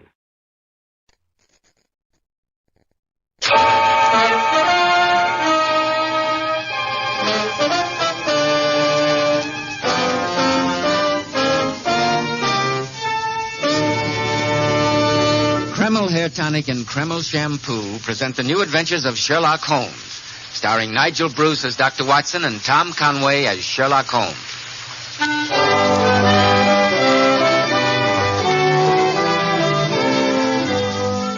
Well, once again, it's time to keep that weekly appointment with our good friend and host, Dr. Watson. Good evening, Mr. Bell. Draw up your chair and settle down. Thank you. That's it. All ready with tonight's new Sherlock Holmes adventure, Dr. Watson? Yes, Bell. And as I was going over my notes on the case, I came across this. I think it might interest you. Well, what is it? It looks like an ordinary piece of clay. It is clay, but I assure you it's very far from ordinary. This piece of dried earth enabled Sherlock Holmes to solve one of the most diabolical murders that we ever encountered. I call the case The Singular Affair of the Babbling Butler. I can hardly wait to hear the story. I'm sure that you'll wait long enough to have a word with our listeners now, won't you, Mr. Bell? Yes, Dr. Watson, but it won't take me a moment. In a recent poll, women picked the 10 best-dressed men in America. These men were all men at the top: statesmen, governors, movie stars, producers, and millionaires. And I know you'll be interested in hearing how a recent survey showed that Kreml Hair Tonic is preferred among America's top-flight executives and most successful men. But why shouldn't Kreml be? Kreml contains a special combination of hair grooming ingredients which is found in no other hair tonic. This is why Kreml gives a man's hair such a natural, well-groomed look, such a handsome, clean-cut appearance. Kreml also keeps hair neatly in place longer, with an attractive, healthy-looking luster. Yet it never leaves hair looking or feeling greasy, sticky, or dirty. After you apply Kreml, you can rub your hand over your hair, and your hair feels so delightfully clean. Notice how no greasy film comes off on your hand or on your hatband. Just use a little Kreml in the morning, and at night your hair looks as neatly groomed as when you combed it in the morning. Kreml, Kreml Hair Tonic. Now, Dr. Watson, how about the singular affair of the babbling butler? Well, that adventure began on a November evening many years ago. For 4 days, a dense yellow fog had virtually marooned Holmes and me in our Baker Street lodgings. The first day, the great man had spent in cross-indexing his huge book of references. The second and third had been patiently occupied upon a subject which he had recently made his hobby, the music of the Middle Ages. But when on the fourth day we still saw the heavy brown swirl drifting past us and condensing in oily drops upon the window panes, my old friend's active and impatient nature began to assert itself. He started to pace restlessly about our room in a fever of suppressed energy. Confound this fog. Oh, do stop pacing up and down, Holmes. No good getting angry with the weather. That's one problem even you can't do anything about. It isn't the weather, Watson. It's the infernal dullness of the London criminal these days. Come over here to the window. Oh, what is it, Holmes? Look out there. See how the figures loom up, are dimly seen, and then blend once more into the fog. What a night for a thief or a murderer, Watson. He could roam London as a tiger does the jungle, unseen until he pounces. It's fortunate for this community that I'm not a criminal. Yes, it is indeed. Suppose that I were Brooks, or Woodhouse, or any of the 50 men who have good reason for taking my life. How long could I survive against my own pursuit? A summons, a bogus appointment, and all would be over. What a depressing thought. The only thing that depresses me is inactivity. Why doesn't something happen? Why doesn't someone come to me with a problem? It sounds as if your prayer's been answered. I hope so. See who it is, Watson, will you? It'll save Mrs. Hudson a trip. Yes, of course. It's all right, Mrs. Hudson. Ask the gentleman to come up, please. This way up, sir. You wish to see Mr. Sherlock Holmes? Yes, sir, I do. Then come along in. My name's Watson, Dr. Watson, and this is Mr. Sherlock Holmes. Oh, how do you do, Mr. Holmes? Dr. Watson. My name is Jenkins. I'm butler to Sir Roderick Martin. Sir Roderick Martin? Indeed. Sit down, Jenkins. No, thank you, sir. Sir Roderick Martin, isn't he the theatrical producer? Yes, Watson. And he is quite famous in his own circle for his cynicism and a certain mordant wit. Your master needs my services, I presume, Jenkins? Yes, Mr. Holmes, he does. He's in desperate trouble, and he'd like you to come over to his house at once, Well, sir. what kind of trouble is he in? Oh, please don't ask any questions, sir. Just come to the house and see for yourselves. I've long wanted to meet Sir Roderick. I believe it was he who gave currency to that pun. Though he might be more humble, there's no police like Holmes. That's rather funny. No police like Holmes. I'm glad it amuses you, Watson. Oh, sorry. Oh, I implore you to come with. Please, gentlemen, come with me. Whatever your master's problems may be, I think I would enjoy a discussion with him. Perhaps on the topic of humility. Yes, Jenkins, we'll accompany you at once.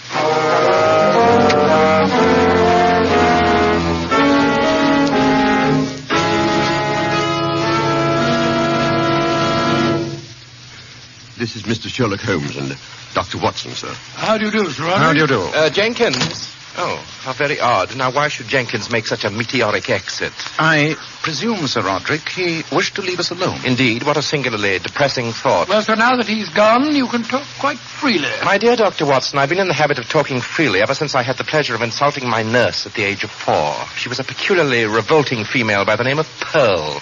After 44 years, I still can't think of a more inappropriate name for her. Sir Roderick, your childhood reminiscences are fascinating. But supposing we get down to business. Very well, Holmes. To what do I owe the, well, for lack of a better word, the pleasure of this visit? Your butler came to fetch us. He said that you were in desperate trouble and needed our help. Jenkins told you that. I can only assume that he stole more than his usual quota of brandy today. I've noticed in the past that alcohol seems to give him the quaintest delusions. Then you don't wish to consult me professionally? No, Holmes, I don't. Nor do I wish the services of a doctor. Therefore, I suggest you both retire and ask Jenkins for your hats and an explanation. Good evening, gentlemen. It's one of his stupid jokes, Holmes. The bounder's trying to make a fool of you. I think not, Watson. It'd be a singularly pointless joke, and far below his standard. No, I believe there's some other game afoot. Though Sir Roderick dismissed us somewhat unceremoniously, I think we may still be reasonably certain of a welcome in the servants' quarters. You're going to talk to the butler? Yes, Watson. I'm certain he's neither been drinking nor suffering from delusions. I'm convinced that the man is in mortal terror of his life.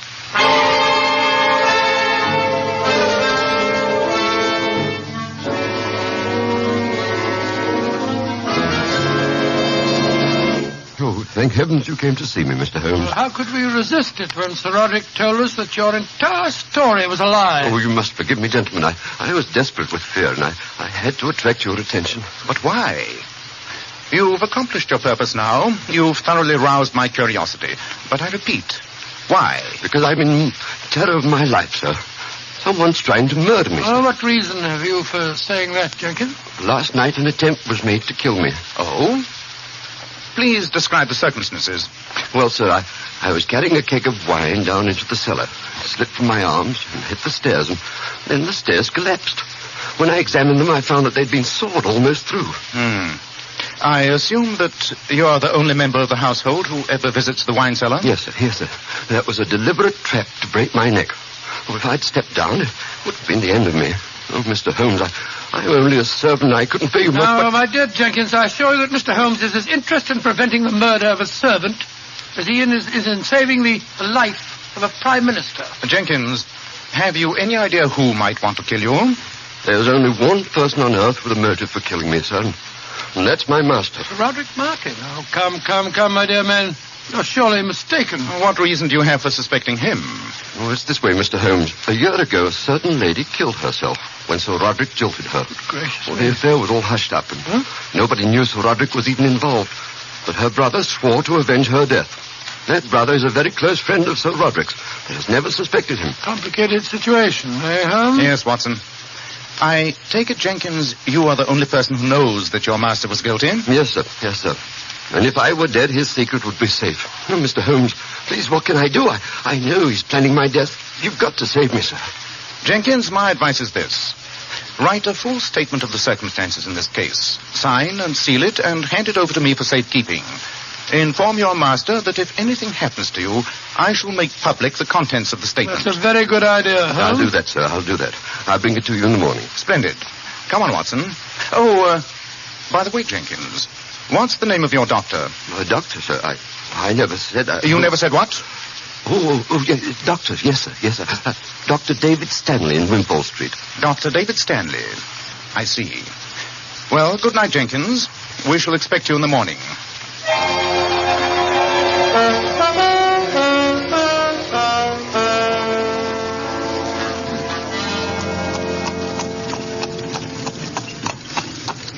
But why are we going to see Dr. Stanley? Firstly, because I want his physician's opinion as to whether Jenkins might be suffering from hysterical delusion. Well, as a doctor myself, I say that's more than likely. I must say his actions tonight hardly seem the behavior of a sane man. When a man is badly frightened, Watson, it's sometimes hard to judge his actions by more rational standards. Incidentally, did you notice the way he started when I asked him the name of his doctor? Almost certainly Dr. David Stanley is the vengeful killer. By George, now that you mention it, I do remember hearing some gossip in Harley Street about Stanley's sister killing herself. But nobody seemed to know the motive. Here's the house, Watson. Well, let's hope the doctor's at home. If he isn't, we haven't come very far out of our way. Want me to wait for you, Governor? No, thank you, cabby. Here you are. Ah, thank you, Governor. Giddy up. I can hear a piano playing. Someone is at home. That seems an eminently logical deduction. There's no need to be funny, Holmes. Good evening. My name is Sherlock Holmes, and this is my colleague, Dr. Watson. How do you do? I'm Mrs. Stanley. We wondered if we might have a few words with your husband. With David? Well, come in, won't you, gentlemen? Mr. Holmes, you're a detective, aren't you? Yes, Mrs. Stanley. I hope you haven't come here to talk to David about his sister's death. Not directly, madam. Though my mission is not unconnected with that tragedy. Then I can't let you see. Well, really, Mrs. Stanley, my friend only wishes No, gentlemen. For the sake of his sanity, I daren't let you talk to him. Ever since his sister died, he's been like a soul tormented. Spends most of his time in there playing those frightening compositions of his on the piano. I can't let him be subjected to any more questioning about his sister. Even I daren't mention her. Sylvia, I heard voices. Who are these gentlemen? It's Mr. Sherlock Holmes and Dr. Watson, dear. How do you do, Dr. Stanley? I hope we're not intruding, sir. The great Sherlock Holmes and his friend Dr. Watson intruding? Well, of course not. I'm flattered. Come in, gentlemen.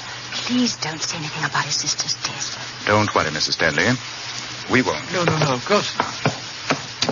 Holmes, I believe you're something of a musician. I'd like your opinion of this. David, dear, they haven't come here to listen to music. I don't care what they came here for. This is what they're going to hear.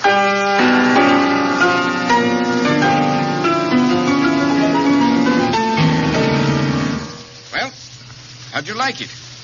A strange, savage melody, Dr. Stanley. Yes, indeed, sir. Rather depressing, if you don't mind my saying so. No, why shouldn't it be? When it's finished, I call it Threnody for a Dead Sister. That's what you've come to see me about, isn't it, Mr. Sherlock Holmes? No, David, dear, you mustn't... Sylvia, I should prefer that you leave us alone. But, David... I said alone, Sylvia. Very well. Sylvia's a girl who can't face up to facts. But I can. Tell me, Holmes, what have you found out about my sister's death? Dr. Stanley, I'm afraid you're laboring under misapprehension. I know nothing of your sister. I came here to talk about Jenkins, Sir Roderick Martin's He butler. told us that you were his physician. Oh, Jenkins, eh? What do you want to know about him? Has he been ill recently? Well, a few months ago, he had a bad attack of enteric fever. Why'd you ask? Enteric sometimes leaves bad after effects. Would you say, Doctor, that Jenkins has suffered no lasting damage? Hallucinations, for instance? No, at the time, he was out of his head for a while, but I'd say he's perfectly sound now. Thank you, Dr. Stanley. That's all we wanted to know. You mean to say that you came here simply to find out about the state of Jenkins' sanity? Just that, sir. Good evening. Good night, Dr. Stanley. I think you had something else on your mind before you talked to Sylvia. Well, Jenkins may be sane, but that man's on the edge of a mental collapse, if I ever saw one. I quite agree, Watson. Mrs. Stanley seems to have gone upstairs. I think we'll let ourselves out.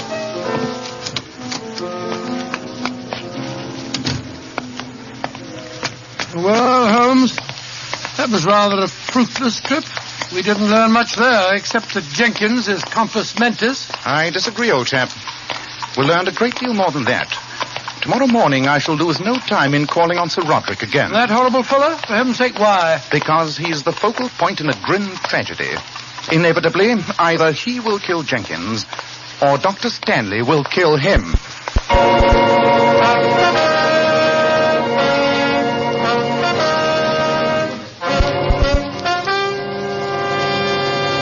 My dear Holmes, I'm accustomed to facing 2 brown eggs at breakfast. 2 brown eggs lightly boiled, followed by a leisurely perusal of the Times. I see no reason why this day should commence any differently. Sir Roderick, I've explained to you You've that... explained nothing, including your own presumption, Holmes. I can see no cause for your meddling, even if I understood precisely what you were driving at, which I don't. Well, surely, Sir Roderick, you must see that my friend is trying to protect you. Dr. Watson, I once had the acute misfortune to read one of your shockingly florid stories. What? I can only assume that your gross imagination has infected your daily life. Since your own safety seems to be a matter of indifference to you, Sir Roderick, I may point out that I know too much if you plan on being a danger yourself. Holmes, you're impertinent, a quality which is attractive only in a younger person, and of a different sex. What is even more unpardonable, you're boring. Please leave and take this bumbling veterinary surgeon with you. It's extremely offensive. Before I leave, I insist on knowing one thing. Where is your butler, Jenkins? A new man opened the door just now. Jenkins? Oh, yes. I omitted to tell you.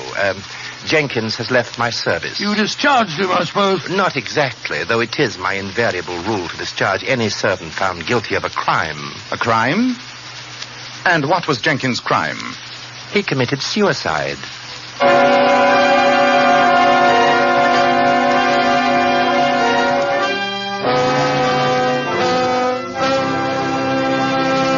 In just a moment, we shall hear more about this ironic crime of suicide. But first, men, nice-looking, attractive hair means so much to a man's appearance. And one of the first requisites of handsome, healthy-looking hair is a hygienic scalp. So start at once. Take better care of the hair you've got. Change to Kreml Hair Tonic. No other hair tonic keeps the hair more neatly in place without looking or feeling greasy. But men, Kreml does lots more than keep hair looking handsome. Its light oils have a fine lubricating effect on a dry scalp. At the same time, it removes itchy, loose dandruff. Notice how alive, how invigorated your scalp feels. And men, you like to massage Kreml on your scalp because it's such a clean hair tonic.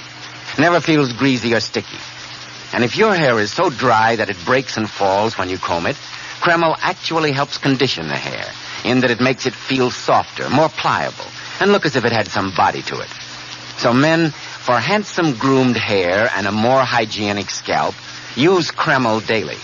Buy a bottle of Kreml at any drugstore. Ask for an application at your barber's. Kreml, Kreml Hair Tonic. That famous modern hair tonic preferred among America's most successful men.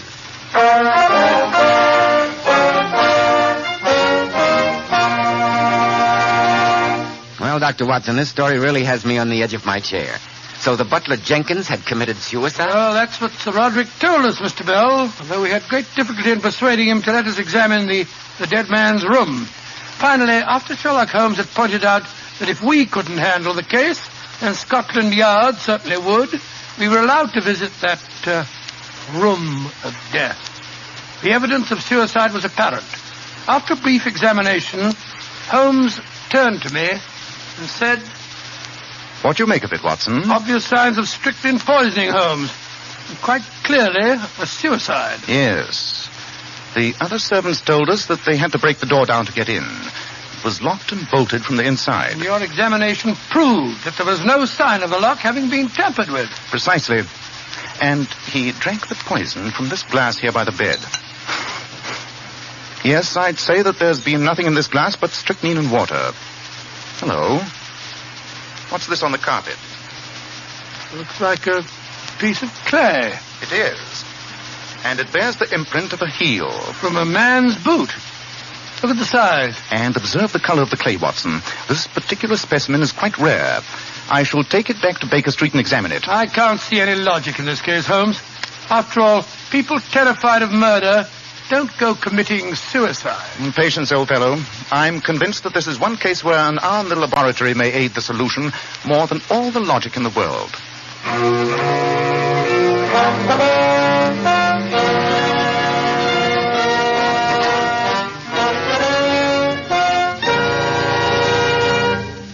Well, Holmes, what do your tests with a microscope tell you? First of all, that the glass contained nothing but strychnine and water. And nobody could drink that without knowing it. That proves that it was suicide. Not necessarily, Watson. I've also tested the clay. In addition to being a very rare clay, it's oddly impregnated with certain acids and chemicals. Exactly as it might be if a doctor picked it up on his heel outside his house and later went into his laboratory. A doctor?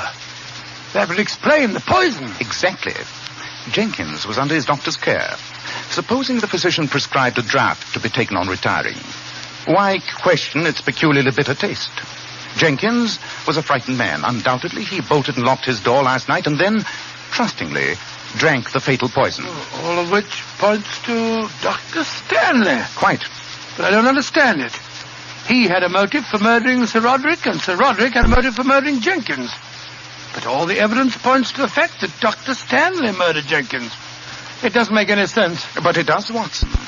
Precise, accurate, and terrifying sense. We must return to Sir Roderick's house at once. There's not a moment to be lost.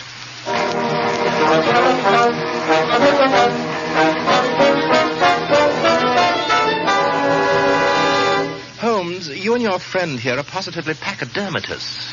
Twice I've told you to mind your own business, and yet you come back for more insults. Am I to assume that you find my personal charm so utterly irresistible? On the contrary, sir, you can assume that your personal charm utterly escapes us. Sir Roderick, the only reason we've returned is because I'm convinced you're in grave danger. As I told you before, Holmes, I'm eminently capable of taking care of myself. In any case, I'm expecting Dr. Stanley, my physician, here in a few minutes. Sir Roderick, by all you hold sacred... I hold nothing sacred, Holmes, save human life. By which, of course, I mean my own. Then, for the sake of your own life, sir, allow us to slip behind that tapestry while your doctor visits you. Behind the arras, eh? The proper place for rats, if I remember my Hamlet correctly. Oh, that's undoubtedly the doctor now. Then please let us hide. You won't regret it, I promise you. Very well, you may hide. Scurry away. Come on, Watson. Right, you're home. Come in. Roderick, I had to see you. Yes, so it would appear.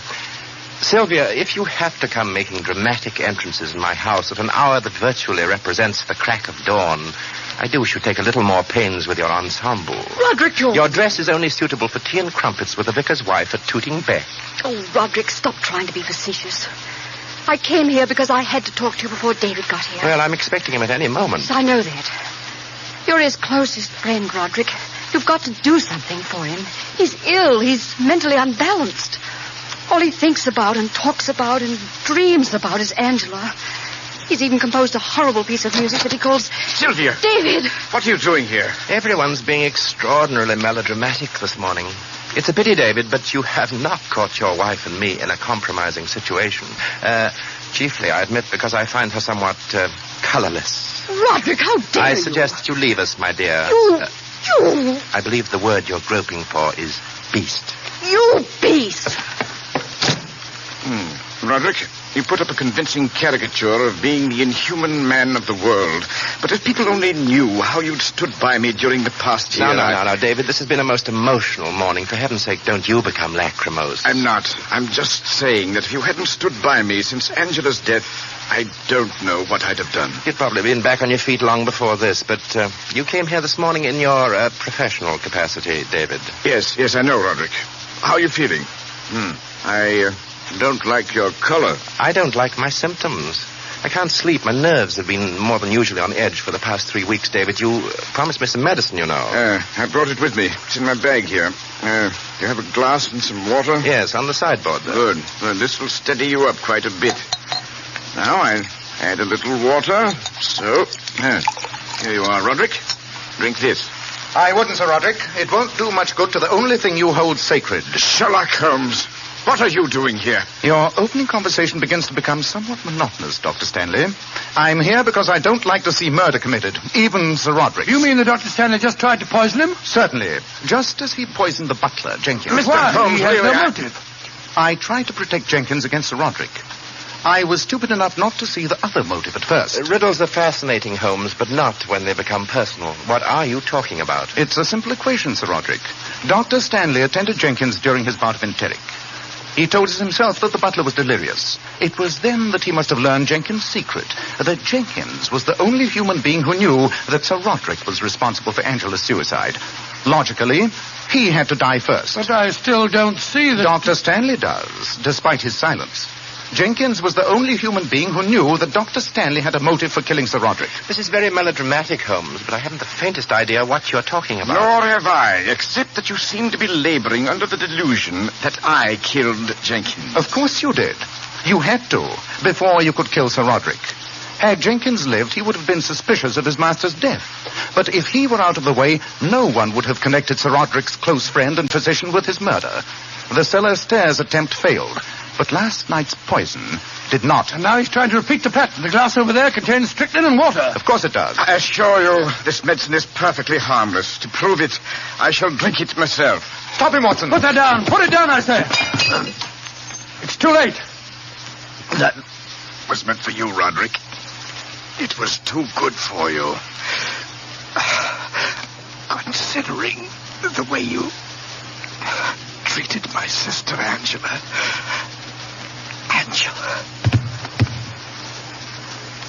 She's dead, Holmes. Yes. And you, Sir Roderick, have escaped a brother's vengeance. I'm almost sorry that I insisted on trying to save your wretched life. Well, just because you have saved it, don't expect anything as conventional as thanks or remorse. My only regret is that during the past few minutes you've enjoyed an experience granted to very few men on this earth. And what is that, may I ask? You have seen me speechless.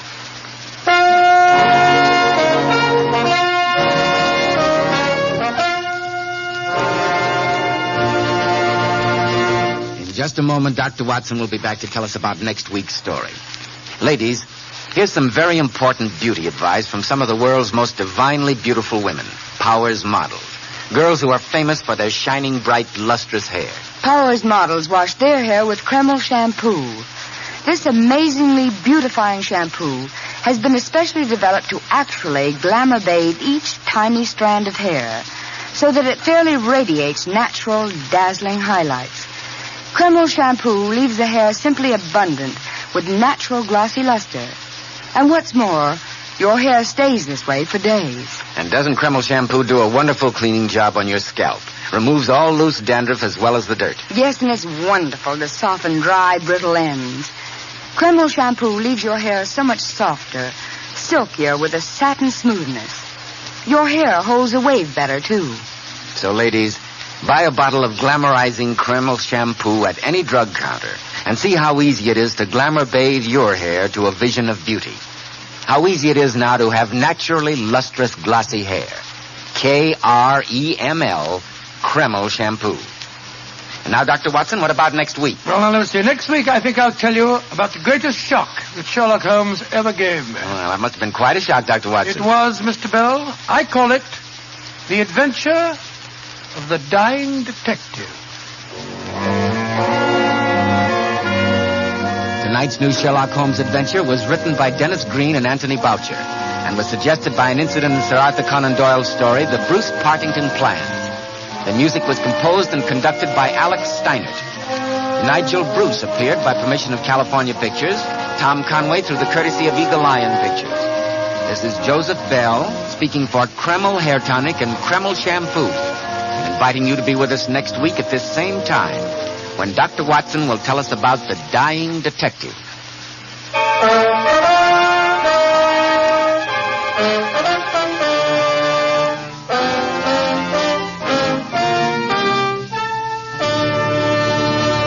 ABC, the American Broadcasting Company.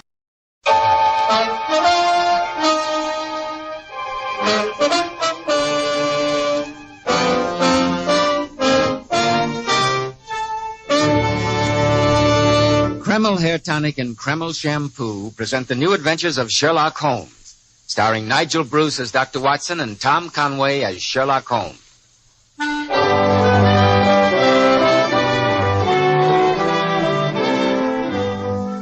Well, once again, it's time to keep that weekly appointment with our good friend and host, Dr. Watson. Good evening, Mr. Bell. Draw up your chair and settle down. Thank you. That's it. All ready with tonight's new Sherlock Holmes adventure, Dr. Yes, Watson? Mr. Bell. And as I was going over my notes on the case, I came across this. I think it might interest you. Well, what is it? It looks like an ordinary piece of clay. It is clay, but I assure you it's very far from ordinary. This piece of dried earth enabled Sherlock Holmes to solve one of the most diabolical murders that we ever encountered. I call the case The Singular Affair of the Babbling Butler. I can hardly wait to hear the story. I'm sure that you'll wait long enough to have a word with our listeners now, won't you, Mr. Bell? Yes, Dr. Watson, but it won't take me a moment. In a recent poll, women picked the 10 best-dressed men in America. These men were all men at the top: statesmen, governors, movie stars, producers, and millionaires. And I know you'll be interested in hearing how a recent survey showed that Kreml Hair Tonic is preferred among America's top-flight executives and most successful men. But why shouldn't Kreml be? Kreml contains a special combination of hair grooming ingredients which is found in no other hair tonic. This is why Kreml gives a man's hair such a natural, well-groomed look, such a handsome, clean-cut appearance. Kreml also keeps hair neatly in place longer, with an attractive, healthy-looking luster. Yet it never leaves hair looking or feeling greasy, sticky, or dirty. After you apply Kreml, you can rub your hand over your hair and your hair feels so delightfully clean. Notice how no greasy film comes off on your hand or on your hatband. Just use a little Kreml in the morning, and at night your hair looks as neatly groomed as when you combed it in the morning. Kreml, Kreml Hair Tonic. Now, Dr. Watson, how about the singular affair of the babbling butler? Well, that adventure began on a November evening many years ago. For 4 days, a dense yellow fog had virtually marooned Holmes and me in our Baker Street lodgings. The first day, the great man had spent in cross-indexing his huge book of references. The second and third had been patiently occupied upon a subject which he had recently made his hobby, the music of the Middle Ages. But when on the fourth day we still saw the heavy brown swirl drifting past us and condensing in oily drops upon the window panes, my old friend's active and impatient nature began to assert itself. He started to pace restlessly about our room in a fever of suppressed energy. Confound this fog. Oh, do stop pacing up and down, Holmes. No good getting angry with the weather. That's one problem even you can't do anything about. It isn't the weather, Watson. It's the infernal dullness of the London criminal these days. Come over here to the window. What is it, Holmes? Look out there. See how the figures loom up, are dimly seen, and then blend once more into the fog. What a night for a thief or a murderer, Watson. He could roam London as a tiger does the jungle, unseen until he pounces. It's fortunate for this community that I'm not a criminal. Yes, it is indeed. Suppose that I were Brooks, or Woodhouse, or any of the 50 men who have good reason for taking my life. How long could I survive against my own pursuit? A summons, a bogus appointment, and all would be over. What a depressing thought. The only thing that depresses me is inactivity. Why doesn't something happen? Why doesn't someone come to me with a problem? It sounds as if your prayer's been answered. I hope so. See who it is, Watson, will you? It'll save Mrs. Hudson a trip. Yes, of course. All right, Mrs. Hudson. Ask the gentleman to come up, please. This way up, sir. You wish to see Mr. Sherlock Holmes? Yes, sir, I do. Then come along in. My name's Watson, Dr. Watson, and this is Mr. Sherlock Holmes. Oh, how do you do, Mr. Holmes, Dr. Watson? My name is Jenkins. I'm butler to Sir Roderick Martin. Sir Roderick Martin? Indeed. Sit down, Jenkins. Oh, thank you, sir. Sir Roderick Martin, isn't he the theatrical producer? Yes, Watson. And he's quite famous in his own circle for his cynicism and a certain mordant wit. Your master needs my services, I presume, Jenkins? Yes, Mr. Holmes, he does. He's in desperate trouble, and he'd like you to come over to his house at once, Well, sir. what kind of trouble is he in? Oh, please don't ask any questions, sir. Just come to the house and see for yourselves. I've long wanted to meet Sir Roderick. I believe it was he who gave currency to that pun. Though he might be more humble, there's no police like Holmes. That's rather funny. No police like Holmes. I'm glad it amuses you, Watson. Oh, sorry. Oh, I implore you to come with. Please, gentlemen, come with me. Whatever your master's problems may be, I think I would enjoy a discussion with him. Perhaps on the topic of humility. Yes, Jenkins, we'll accompany you at once.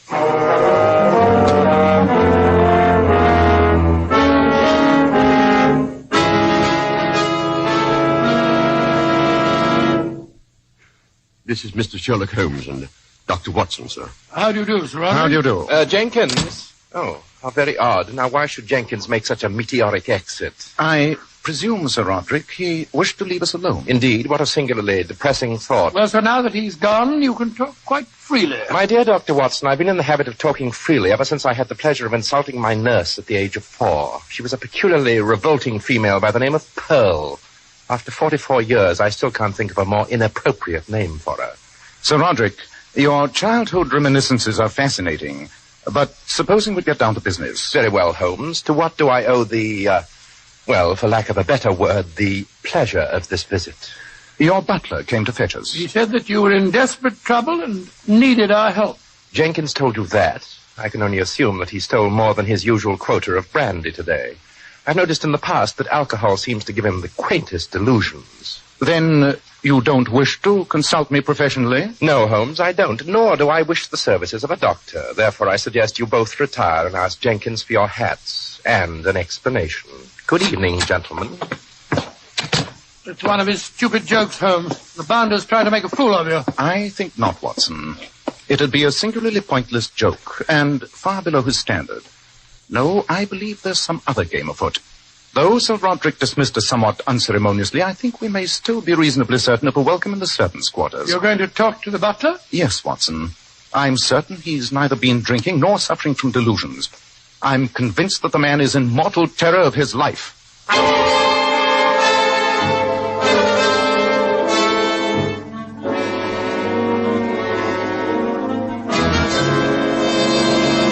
Oh, thank heavens you came to see me, Mr. Holmes. Well, how could we resist it when Sir Roderick told us that your entire story was a lie? Oh, you must forgive me, gentlemen. I was desperate with fear, and I had to attract your attention. But why?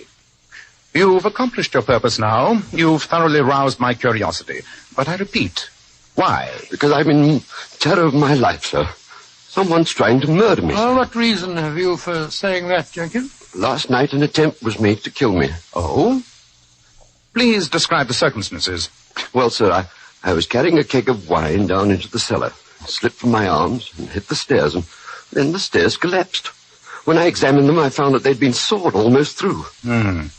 I assume that you're the only member of the household who ever visits the wine cellar? Yes, sir. Yes, sir. That was a deliberate trap to break my neck. Oh, if I'd stepped down, it would have been the end of me. Oh, Mr. Holmes, I'm only a servant. I couldn't pay you much. Now, my dear Jenkins, I assure you that Mr. Holmes is as interested in preventing the murder of a servant as he is in saving the life of a prime minister. Jenkins, have you any idea who might want to kill you? There's only one person on earth with a motive for killing me, sir. And that's my master. Sir Roderick Martin. Oh, come, my dear man. You're surely mistaken. What reason do you have for suspecting him? Oh, it's this way, Mr. Holmes. A year ago, a certain lady killed herself when Sir Roderick jilted her. Gracious well, the affair was all hushed up, and nobody knew Sir Roderick was even involved. But her brother swore to avenge her death. That brother is a very close friend of Sir Roderick's, but has never suspected him. Complicated situation, eh, Holmes? Yes, Watson. I take it, Jenkins, you are the only person who knows that your master was guilty? Yes, sir. Yes, sir. And if I were dead, his secret would be safe. Oh, Mr. Holmes, please, what can I do? I know he's planning my death. You've got to save me, sir. Jenkins, my advice is this. Write a full statement of the circumstances in this case. Sign and seal it and hand it over to me for safekeeping.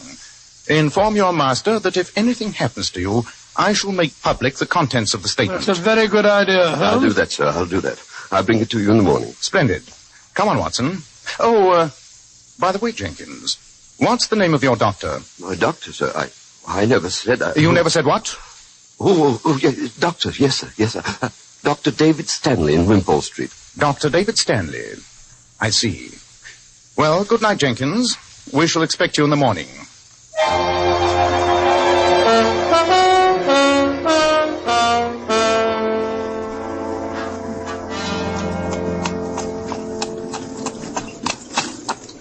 But why are we going to see Dr. Stanley? Firstly, because I want his physician's opinion as to whether Jenkins might be suffering from hysterical delusions. Well, as a doctor myself, I say that's more likely. I must say his actions tonight hardly seem the behavior of a sane man. When a man is badly frightened, Watson, it's sometimes hard to judge his actions by more rational standards. Incidentally, did you notice the way he started when I asked him the name of his doctor? Almost certainly, Dr. David Stanley is the vengeful killer. By George, now that you mention it, I do remember hearing some gossip in Harley Street about Stanley's sister killing herself. But nobody seemed to know the motive. Here's the house, Watson. Well, let's hope the doctor's at home. If he isn't, we haven't come very far out of our way. Want me to wait for you, Governor? No, thank you, cabby. Here you are. Thank you, Governor. Giddy up. I can hear a piano playing. Someone is at home. That seems an eminently logical deduction. There's no need to be funny, Holmes. Good evening. My name is Sherlock Holmes, and this is my colleague, Dr. Watson. How do you do? I'm Mrs. Stanley. We wondered if we might have a few words with your husband. With David? Well, come in, won't you, gentlemen? Mr. Holmes, you're a detective, aren't you? Yes, Mrs. Stanley. I hope you haven't come here to talk to David about his sister's death. Not directly, madam. Though my mission is not unconnected with that tragedy. Then I can't let you see. Well, really, Mrs. Stanley, my friend only wishes No, gentlemen. For the sake of his sanity, I daren't let you talk to him. Ever since his sister died, he's been like a soul tormented. He spends most of his time in there playing those frightening compositions of his on the piano. I can't let him be subjected to any more questioning about his sister. Even I daren't mention her. Sylvia, I've heard voices. Who are these gentlemen? It's Mr. Sherlock Holmes and Dr. Watson, dear. How do you do, Dr. Stanley? I hope we're not intruding, sir. The great Sherlock Holmes and his friend Dr. Watson intruding? Well, of course not. I'm flattered. Come in, gentlemen. Please don't say anything about his sister's death. Don't worry, Mrs. Stanley. We won't. No, of course. Holmes, I believe you're something of a musician. I'd like your opinion of this. David, dear, they haven't come here to listen to the music. I don't care what they came here for. This is what they're going to hear.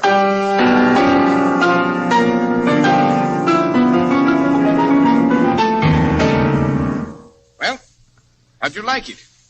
A strange, savage melody, Dr. Stanley. Yes, indeed, sir. Rather depressing, if you don't mind me saying so. No, why shouldn't it be? When it's finished, I call it A threnody for a dead sister.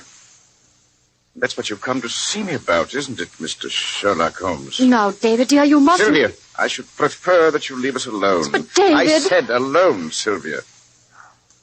Very well. Sylvia's a girl who can't face up to facts. But I can. Tell me, Holmes, what have you found out about my sister's death? Dr. Stanley, I'm afraid you're laboring under misapprehension. I know nothing of your sister. I came here to talk about Jenkins, Sir Roderick Martin's He butler. told us that you were his physician. Oh, Jenkins, eh? What do you want to know about him? Has he been ill recently? Well, a few months ago, he had a bad attack of enteric fever. Why do you ask? Enteric sometimes leaves bad after effects. Would you say, Doctor, that Jenkins has suffered no lasting damage? Hallucinations, for instance? Well, at the time, he was out of his head for a while, but I'd say he's perfectly sound now. Thank you, Dr. Stanley.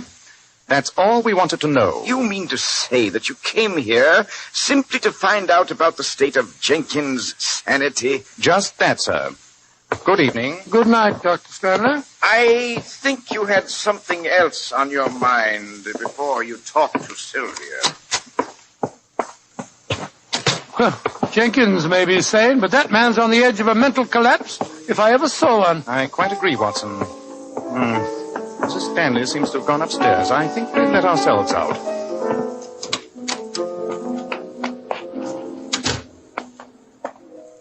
Well, Holmes, that was rather a fruitless trip. We didn't learn much there, except that Jenkins is compos mentis. I disagree, old chap. We learned a great deal more than that. Tomorrow morning I shall lose no time in calling on Sir Roderick again. That horrible fellow? For heaven's sake, why? Because he's the focal point in a grim tragedy. Inevitably, either he will kill Jenkins, or Dr. Stanley will kill him.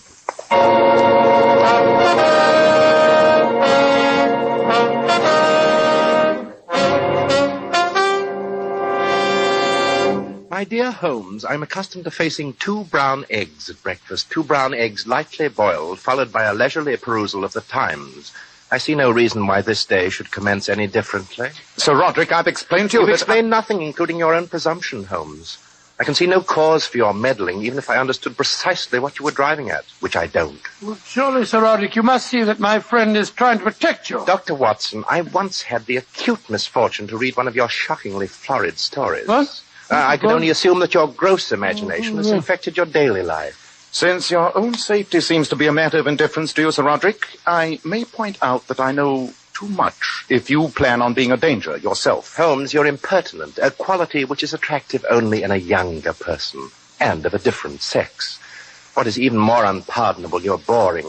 Please leave and take this bumbling veterinary surgeon with you. It's extremely offensive. Before I leave, I insist on knowing one thing. Where is your butler, Jenkins? A new man opened the door just now. Jenkins? Oh, yes. I omitted to tell you.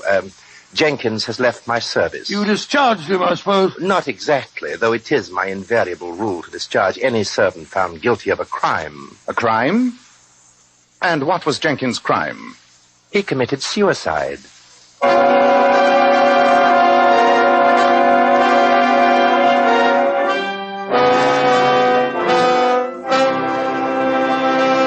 In just a moment, we shall hear more about this ironic crime of suicide.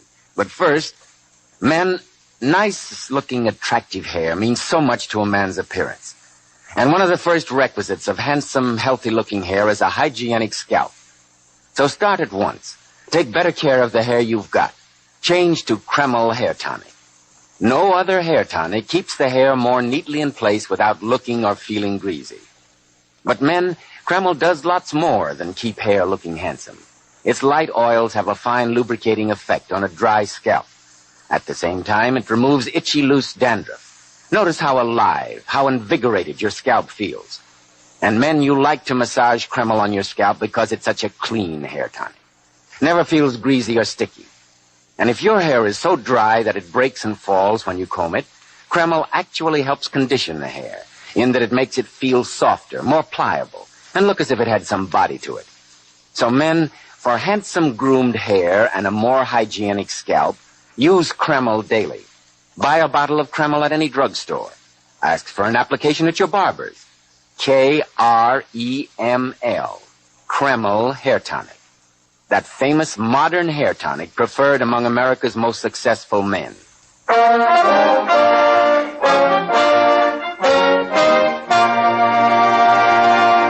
Well, Dr. Watson, this story really has me on the edge of my chair. So the butler Jenkins had committed suicide? Well, that's what Sir Roderick told us, Mr. Bell, although we had great difficulty in persuading him to let us examine the dead man's room.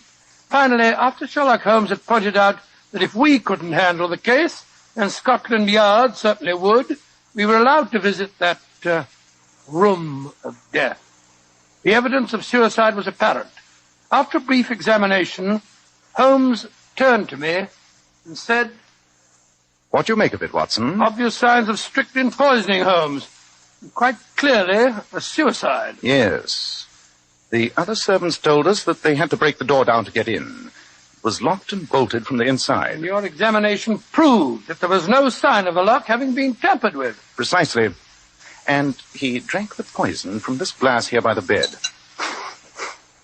Yes, I'd say that there's been nothing in this glass but strychnine and water. Hello. What's this on the carpet?" "Looks like a piece of clay." "It is. And it bears the imprint of a heel." "From a man's boot. Look at the size." "And observe the color of the clay, Watson. This particular specimen is quite rare. I shall take it back to Baker Street and examine it." "I can't see any logic in this case, Holmes. After all, people terrified of murder don't go committing suicide." "Patience, old fellow. I'm convinced that this is one case where an hour in the laboratory may aid the solution more than all the logic in the world."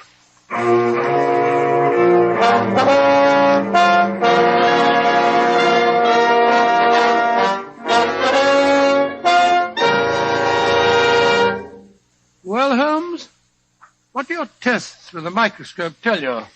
First of all, that the glass contained nothing but strychnine and water. And nobody could drink that without knowing it. That proves that it was suicide. Not necessarily, Watson. I've also tested the clay. In addition to being a very rare clay, it's oddly impregnated with certain acids and chemicals. Exactly as it might be if a doctor picked it up on his heel outside his house and later went into his laboratory. A doctor? That would explain the poison. Exactly. Jenkins was under his doctor's care. Supposing the physician prescribed a draught to be taken on retiring, why question its peculiarly bitter taste? Jenkins was a frightened man. Undoubtedly, he bolted and locked his door last night and then, trustingly, drank the fatal poison. All of which points to Dr. Stanley. Quite. But I don't understand it. He had a motive for murdering Sir Roderick, and Sir Roderick had a motive for murdering Jenkins.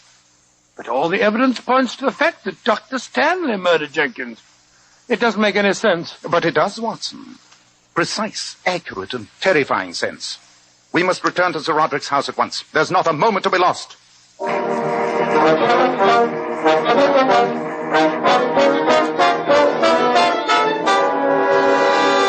Holmes, you and your friend here are positively pachydermatous.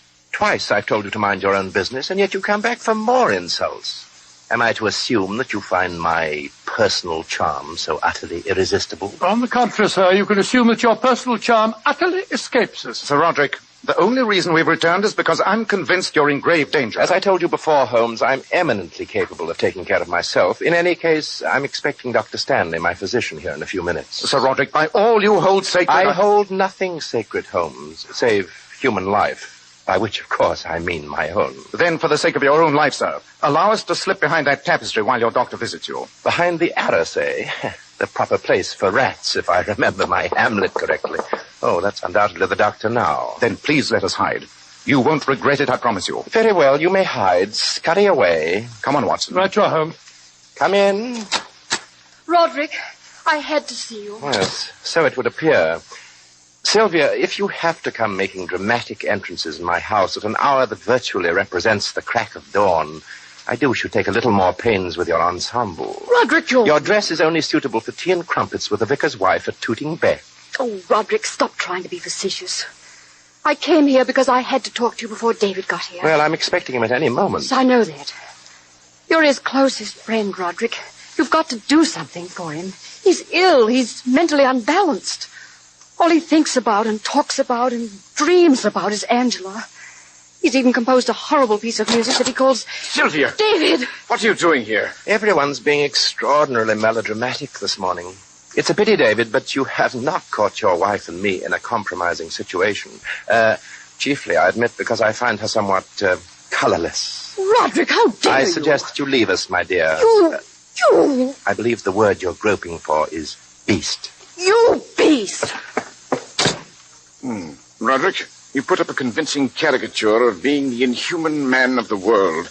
But if people only knew how you'd stood by me during the past year... No, David. This has been a most emotional morning. For heaven's sake, don't you become lachrymose. I'm not. I'm just saying that if you hadn't stood by me since Angela's death, I don't know what I'd have done. You'd probably been back on your feet long before this, but you came here this morning in your professional capacity, David. Yes, I know, Roderick. How are you feeling? I don't like your color. I don't like my symptoms. I can't sleep. My nerves have been more than usually on edge for the past 3 weeks, David. You promised me some medicine, you know. I brought it with me. It's in my bag here. You have a glass and some water? Yes, on the sideboard there. Good. Well, this will steady you up quite a bit. Now I add a little water. So, here you are, Roderick. Drink this. I wouldn't, Sir Roderick. It won't do much good to the only thing you hold sacred. Sherlock Holmes, what are you doing here? Your opening conversation begins to become somewhat monotonous, Dr. Stanley. I'm here because I don't like to see murder committed, even Sir Roderick. You mean that Dr. Stanley just tried to poison him? Certainly. Just as he poisoned the butler, Jenkins. Mr. Holmes, he had no motive. I tried to protect Jenkins against Sir Roderick. I was stupid enough not to see the other motive at first. Riddles are fascinating, Holmes, but not when they become personal. What are you talking about? It's a simple equation, Sir Roderick. Dr. Stanley attended Jenkins during his bout of enteric. He told us himself that the butler was delirious. It was then that he must have learned Jenkins' secret, that Jenkins was the only human being who knew that Sir Roderick was responsible for Angela's suicide. Logically, he had to die first. But I still don't see that... Dr. Stanley does, despite his silence. Jenkins was the only human being who knew that Dr. Stanley had a motive for killing Sir Roderick. This is very melodramatic, Holmes, but I haven't the faintest idea what you're talking about. Nor have I, except that you seem to be laboring under the delusion that I killed Jenkins. Of course you did. You had to, before you could kill Sir Roderick. Had Jenkins lived, he would have been suspicious of his master's death. But if he were out of the way, no one would have connected Sir Roderick's close friend and physician with his murder. The cellar stairs attempt failed. But last night's poison did not. And now he's trying to repeat the pattern. The glass over there contains strychnine and water. Of course it does. I assure you, this medicine is perfectly harmless. To prove it, I shall drink it myself. Stop him, Watson. Put that down. Put it down, I say. It's too late. That was meant for you, Roderick. It was too good for you. Considering the way you treated my sister, Angela.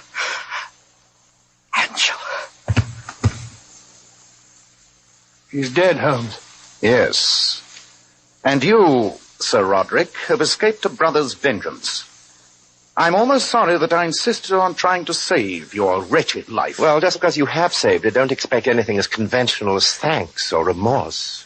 My only regret is that during the past few minutes you've enjoyed an experience granted to very few men on this earth. And what is that, may I ask? You have seen me speechless.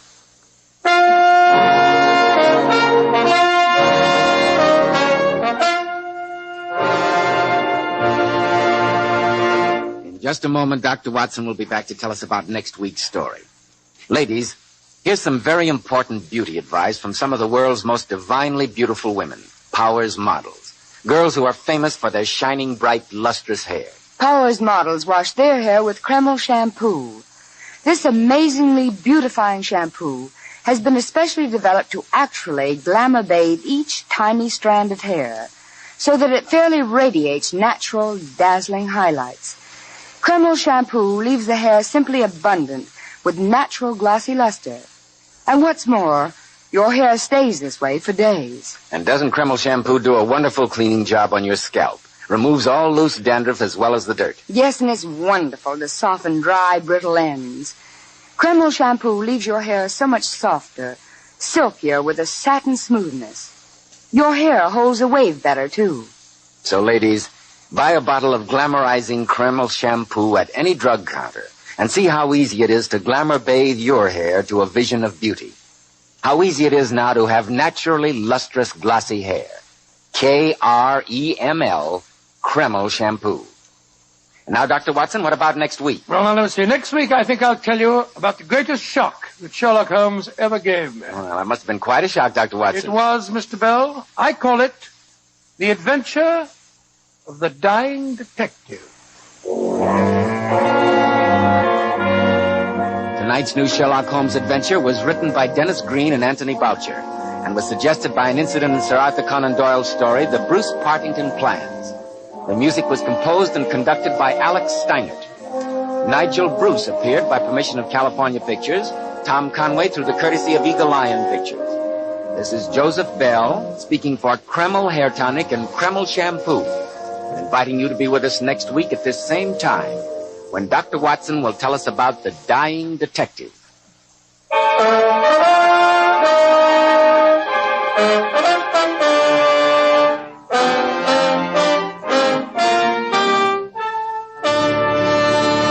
This is ABC, the American Broadcasting Company.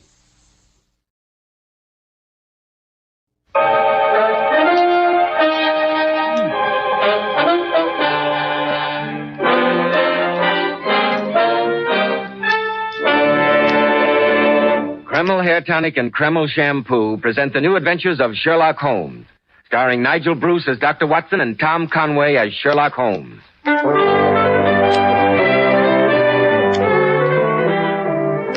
Now, once again, we find ourselves in Dr. Watson's comfortable book-lined study. A blazing log crackles cheerily on the hearth. A cordial smile of welcome beams on the good doctor's friendly countenance. Well, good evening, Mr. Bell. Sit down, sit down. Thank you. It isn't often you find such a perfect combination as this. Cozy room, cheerful fire, comfortable armchair.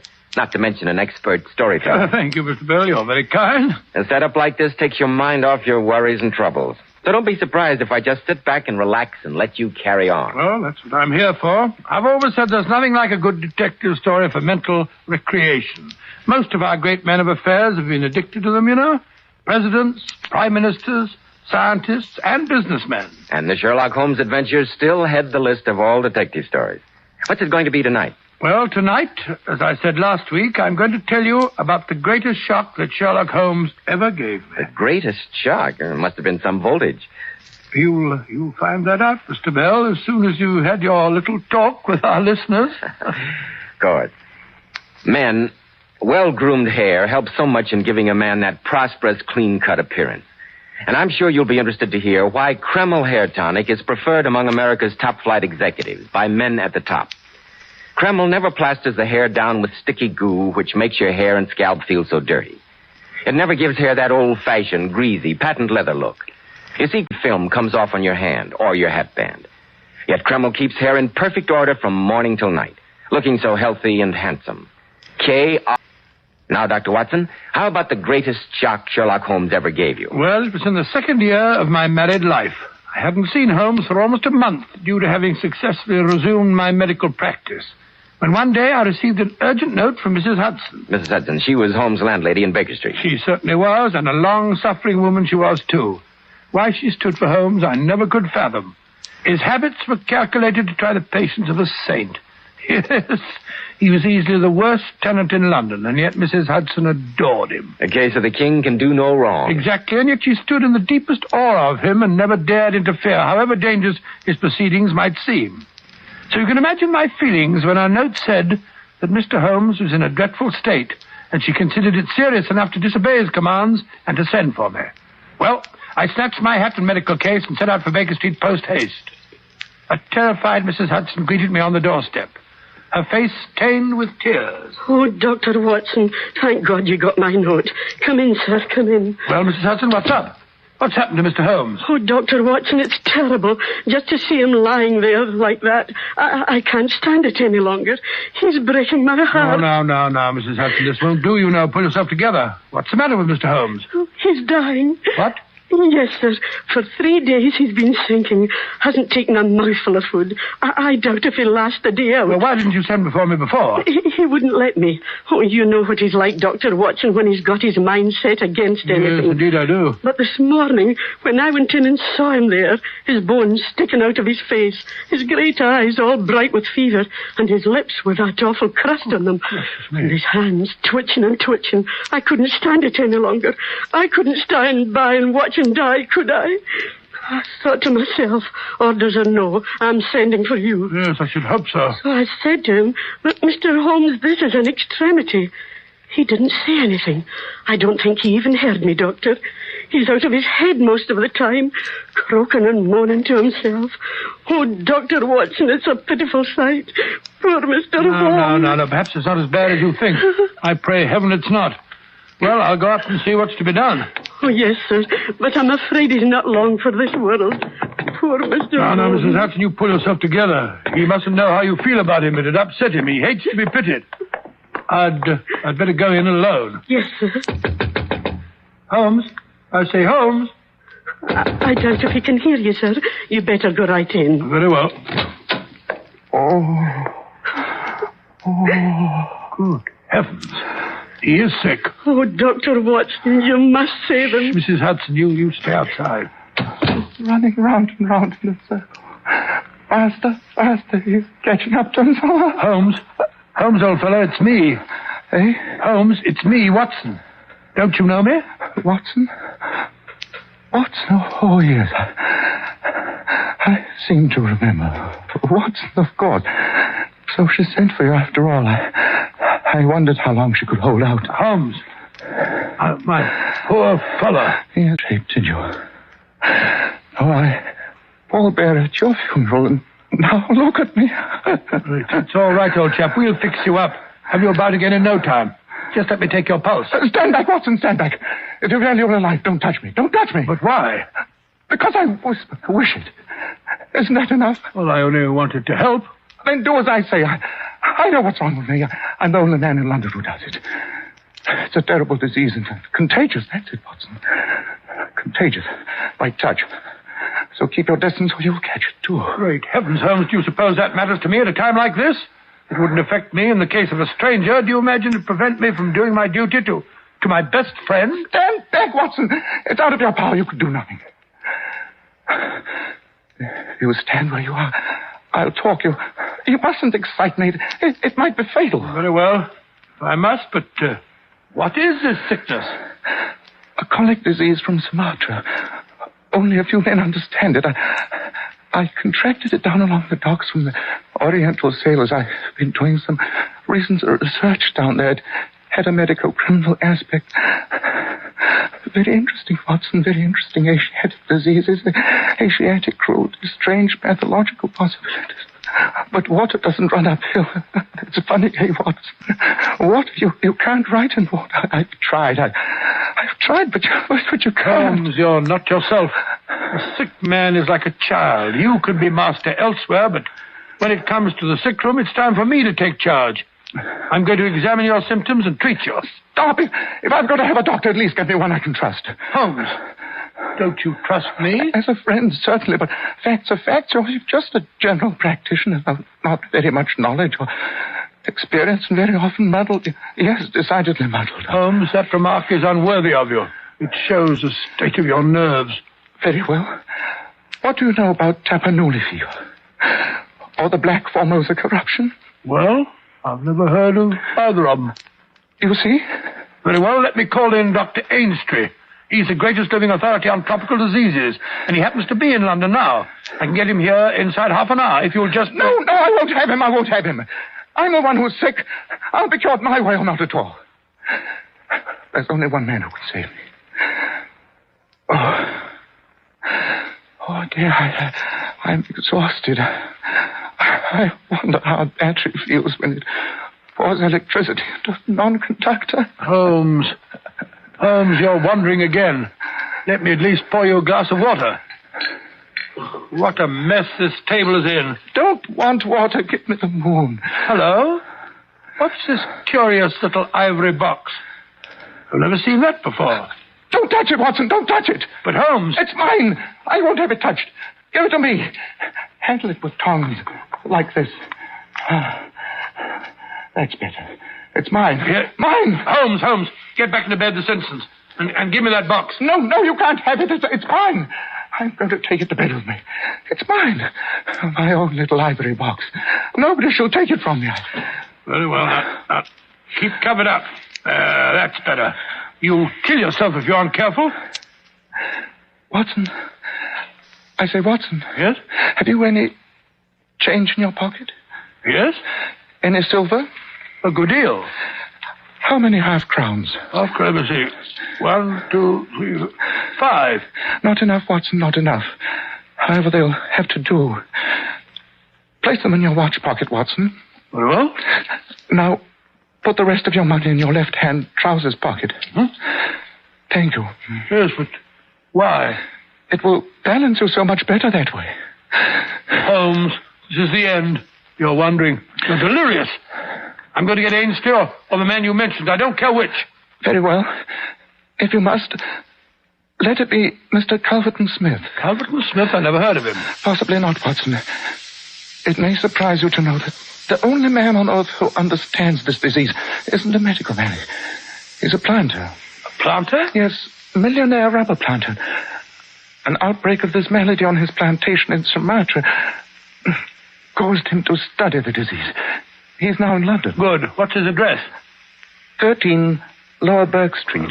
13 Lower Burke Street. Very well. I'll fetch him at once. I warn you he may not come.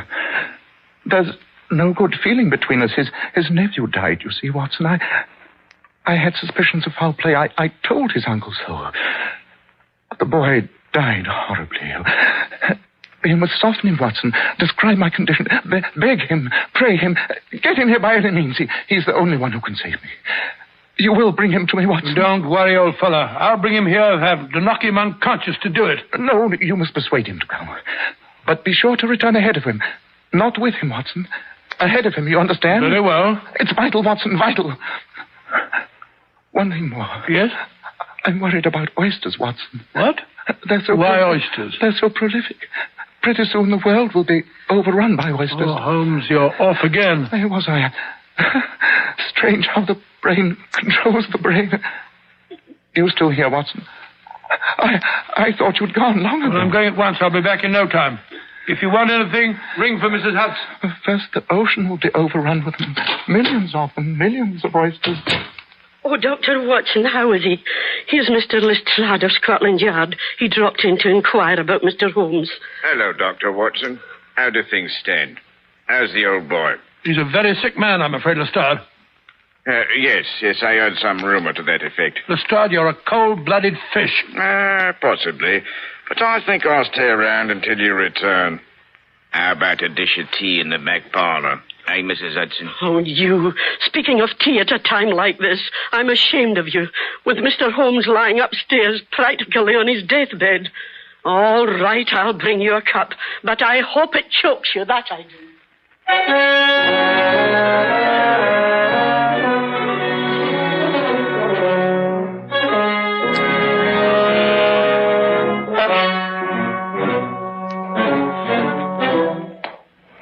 Nine, 11, 13. Here we are. Suppose he's not at home. He must be. Yes, sir? Is Mr. Calverton Smith in? Yes, sir. Will you take my card in to him at once and tell him it's urgent? Yes, sir, but he's in his study working. He don't like to be disturbed. But it's a matter of life and death, don't you understand? I must see him. Here. Perhaps this will help. Oh, thank you, sir. I'll do my best. Will you step inside, sir? I won't be a minute.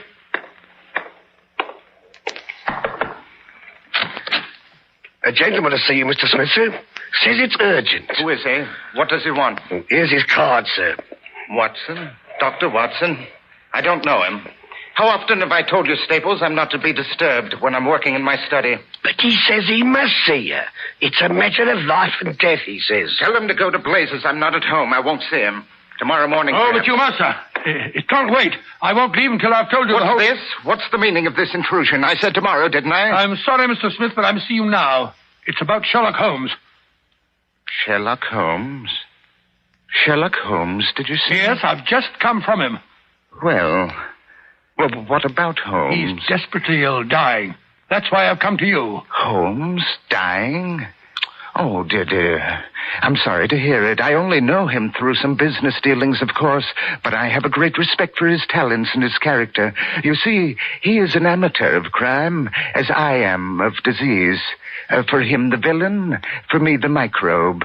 Yes, I believe my offenders are even more deadly than his. Mr. Smith, it was because of your special knowledge of Eastern diseases that Sherlock Holmes has sent for you. Eastern diseases?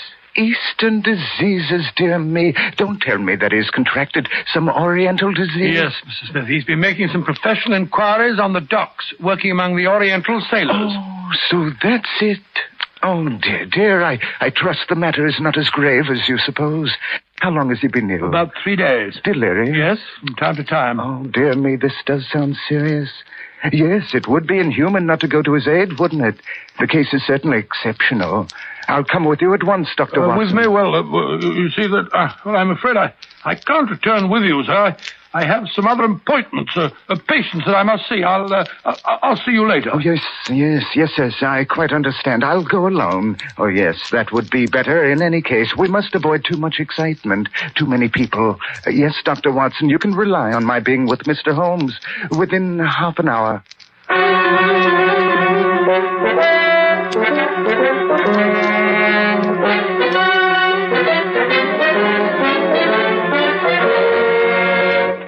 In just a moment, we'll return to Sherlock Holmes and find out if Mr. Culverton Smith is able to cure the detective's strange malady. But first, more and more men today are beginning to realize they should take better care of the hair they've got. Remember, if you want your hair to look healthy and handsome, you need a hygienic scalp. So why settle for just any hairdressing when you can enjoy the extra advantages of Kreml Hair Tonic? Kreml contains a special combination of hair grooming ingredients which is found in no other hair tonic. This highly specialized hair tonic keeps dry, stubborn hair neatly in place all day long and always gives it such a natural, well-groomed appearance, never sticky or greasy. But men, Kreml does lots more than keep hair looking handsome. A quick massage with Kreml stimulates circulation right in the surface of the scalp, leaving your scalp feeling so alive, so invigorated. At the same time, Kreml removes loose dandruff. It's excellent to lubricate a dry scalp. And if your hair is so dry that it breaks and falls when you comb it, remember Kreml actually helps condition the hair, in that it makes it feel softer, more pliable. So men, buy a bottle of Kreml at any drug counter. Ask for an application at your barber shop. Use Kreml to keep your scalp more hygienic, your hair always looking its very best. Kreml. Kreml Hair Tonic.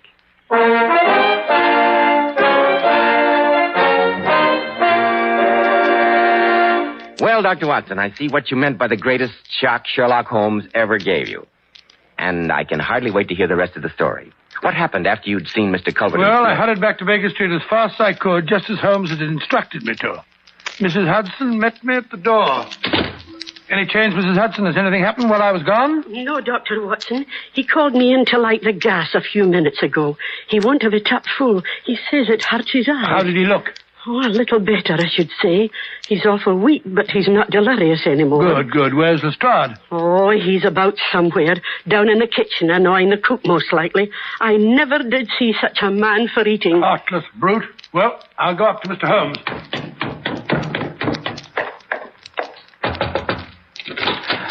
Here I am, Holmes. Did you see him? Yes, he's coming. Admirable, Watson. Admirable. I knew I could count on you. What did you tell him? I told him about the sailors in the East End and that you were delirious. Quite right. Yes. You can now disappear from the scene. What? I'll do no such thing. I'm going to wait and hear his opinion. So you shall, Watson, so you shall, but not where he can see you. There's no hiding place in the room except the space behind the head of my bed. Suppose you crawl in there. Crawl in there? Watson, I'm a sick man. I must be human. It's got to be behind the bed or not at all. I don't want you discussing the case over my dead, inert body. You can hear what he says perfectly from your hiding place. Oh, there he is now. What's it to be, Watson? Behind the bed or out of the room? Oh, very well, if you insist. I'll wedge myself in there. There's not much room in here. Quick, Watson, quick if you love me. Oh, it's a tight fit. I can't move a muscle. Good. Don't speak. Don't move. Whatever happens, don't budge. Just listen. Listen to every word. But don't move. Don't move. It's a gentleman by the name of Smith, Mr. Holmes. He says you sent for him. It's all right. I understand the case. You can leave us. Yes, sir. So there you are, my fine fellow. Pretty bad fix, eh?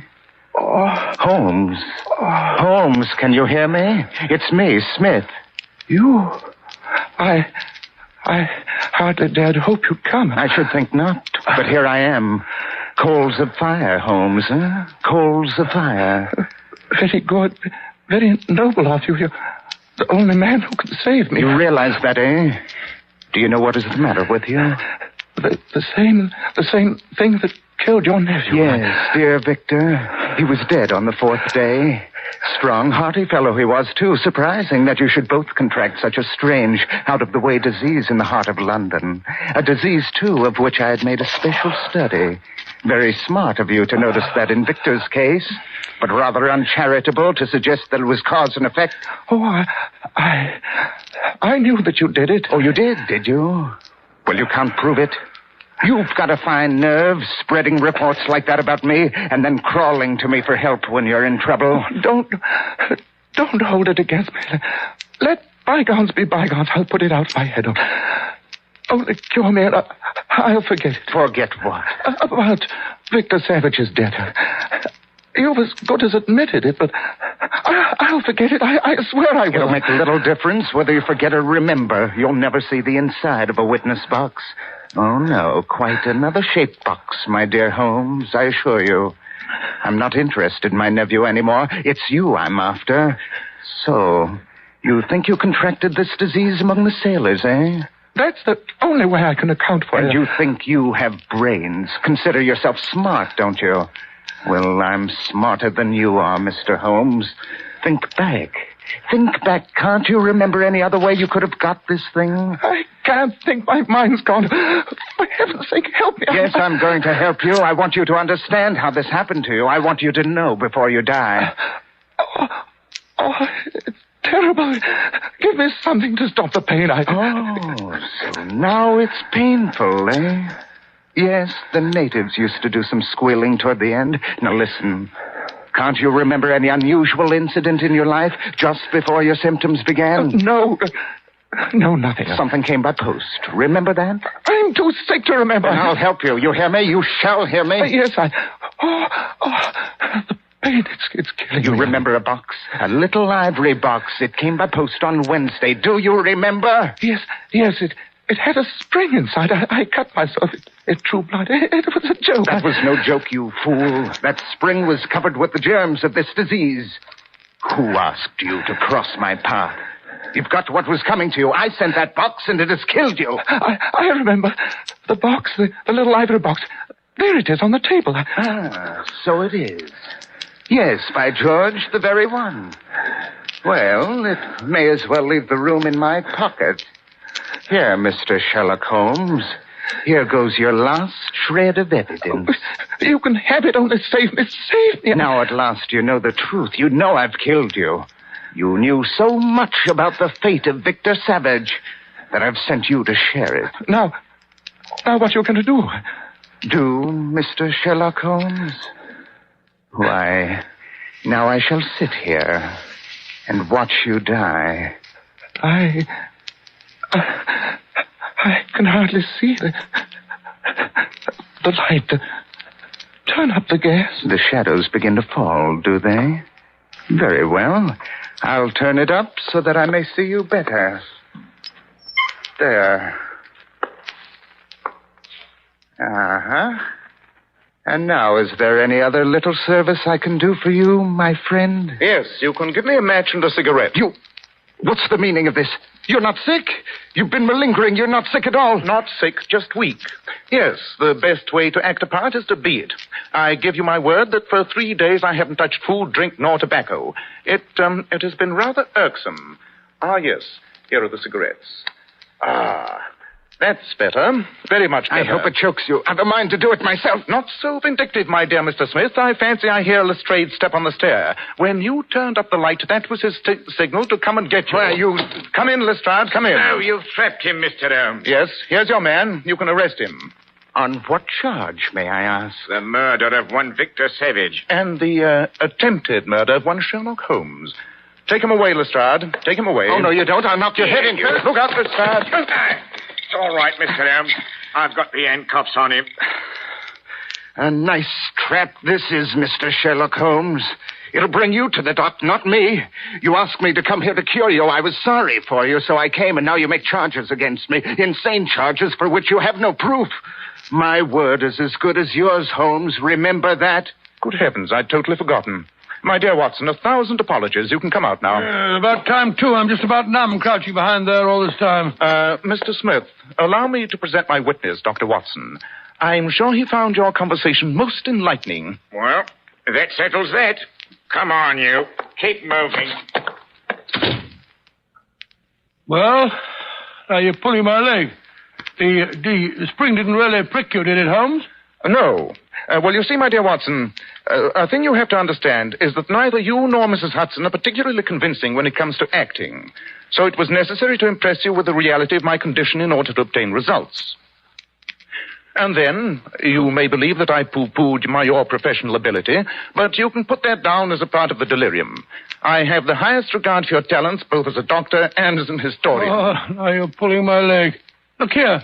You didn't, as I said, really get pricked with that spring, did you? Oh, certainly not. I always handle strange packages with suspicion.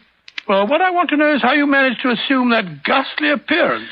3 days of fasting does not improve anyone's beauty, Watson. For the rest, a bit of Vaseline on the forehead, belladonna on the eye, rouge on the cheekbones, and a crust of beeswax on the lips all produce a rather satisfactory effect.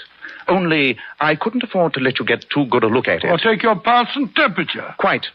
And now, if you will tell Mrs. Hudson that her invalid has recovered sufficiently to desire a large steak with plenty of fried onions. I've been promising it to myself for hours.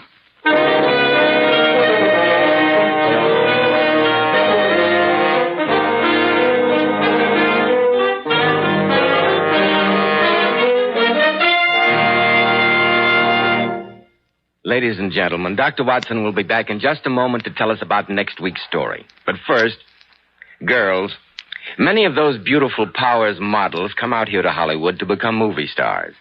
And I must say one can't help but be impressed with their gorgeous, lustrous hair. Now, here's how they keep it so shining bright. Powers models use Kreml shampoo.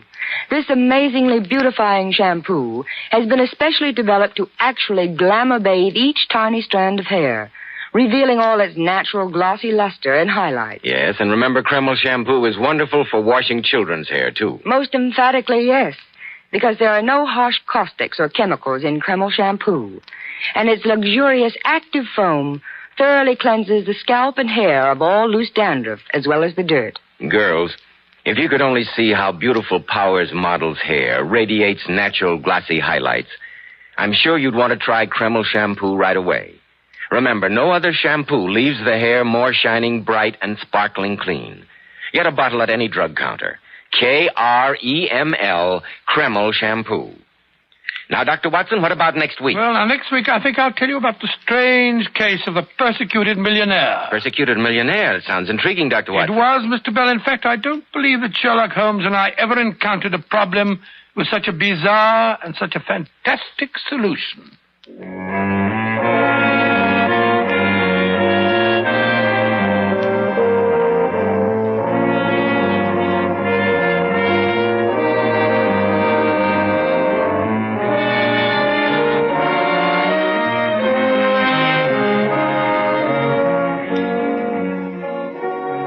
Tonight's Sherlock Holmes adventure was dramatized from Sir Arthur Conan Doyle's story, The Dying Detective. The Sherlock Holmes series is produced by Tom McKnight, with original music composed and conducted by Alex Steinert. Nigel Bruce appeared by permission of California Pictures.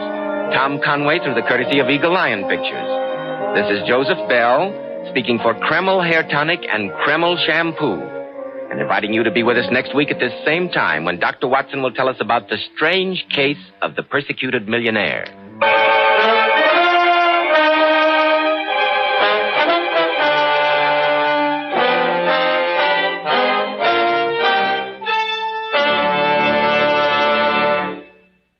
This is ABC, the American Broadcasting Company.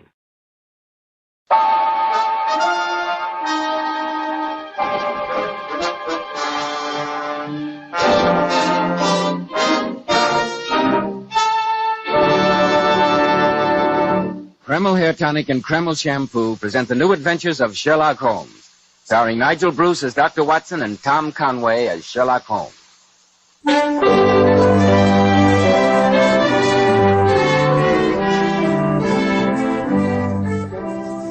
Well, once again, it's time to keep that weekly date with our old friend and genial host, Dr. Watson. I'm sure he's expecting us, so let's join him, shall we? Good evening, Dr. Watson. Good evening, Mr. Bell. As you can see, I'm quite ready for you. The crackling fire in the grate, some port in the decanter over there, and although I smoke a pipe myself, I think you'll find those cigars rather special. All the fixings for a session of storytelling, eh, Dr. Watson? Well, which particular Sherlock Holmes adventure have you selected for tonight? The story that I call The Strange Case of the Persecuted Millionaire. Sounds promising. In some respects, my boy, I think it was one of the oddest adventures that we ever had. It was a case in which Sherlock Holmes narrowly prevented a shocking tragedy, and yet, at the conclusion of the affair, he appeared in a most unusual role. The role of a rather lean and elderly Cupid. This I've got to hear. But before you begin, Dr. Watson, do you mind if I, Have a word with our listeners? Of course not, Mr. Bell, of course not. Men, neat-looking, well-groomed hair does so much to give a man that air of success, to say nothing of adding to his good looks. And I'm sure you'll be interested in hearing more about this modern trend in hair grooming, which has become such a nationwide favorite. It's called Kreml Hair Tonic. This highly specialized hair tonic contains a combination of hair grooming ingredients which is found in no other hair tonic. Yes, that's exactly why Kreml gives a man's hair such a natural, well-groomed look and keeps it in place longer, keeps every lock in perfect order from morning till night. Yet Kreml never gives hair that cheap, greasy, patent leather look. Kreml keeps hair looking mighty handsome with a rich, healthy-looking luster, yet it always feels and looks so clean on your hair and scalp. Men, if you aren't already using a hair tonic, try Kreml. If you're using some other hair dressing, change to Kreml. Just see if your hair doesn't look much better than it ever did before. Better groomed, better looking. Kreml, Kreml Hair Tonic. Now, Dr. Watson, I want to hear about the strange case of the persecuted millionaire. Well, Mr. Bell, that adventure began in Baker Street on a grey November day at the turn of the century. Sherlock Holmes and I had just finished our lunch, I remember, and were sitting each side of a blazing fire just like you and I are tonight. The great man, his feet thrust out before him, was lying back in his chair, his long, thin hands locked behind his head, and a curved pipe jutting out the corner of his mouth was emitting great clouds of grey-blue smoke. After a few moments, I noticed that he was gazing at my boots with very marked attention. But why Turkish, Watson? The boots are English. I got them at Latimer's in Oxford Street. And not the boots, the bath. Why the relaxing and expensive Turkish bath rather than the invigorating homemade article? Well, because for the last few days I've been having some nasty twinges of rheumatism. By the way, I'm sure the connection between my boots and the Turkish bath is perfectly obvious to you, Holmes, but I'm completely mystified. You're in the habit of doing up your boots in a certain way. I observe that on this occasion they're tied in a double bow. You have, therefore, had them off. Who has retied them? A bootmaker or the boy at the Turkish bath? But your boots are nearly new. Then what remains? The bath. Absurdly simple, isn't it? When you explain it. Come in. Yes, Mrs. Hudson. It's a note for you, Mr. Holmes. A messenger boy just brought it. Thank you, Mrs. Hudson. Who's it from, Holmes? I swear that only reigning royalty can be as presumptuous as an American businessman. Read it for yourself. I shall be at your lodgings at 2 tomorrow. Be there. And it's signed John V. Harden. Be there. Huh. Sounds an extremely arrogant fellow. What makes you think that he's an American?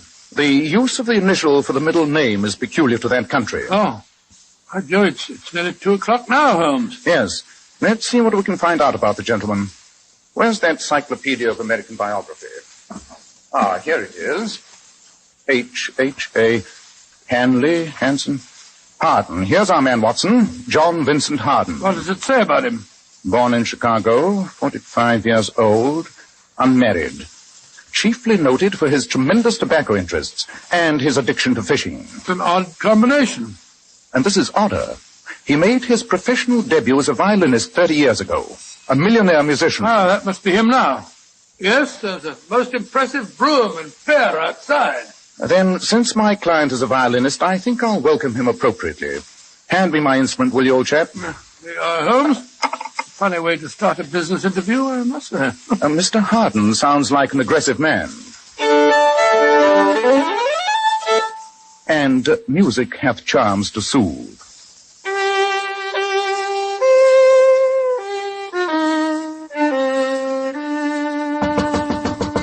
Come in.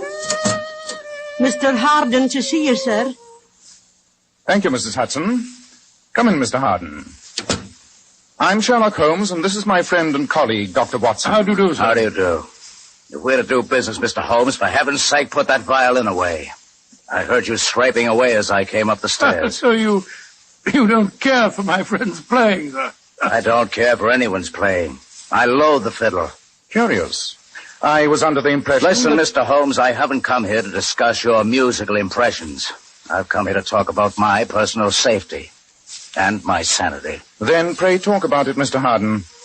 I'm being persecuted. Somebody's trying to drive me crazy. Oh, really? Just what form does this persecution take, Mr. Harden? Yeah, it began about a month ago. My horse ran away in Rotten Row and threw me. Maybe it was an accident, maybe not. I've heard of burrs under saddles. And then, last night... Something else happened?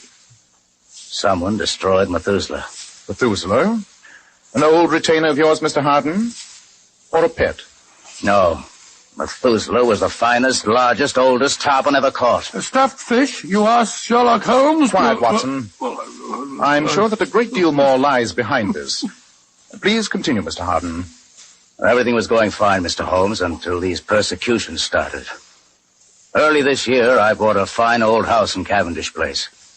I'm engaged to be married to Alicia Edwards, the Honorable Alicia Edwards. She's Lord Brentwood's daughter. My life was perfect until I began to get these notes. What sort of notes, Mr. Harden? They kept turning up in odd places. In my coat pockets, under my pillows at night. I found them on the upholstery of my carriage. You brought these notes with you? Of course.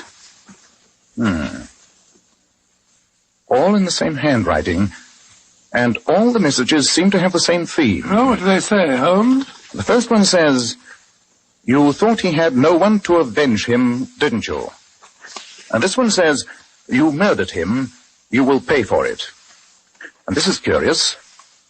"It will have blood. They say blood will have blood."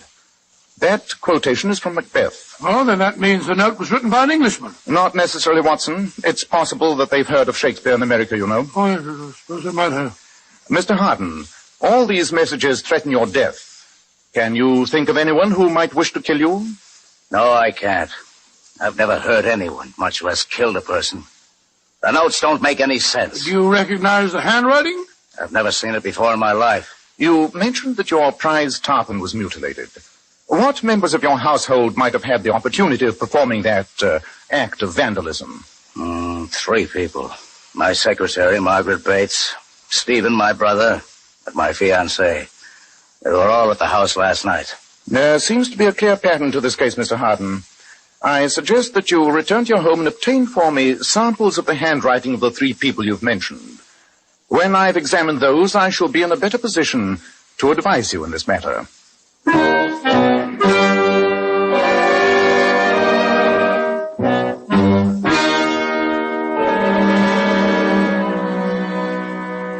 Holmes, you've spent 3 hours with a magnifying glass and those samples of handwriting that Mr. Harden brought back. Have you found a clue? Nothing positive, Watson. It's quite curious. The handwriting of the threatening note seems to be that of a male with an American education. Oh, why do you say that? Observe this note. Who dies unavenged can never sleep with honor. You'll notice that honor is spelt without a U. That's the American way. Then that means that his fiancée didn't write him. She might have deliberately spelt it that way to remove suspicion from herself. No, I'm afraid these samples prove nothing. Then we're no nearer finding out who's responsible. Well, at least we've ruled out an obvious possibility. Come in. Yes, Mrs. Hudson. It's a telegram, Mr. Holmes. Thank you. Yes, sir. Better get your coat and hat, Watson. It's from Mr. Harden? Yes. He says, a worse blow has fallen. Come at once.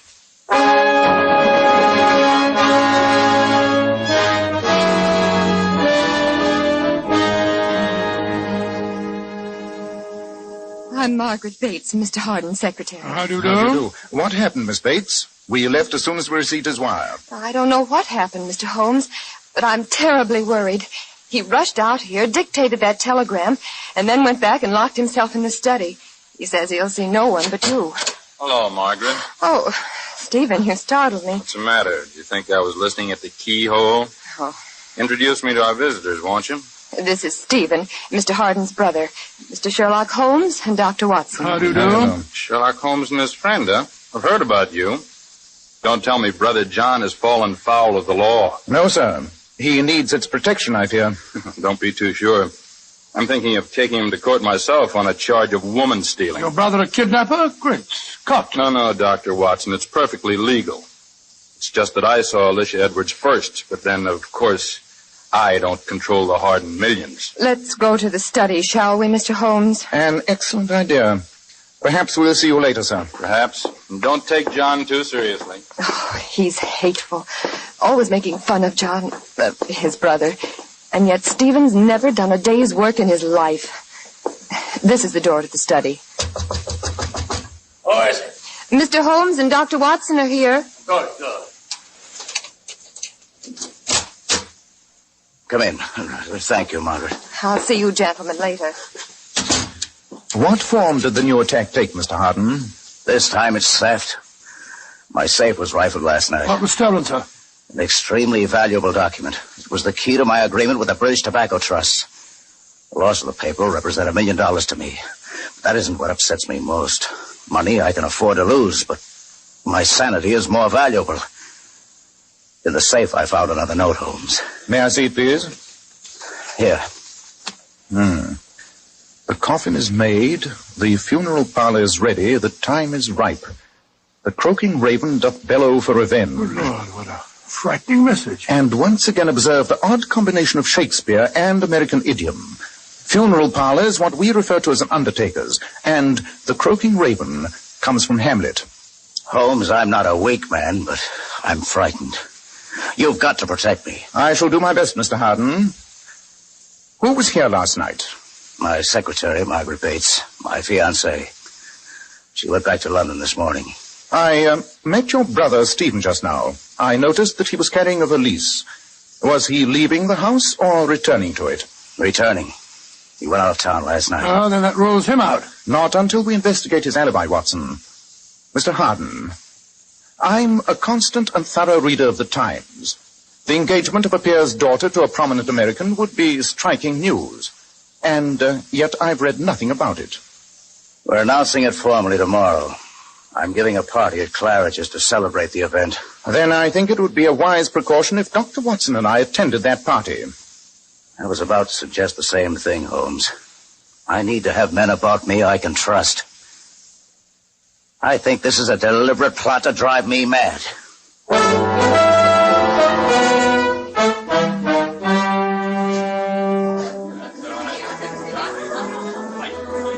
Holmes, Dr. Watson, I want you to meet my fiancée, Miss Alicia Edwards. Alicia, my dear. Yes, John. I want to introduce Mr. Sherlock Holmes and Dr. Watson. How do you do? May I congratulate you on your engagement? Yes, indeed. A union between the old world and the new is an encouraging sign of the times. I wish you could convince Papa of that, Mr. Holmes. Whenever he meets John, he always behaves as if he expected him to be wearing feathers and carrying a scalping knife. Feathers and a knife. That's very funny.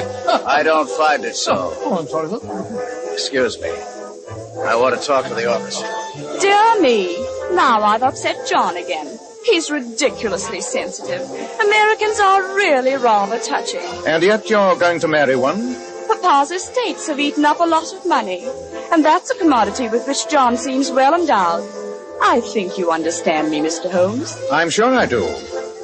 Personally, I may say that I'm always glad to meet an American. I'm one of those who believes that the folly of a monarch and the blundering of a minister in far-gone years should not now stand between two nations. Mr. Holmes, I find you pompous and dull. Goodbye. On my soul, what an unpleasant, heartless young woman.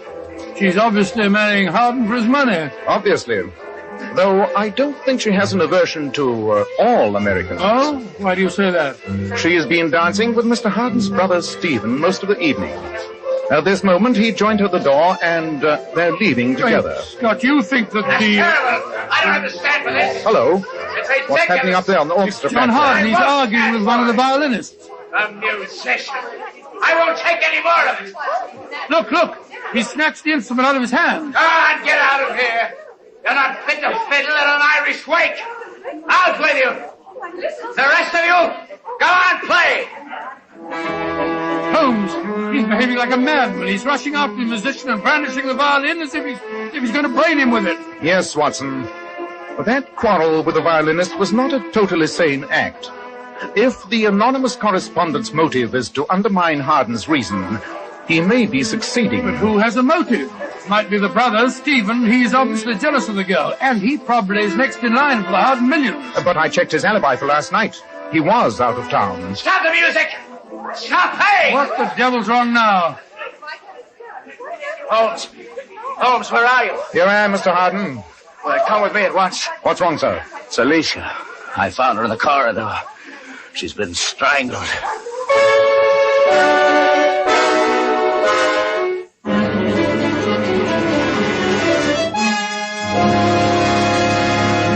In just a moment, we'll find out what happens next in the strange case of the persecuted millionaire.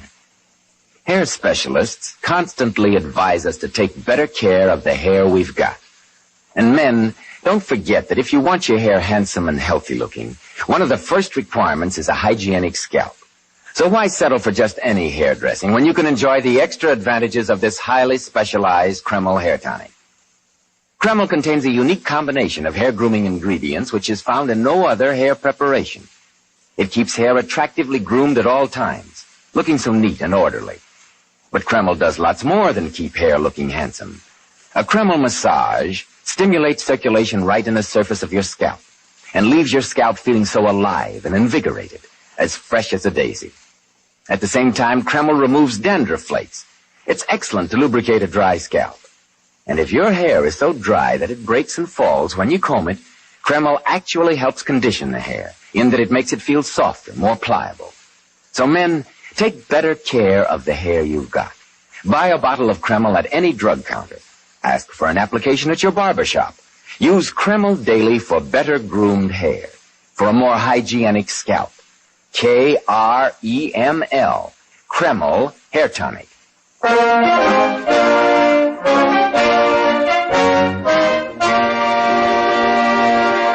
Well, Dr. Watson, so the Honorable Alicia Edwards had been strangled at her engagement party. What happened next? Well, I applied first aid, Mr. Bell, and found the girl was not dead. We rushed her to the hospital, and a few hours later, we were able to talk to her, but we found that she could give us no clue. When we left the room, Harden was waiting for us in the corridor. How is she? Is she going to be all right? Oh, don't worry, Mr. Harden. She'll be all right, but she had a very narrow escape. But why attack her? Why not me? The pattern becomes increasingly clear, Mr. Harden. Your enemy has struck at your fishing, your business, now at your fiancé. So every blow is at your wealth and position. And my sanity. Mr. Holmes, you've got to find out who's behind all this. On the occasion of the mutilation of the fish, 3 people had the opportunity. Your brother Stephen is clear on the second attack, and on this last one, I think we may reasonably assume that your fiancée did not strangle herself. Yes, I'll wager my medical reputation on that fact. But that means that only one person who was present on all three occasions was... No, you can't mean... Your secretary, Miss Bates? Where is she? In the waiting room. Splendid. Then Dr. Watson and I will take her back to Baker Street. I have an idea that she can be of invaluable help to us.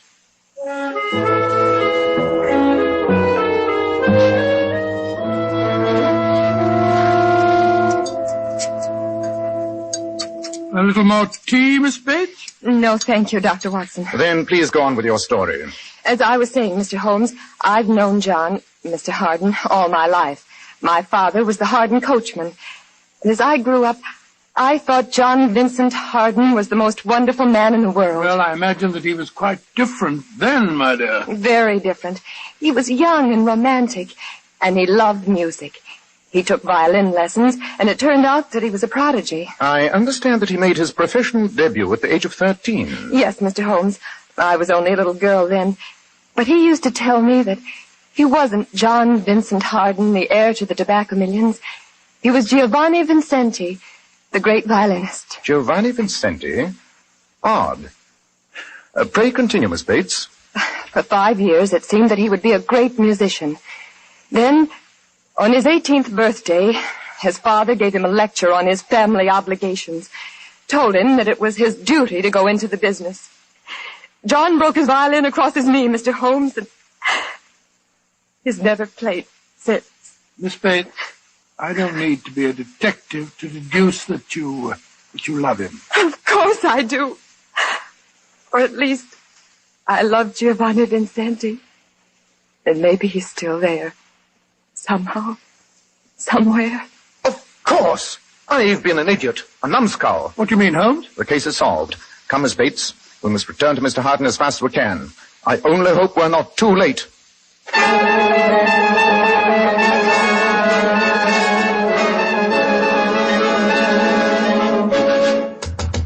But why doesn't he answer? The servant said he locked himself in the study again. The door's locked. I don't like the look of this. Come on, Watson. We'll break it in. Once more. Oh! Look! He's lying crumpled over his desk. There's a revolver beside him, Holmes. Miss Bates, please leave us. My friend's a doctor. He'll take care of him. He's only wounded. Yes, it's just grazed his scalp. Oh, thank heavens. I'll be waiting outside. Obviously, this was attempted suicide. They finally succeeded in driving him mad. Did they? Read this note lying here. It's in the same handwriting as the other messages. I might try to fool another detective, but not you, Mr. Sherlock Holmes. I admit I shot John Vincent Harden. I'm sure you'll have no difficulty discovering how I escaped from a locked room. Good Lord. You'll observe that the note was written and blotted on this desk. Watson, I'll see to getting Mr. Harden to bed and summoning his own doctor. I want you to return to Baker Street. To Baker Street? Why? Though the case is solved, I have some heavy thinking to do, and I must do it here. So be a good fellow and go back to our lodgings and get me 2 ounces of shag tobacco. And my violin.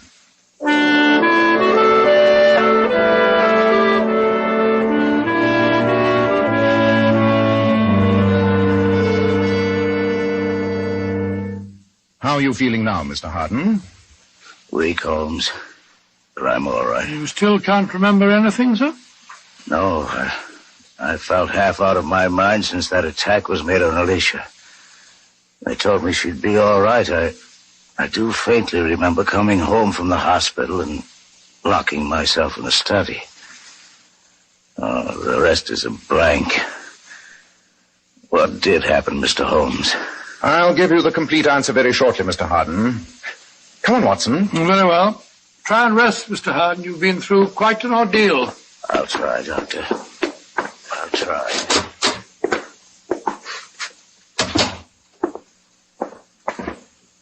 Holmes, you left your violin in Harden's room. Did you mean to? I meant to.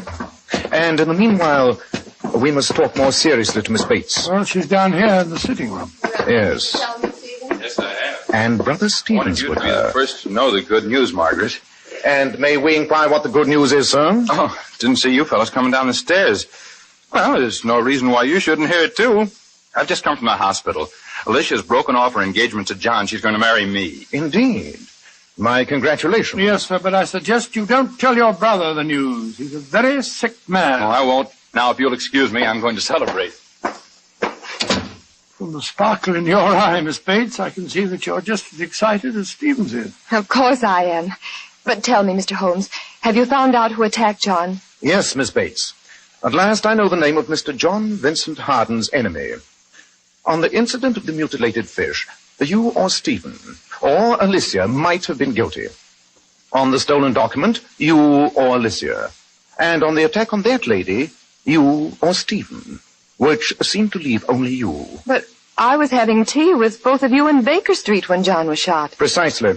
As perfect an alibi as I've ever known. Then no one person was responsible. There must have been accomplices. No, Watson. Oh, sorry. Remember another fact. The note, supposedly written after the attempted murder, was blotted at the very desk which the wounded man was slumped over. Isn't it clear? Frankly, no. The persecutor and the would-be murderer of John Vincent Harden is Giovanni Vincenti. But they're one and the same man. Miss Bates told us so. They were the same man. But Harden forced the dominant part of his character into annihilation. When he destroyed his violin, he thought he had destroyed Giovanni Vincenti. But his alter ego was still dormant. Yes. And after the shock of the riding accident in Rotten Row, Giovanni Vincenti emerged, hunting for revenge. You mean that poor John really has a dual personality, Mr. Holmes? Yes, my dear. No one person seemed to have the opportunity of committing all the attacks. But we left one person off our list. John Vincent Harden himself. But why, Holmes? For heaven's sake, why? Giovanni Vincenti struck at the fish, the document, and at the fiancée. All symbols of what Harden had gained for himself. Finally, he attacked Harden's life. But, Mr. Holmes, what will happen now? He's out of his mind. They won't send him to an asylum, will they? I think not, Miss Bates. There's a possibility that this second shock, this self-inflicted wound on the skull, may cure him. Don't you agree, Watson? Yes, I do. It's perfectly possible there'll be a complete reintegration of personality. Listen. It's John, and he hasn't touched a violin for ages. So that's why you left your violin in his room, Holmes? Exactly. Now, Giovanni Vincenti and John Vincent Harden are again one man, one whole and sound man. I trust he may create a new life for himself. And I'm convinced that he has here the woman who will help him.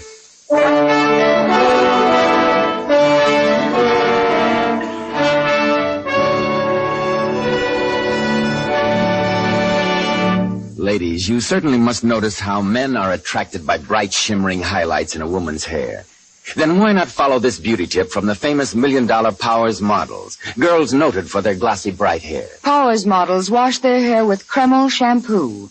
This amazingly beautifying Kreml shampoo has been especially developed so that it actually glamour bathes each tiny strand of hair and uncovers all its natural radiant luster. Yes, and Kreml shampoo never dries the hair.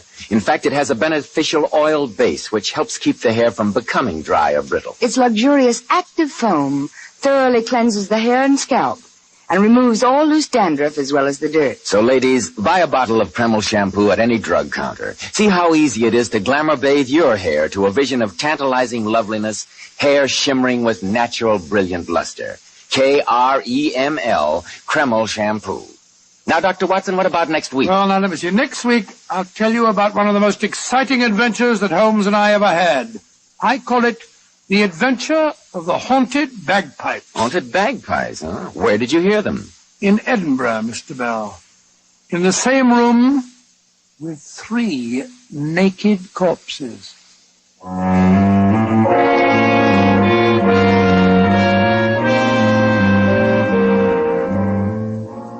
Tonight's Sherlock Holmes adventure was suggested by an incident in Sir Arthur Conan Doyle's story, The Solitary Cyclist. The Sherlock Holmes series is produced by Tom McKnight with original music composed and conducted by Alex Steinert. Nigel Bruce appeared by permission of California Pictures. Tom Conway through the courtesy of Eagle Lion Pictures. This is Joseph Bell speaking for Kreml Hair Tonic and Kreml Shampoo and inviting you to be with us next week at this same time when Dr. Watson will tell us about the adventure of the haunted bagpipes.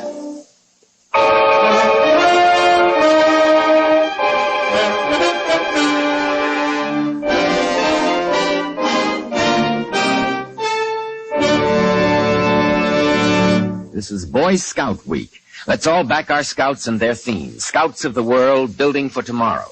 This is ABC, the American Broadcasting Company.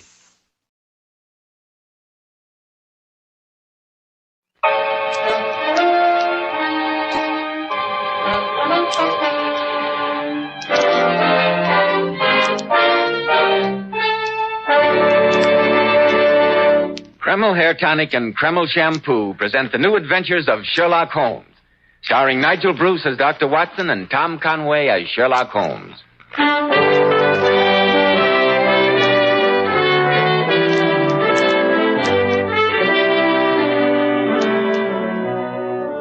Now, here we are once more in Dr. Watson's study. And maybe we're not glad to get here. If we hadn't had a Sherlock Holmes story waiting for us at the other end, we'd have never ventured out on a night like this. Pretty bad weather out, eh, Mr. Bell? Indeed it is, Dr. Watson. There's a cold wind that chills you to the bone. I had one hand holding my coat collar and the other holding my hat all the way over. I felt as though some malignant deity were determined to keep me from reaching your door. You hear that wind? Reminds me of what I just escaped from. Oh, it's typical Edinburgh weather, Mr. Bell. Perhaps you've heard that there's no language richer in terms of reproach against the howling wind than the Scots dialect. Snell, Bly, Nearly, Scouthering, to mention just a handful. All of them words that carry a shiver with them. Yes, as Stevenson so aptly puts it, Edinburgh pays cruelly for her high seat and commanding views in one of the vilest climates under heaven. She's liable to be beaten upon by all the winds that blow, to be drenched with rain, to be buried in cold sea fogs out of the east, and powdered with the snow as it comes flying southward from the Highland hills. The weather's raw and boisterous in winter, shifty and ungenial in summer, and a downright purgatory in the spring. It sounds like a pretty unattractive place, Dr. Watson. Oh, there you're entirely wrong, Mr. Bell. Nowhere will you find such stark magnificence, such grim beauty. Edinburgh, the great granite sphinx of the north, crouching high on a towering rock, looking across the intervening plains to the waters of the Forth and to the North Sea. Fascinating, regal, splendid, and cruel. Yes, I think this is just the night to tell the story of the haunted bagpipes, one of the weirdest and most gruesome adventures that Holmes and I ever shared. The setting was Edinburgh, and the motivating character, Professor Moriarty. Professor Moriarty, the man Holmes called the Napoleon of crime. Exactly. I wondered when we were going to have another of your famous bouts with Professor Moriarty. They're always pretty hair-raising. Yes, and I think I can safely promise you that this is the most hair-raising of the lot. In fact, it's so unbelievably macabre and gruesome that I've never told it to any but to my closest friends, those who know that I'm a truthful man. In fact, sometimes, in the sane light of day, I doubt myself that this adventure really happened. But a night like this brings it all back to me in all its horror. Yes, Mr. Bell, on a night like this we realize that anything is possible. Ladies and gentlemen, before Dr. Watson begins his story, men, I have a friend who used to comb his hair with water. After the water dried, his hair would get out of place and he didn't look neatly groomed. Well, I ran into him last Saturday, and he said he'd heard me talking about Kreml Hair Tonic and decided to try it. He should see the big improvement Kreml made in his appearance. Why, he looked like a different man. You see, Kreml contains a special combination of hair grooming ingredients which is found in no other hair tonic. That's why it keeps every hair in place all day, just as you combed it in the morning. Kreml gives hair a healthy-looking luster, too.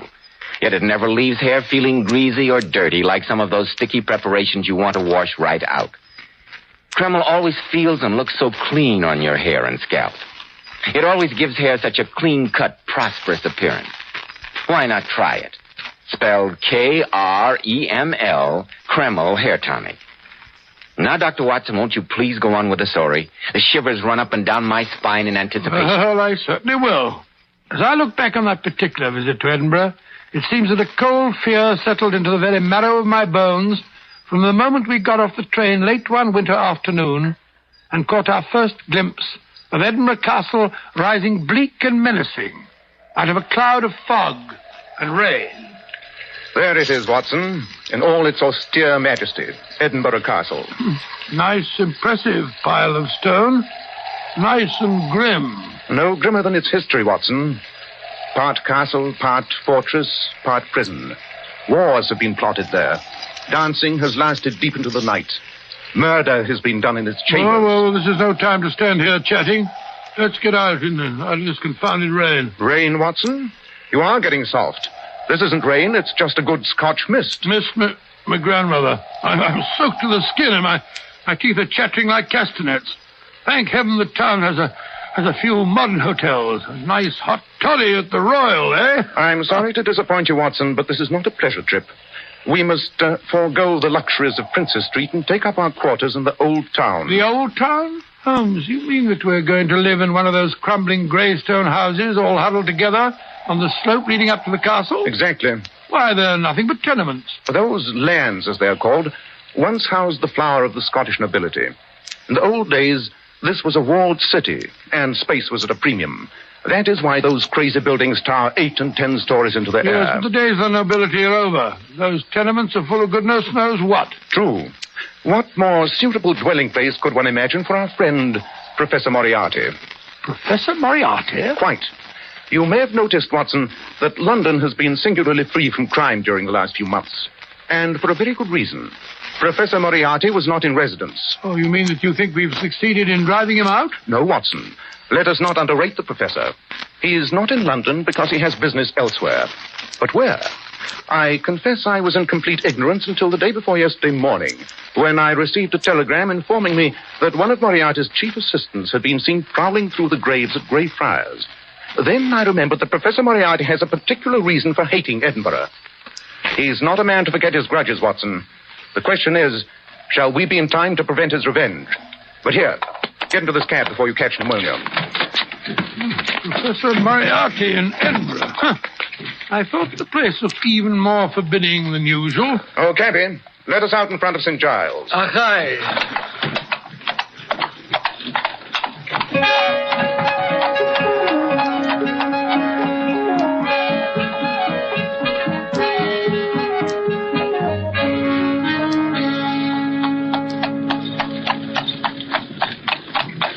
I say, Holmes, why St. Giles? You're not going in for sightseeing this time of day? No, Watson. We must go from there on by foot, I'm afraid.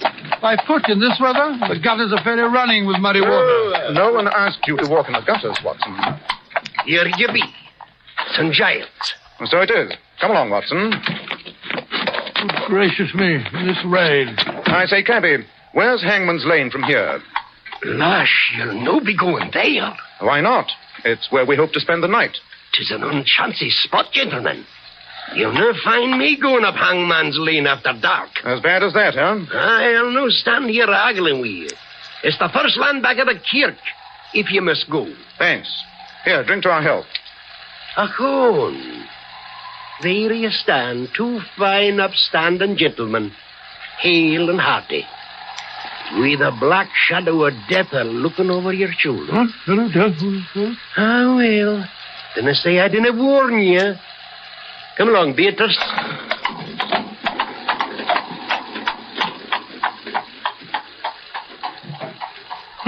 Cheerful individual. Holmes, what do you say? Let's go back and spend the night at a good hotel. We can't possibly find any lodgings in a place like Hangman's Lane. But we shall, Watson. We shall. They're expecting us. Come along. What do you mean, they're expecting us? I mean the owner of most of the tenements in Hangman's Lane has arranged that we should be taken care of. He's most anxious to have us inspect his property. Oh, very well, but I don't see what that has to do with our search for Professor Moriarty. Whenever anything curious and inexplicable happens in the professor's neighborhood, the chances are he's mixed up in it.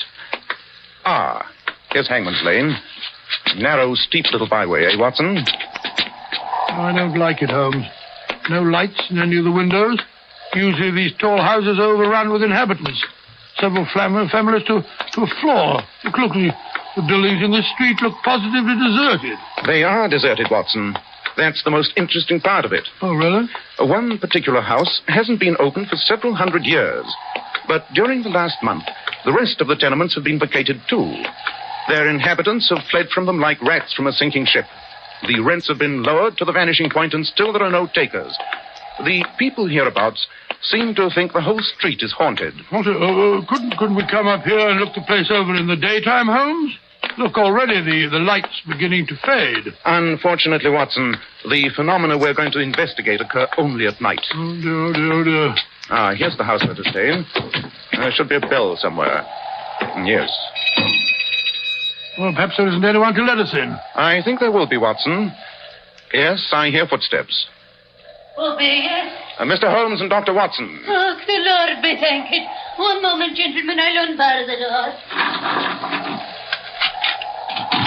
Oh, be pleased to enter. Go ahead, Watson. Good Lord, it's dark in here. And if you'll kindly step this way, there's a bra blaze a-burning and candles a-lit in the back parlour. Go canny, gentlemen. This corridor is not so smooth as once it was. Yeah, so I discovered. This is the place. Please enter. Oh, well, this is more like it, eh, Holmes? What a magnificent old room. Just look at that fireplace. Aye. For once a blithe bit, this old house. Full of lords and their ladies, they say. But here, gentlemen, will you be standing in front of the fire and drying of your breeks? Not a bad idea. We're pretty wet, eh, Watson? Wet? There's a brandy on the shell of your what now, we drop it. A tasty cocoa pie in the pot. And no, you'll forgive me. I'm unshunk myself away. Going so soon?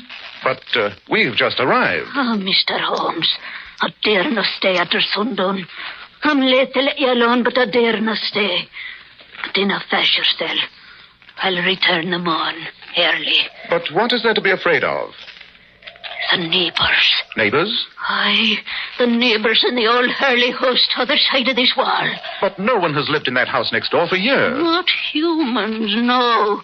No living man has crossed the doorstone this 100 year. But there be others. Ogles. You can hear the rattle of their going and coming every night through the wall.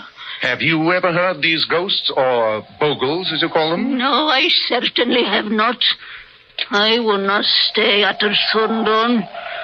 But the bogles, there's no the worst of it. Really? Aye. At times you can hear the sound of doodling. Sound of bagpipes, eh? Aye. And that's when they be entertaining old Horny yourself. The devil himself? Aye. The ghosts next door move in very high society, eh, Watson? What was that? Just the wind in the chimney. I would have swore with the devil's doodle sucker. No, I don't think so. I'll not be waiting to find out. When the skirling begins, this is the hoose at Sellders like it was singing a dirge. Good night, gentlemen, and God help you. I say. She was frightened, all right. I wish that chimney would stop moaning. Those two legends, the house next door and the haunted bagpipes, they're famous Edinburgh superstitions. I'd like to hear more about them. Well, I've heard more than I want to already. Confound that chimney. That building next door is one of the so-called fatal houses. Fatal houses? Houses marked generations ago by the Great Plague. Discipline in the time of pestilence was sharp and sudden.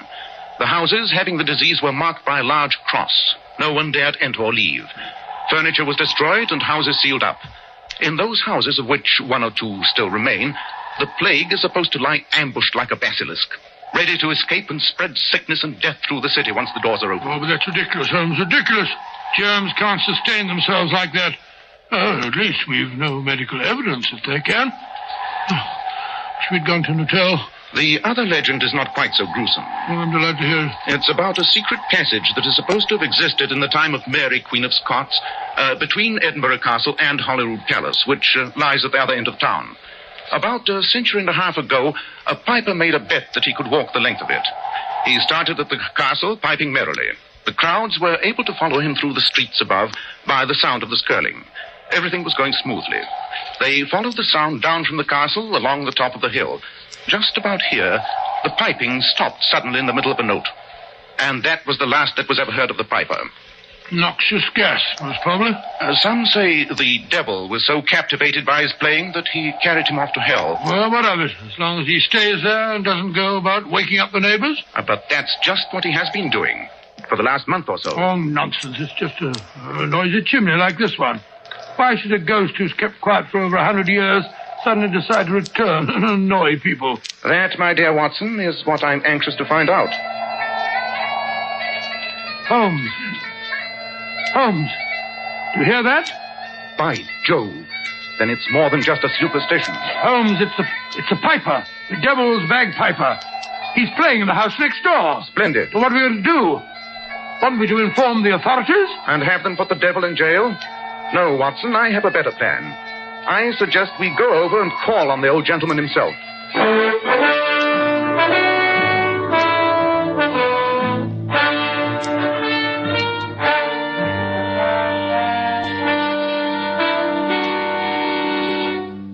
In just a moment, we'll find out what Sherlock Holmes discovers in the mysterious house next door. Men, if you're wise, you'll start right away and take better care of the hair you've got. Remember, handsome, healthy-looking hair needs a hygienic scalp. So why be content with just any hair dressing when you can enjoy the extra advantages of Kreml Hair Tonic? This highly specialized hair tonic goes in for modern, natural-looking hair grooming. It keeps hair perfectly groomed all day long, looking so neat and attractive, yet never gives hair that cheap, greasy patent leather look. But Kreml does lots more than keep hair looking handsome. Kreml is simply great to lubricate a dry scalp. And at the same time, it removes dandruff flakes and leaves the scalp feeling so alive and tingling. And if your hair breaks off and falls when you comb it because it's so dry, use Kreml, which actually helps condition hair in that it leaves it feeling so much softer and more pliable. And since Kreml is never sticky or gummy, and because it's such a nice, clean product, you can use it every day and your hair will always look its very best. Buy a bottle of Kreml at any drug counter. Ask for an application at your barber shop. Kreml, Kreml Hair Tonic.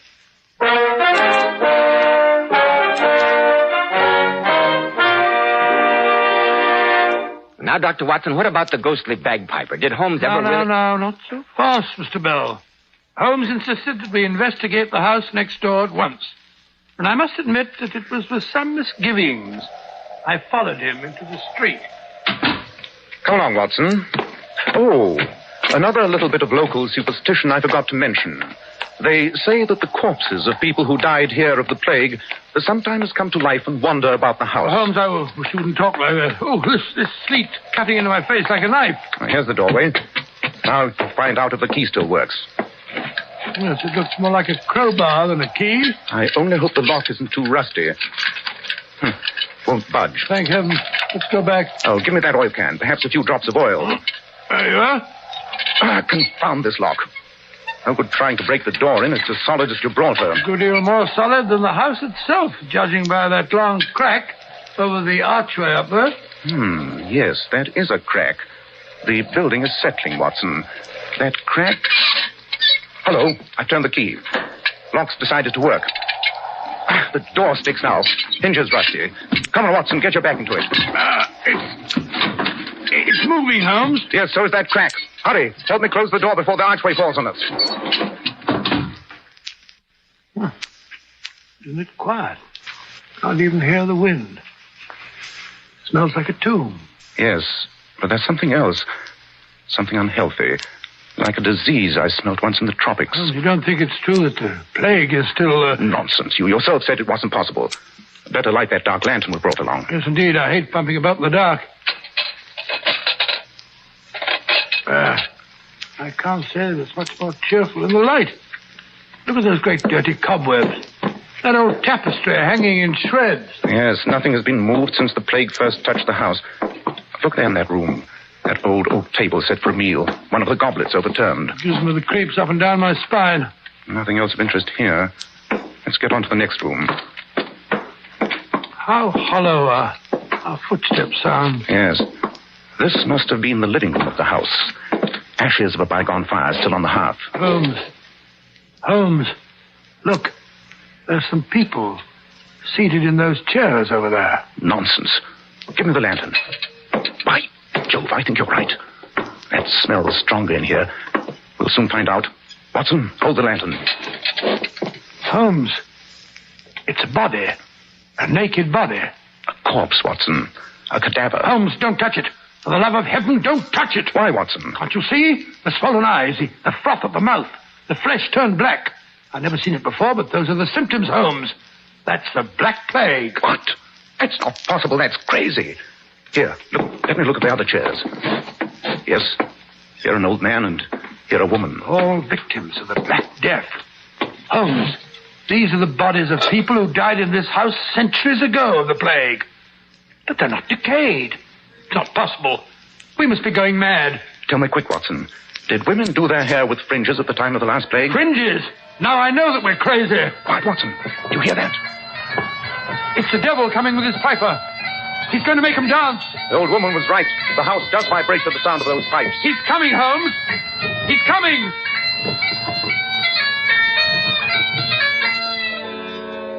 Good evening, gentlemen. Dear me, if it isn't our friend Professor Moriarty. I had no idea you were a musician. You admire my piping, eh? Yes, I wondered how long it would take you to find me. Allow me to congratulate you, Mr. Holmes. You're very prompt. Most flattering, Professor.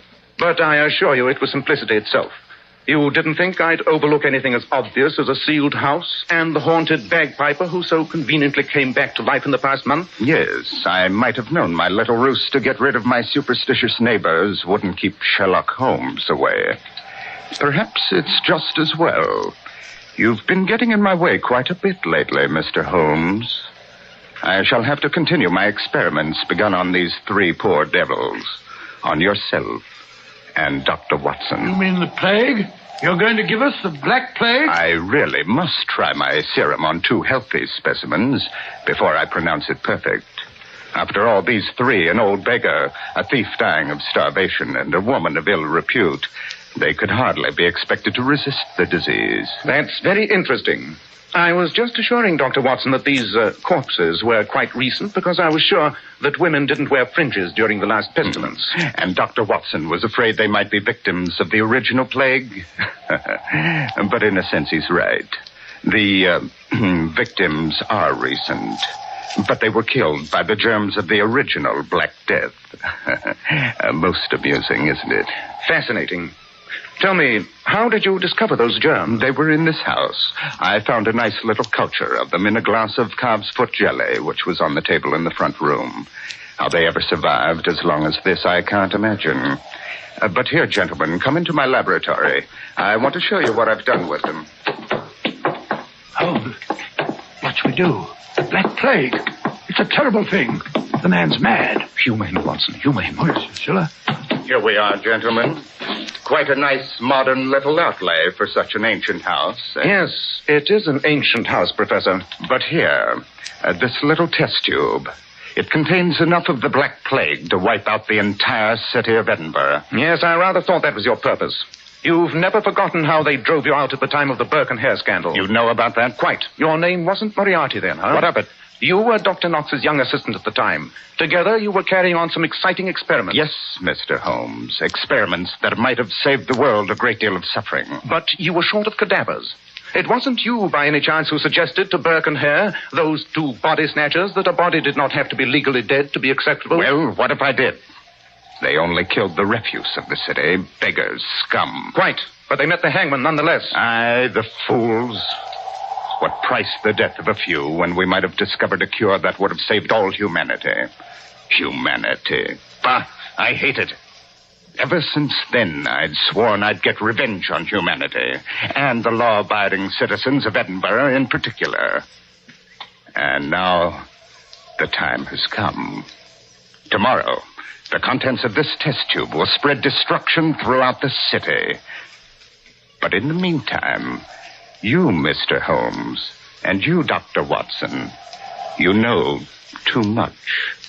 You shall be the first of the law-abiding citizens to feel the prick of my little needle. Just a moment till I prepare my instruments. Stop him, Holmes! Stop him! Do not move. Gentlemen, one drop out of this test tube, even in its present state, is enough to cause death. I quite agree. By the way, Professor Moriarty, while you are preparing your solution, you have no objections if I play a tune on your bagpipes? I used to be rather good at them in my younger days. Not at all, if it'll amuse you. Quite. Watson, stand here beside me against this wall. No, Don't argue.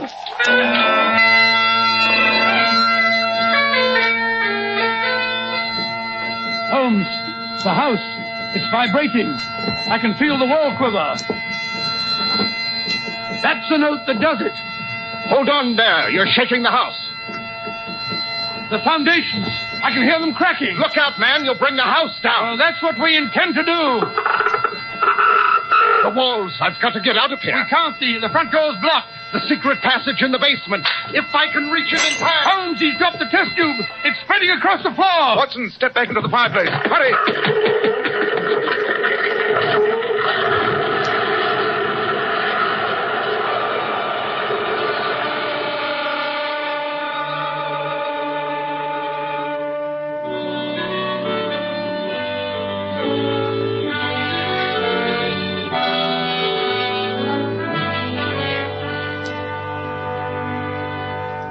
And so, Mr. Bell, Holmes played that note on the bagpipes until the house crashed in upon itself. But, Dr. Watson, weren't you killed? Not quite, Mr. Bell. No. Holmes had deduced from that crack above the front door that the house was weak, and he also guessed which way it'd fall if it did cave in. The wall that we were standing against and the fireplace alone were left standing.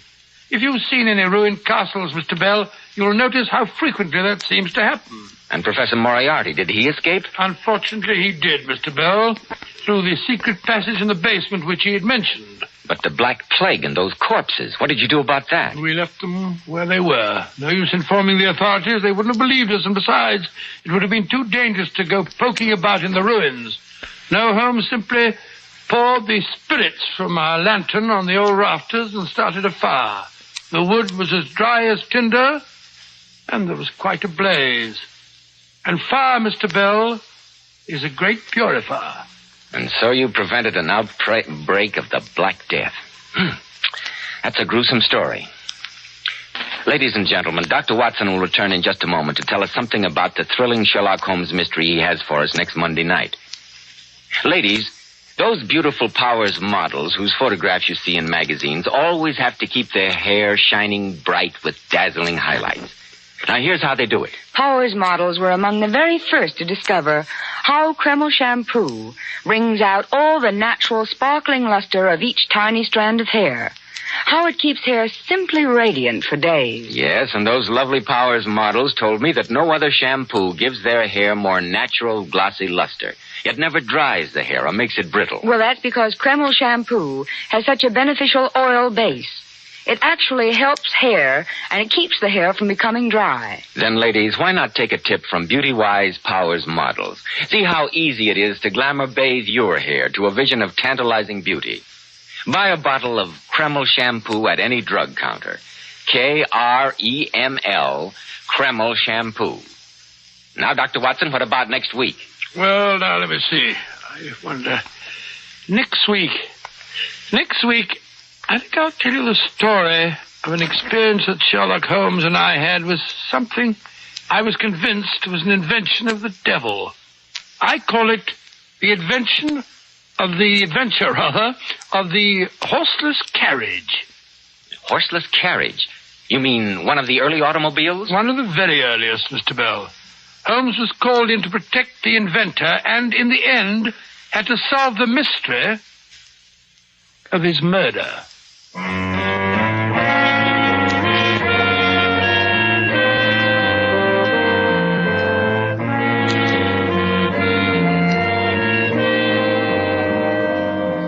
Tonight's Sherlock Holmes adventure was suggested by an incident in Sir Arthur Conan Doyle's story, The Final Problem.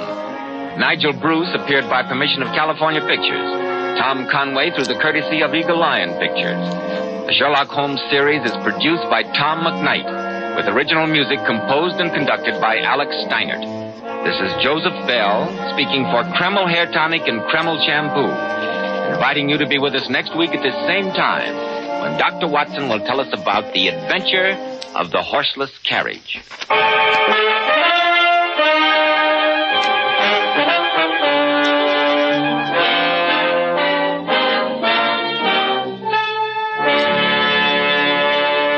This is ABC, the American Broadcasting Company.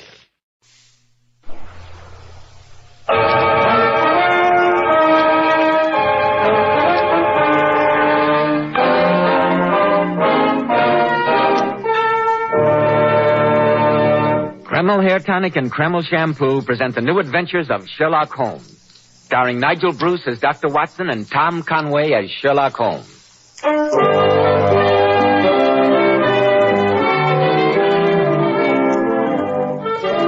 Now let's drop in again on Sherlock Holmes' famous colleague, Dr. Watson. Good evening, Dr. Watson. Good evening, Mr. Bell. I was watching from the window as you drove up. Do my eyes deceive me, or haven't you a brand new car? I'm glad to say I have, Dr. Watson. You want to come out for a spin? No, thank you. Some other time, perhaps. I can't help thinking of the first time I ever accepted such an invitation. I sent a story, Dr. Watson, and judging from the reminiscent expression, one in which you and your friend Mr. Sherlock Holmes were both concerned. Oh, hardly, Doctor. You're quite right, my boy. Sherlock Holmes and I took our first ride in a motor car together back in the autumn of 1903, when Holmes had just concluded the affair of the creeping man. I refuse to listen to any more hints, Dr. Watson, unless you're going to tell us the whole story. Oh, of course, Mr. Bell. As soon as you've had your word with our listeners, I'll relate the strange account which I've entered in my casebook as the adventure of the horseless carriage.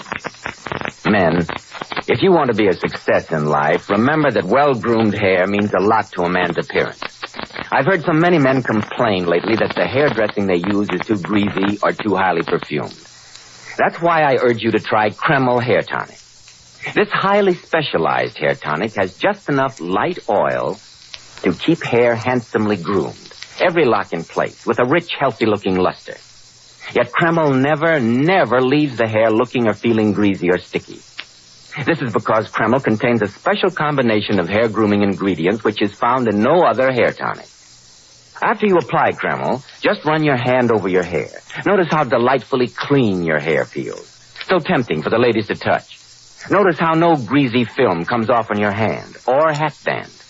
Kreml always gives hair such a handsome, clean-cut look, as if you just combed it. And it keeps it that way all day long. Kreml, Kreml Hair Tonic. Now, Dr. Watson, you have my undivided attention. How about the adventure of the horseless carriage? It all began one morning when Holmes and I were breakfasting in our rooms in Baker Street. Holmes was opening his mail. If you can tear yourself away from the kidneys and bacon for a moment, Watson, I'd like to read you a letter. It's a bad habit, Holmes, burdening your mind with problems at breakfast. It appears a suggestion, told you so 100 times. But go ahead.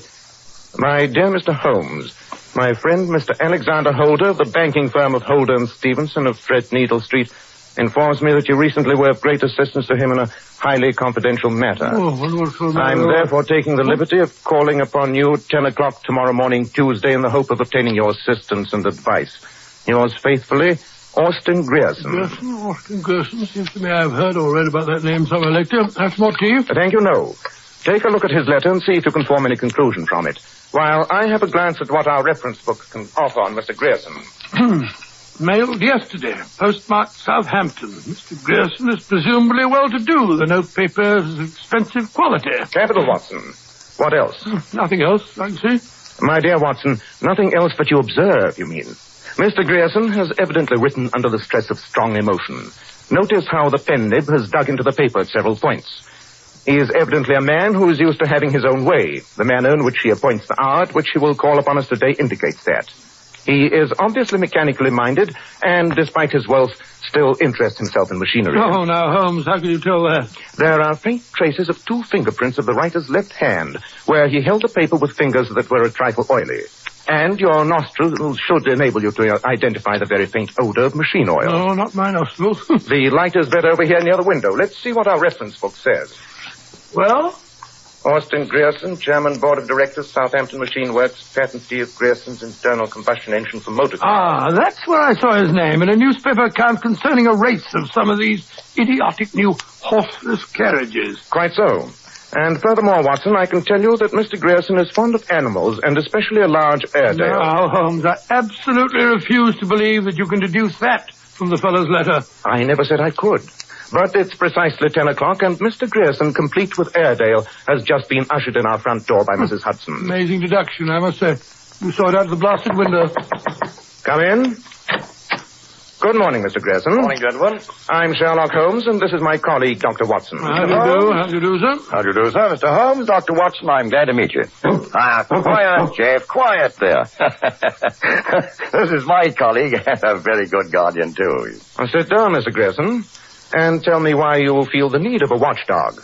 The newness of his collar and lead would indicate that you've only recently acquired him. You're quite right, Mr. Holmes. Well, I'll get to the point at once.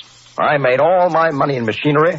I don't mind saying it, I'm a pretty wealthy man. During the past 3 years, I've devoted all my time and most of my fortune to developing the coming wonder of the world, sir, the motor car. Wonder of the world, eh? You can never replace the horse, Mr. Grayson. Never. You sound like my nephew Edward, Dr. Watson. He shares your opinion. But I assure you, sir, that if my new motor car can only win the forthcoming endurance test, of which you may have read, I shall have no difficulty in selling a car a week. 52 cars a year? Preposterous. Nevertheless, it is the case, Dr. Watson. In fact, Mr. Holmes, it is the very excellence of my prospects that has brought me to you. How's that, Mr. Grayson? I have just recently completed and been testing the first model of my new car.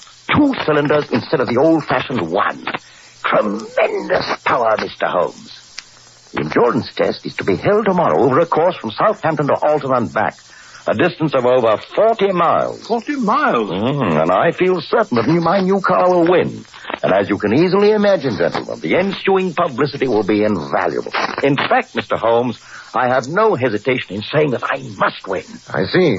At least one of the backers of the other 3 cars that entered in this contest feels the same way. And the last 2 weeks there have been one very definite attempt to damage my new car, and yesterday a second attempt almost resulted in my death.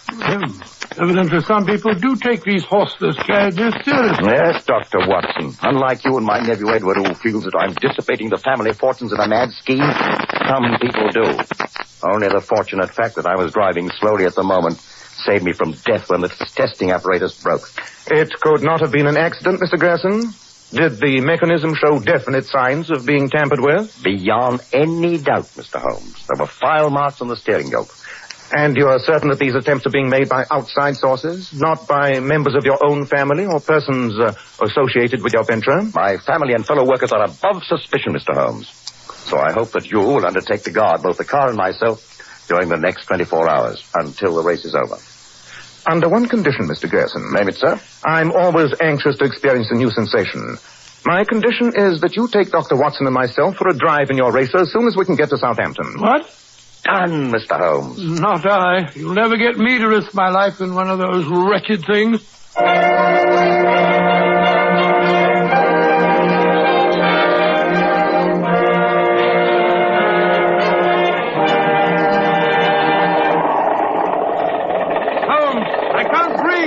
How fast are we going? Better than 16 miles an hour. Well, the dust's enough to choke you. Oh, thank him. That's better. Had to slow down. Wouldn't do to frighten that farmer's horse to be passing. Whoa, Bess. Whoa, steady, girl. Confound your stinking motor car. Useful vehicle if you have to slow down almost to a standstill every time you see a horse. Don't worry, Doctor. The horse will get used to it. Not if they show horse sense. You like that, Holmes? Appalling, my dear Watson.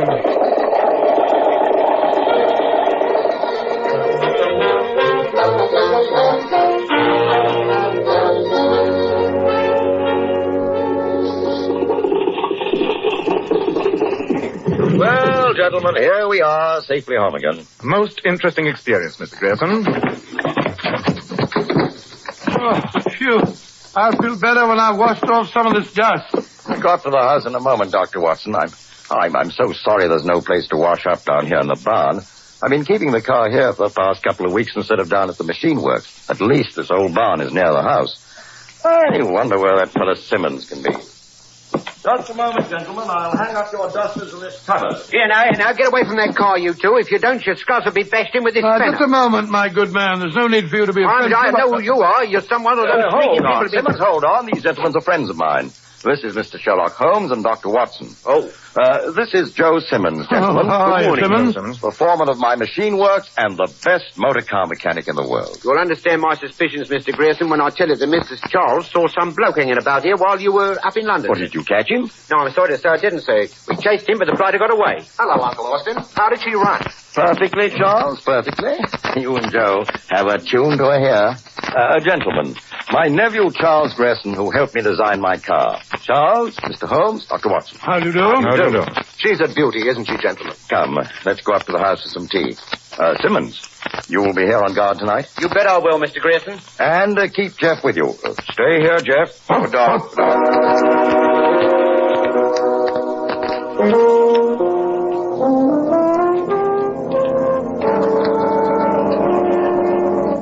It was rotten luck, that fellow getting away, Uncle. I was gaining on him till I climbed the fence near the road, and then I gave my ankle a twist that ended all hope of catching him. Oh, too bad, Charles. Tell me, Mr. Grayson, have you or your nephew any suspicions that might indicate which one of your competitors is behind these attempts? No, not a thing. I wish we had, Mr. Holmes. Have you taken any precautions? We've rigged an alarm bell from the barn to the house. Simmons has only to touch a lever, and the gong will ring in the main hall. What of Simmons himself? There's such a thing as bribery, you know. I'd stake my life on Joe's honesty. He's been with me 20 years. Now that I've washed the dust off the outside, I'm glad to see that you gentlemen have something that'll do the job internally. Yes. Here you are, Doctor. Oh, thank you. Hello, Uncle Austin. Good evening. Oh, Helen, my dear. This is Mr. Holmes and Dr. Watson. My ward, Miss Helen Lacey, and her fiancé, my other nephew, Edward Gresson. How do you do? I'm glad to see you gentlemen survived your ride in my uncle's infernal contrivance. To my surprise, we did. I gather that you agree with my low opinion of the horseless carriage. I've told my uncle often enough that I regard it in the same light as the South Sea bubble. Oh, now, Edward, don't get started on that again. Just you wait until we've won the race and are turning out cars by the dozen, Edward, and you'll find yourself with plenty of legal work on your hands. Taking care of damage suits, probably. By the way, I ran across a rather odd thing today in a letter of inquiry from America. Did you know that in all countries except England, people drive on the wrong side of the road? What? Do you mean to say that in other countries they don't keep to the left? Absolutely not. They drive on the right. Barbaric. Mr. Holmes and Dr. Watson are going to be staying with us, Helen, until... The alarm. Good Scott! Simmons, the car! Something's happened. Hurry!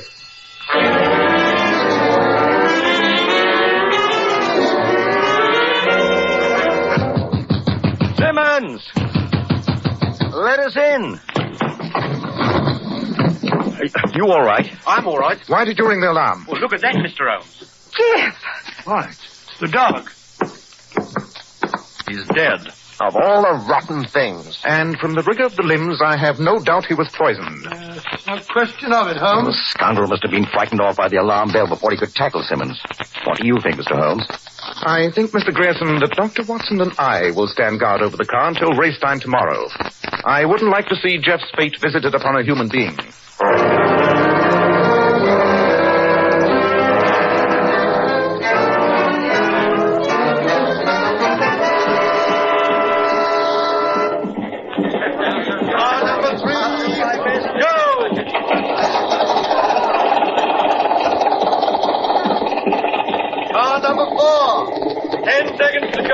Good luck, Mr. Grayson. You've done your job, Mr. Holmes. Now I'll do mine. Careful of that curve near Petersfield, Uncle. Be careful, Uncle. Good luck. Come back all in one piece. Car number 4, go!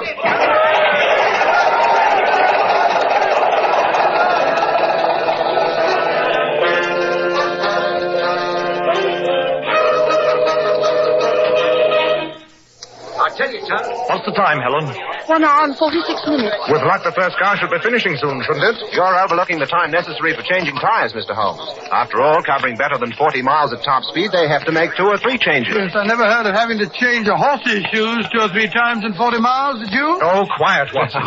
The day will come, Dr. Watson, when you'll see tires that will go as much as 500 miles without requiring replacement. Don't mind him, Dr. Watson. He has the same delusions as my uncle of the future of these dreadful machines. There he comes! There he goes! What color's the car, Edward? Can you see? So much dust. I just make a flash of red. The Grayson's red. It's your uncle. Hey, Joe, yes, so it is. We've won! We've won! I told you we'd win. Oh, come on. Let's be the first to congratulate Uncle. Well, Holmes, our little job is finished now. I hope so, Watson. I hope so.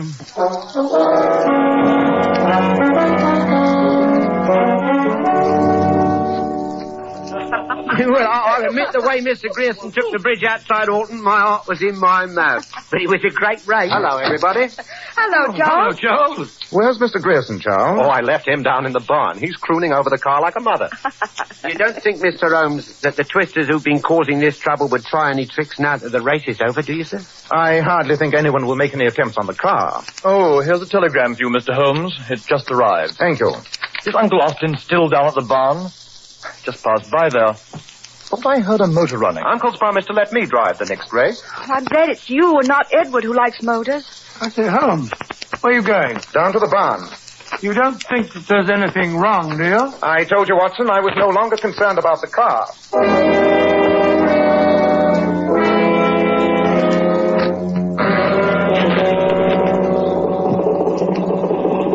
Give me a hand with this door, Watson. Seems to be stuck. Here, let me get my shoulder against it. Now. Push. Back, Watson, back. What is it, Holmes? What's wrong? What's the matter? Don't go in there. That motor's still running. Those fumes are deadly carbon monoxide. Edward, take Helen back to the house. No, Holmes, don't. I've got to get Grierson out. All right, I'll help you. No, you don't, Dr. Watson. If you go in, there'll be three of you in this great house. Here. Get your head. That's better. Take care of him, Watson.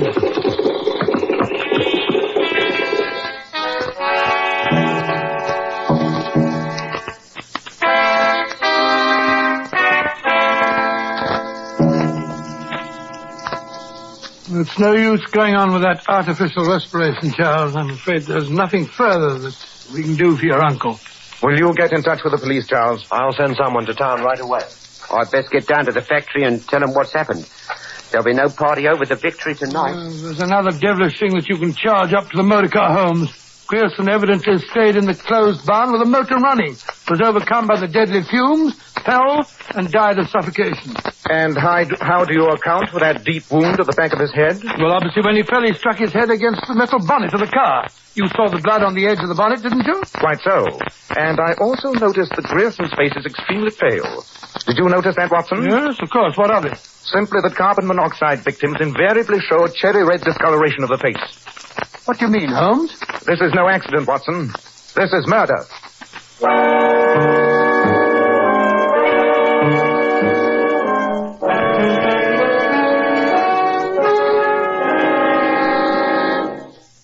In just a moment, we'll rejoin Sherlock Holmes as he endeavors to solve the mysterious death of Austin Grierson.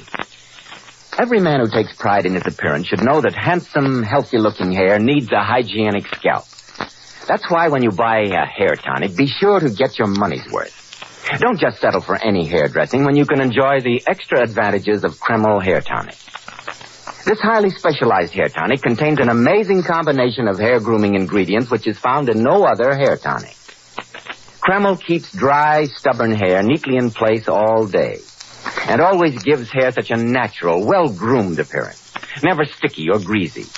But men, Kreml does lots more than keep hair looking handsome. Kreml leaves your scalp feeling so alive. At the same time, it removes dandruff flakes. It's simply great to lubricate a dry scalp. And if your hair is so dry it breaks and falls when you comb it, Kreml actually helps condition the hair, in that it makes it feel softer, more pliable. So men, buy a bottle of Kreml at any drug counter. Ask for an application at your barber shop. Let Kreml help keep your scalp hygienic. Your hair always looking its very best. Kreml, Kreml Hair Tonic. Now, Dr. Watson, what happened after Sherlock Holmes discovered Mr. Grierson had not died accidentally but had been murdered? Well, I was still the only one to whom Holmes had revealed the shocking discovery, and he'd cautioned me to say nothing of it. As we walked back to the house a few minutes later, I suggested a theory. And on what do you base your suspicions of Edward, Watson? Well, it's obvious. Grierson told us last night that his two nephews would inherit equally. And Edward has made no secret of the fact that he felt his uncle was throwing away the family fortune in this wild venture. Besides, he had the opportunity. What do you think, Holmes? I think, Watson, that the libel laws being what they are, and Edward being a lawyer, you had better not air your opinion where he can hear you. Oh, really? Ah, Edward. How is Helen? She's resting upstairs, Mr. Holmes. One of the maids is staying with her. This horrible affair has shaken her badly. Of course. I've sent Joe Simmons to town with a message for the police, Mr. Holmes. Thank you, Charles. I'm afraid it'll be the better part of an hour before we can expect them. I wonder, Watson, if you'd be good enough to take care of this little matter that I've noted down on the slip of paper. Huh? Oh, yes, right. I'll see to it at once, Holmes. Gentlemen, I gathered from what your uncle said last night that you will now be the joint owners of the Southampton Machine Works and of his motor car patents. Yes. Do you intend to carry on as before? Of course not, Mr. Holmes. My uncle knew how I felt about all this expensive foolishness. I've agreed to buy out Edward's share, and he's going up to London to carry on his legal career. Well, if you don't need me for anything further, Mr. Holmes, I think I'll sit upstairs and see how Helen is doing. Of course, Edward. I hope you'll find her bearing up under the shock. Thank you. Charles, there are one or two minor points that I'd like to get clear in my own mind before the police arrive. Anything I can tell you, Mr. Holmes, I'll be glad to. Now, Charles, when we left you and your uncle, he was about to have you check some question regarding the sparking plugs in the motor. Is that right? Quite, Mr. Holmes. I opened the bonnet and removed the sparking plugs for Uncle's inspection. Meanwhile, he refilled the petrol tank. So that there would be sufficient petrol to allow him to test the motor, I assume. That's right. The tank was almost empty after the race. Precisely. You didn't help him refill the tank then, did you? No, I was busy removing the sparking plugs. And when you were finished? Uncle told me not to wait for him, that he wanted to run the engine for a few minutes and that I should join you others up here. And you came straight from the barn to the room in which we all were? Why, yes. You stopped nowhere on the way? Nowhere, Mr. Holmes. Well, that all seems simple enough. Yes, I took care of that little matter, Holmes. Is everything satisfactory? Quite. Excellent. If you and Charles will excuse me, Watson, I'll be back in a few minutes. Why, certainly, Mr. Holmes. By the way, Charles, Dr. Watson and I will be returning to London as soon as the police have been here. Very well. I suppose, Dr. Watson, that this tragic accident confirms your distaste for the motor car. Yes, it does, Charles. Or rather, it would if Holmes hadn't convinced me that it wasn't an accident. What do you mean? Something I shouldn't. I thought Holmes had told you that... Told me what? Nothing. Nothing. I insist on knowing what you're hinting. Are you implying that my uncle's death was not accidental? Well, of course it didn't occur to me. But Holmes pointed out that in the case of monoxide poisoning, the face and lips would be congested, and your uncle's face was pale. Holmes seemed to think that... I'll see for myself what Holmes thinks. I won't stand for any insinuations that... Holmes seemed to think that your uncle was... Oh, gone. Watson, did he take the bait? Swallowed it hook, line, and sinker. Good work, Watson. You evidently carried out my instructions in a note to perfection. Yes, I think I convinced him that I left the cat out of the bag quite accidentally. He said he was going off to have it out with you at once. He must have changed his mind rather suddenly, judging from the way he hurried down the hall and tiptoed out of the front door. I don't understand. To prove that Austin Grierson was murdered, Watson, would be a matter of the utmost simplicity.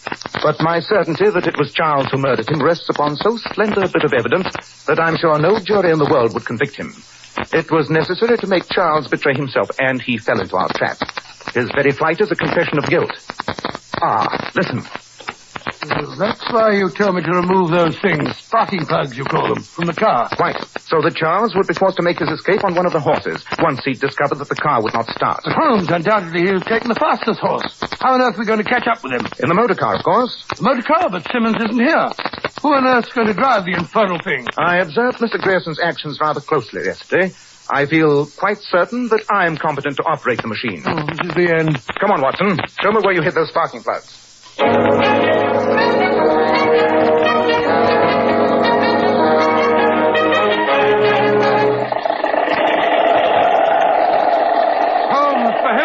Slow down. It's so dark I can barely see the road. Keep your eyes open, Watson. We should be overtaking him any moment. And keep your service revolver ready. Hello, there's something up ahead there. Just got a glimpse of it against the skyline. There he is. Brace yourself, Watson. I'm going to cut in ahead of him. Stop or we fire. Good shot, Watson. You killed me, you devil. Take a look at him, Watson. Got him through the shoulder. Painful, but not fatal. At last, you, Holmes. You had the devil's own luck. I can assure you it wasn't luck that gave you away and revealed your whole scheme. You thought that once your uncle was out of the way and you had bought out your brother's interest, you would have sole control of a business that would prove a gold mine. You can't prove it. A gold mine? Why, Edward told me that Mr. Grierson had sunk a fortune into his experiment. So he had. But what Edward did not know, but Charles had evidently learned, was that the banking firm of Holder and Stevenson had offered Mr. Grierson £100,000 for his patents. The offer was dependent upon his winning the race. The telegram I received yesterday from Holder and Stevenson was an answer to my inquiry. You devil! Good heavens, then, Holmes, all those previous attempts at sabotage... Those were designed to make us think that some competitor was responsible. All meant to point away from the real murderer. The dog. Why poison the dog? Another attempt to lead us off the track by making us believe strangers were responsible. But, Holmes, what was it that made you realize that it was Charles who killed his uncle? As I've often told you, Watson, you see, but you do not observe. You may remember that when we returned from our drive, Mr. Austin Grierson, when you wanted to wash off the dust, told you that there was no place in the barn where you could do so. What on earth's that got to do with it? When this fellow here had removed the sparking plugs after the race at his uncle's request, his hands must have been covered with dirt and grease. But when he joined us at the house, his hands were quite clean. He told me when I questioned him that he had not stopped anywhere on the way. Obviously, it must have been he that filled the petrol tank so that the engine would keep running after he had killed his uncle. Nothing but petrol would have washed off the oil and dirt from his hands. Good heavens, Holmes, and that was the slender clue which told you that he'd killed Grierson. So slender a clue, Watson, that it was only your excellent performance that betrayed this fellow into the flight that will convict him. Oh, thanks very much. Only did what you told me, Holmes.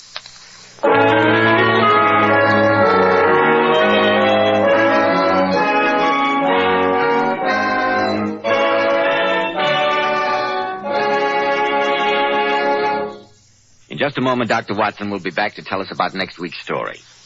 Ladies, of course you use a shampoo to wash your hair. But just a word of caution. There are many popular shampoos today which leave the hair lustrous but have a tendency to dry the hair. And here's why I advise you to always use Kreml. Lovely Powers models were among the first to discover the amazing beautifying qualities of Kreml shampoo. Yes, Mr. Bell. The girls claim no other shampoo leaves hair with more brilliant, glossy, natural highlights. Yet under no circumstances does Kreml shampoo ever dry your hair. Kreml shampoo is not a soapless shampoo. It's not a cream shampoo. It's entirely different. It really is different, Mr. Bell. After a Kreml shampoo, the hair actually radiates natural, brilliant luster. But Kreml shampoo has a built-in oil base, which helps keep the hair from becoming dry or brittle. So, ladies, be smart. Always wash your hair with Kreml shampoo. It leaves hair a vision of shining beauty, yet in no way hurts the texture. Kreml, Kreml shampoo. Now, Dr. Watson, what about next week? Well, now, let me see. Next week, I think I'll tell you a story I always referred to as Q for murder. Q for murder? That sounds as if it concerned the theater, Dr. Watson. That's where you're wrong, Mr. Bell. Oh? This adventure took place in the depth of Limehouse near the docks and concerned a particularly unpleasant and fiendish murderer.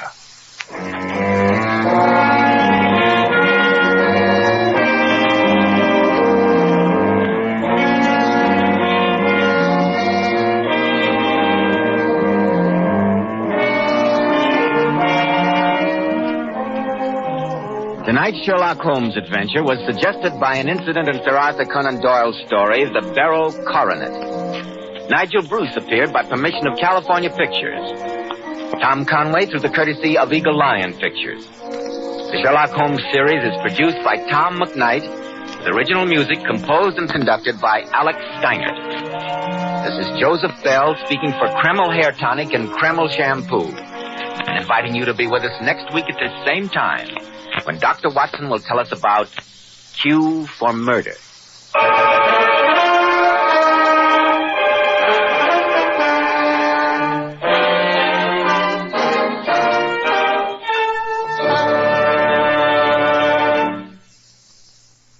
This is ABC, the American Broadcasting Company.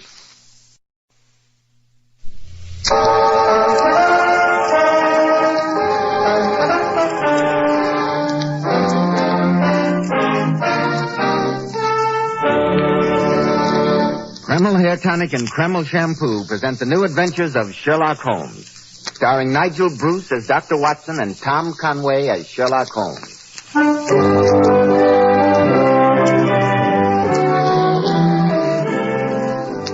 Well, once again, it's Monday night and time to keep that weekly date with our good friend and host, Dr. Watson. Let's join him, shall we? Good evening, Dr. Watson. Good evening, Mr. Bell. Draw up your usual chair. Ah, that's it. There's tobacco in the jar there beside you. Thank you, Dr. Watson. And now, how about tonight's new Sherlock Holmes Oh, adventure? my boys, I told you last week the story took place in the fetid depths lurking behind the wharfs which line the north side of the river near London Bridge. Sounds like good old Limehouse to me. It was, Mr. Bell, though I prefer to call it bad old Limehouse. For it's a neighborhood where human life was held cheap, and a scream in the night or the sickening sound of a criminal's bludgeon were almost commonplace. That, Mr. Bell, is the setting of the weird adventure that I call Cue for Murder. Dr. Watson, you're beginning to make my hair stand on end. Oh, speaking of hair, Mr. Bell, haven't you a message for our listeners? Yes, Dr. Watson, I have. Naturally, most any man who takes pride in his appearance uses a hairdressing to keep his hair in place. And men, what about the product you're using at present? You find it too greasy, too highly perfumed? Does it make your hair feel sticky and dirty? Then here's a tip. Change to Kreml Hair Tonic. This highly specialized hair tonic has just enough light oil to keep hair handsomely groomed. Every hair neatly in place with a rich, healthy-looking luster. Yet Kreml never leaves hair looking or feeling greasy or sticky. This is because Kreml contains a special combination of hair grooming ingredients which is found in no other hair tonic. After you use Kreml, just run your hand back over your hair. Notice how delightfully clean your hair feels. Notice how no greasy film comes off on your hand or hatband. Kreml always gives hair such a handsome, clean-cut look, as if you just combed it. And it keeps it that way all day long. Kreml, Kreml Hair Tonic. Now, Dr. Watson, I'm eager to hear the new Sherlock Holmes story, Cue for Murder. Well, Mr. Bell, that strange adventure began in the small hours of a foggy November morning. An emergency call at midnight had roused me from my warm bed, and a rattling horse cab had taken me to the Limehouse district, where an old patient of mine lay desperately ill. For hours I did my best to save a life that flickered in the balance. Finally, I decided that an ambulance was necessary. The sick man needed the resources of a hospital. Accordingly, I left the house and began to walk the cobbled streets looking for policemen. But Limehouse at 3 a.m. is a deserted and frightening district. I could hear the ghostly tooting of the foghorns on the riverboats in the distance. As I walked along, eyes alert, my hand was on the trusty revolver in my pocket, for I was no stranger to the risks involved in walking the streets of Limehouse at such an hour. Suddenly, under the flickering gaslight ahead of me, I saw the blurry outline of a London policeman. So I called out, "Constable! Constable!" The man didn't hear me, for he suddenly turned abruptly and disappeared down the steep flight of steps, his bullseye lantern dancing away like a fading will-o'-the-wisp into the encircling gloom. I decided to follow that vanishing figure, and I quickened my footsteps. After a moment, I saw where the policeman had gone. Between a shop slop and a gin shop, I noticed a steep flight of stairs leading down a black gap that looked like the mouth of a cave. I walked down them. The steps were worn hollow in the center by the ceaseless tread of stumbling feet. I reached the bottom. A door faced me, and above it, a flickering oil lamp winked warnings at me. I found the latch of the door, lifted it. The door squeaked open protestingly, and I entered. There was a tinkle of glass-beaded curtains as I walked towards a long, low room. A strange sight met my eyes. Through the gloom, thick and heavy with the filthy brown smoke of opium, I thought the room was terraced with wooden berths. Bodies lay in strange, fantastic poses. Bowed shoulders, bent knees, and heads thrown back. Suddenly an attendant walked up to me with a pipe and beckoned me to an empty berth. This way, please. I haven't come here to smoke that foul drug. I saw a policeman enter this place a few moments ago. I want to speak to him. No policeman here. I'm carrying a revolver, so you'd better not argue with me, my good man. Where'd he go? He in back room. Ma, sit there. Follow me, please. In here. Well, bless my soul if it ain't Dr. Watson. All right, Wong, you can leave us. Yes, sir. I will. You seem to know me, Constable, but I don't recall meeting you before. Oh, I seen you and Mr. Holmes at Scotland Yard, Doctor. My name's Merriweather, Constable Merriweather. You couldn't have arrived at a better time, sir. This man needs a doctor, bad. Well, a patient of mine nearby needs an ambulance. That's why I followed you down here. Oh, I'll examine this wretched fellow first. How did you know he was here, Constable? They sent a message to the station. Said he was in trouble here. He's in trouble, yes. He's in trouble, all right. The poor devil's coughing his life away. Nothing I can do would make his dying a little more comfortable. Here you are. Hand me my bag, Constable, will you? Here you are, Doctor. I'll give him a sedative. At least it'll keep him out of pain. Who are you? What you do? I'm a doctor, my man. Here, this will ease your pain. There. You good man, doctor. You help me.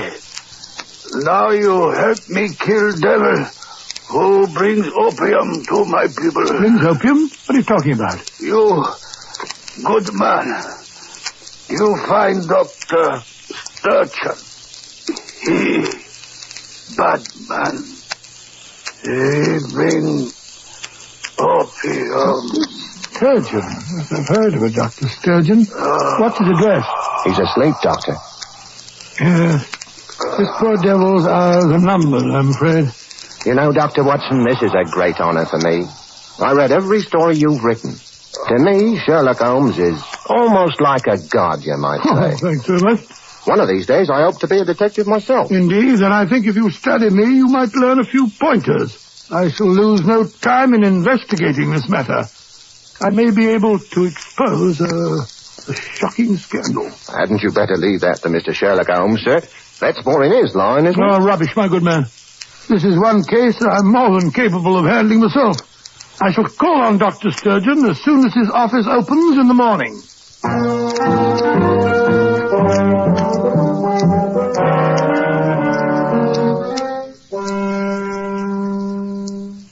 I am Miss Stark, Dr. Sturgeon's secretary, and I'm afraid you can't see the doctor now.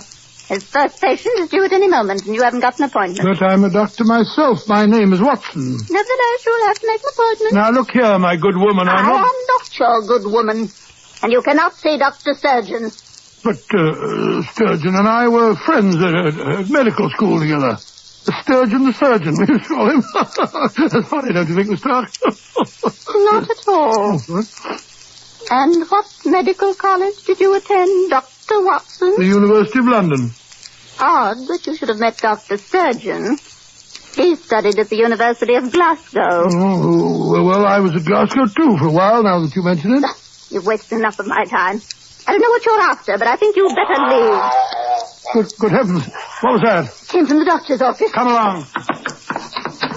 Dr. Sturgeon. He's choking. I'll loosen his collar. Dr. Sturgeon. What is it? He's trying to say something.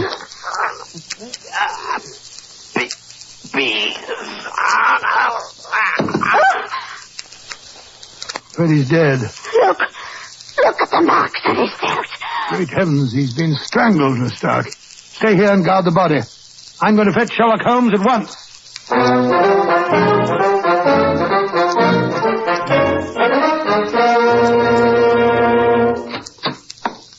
Who is it?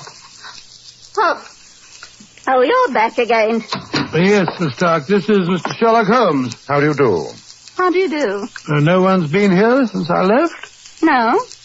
Patient came into the outer office, but I sent her away. Splendid. Tell me, Miss Stark, is there another entrance to this office? Yes, Mr. Holmes.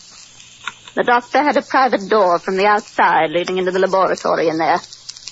He always let himself in that way. Did he ever admit patients by that private door? Why should I answer your questions? You're not the police. I appreciate your loyalty, Miss Stark, but I assure you that if you're trying to protect your dead employer, you'll find me to be more understanding than Scotland Yard. Very well. What do you want to know? I repeat my question. Did Dr. Sturgeon admit patients by his private door? Yes, he did, Mr. Holmes. Sometimes. I never saw them, but I'd hear voices in there. A perfect way of distributing drugs without anybody knowing. Are you implying that Dr. Sturgeon. Quite. You say that as he was dying, he kept pointing to a pad on his desk, Watson? Yes, his arm's lying across it now. Let's see if there's any message written on the pad. There is. It's an address. 116 Upper Swandam Lane, Millwall. That's in the heart of Limehouse. Precisely. An odd address to find written on the desk pad of a Harley Street physician. Watson, you're convinced that as the man was dying, he uttered the word peace? Well, that's what it sounded like to me. Peace? Well, perhaps he meant that death would bring him peace after his mortal sins. Possibly, Watson. And now to examine the marks on the dead man's throat. I think I'll wait in the other room if you don't mind. Looks as if he was strangled with a piece of rope. Look more closely. Observe these traces of oil on the throat. And look at this. By Jove, the long black hair. That means a woman did it. No, Watson, I think not. The combination of long, black, oily hair and a Limehouse address would point to one obvious conclusion. Dr. Sturgeon was strangled with a Chinese cube. Strangled with a cube? But how would that be possible? That, my dear Watson, is our next problem. Tell Miss Stark to send for the police. Our work here's done. We're going to Limehouse? Certainly. As soon as we have adopted suitable disguises, we shall investigate the mystery of 116 Upper Swandam Lane. I pray that the answer to murder lies there.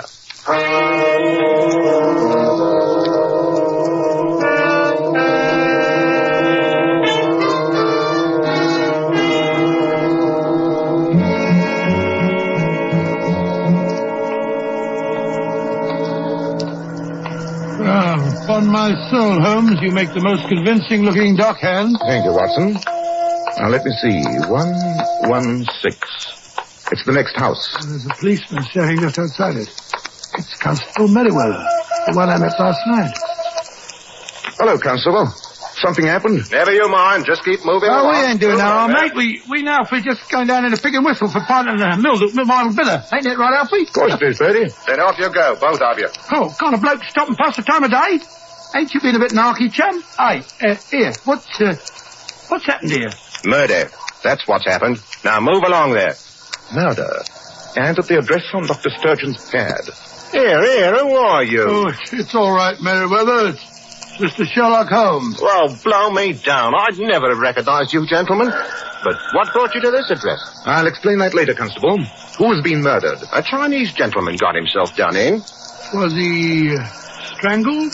I don't rightly know, sir. What do you mean you don't know? Surely the evidence of strangulation is perfectly easy to detect. Well, I suppose it is.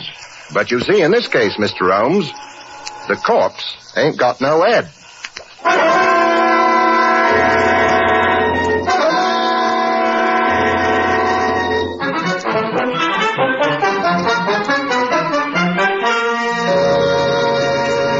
In just a moment, we'll rejoin Sherlock Holmes and Dr. Watson.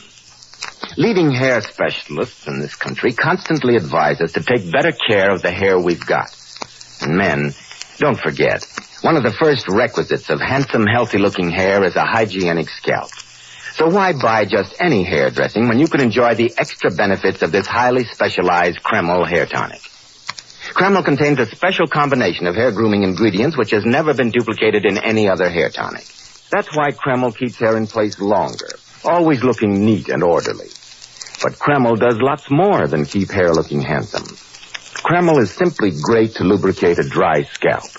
At the same time, it removes dandruff flakes and leaves your scalp feeling so alive and invigorated. And men, if your hair is so dry it breaks and falls when you comb it, Kreml actually helps condition the hair in that it makes it feel softer, more pliable, and look as if it had some body to it. So men, buy a bottle of Kreml at any drug counter. Ask for an application at your barber shop. Use Kreml daily for better groomed hair, for a more hygienic scalp. Kreml. Kreml Hair Tonic. Well, Dr. Watson, what happened next? Well, my boy, we quickly entered the house and examined the scene of the latest tragedy. Constable Merriweather seemed to be in a seventh heaven of delight to realize that he was working on a case with the great Sherlock Holmes himself. I'm glad you're here and no mistake, Mr. Holmes. I'm a little out of my depth in a case like this, and I don't mind admitting it. Merriweather's a great admirer of yours, Holmes. He's read every story that I've written. Indeed. You have a strong constitution, Constable.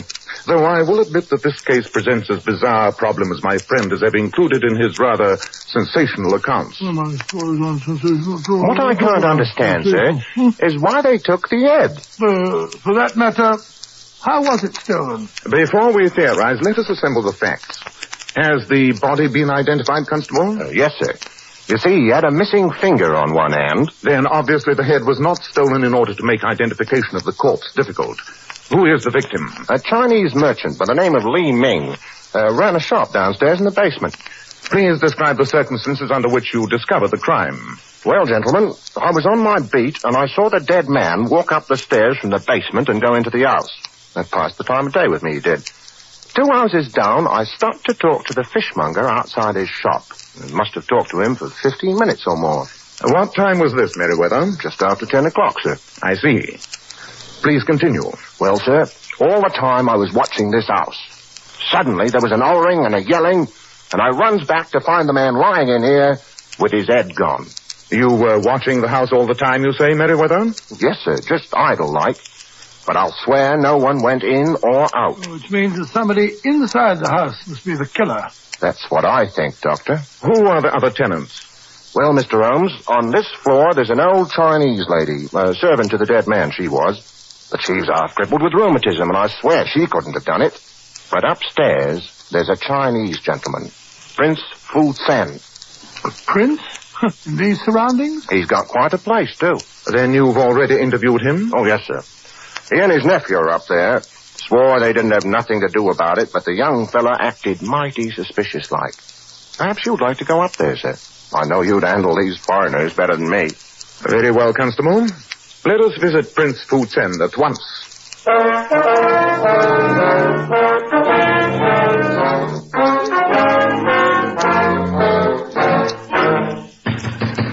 Come on in there, come on, open up in the name of the law. I'm afraid the name of the law doesn't appeal to them. Unless I'm much mistaken, they're barricading furniture on the other side of the door. Yes, well, 3 good shoulders can take care of that, Holmes. Good idea, Watson. Come on. 1, 2, 3. Oh, there you go. Once more, Mr. Holmes, and we'll do it. Keep out here. Keep out. You have no right to break in like this. Oh, yes, we have, Mr. Addlefoo. You're under suspicion of committing murder. I've already told you that I know nothing about it. Then, in that case, Mr. Fu, why barricade the door? Who in blazes are you? I am Sherlock Holmes, and this is my colleague, Dr. Watson. Why, may I ask, is that partially packed Gladstone bag lying on the settee there? Were you thinking of leaving? Of course I was. You say you know nothing about this, then why admit guilt by running away? Because I know this policeman suspected me. They call me an Eurasian, but I'm Western by instinct and education. Because the color of my skin compels me to live in this part of London, I knew that I was bound to be associated with a Chinese crime. Despite your instincts and education, Mr. Fu, you seem to have a very poor opinion of British justice. Where is your uncle, Prince Fu Sen? In the study. You can lead the way if you don't mind, Mr. Fu. I'd like to keep my eye on you. Oh, very well. Follow me. I must say it's a sumptuous flat, Holmes. Some of these Oriental furnishings must be priceless. Yes, Watson. Quite incongruous in such a district. Uncle, that policeman's back again. And there's some other men with him. Won't you come in, gentlemen? Prince Fu, this is Mr. Sherlock Holmes and Dr. Watson. How do you do? Welcome to my humble abode, gentlemen. And perhaps I may be permitted to ask why 2 such famous men should be dressed like riffraff from the quayside? We're investigating a murder, Prince Fu. You have come to speak to me of murder, Mr. Holmes? But I have already told the constable that I have no knowledge concerning the tragedy of which he spoke. Possibly, Prince Fu, but as we came in just now, the door was barricaded and your nephew's bag was packed. He admitted that he was going to leave. Harold, my boy, what prompted you to such an action? You have no knowledge of the crime. How could I prove it? You know as well as I do, Uncle, that a Eurasian hasn't got a chance. Quiet, Harold. Mr. Holmes, you must forgive the boy. He is young and bitter. But he will learn in time that he is neither English nor Chinese. He is something far greater. He is a man. Oh, the devil with your moralizing, Uncle. Prince Fu, you are a man of intelligence, and I'll put our cards on the table. The dead merchant downstairs and a certain doctor in Harley Street, who was also murdered today, were undoubtedly both involved in peddling narcotics. I believe they were both killed by an associate who was afraid they might implicate him. That associate, from the constable's evidence, must be someone in this house. Prince Fu, I'm sure that you're wise enough to appreciate your position. Mr. Holmes, in my own country, I devoted my life to fighting the ravages of drug traffic. Am I then to partake of its profits here in England? Hello. Look here. Oh, what is it, Constable? On the desk. It's a doctor's visiting card. Henry Sturgeon, M.D., 86 Harley Street. Great Scott. How do you account for this, Prince Fu? I am completely bewildered. I have never seen that card before. Nor have I ever heard of a Dr. Sturgeon. I suppose the wind must have blown it in, eh? Funny coincidence and no mistake. Shall I arrest him, Mr. Holmes? No, Meriwether, though I would like you to remain here on guard. In the meanwhile, Watson and I have one vital task to perform. What's that, Holmes? We must search this house from basement to chimney top. We've got to find that missing head.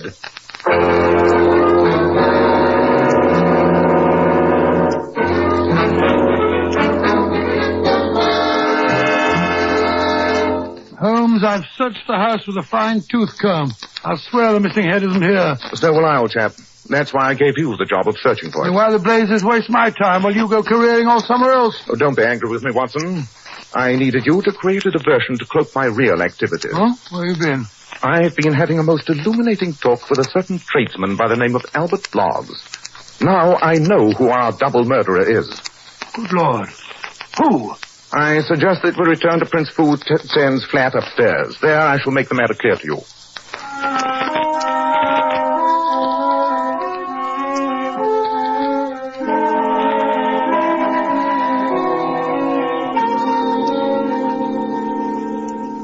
Mr. Holmes, am I to understand that you have solved this shocking crime? Yes, Prince Fu. Which one of them was it, Mr. Holmes? Meriwether, you've been on this case from the beginning. You've been remarkably astute in some of your deductions. Thank you kindly, sir. That's real praise coming from you, Mr. Holmes. Surely you can see the obvious link between the two murders? I think I can, Mr. Holmes.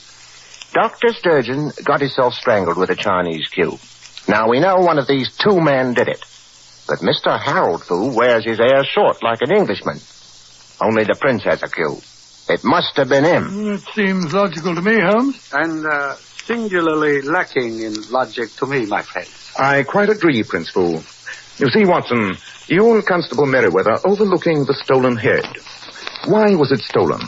What more likely reason than for the sake of its cue? And if the merchant's head was the weapon used to strangle Dr. Sturgeon, then the murderer wished to create the imaginary figure of someone wearing a cue. Therefore, the murderer did not have a cue. Then it was Harold Fu. Yes, it must have been. That's utterly ridiculous. Of course it is. You're overlooking one vital point. Limiting our suspects to the prince and Mr. Harold Fu depends entirely on Constable Meriwether's testimony, which means that we have 3 suspects. And the third is the constable. Me? Oh, you're joking, Mr. Holmes. Murder is not a subject for levity, But Holmes, what motive could he have had? The reason is obvious, Watson. Why did the murders occur immediately after you stumbled into this trafficking in narcotics? Because Meriwether himself was involved with the criminals. He overheard the man last night tell you about Dr. Sturgeon, and so Dr. Sturgeon had to die. You mean that Meriwether was a member of this ring? Of course. And a dishonest policeman could be a very valuable ally. Mr. Holmes, you got hold of the wrong end of the stick, and no mistake. No, I haven't, Constable. You killed the merchant downstairs, decapitated the poor devil, and then used his cue to strangle Dr. Sturgeon. You lied about the time you'd seen him enter. You said it was after 10 o'clock. Well, how can you prove it wasn't that time, Mr. Holmes? I just talked to Albert Bloggs, the fishmonger. He saw you for a moment at 8:30 this morning. He did not see you at 10. Great Scott, and Meriwether killed the merchant first, went over to Dr. Sturgeon and strangled him, probably dropped the head into the river, and came back here and lied about the time. Precisely. And on his first visit to this flat, he carefully planted one of Dr. Sturgeon's cards, knowing that it would incriminate Prince Fu. As cold-blooded and horrible a crime as ever I encountered. You're a disgrace to the force, Meriwether. Oh, wait a moment. You still got no proof. My word's as good as that stinking fishmonger. I doubt it. In any case, another word pins the crime on you. One from beyond the grave, the dying word that Dr. Sturgeon uttered. He uttered the word peace. And why should he say peace when he was pointing at the address and trying to indicate to us his murderer? No, he died while he was saying what sounded like peace. What he was trying to say was PC, which stands for police constable. He died as he tried to accuse his murderer, Police Constable Merriweather. You'll never get me on the end of that. Grab him, he's heading for the window. Must be 40 feet down to the street. It'll be a miracle if he hasn't broken his neck. I'll go down and see what I can do for him. A doctor will save a man's life so that he may lose it on the gallows. A quaint custom. Prince Hu, I must apologize to you and your nephew for the embarrassment and humiliation to which you've been subjected. Mr. Holmes, I must confess that I never expected that my quiet sanctuary, my haven from the outside world, would be brushed by the wings of violence and sudden death. But I have seen justice done, and for the remainder of my poor life, I shall always revere the name of the man responsible, Sherlock Holmes.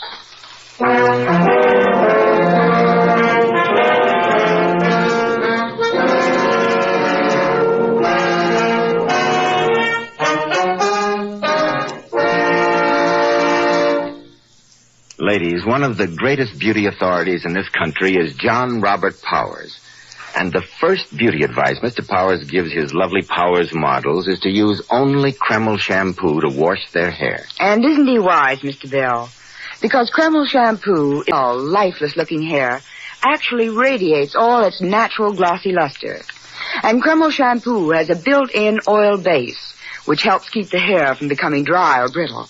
In fact, it's wonderful to soften dry, brittle ends. So, ladies, be smart. Always wash your hair with Kreml shampoo. It leaves the hair a vision of shining beauty, yet in no way hurts the texture. No matter how often you use Kreml shampoo, or over a long period of time, it's always so mild and gentle on your hair. And remember, ladies, no other shampoo leaves the hair sparkling with more natural, glossy luster. It's Kreml. Kreml shampoo. Now, Dr. Watson, what about next week? Well, now, let me see. What shall I tell you next week? Next week, Mr. Bell, I think I'll tell you a story about some strange deaths that happened, of all places, in the British Museum. I call it the singular affair of the ancient Egyptian curse.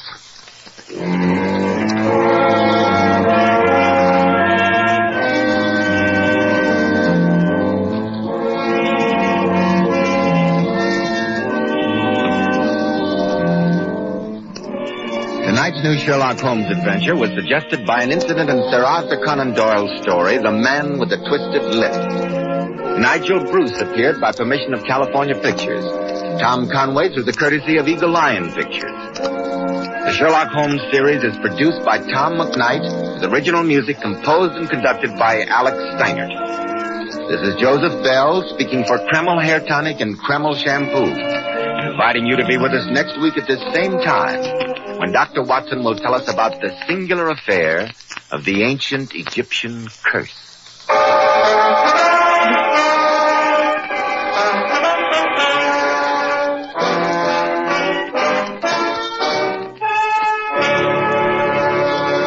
This is ABC, the American Broadcasting Company.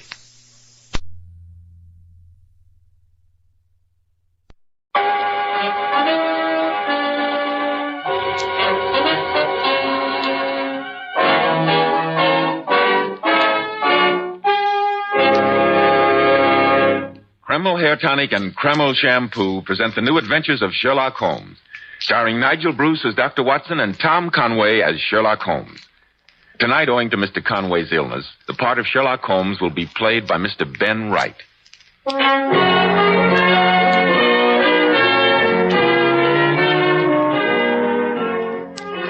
And now for our weekly visit with Sherlock Holmes' famous colleague, your friend and mine, Dr. Watson. Good evening, Dr. Watson. Good evening, Mr. Bell. I'm glad to see you. Make yourself at home. Thank you, Dr. Watson. You know, I've been waiting eagerly all week to hear about the singular affair of the ancient Egyptian curse. And a most singular affair it was, to be sure. It had its beginnings in the august halls of the British Museum. I've been looking over my old records to refresh my memory, and even after all these years, it sends what in Scotland they call a cow grue down my spine. I can hardly wait, Dr. Watson. Recently, in a poll conducted throughout the country, women picked the 10 best-groomed men in America. These men were all men at the top: statesmen, governors, motion picture stars, producers, and millionaires. And men, I'm sure you'll be interested in hearing how a recent survey showed that Kreml hair tonic is preferred among America's top-flight executives and most successful men. But then why shouldn't it be? Kreml contains a special combination of hair grooming ingredients which is found in no other hair tonic. This is why Kreml gives a man's hair such a natural, well-groomed look, such a handsome, clean-cut appearance. Kreml also keeps the hair neatly in place longer, with a healthy-looking luster. Yet it never leaves your hair looking or feeling greasy. After you apply Kreml, you can rub your hand over your hair, and your hair always feels so delightfully clean. Notice, too, how no greasy film comes off on your hand or on your hatband. Just use a little Kreml on your hair in the morning, and at night your hair looks as neatly groomed as when you first combed it in the morning. Kreml, Kreml Hair Tonic. Now, Dr. Watson, what about the singular affair which began in the sacrosanct confines of the British Museum? Well, I must admit that I was not a frequent visitor to those gloomy halls, but on this particular morning, Holmes had been insistent. All the scientists in London, especially the archaeologists, were agog over the arrival of Lord Cranwood's sensational Egyptian discoveries. For several days, Holmes had been deeply immersed in research among the Cranwood antiquities, so that now I found myself in the Egyptian gallery of the British Museum. I say, Watson, look here. This notation definitely proves the use of stringed instruments as well as flutes as early as 3000 B.C. Oh, very interesting, Holmes. Interesting indeed. If you please, sir. Smoking is absolutely forbidden. Huh? Oh, all right. Hello, Holmes. Oh, Watson, I don't think you know Professor Halliday of the British Museum. Professor, this is my friend, Dr. Watson. Dr. Watson? Not the eminent Dr. Eustace Watson, the well-known archaeologist of Edinburgh. I'm honored. No, sir. Dr. John H. Watson of Baker Street. Oh, sorry. This is Dr. Watson's first visit to all your magnificent new acquisitions, Professor Halliday. It's a veritable treasure house, gentlemen. The late Lord Cranwood's excavations at the site of ancient Abydos have given the museum a priceless mine of information.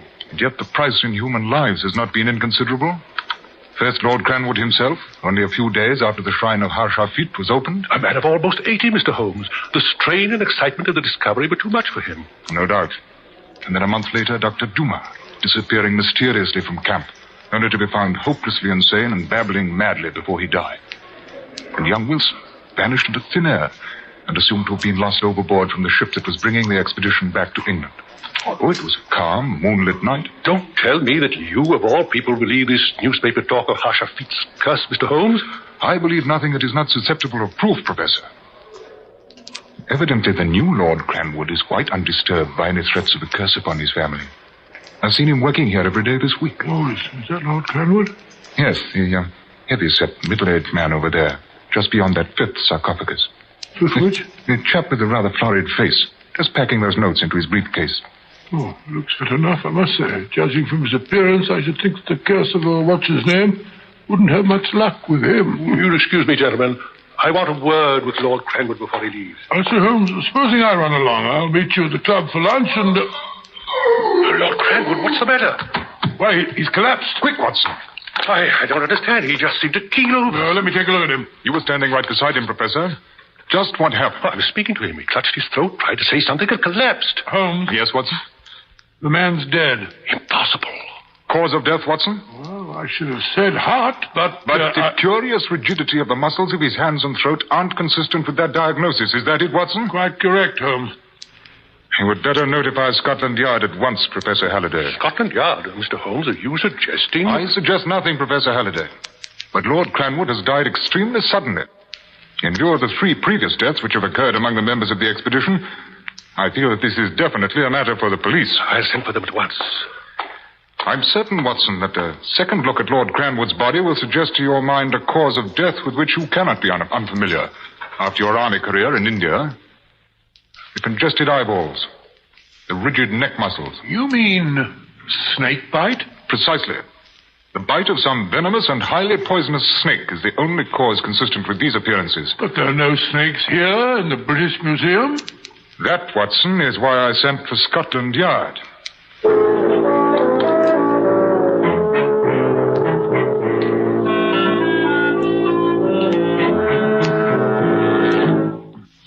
You've been pacing up and down now for 2 solid days, Holmes.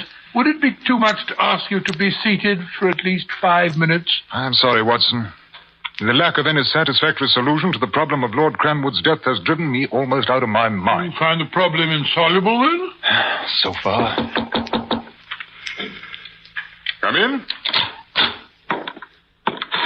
Inspector Lestrade. I've been expecting a call from you. This thing's fair got me beat, Mr. Holmes. No, sit down, Inspector. Can I get you a drink? Thank you, Doctor. I'll be glad of one.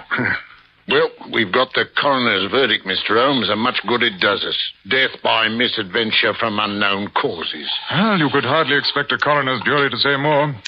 Did the Home Office pathologist confirm my opinion? Here you are, Lestrade. Well, thank you, Doctor. Oh, yes, Mr. Holmes. All the appearances of death were consistent with the bite of some deadly snake.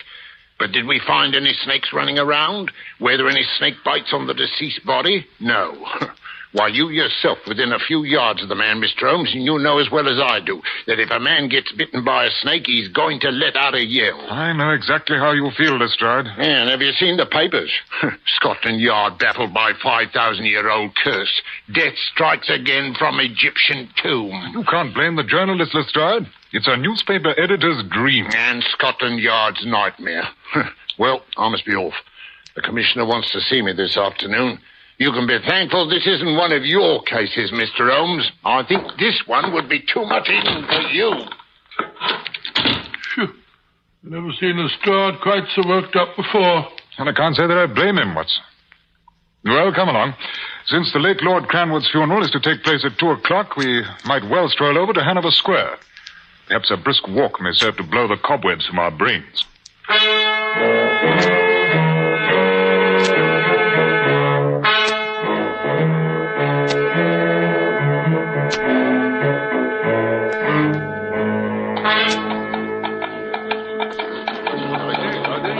First time I've known you stand about outside a church at a funeral, Holmes, peering at the relatives of a dead man. I'm anxious to see the new Lord Cranwood, as well as his relatives. He was a nephew of the late Lord's, you know, and the family's interest in Egyptology has been inherited by him, along with the title. Here they come. And there's them, the new Lord Cranwood. I wouldn't want to be in his boots with a curse hanging over me head. There's Lord Cranwood, Watson. Nasty-looking young chap. Looks as though it'd take more than a family curse to get him down. Who's that coming after him, the pale young fellow in the wheelchair? His cousin, Mr. Neville Robertson, I believe. Been hopelessly paralyzed ever since boyhood. Horse rolled on him while hunting. Yes, the lines of pain and suffering are very evident in the poor fellow's face. That must be Robertson's older brother, Mr. Oliver Robertson. That rather heavy-set young man just coming out. I assume that's his wife with him, the girl with the black veil. Well, it's rather rough on them. All these curious people staring. Come along, Holmes. Let's be off. Very well, Watson. I've seen all that I beg your pardon, sir, but aren't you Mr. Sherlock Holmes? Yes. Oh, my name's Oliver Robertson. Fortunate coincidence, my seeing you here. I'd intended sending you a message this evening. A message? Yes, I wanted you to... Well, this is hardly the place to discuss such matters. Look, I'm staying at my cousin, Lord Cranwood's house. I wonder if you'd be good enough to come there this evening. Would 9 o'clock be satisfactory? Excellent, Mr. Holmes. Good day, sir. Good day, Mr. Roberts.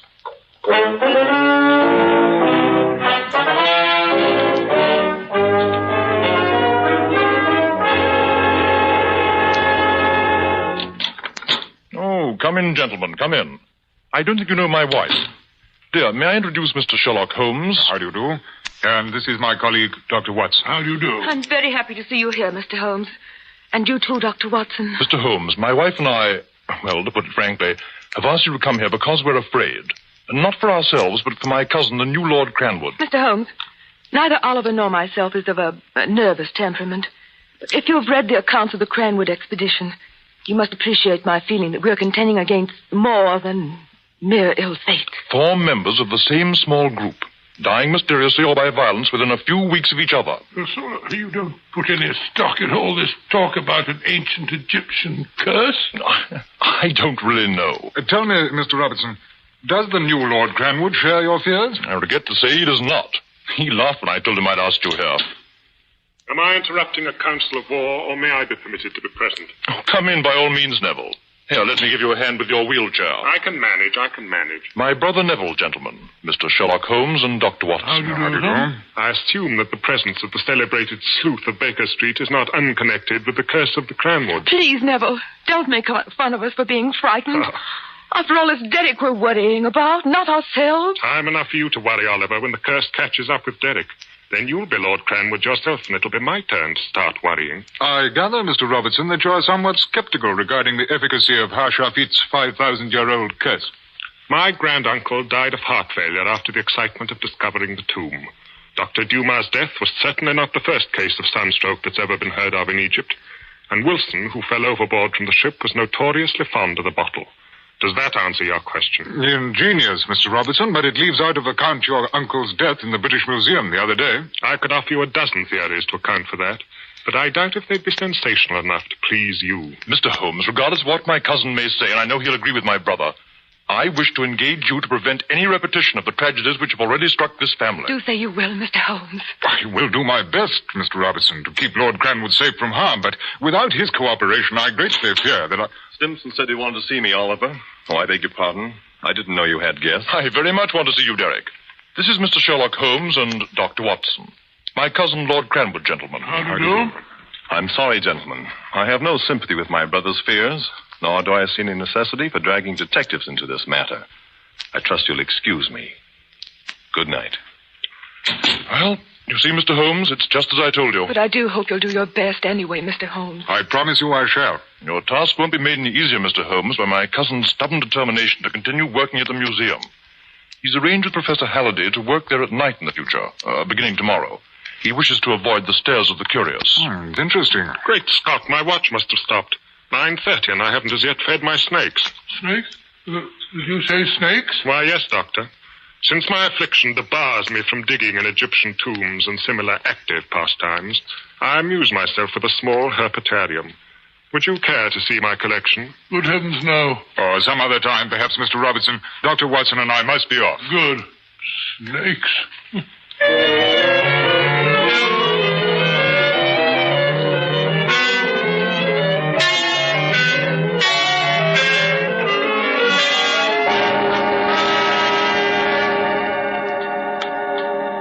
I must say, Holmes, that I find that sinister cripple Neville and his nasty collection of poisonous reptiles highly suspicious. Well, there's no doubt that Neville's personality has been warped by his affliction. And the availability of snake venom is, of course, significant. And look at his motive, Holmes. Look at his motive. The Cranwood title and the Cranwood fortune. But there's one thing you've forgotten, Watson. Even if the new Lord Cranwood were to die, it would be Neville's older brother who would inherit. Oliver and his wife would become Lord and Lady Cranwood. Are you trying to tell me that a murderer who'd killed two men would boggle at a third? If Cranwood dies and Oliver gets the title, he'd be the last barrier Neville's way. I don't like to say it, Holmes, but for once you seem to be singly obtuse about the facts of this case. Possibly, Watson. At any rate, I intend that you and I shall be present, although concealed, when Lord Cranwood visits the Egyptian galleries tomorrow night. You mean that you anticipate an attempt upon his life? As I have told you on previous occasions, Watson, it's a great mistake to theorize ahead of one's data. Mr. Holmes, you don't really put any faith in all this talk about the supernatural curse? Do you, Watson? Oh, dash it, no, of course not. Good. Well, then I trust that tomorrow night you will arm yourself with your service revolver. Oh, really? Yes, Watson. I should like to be in readiness for anything we may encounter at the British Museum. Supernatural or otherwise.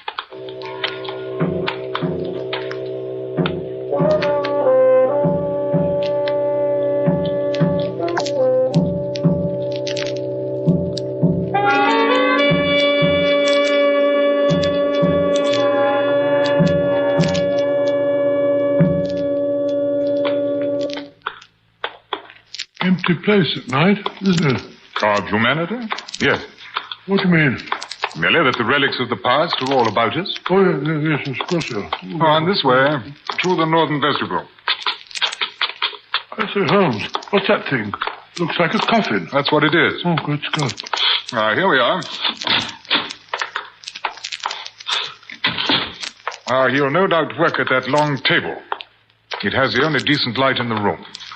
And you take that side of the table, Watson. I'll take this. And make certain there's no one and nothing concealed.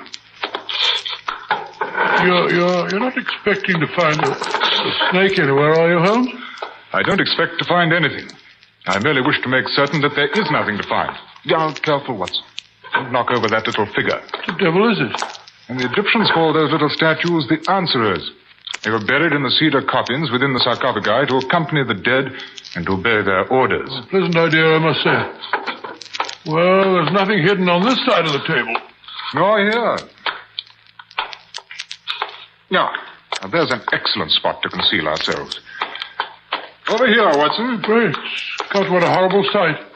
What sort of a nightmare is that? And appropriately enough, it's a statue of Hashafit, the ram-headed god. Oh, excellent, Watson. Now, this will do perfectly. We can see everything in the room from behind here. Just what are you expecting, Holmes? I don't know. Quiet. There's someone coming. It's Lord Cranwood.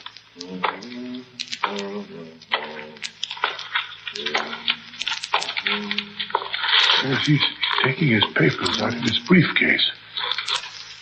Oh, now that he's turned the lamp up, I can see it better. He's all right so far. He's settling down to work.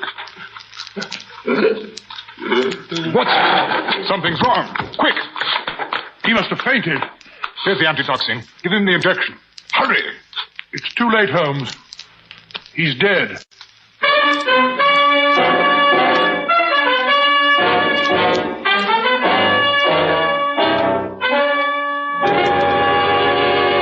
In just a moment, we'll rejoin Sherlock Holmes and Dr. Watson as they endeavor to solve the mystery of the ancient Egyptian curse. Men, if you want to be a success in life, remember that well-groomed hair adds a great deal to a man's appearance. And one of the first requisites of handsome, healthy-looking hair is a hygienic scalp. So start at once and take better care of the hair you've got. And if you're smart, you'll use Kreml hair tonic. No other hair tonic keeps the hair more neatly in place without looking or feeling greasy. But men, Kreml does lots more than keep hair looking handsome. Kreml's light oils have a grand lubricating effect on a dry scalp. At the same time, Kreml removes itchy, loose dandruff. Notice how alive and tingling your scalp feels. And you like to massage Kreml on your scalp because it's such a clean product. It never feels greasy or sticky. And if your hair, like so many men's, is so dry that it breaks and falls when you comb it, Kreml actually helps condition the hair in that it makes it feel softer, more pliable, and look as if it had some body to it. So men, for handsome, groomed hair and a more hygienic scalp, use Kreml daily. Buy a bottle of Kreml at any drugstore. Ask for an application at your barber's. Kreml, Kreml Hair Tonic. That famous modern hair tonic which has become such a nationwide favorite. And now back to Sherlock Holmes and Dr. Watson and our story.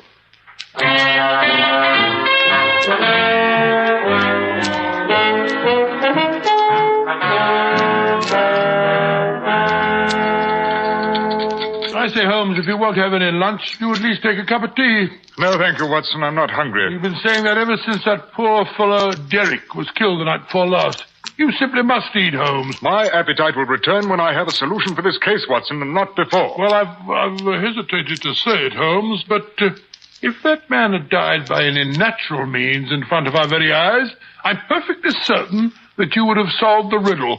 Well, if your hypothesis is correct, Watson, this case is not a matter of the mortal's minds. And that I refuse to admit. Well, we saw him come in. We saw him open his briefcase. He turned up the lamp, sat down. Thank you, Watson. Thank me for what? You've just given me some remarkably interesting food for thought. Oh, really? Come in. Why, Mrs. Robertson. Oh, I beg your pardon. It's Lady Cranwood now, isn't it? Makes me unhappy to say that it is, Dr. Watson. Won't you sit down, Lady Cranwood? I've already expressed to your husband my deep feeling over the tragedy I failed to prevent. Let me assure you, Mr. Holmes, that neither my husband nor I feel that you were in any way to blame. I appreciate your kindness, Lady Cranwood, but I still blame myself for having failed to reach a solution. And that is why I've come to see you this morning, Mr. Holmes. I hardly know how to say it. My suspicion is such a horrible one. Oh, there, my dear. I'm convinced that Oliver is in deadly peril. And from his own brother. Do you hear that, Holmes? You felt it too, Dr. Watson. Oh, I've been fighting down a horrible thought, denying it even to myself. But I felt I had to tell you, Mr. Holmes. Well, have you any proof, Lady Cranwood? Anything definite on which to base such an accusation? Only Neville's sneers and his jealousy of my husband.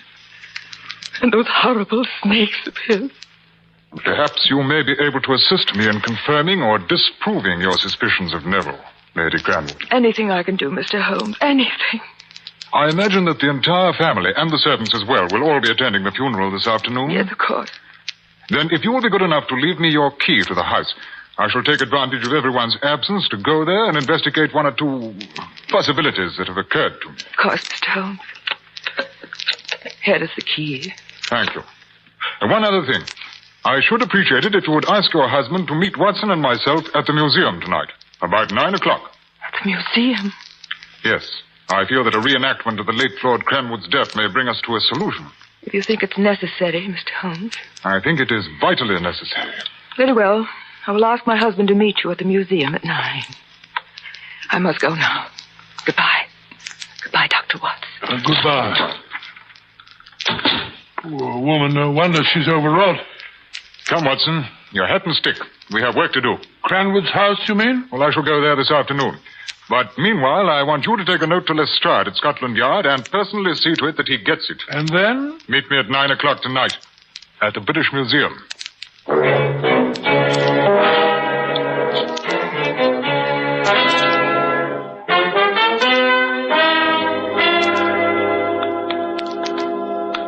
Well, I must say, Holmes, that as long as we had to come back to this Chamber of Horrors, I'm glad that you insisted on a decent amount of illumination. Since we won't be concealing ourselves this evening, Watson, I asked Professor Halliday to leave the Egyptian gallery fully lighted. Now, you sit here, Watson. Well, as long as none of the professors are about, Holmes, I don't suppose the museum will be shaken to its foundations if I smoke the pipe. That's better. Good evening, Lord Cranwood. Good evening. Lady Cranwood? Mr. Holmes, Dr. Watson. Good evening. Well, I fail to see what purpose will be served by a reenactment of my cousin's tragic death, but I'm willing to do anything within my power that will offer any hope. I insist on coming with Oliver, Mr. Holmes. I'm afraid every moment I'm away from him. And now, Lord Cranwood, let us try in every way to duplicate your cousin's actions of 2 nights ago. I have here his briefcase, and I'd like you to enter through those doors, carrying the briefcase in your left hand and humming a tune. All right. Ready? All right, go ahead. Now, put the briefcase down on this table. Take off your hat and coat and put them on the table. Any particular place you want them? Oh, just place them on the table as your cousin did. Now, open the briefcase. Ouch. I thought What were you about to say? Nothing. You were about to say, Lord Cranwood, that you thought the ingenious adaptation of the Borgia's poison needle had been removed from its mount in the briefcase lock. What on earth are you talking about? I found that fiendishly clever mechanism in your study this afternoon. Mr. Holmes, what do you mean? I mean that this briefcase was fitted with a poisoned needle, which was removed after Derek's death. Oh, no. And which I replaced when I found it at your house this afternoon. How horrible, how utterly vile. I also found some of the poison, Lord Cranwood. And I greatly fear that when I remounted the needle in the briefcase after my experiments, some of the venom may have remained on it. It was, Neville. Bluff, Holmes, sheer bluff. You wouldn't dare. If you think I'm bluffing, Lord Cranwood, why is your face going so pale? You're clutching your arm with your other hand. Why? Fiend, it was poison. Oh, darling. My arm's swelling. It's going numb. There's no feeling left in my hand. No, Oliver. Mr. Holmes must be mad. Must you, Holmes? You've killed me. All right, I did it. I killed the others, but you'll never hang me. All right, Lestrade. There's your confession. It's a confession, all right, Mr. Holmes, but all you've given us is the corpse of a murderer. He's dead. You killed him. Not a bit of it. He's only collapsed from fear. Holmes, the pain in his arm, the symptoms. Merely a harmless though painful solution which I placed on the poison needle. Oh. Catch her, Watson. She's fainting.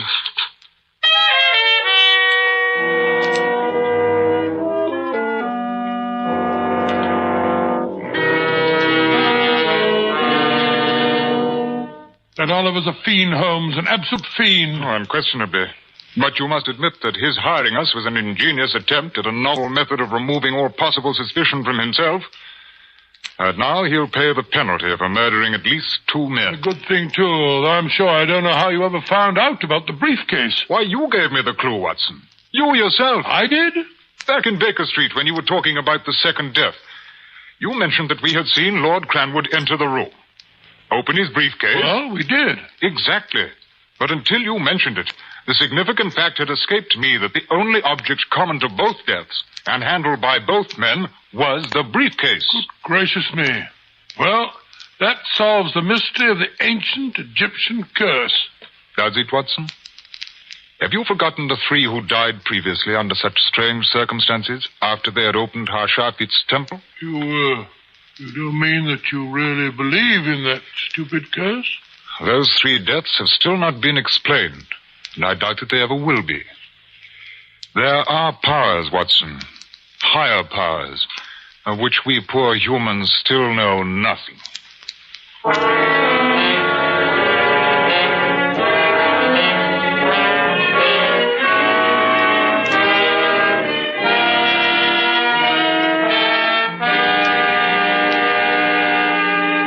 Ladies, the poet who said a woman's hair was her crowning glory certainly knew what he was talking about. That's why you ladies should take the very best care of your hair, especially in shampooing. I'm glad you brought that point up, Mr. Bell, because many popular shampoos have a tendency to dry the hair. Well, here's one shampoo that will never dry the hair, never under any circumstances, and it's Kreml shampoo. Yes, Kreml shampoo is simply wonderful. It actually glamour bathes each tiny strand of hair so that it fairly radiates natural, dazzling highlights. It leaves the hair simply gleaming with natural, glossy luster. And what's more, your hair stays this way for days. Kreml shampoo is not a soapless shampoo. It's not a cream shampoo. It's entirely different. Kreml shampoo never hurts the texture of your hair. You can use it as often as you wish, over a long period of time, and it'll never dry your hair. In fact, it has a beneficial built-in oil base, which actually helps keep the hair from becoming dry or brittle. Remember, ladies, that Beautiful Powers models wash their hair with Kreml shampoo. They claim no other shampoo leaves their hair more shining bright, yet never dries the hair. Why not try it? Kreml, Kreml shampoo. Now, Dr. Watson, what about next week? Well, next week I think I'll tell you a story about the strange and ferocious behavior of Professor Presby's dog. An even stranger behavior of the professor himself. I call it The Adventure of the Creeping Man.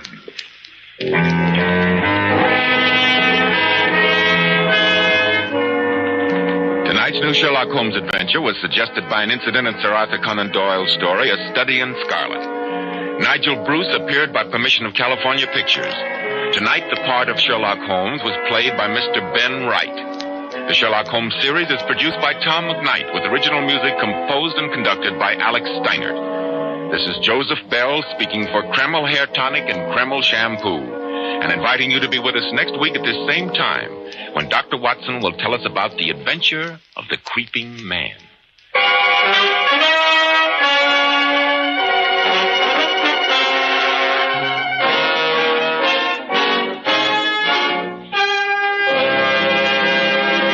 This is ABC, the American Broadcasting Company.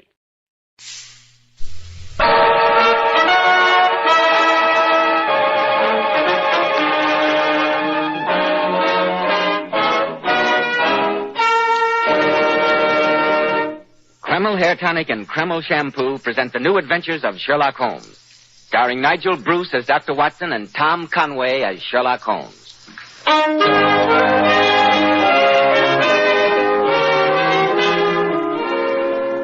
Now let's drop in for our weekly visit to Sherlock Holmes' friend and ours, Dr. Watson. Well, Dr. Watson, how are you this evening? Never better, Mr. Bell, thank you. And you? Fine, thanks. I see you've kept your promise to open your dispatch box and bring out your files in connection with the adventure of the Carpathian horror. Indeed I have, Mr. Bell, just as I promised. And a most macabre adventure it was, too. I'm eager to hear it. So you shall, Mr. Bell, so you shall. But first, am I correct in deducing that you'd like to have a word with With our listeners? A most accurate deduction, Dr. Watson. Men, if you want your hair to look handsomely groomed from morning until night, use Kreml Hair Tonic. Kreml contains a special combination of hair grooming ingredients which is found in no other hair tonic. This wonderful, natural-looking hair dressing has just enough light oil to keep hair perfectly groomed with an attractive, healthy-looking luster. Yet Kreml never gives hair that offensive, cheap, greasy look. Kreml always looks and feels so clean on both hair and scalp. Try it, men. Kreml, Kreml Hair Tonic. Now, Dr. Watson, what about the adventure of the Carpathian horror? It all began with this very letter which I have here in my hand, Mr. Bell. A letter from a most prosaic firm of solicitors. Holmes and I were at breakfast one spring morning in June 902, shortly after the end of the South African War. Holmes had been bored and restless since the conclusion of our last case, and this was the first time that I'd heard him laugh for days. I must say, Watson, that the Morning Post has brought at least one unusual communication. For a mixture of the modern and the medieval, of the practical and the wildly fanciful, this letter is really the limit. Oh? Why, Holmes? Listen. 24 Gray's Inn, London, June the 4th. Re-vampires. Re-what? Re-vampires. The legal mind is always precise, no matter how odd the subject. The letter goes on as follows. Mr. Sherlock Holmes, sir, our client, Count Paul Romany of Grozny in Carpathia, whose trustees we are, has made inquiry from us in a communication of even date concerning vampires and demoniac possession. As our firm specializes entirely in trusteeships and chancery work, the matter hardly comes within our purview, and we trust that you will be able to take the matter in hand. We hope you will call upon us at your earliest convenience with a view toward undertaking the case. Please ask for our Mr. Atterbury. We remain, sir, faithfully yours, Wilkinson, Entwistle, and Dodd. Scott Holmes, that's the weirdest farrago of legal jargon and sheer nonsense that I've ever heard. I wonder, Watson. The mention of Carpathia is most significant. Significant of what? For one thing, that remote and mountainous section of southeastern Europe has been the stronghold for centuries of all the legends of vampirism. Oh, rubbish. Oh, come, Watson. Where's your spirit of adventure? After weeks of lying in the doldrums, here's a fresh breeze from the unexpected environs of Gray's Inn. Come on, it's a beautiful morning for a walk. Where to? Wilkinson, Entwistle, and Dodd. And then, I hope, Carpathia.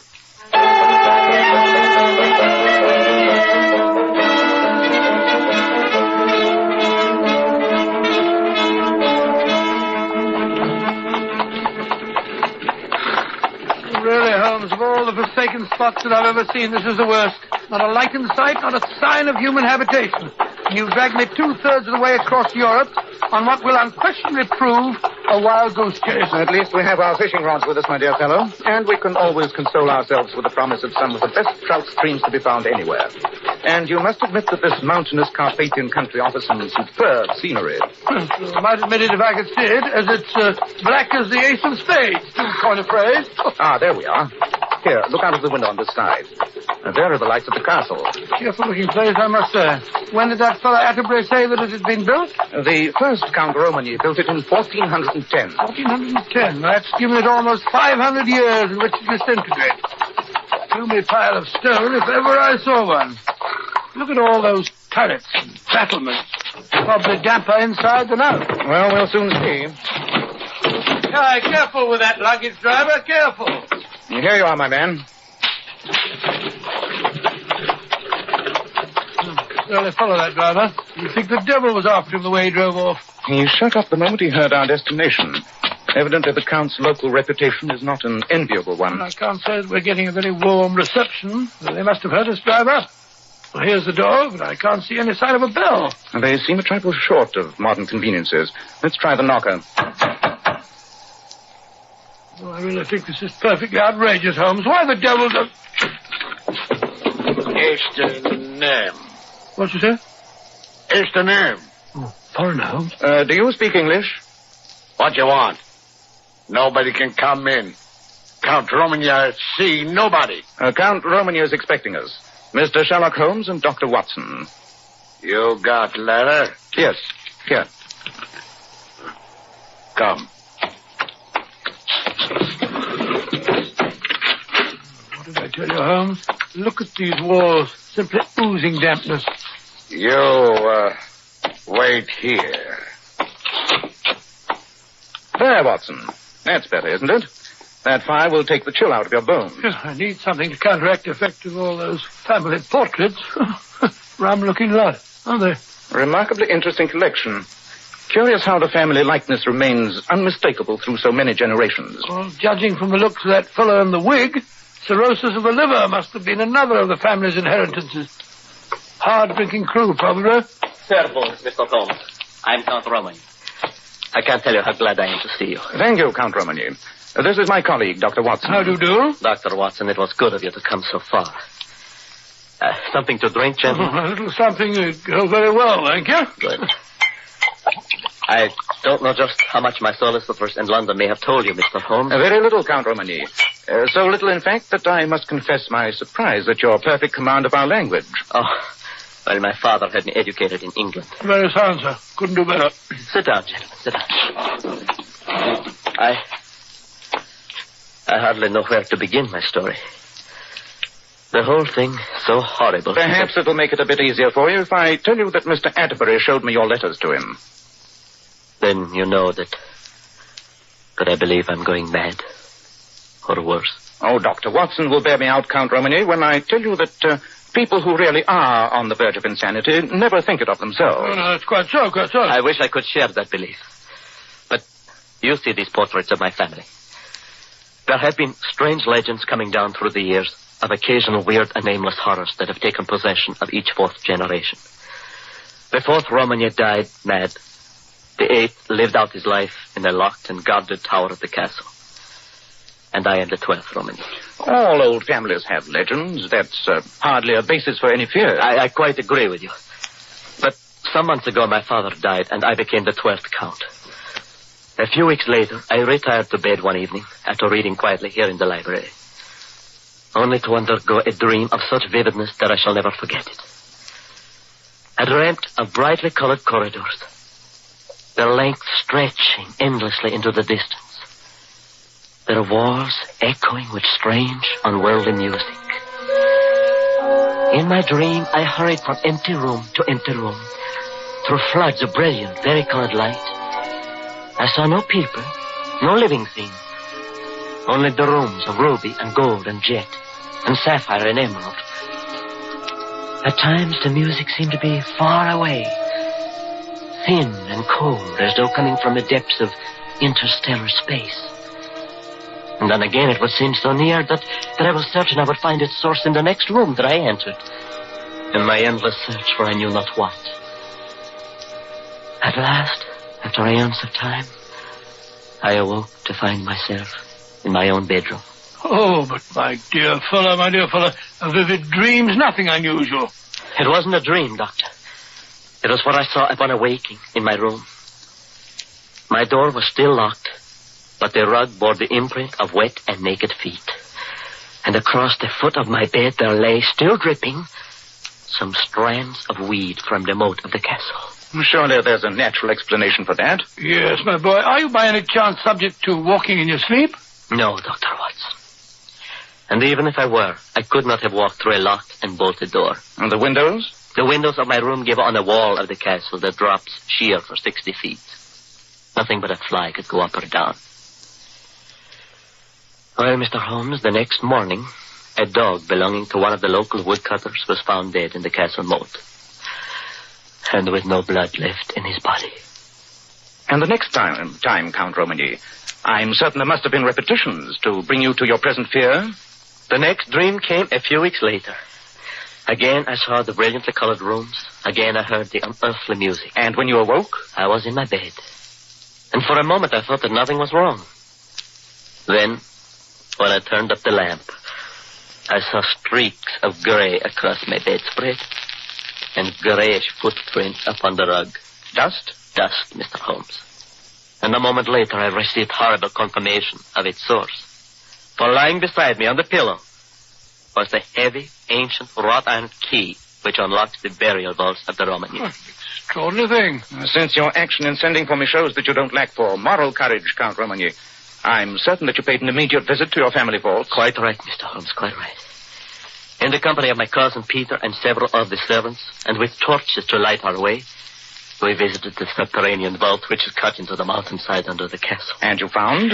We found that the coffins of the 4th and 8th Count Romagny had been opened, their lids shoved aside, and the bones of my ancestors tumbled out upon the stone floor.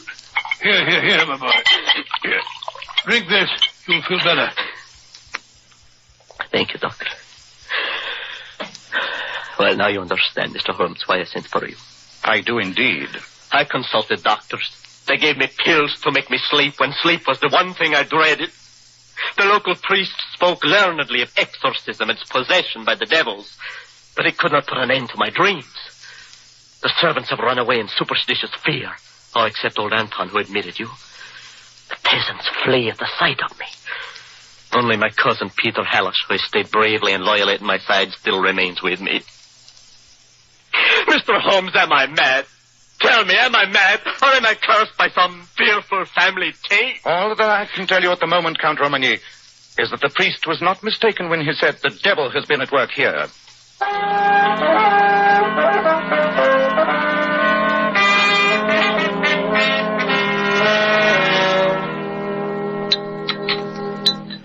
I must apologize, gentlemen, for our limited cuisine. But with all of the staff gone except old Anton, our meals are rather scratchy affairs. Oh, my dear Count Romagny, your wine cellar more than makes up for it. You know, if you would take my prescription, Paul, and get out on a horse every day for a few hours of hunting, you would have a better appetite. My cousin Peter is quite a materialist, gentleman. He believes that all the evils of the flesh and the spirit can be cured by enough exercise. And I will wager that Dr. Watson agrees with me, eh? And Doctor? Well, there's a good deal to be said for your theory, Mr. Hallish. Mens sana in corpore sano, you know? Your cousin is, of course, familiar with the events you described to us earlier, Count Romagny. Of course, Mr. Holmes. I've no secrets from good old Peter here. And what is your opinion of these strange events, Mr. Hallish? Too much reading, too much thinking, too much brooding about the sins of our ancestors. I only hope that you and Dr. Watson can persuade Paul that all these dreams of his are just a lot of nonsense. Well, I hope so, too, I assure you. And now, gentlemen, I imagine you're ready to retire. You've had a long and wearying trip. A ring for Anton. Should there be a recurrence of your dreams, Count Romagny, please call me the instant you awaken.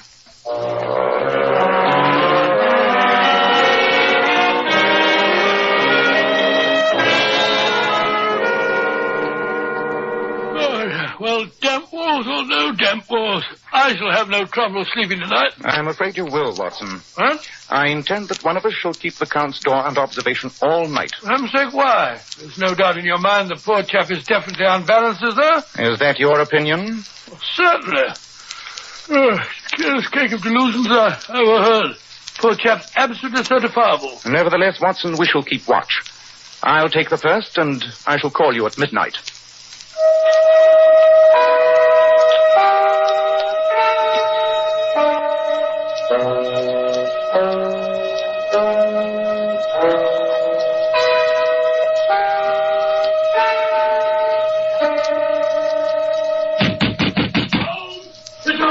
What's the matter? Watson, wake up. What's up? I thought you were on watch. Oh, I must have dropped off. I can't understand. Captain, wait. What is it? The Count. Come quick. Look, Mr. Holmes, my cousin. There in his bed. Good heavens, Holmes. There's blood smeared all over his hands and on the bedclothes. But no sign of a wound. Just a minute. I can feel his pulse. He's only fainted. What happened? I heard him cry out. Ran down to his room. The door was half open and Paul was lying across the bed. Just as you see him now. It is the curse of the Romagny. Anton, stop that nonsense. No nonsense. Priests say my master possessed by evil spirit. What's that? Sounds like someone riding hard. Coming this way. I will go to the door. You were right, Holmes. I can't find any sign of a wound on his body. I can't imagine where the blood came from. I very much fear that I can. What do you mean? Holmes. Count Romagny. My dream, Holmes. My dream. I had it again tonight. Holmes. Mr. Holmes. That's the police inspector from Gradznia. A young girl was murdered tonight. Oh, no. And the prints of a man's naked feet led directly here to the castle.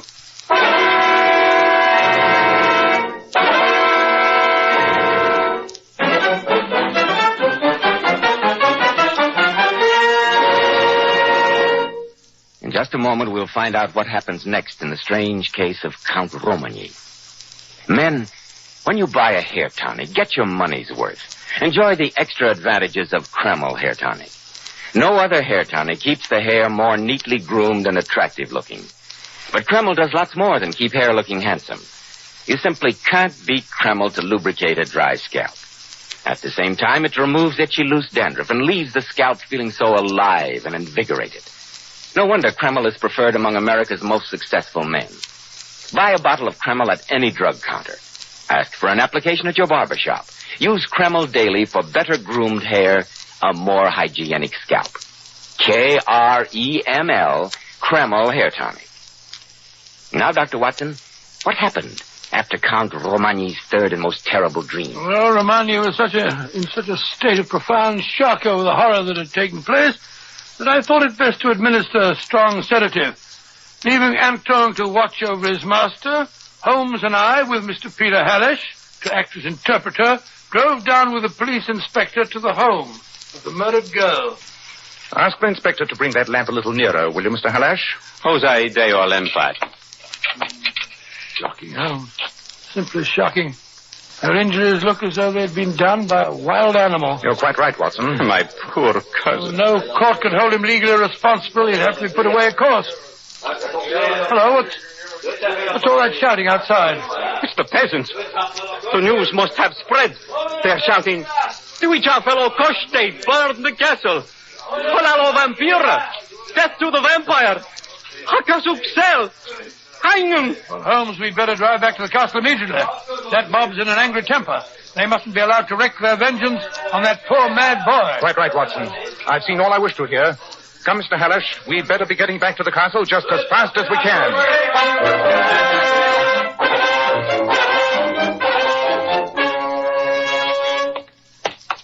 As a medical man, Dr. Watson, do you think that there's any chance that my cousin, under proper treatment and care, might eventually be brought back to normality? Well, I'm afraid not, Mr. Hallish. In fact, these cases generally grow progressively worse.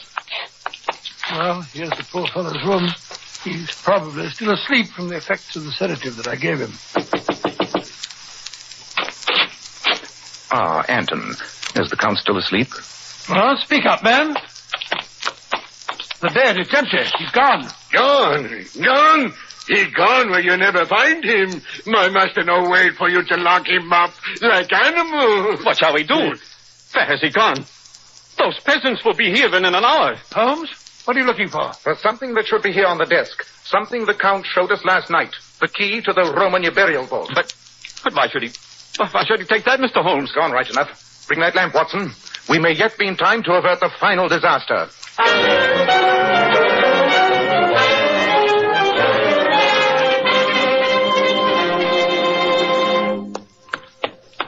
Careful, Doctor. Steps ahead here. The floor is very slippery. This passageway must have been cut out of the very heart of the mountain. It was. Very deep in the rock itself. If all these twistings and turnings haven't confused my sense of direction, we must be almost under the castle. That's right, Mr. Holmes. The burial vault. You heard, Watson? Yes, my feet simply went right out from under me. Just broke the lamp, I'm afraid. I know the passageway. Not much farther to the burial chamber. We will have to go slowly, though. Make what speed you can. I'll keep my hand on your shoulder. Watson, do the same with me. I only hope it hasn't occurred to him to lock the door of the vault after he entered it. If it did, we're beaten. Careful now. The passage bends sharp to the right. Just a bit farther along.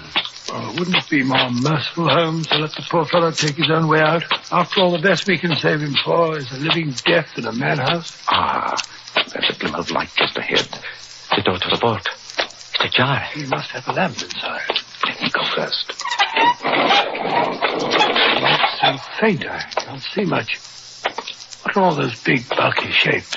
The stone coffins of our ancestors. There's something moving over there in the shadow behind that stone pillar. It's the Count. He's got a knife. Don't go, Romagny. Be careful, Holmes. He's mad. Let me go. Let me finish it. Oh, I don't want to stop. Drop that knife. No. Give me your hand here, Watson. I've got it. Oh, you're wounded. Oh, it's nothing. Just a scratch on my hand. Why did you have to interfere? I'd be better off dead. Come, Paul. You mustn't talk like that.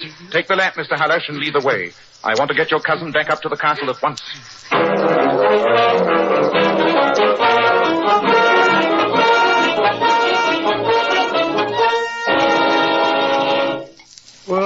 against my rule to take a drink before breakfast, but this morning I'll break that rule. Thank you, Anton. Sit here, Count Romany. And you, Mr. Halash, over there. Anton, lock that door and remain in case I should need you. Oh, what is the use of prolonging the agony, Mr. Holmes? If you'd let me finish things down there... We haven't much time left, Count Romany. The peasants from the village may be here at any moment. Well, then turn me over to them and let them do what they want. You know we would never do that, Paul. We will protect you no matter what happens, and no matter what you may have done. After all, you weren't responsible for your actions. I'm afraid I must correct you there, Mr. Halash. Count Romany is and has been fully as responsible for everything he has done as any other sane person. What sort of riddle are you asking us, Holmes? Are you attempting to deny Count Romany's dreams, the episode of the dog, the burial vault, and the horrible death of that girl? I'm not offering a riddle, Watson, but its solution. Your dreams, Count Romany, had one feature which immediately led me to suspect their unnatural origin. You spoke of brilliant colors, of unearthly music, of a distorted sense of space and time. All characteristics of the dreams, or more properly, visions induced by the drug cannabis indica, more commonly known as hashish. Good heavens. And since you showed none of the signs of the habitual drug taker, it was at once obvious to me that your dreams were being induced by someone else. Someone who administered the drug to you in your food or wine on those occasions when they desired you to have one of your hallucinations. But last night, that girl, the blood... The blood stains were the final confirmation, if I needed any, that you had not committed the crime. The real killer slipped badly there. It did not occur to him when smearing the blood upon you and the bedclothes that during a 4-mile walk from where that poor girl was killed, the blood would have dried upon you and not come off upon the bedclothes. Peter Halash, have you ever seen an execution in this country? Why do you address me? What have I to do with all this? Who but you would inherit the Romany title and estates? No. In the early hours of dawn, the prisoner is led out, his hands tied behind him, the priest walking in front and the jailers on each side. Mr. Holmes! He's led to the stained wooden block in the center of the prison courtyard, where there stands a giant figure in full evening dress, his hands covered by white gloves, his face masked. It is the executioner. Stop it! Then, as the wretched man is bent forward on the block, the executioner raises his gleaming axe high into the air for the final blow. I've had enough. Have you ever seen that, Peter Halash? No. I am innocent. I swear it. Do you think a judge will believe you? No. He did not do it. He speaks true. It was I. You shall do nothing to harm him. Anton, this is impossible. I do it for my master and for revenge, but you never take me alive. Open what's in the window! No need to look out of the window. It's a drop of 100 feet to the courtyard below. And perhaps it was best it ended that way. But, Holmes, I still don't understand. It's not difficult if you study the facts. Poor Anton. But why did you accuse me, Holmes? Anton's fanatic plot to drive the Count to madness or suicide and to see you in his place almost succeeded, Mr. Halash. When his sleeve slipped upward and I saw the cut he'd made on his arm to supply the blood, I knew that he was the girl's murderer. But there was only one way by which I could force the truth from him. And I suspected that his devotion to you was so strong that only an accusation against you would unseal his lips. A hatred that Anton must have nursed since childhood. I knew that my father had wronged his family, but... Well, I thought that was all dead and buried history. Not to a fanatic old Carpathian peasant, Count Romany. Mr. Holmes, you've given me back my life, my sanity. There was never any question of your sanity, Count Romany. I saw that from the moment you first told me about the story of your dreams. Nevertheless, I don't know how I can ever thank you properly. If you and your cousin will introduce Watson and myself to some of your famous local fishing, I'll consider it thanks enough. And that reminds me, Watson, would you mind taking down a telegram for me? This little cut momentarily precludes the use of my right hand. Telegram? Of course. Oh, you'll find pen and ink on the table there. All ready. Who's it to? Messrs. Wilkinson, Entwistle and Dodd, Gray's Inn, London, England. How do you spell Dodd? 2 Ds, Watson. Re-vampires. Gentlemen, I take pleasure in informing you that I have brought the matter of your client, Count Paul Romany, to a satisfactory conclusion. Trusting to be favored by you with any further such commissions that may arise, I remain your obedient servant, Sherlock Holmes.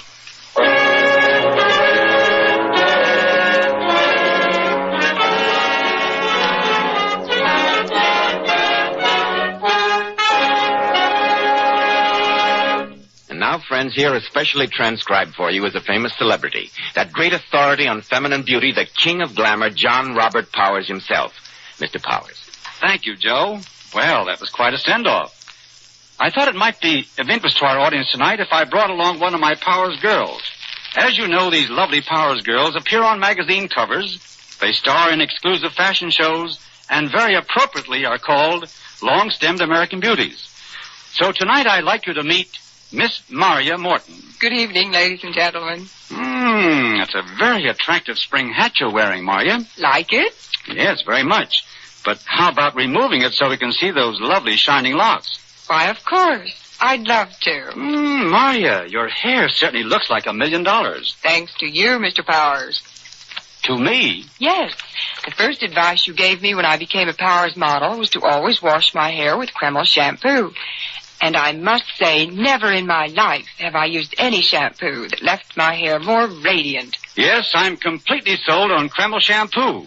You see, Kreml shampoo has been especially developed to glamour bathe each tiny strand of hair to reveal all its natural brilliant luster. And don't forget to mention the built-in oil base. And that's what helps keep the hair from becoming dry and brittle. The Powers girls tell me that after Kreml shampoo, their hair holds a wave and curl much better. In fact, I certainly recommend Kreml shampoo, not only to the Powers girls, but to every woman who wants to bring out the radiant, shining beauty in her hair. Thank you very much, Mr. Powers, for this beauty tip. And many thanks to your beautiful model. And now, Dr. Watson, what about next week? Well, now, next week I think I should tell you about the strange death of a young Sussex schoolmaster and how Holmes solved one of the most bizarre and most terrifying mysteries that we ever encountered. I call it The Adventure of the Lion's Mane.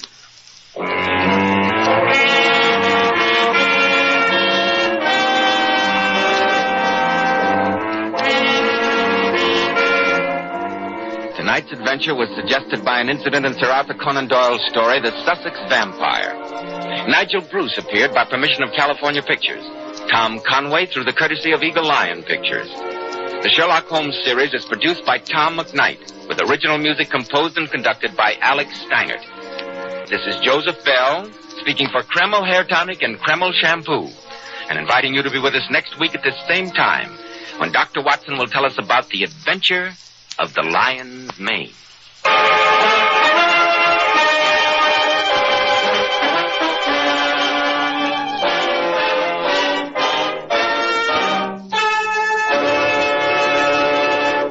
This is ABC, the American Broadcasting Company.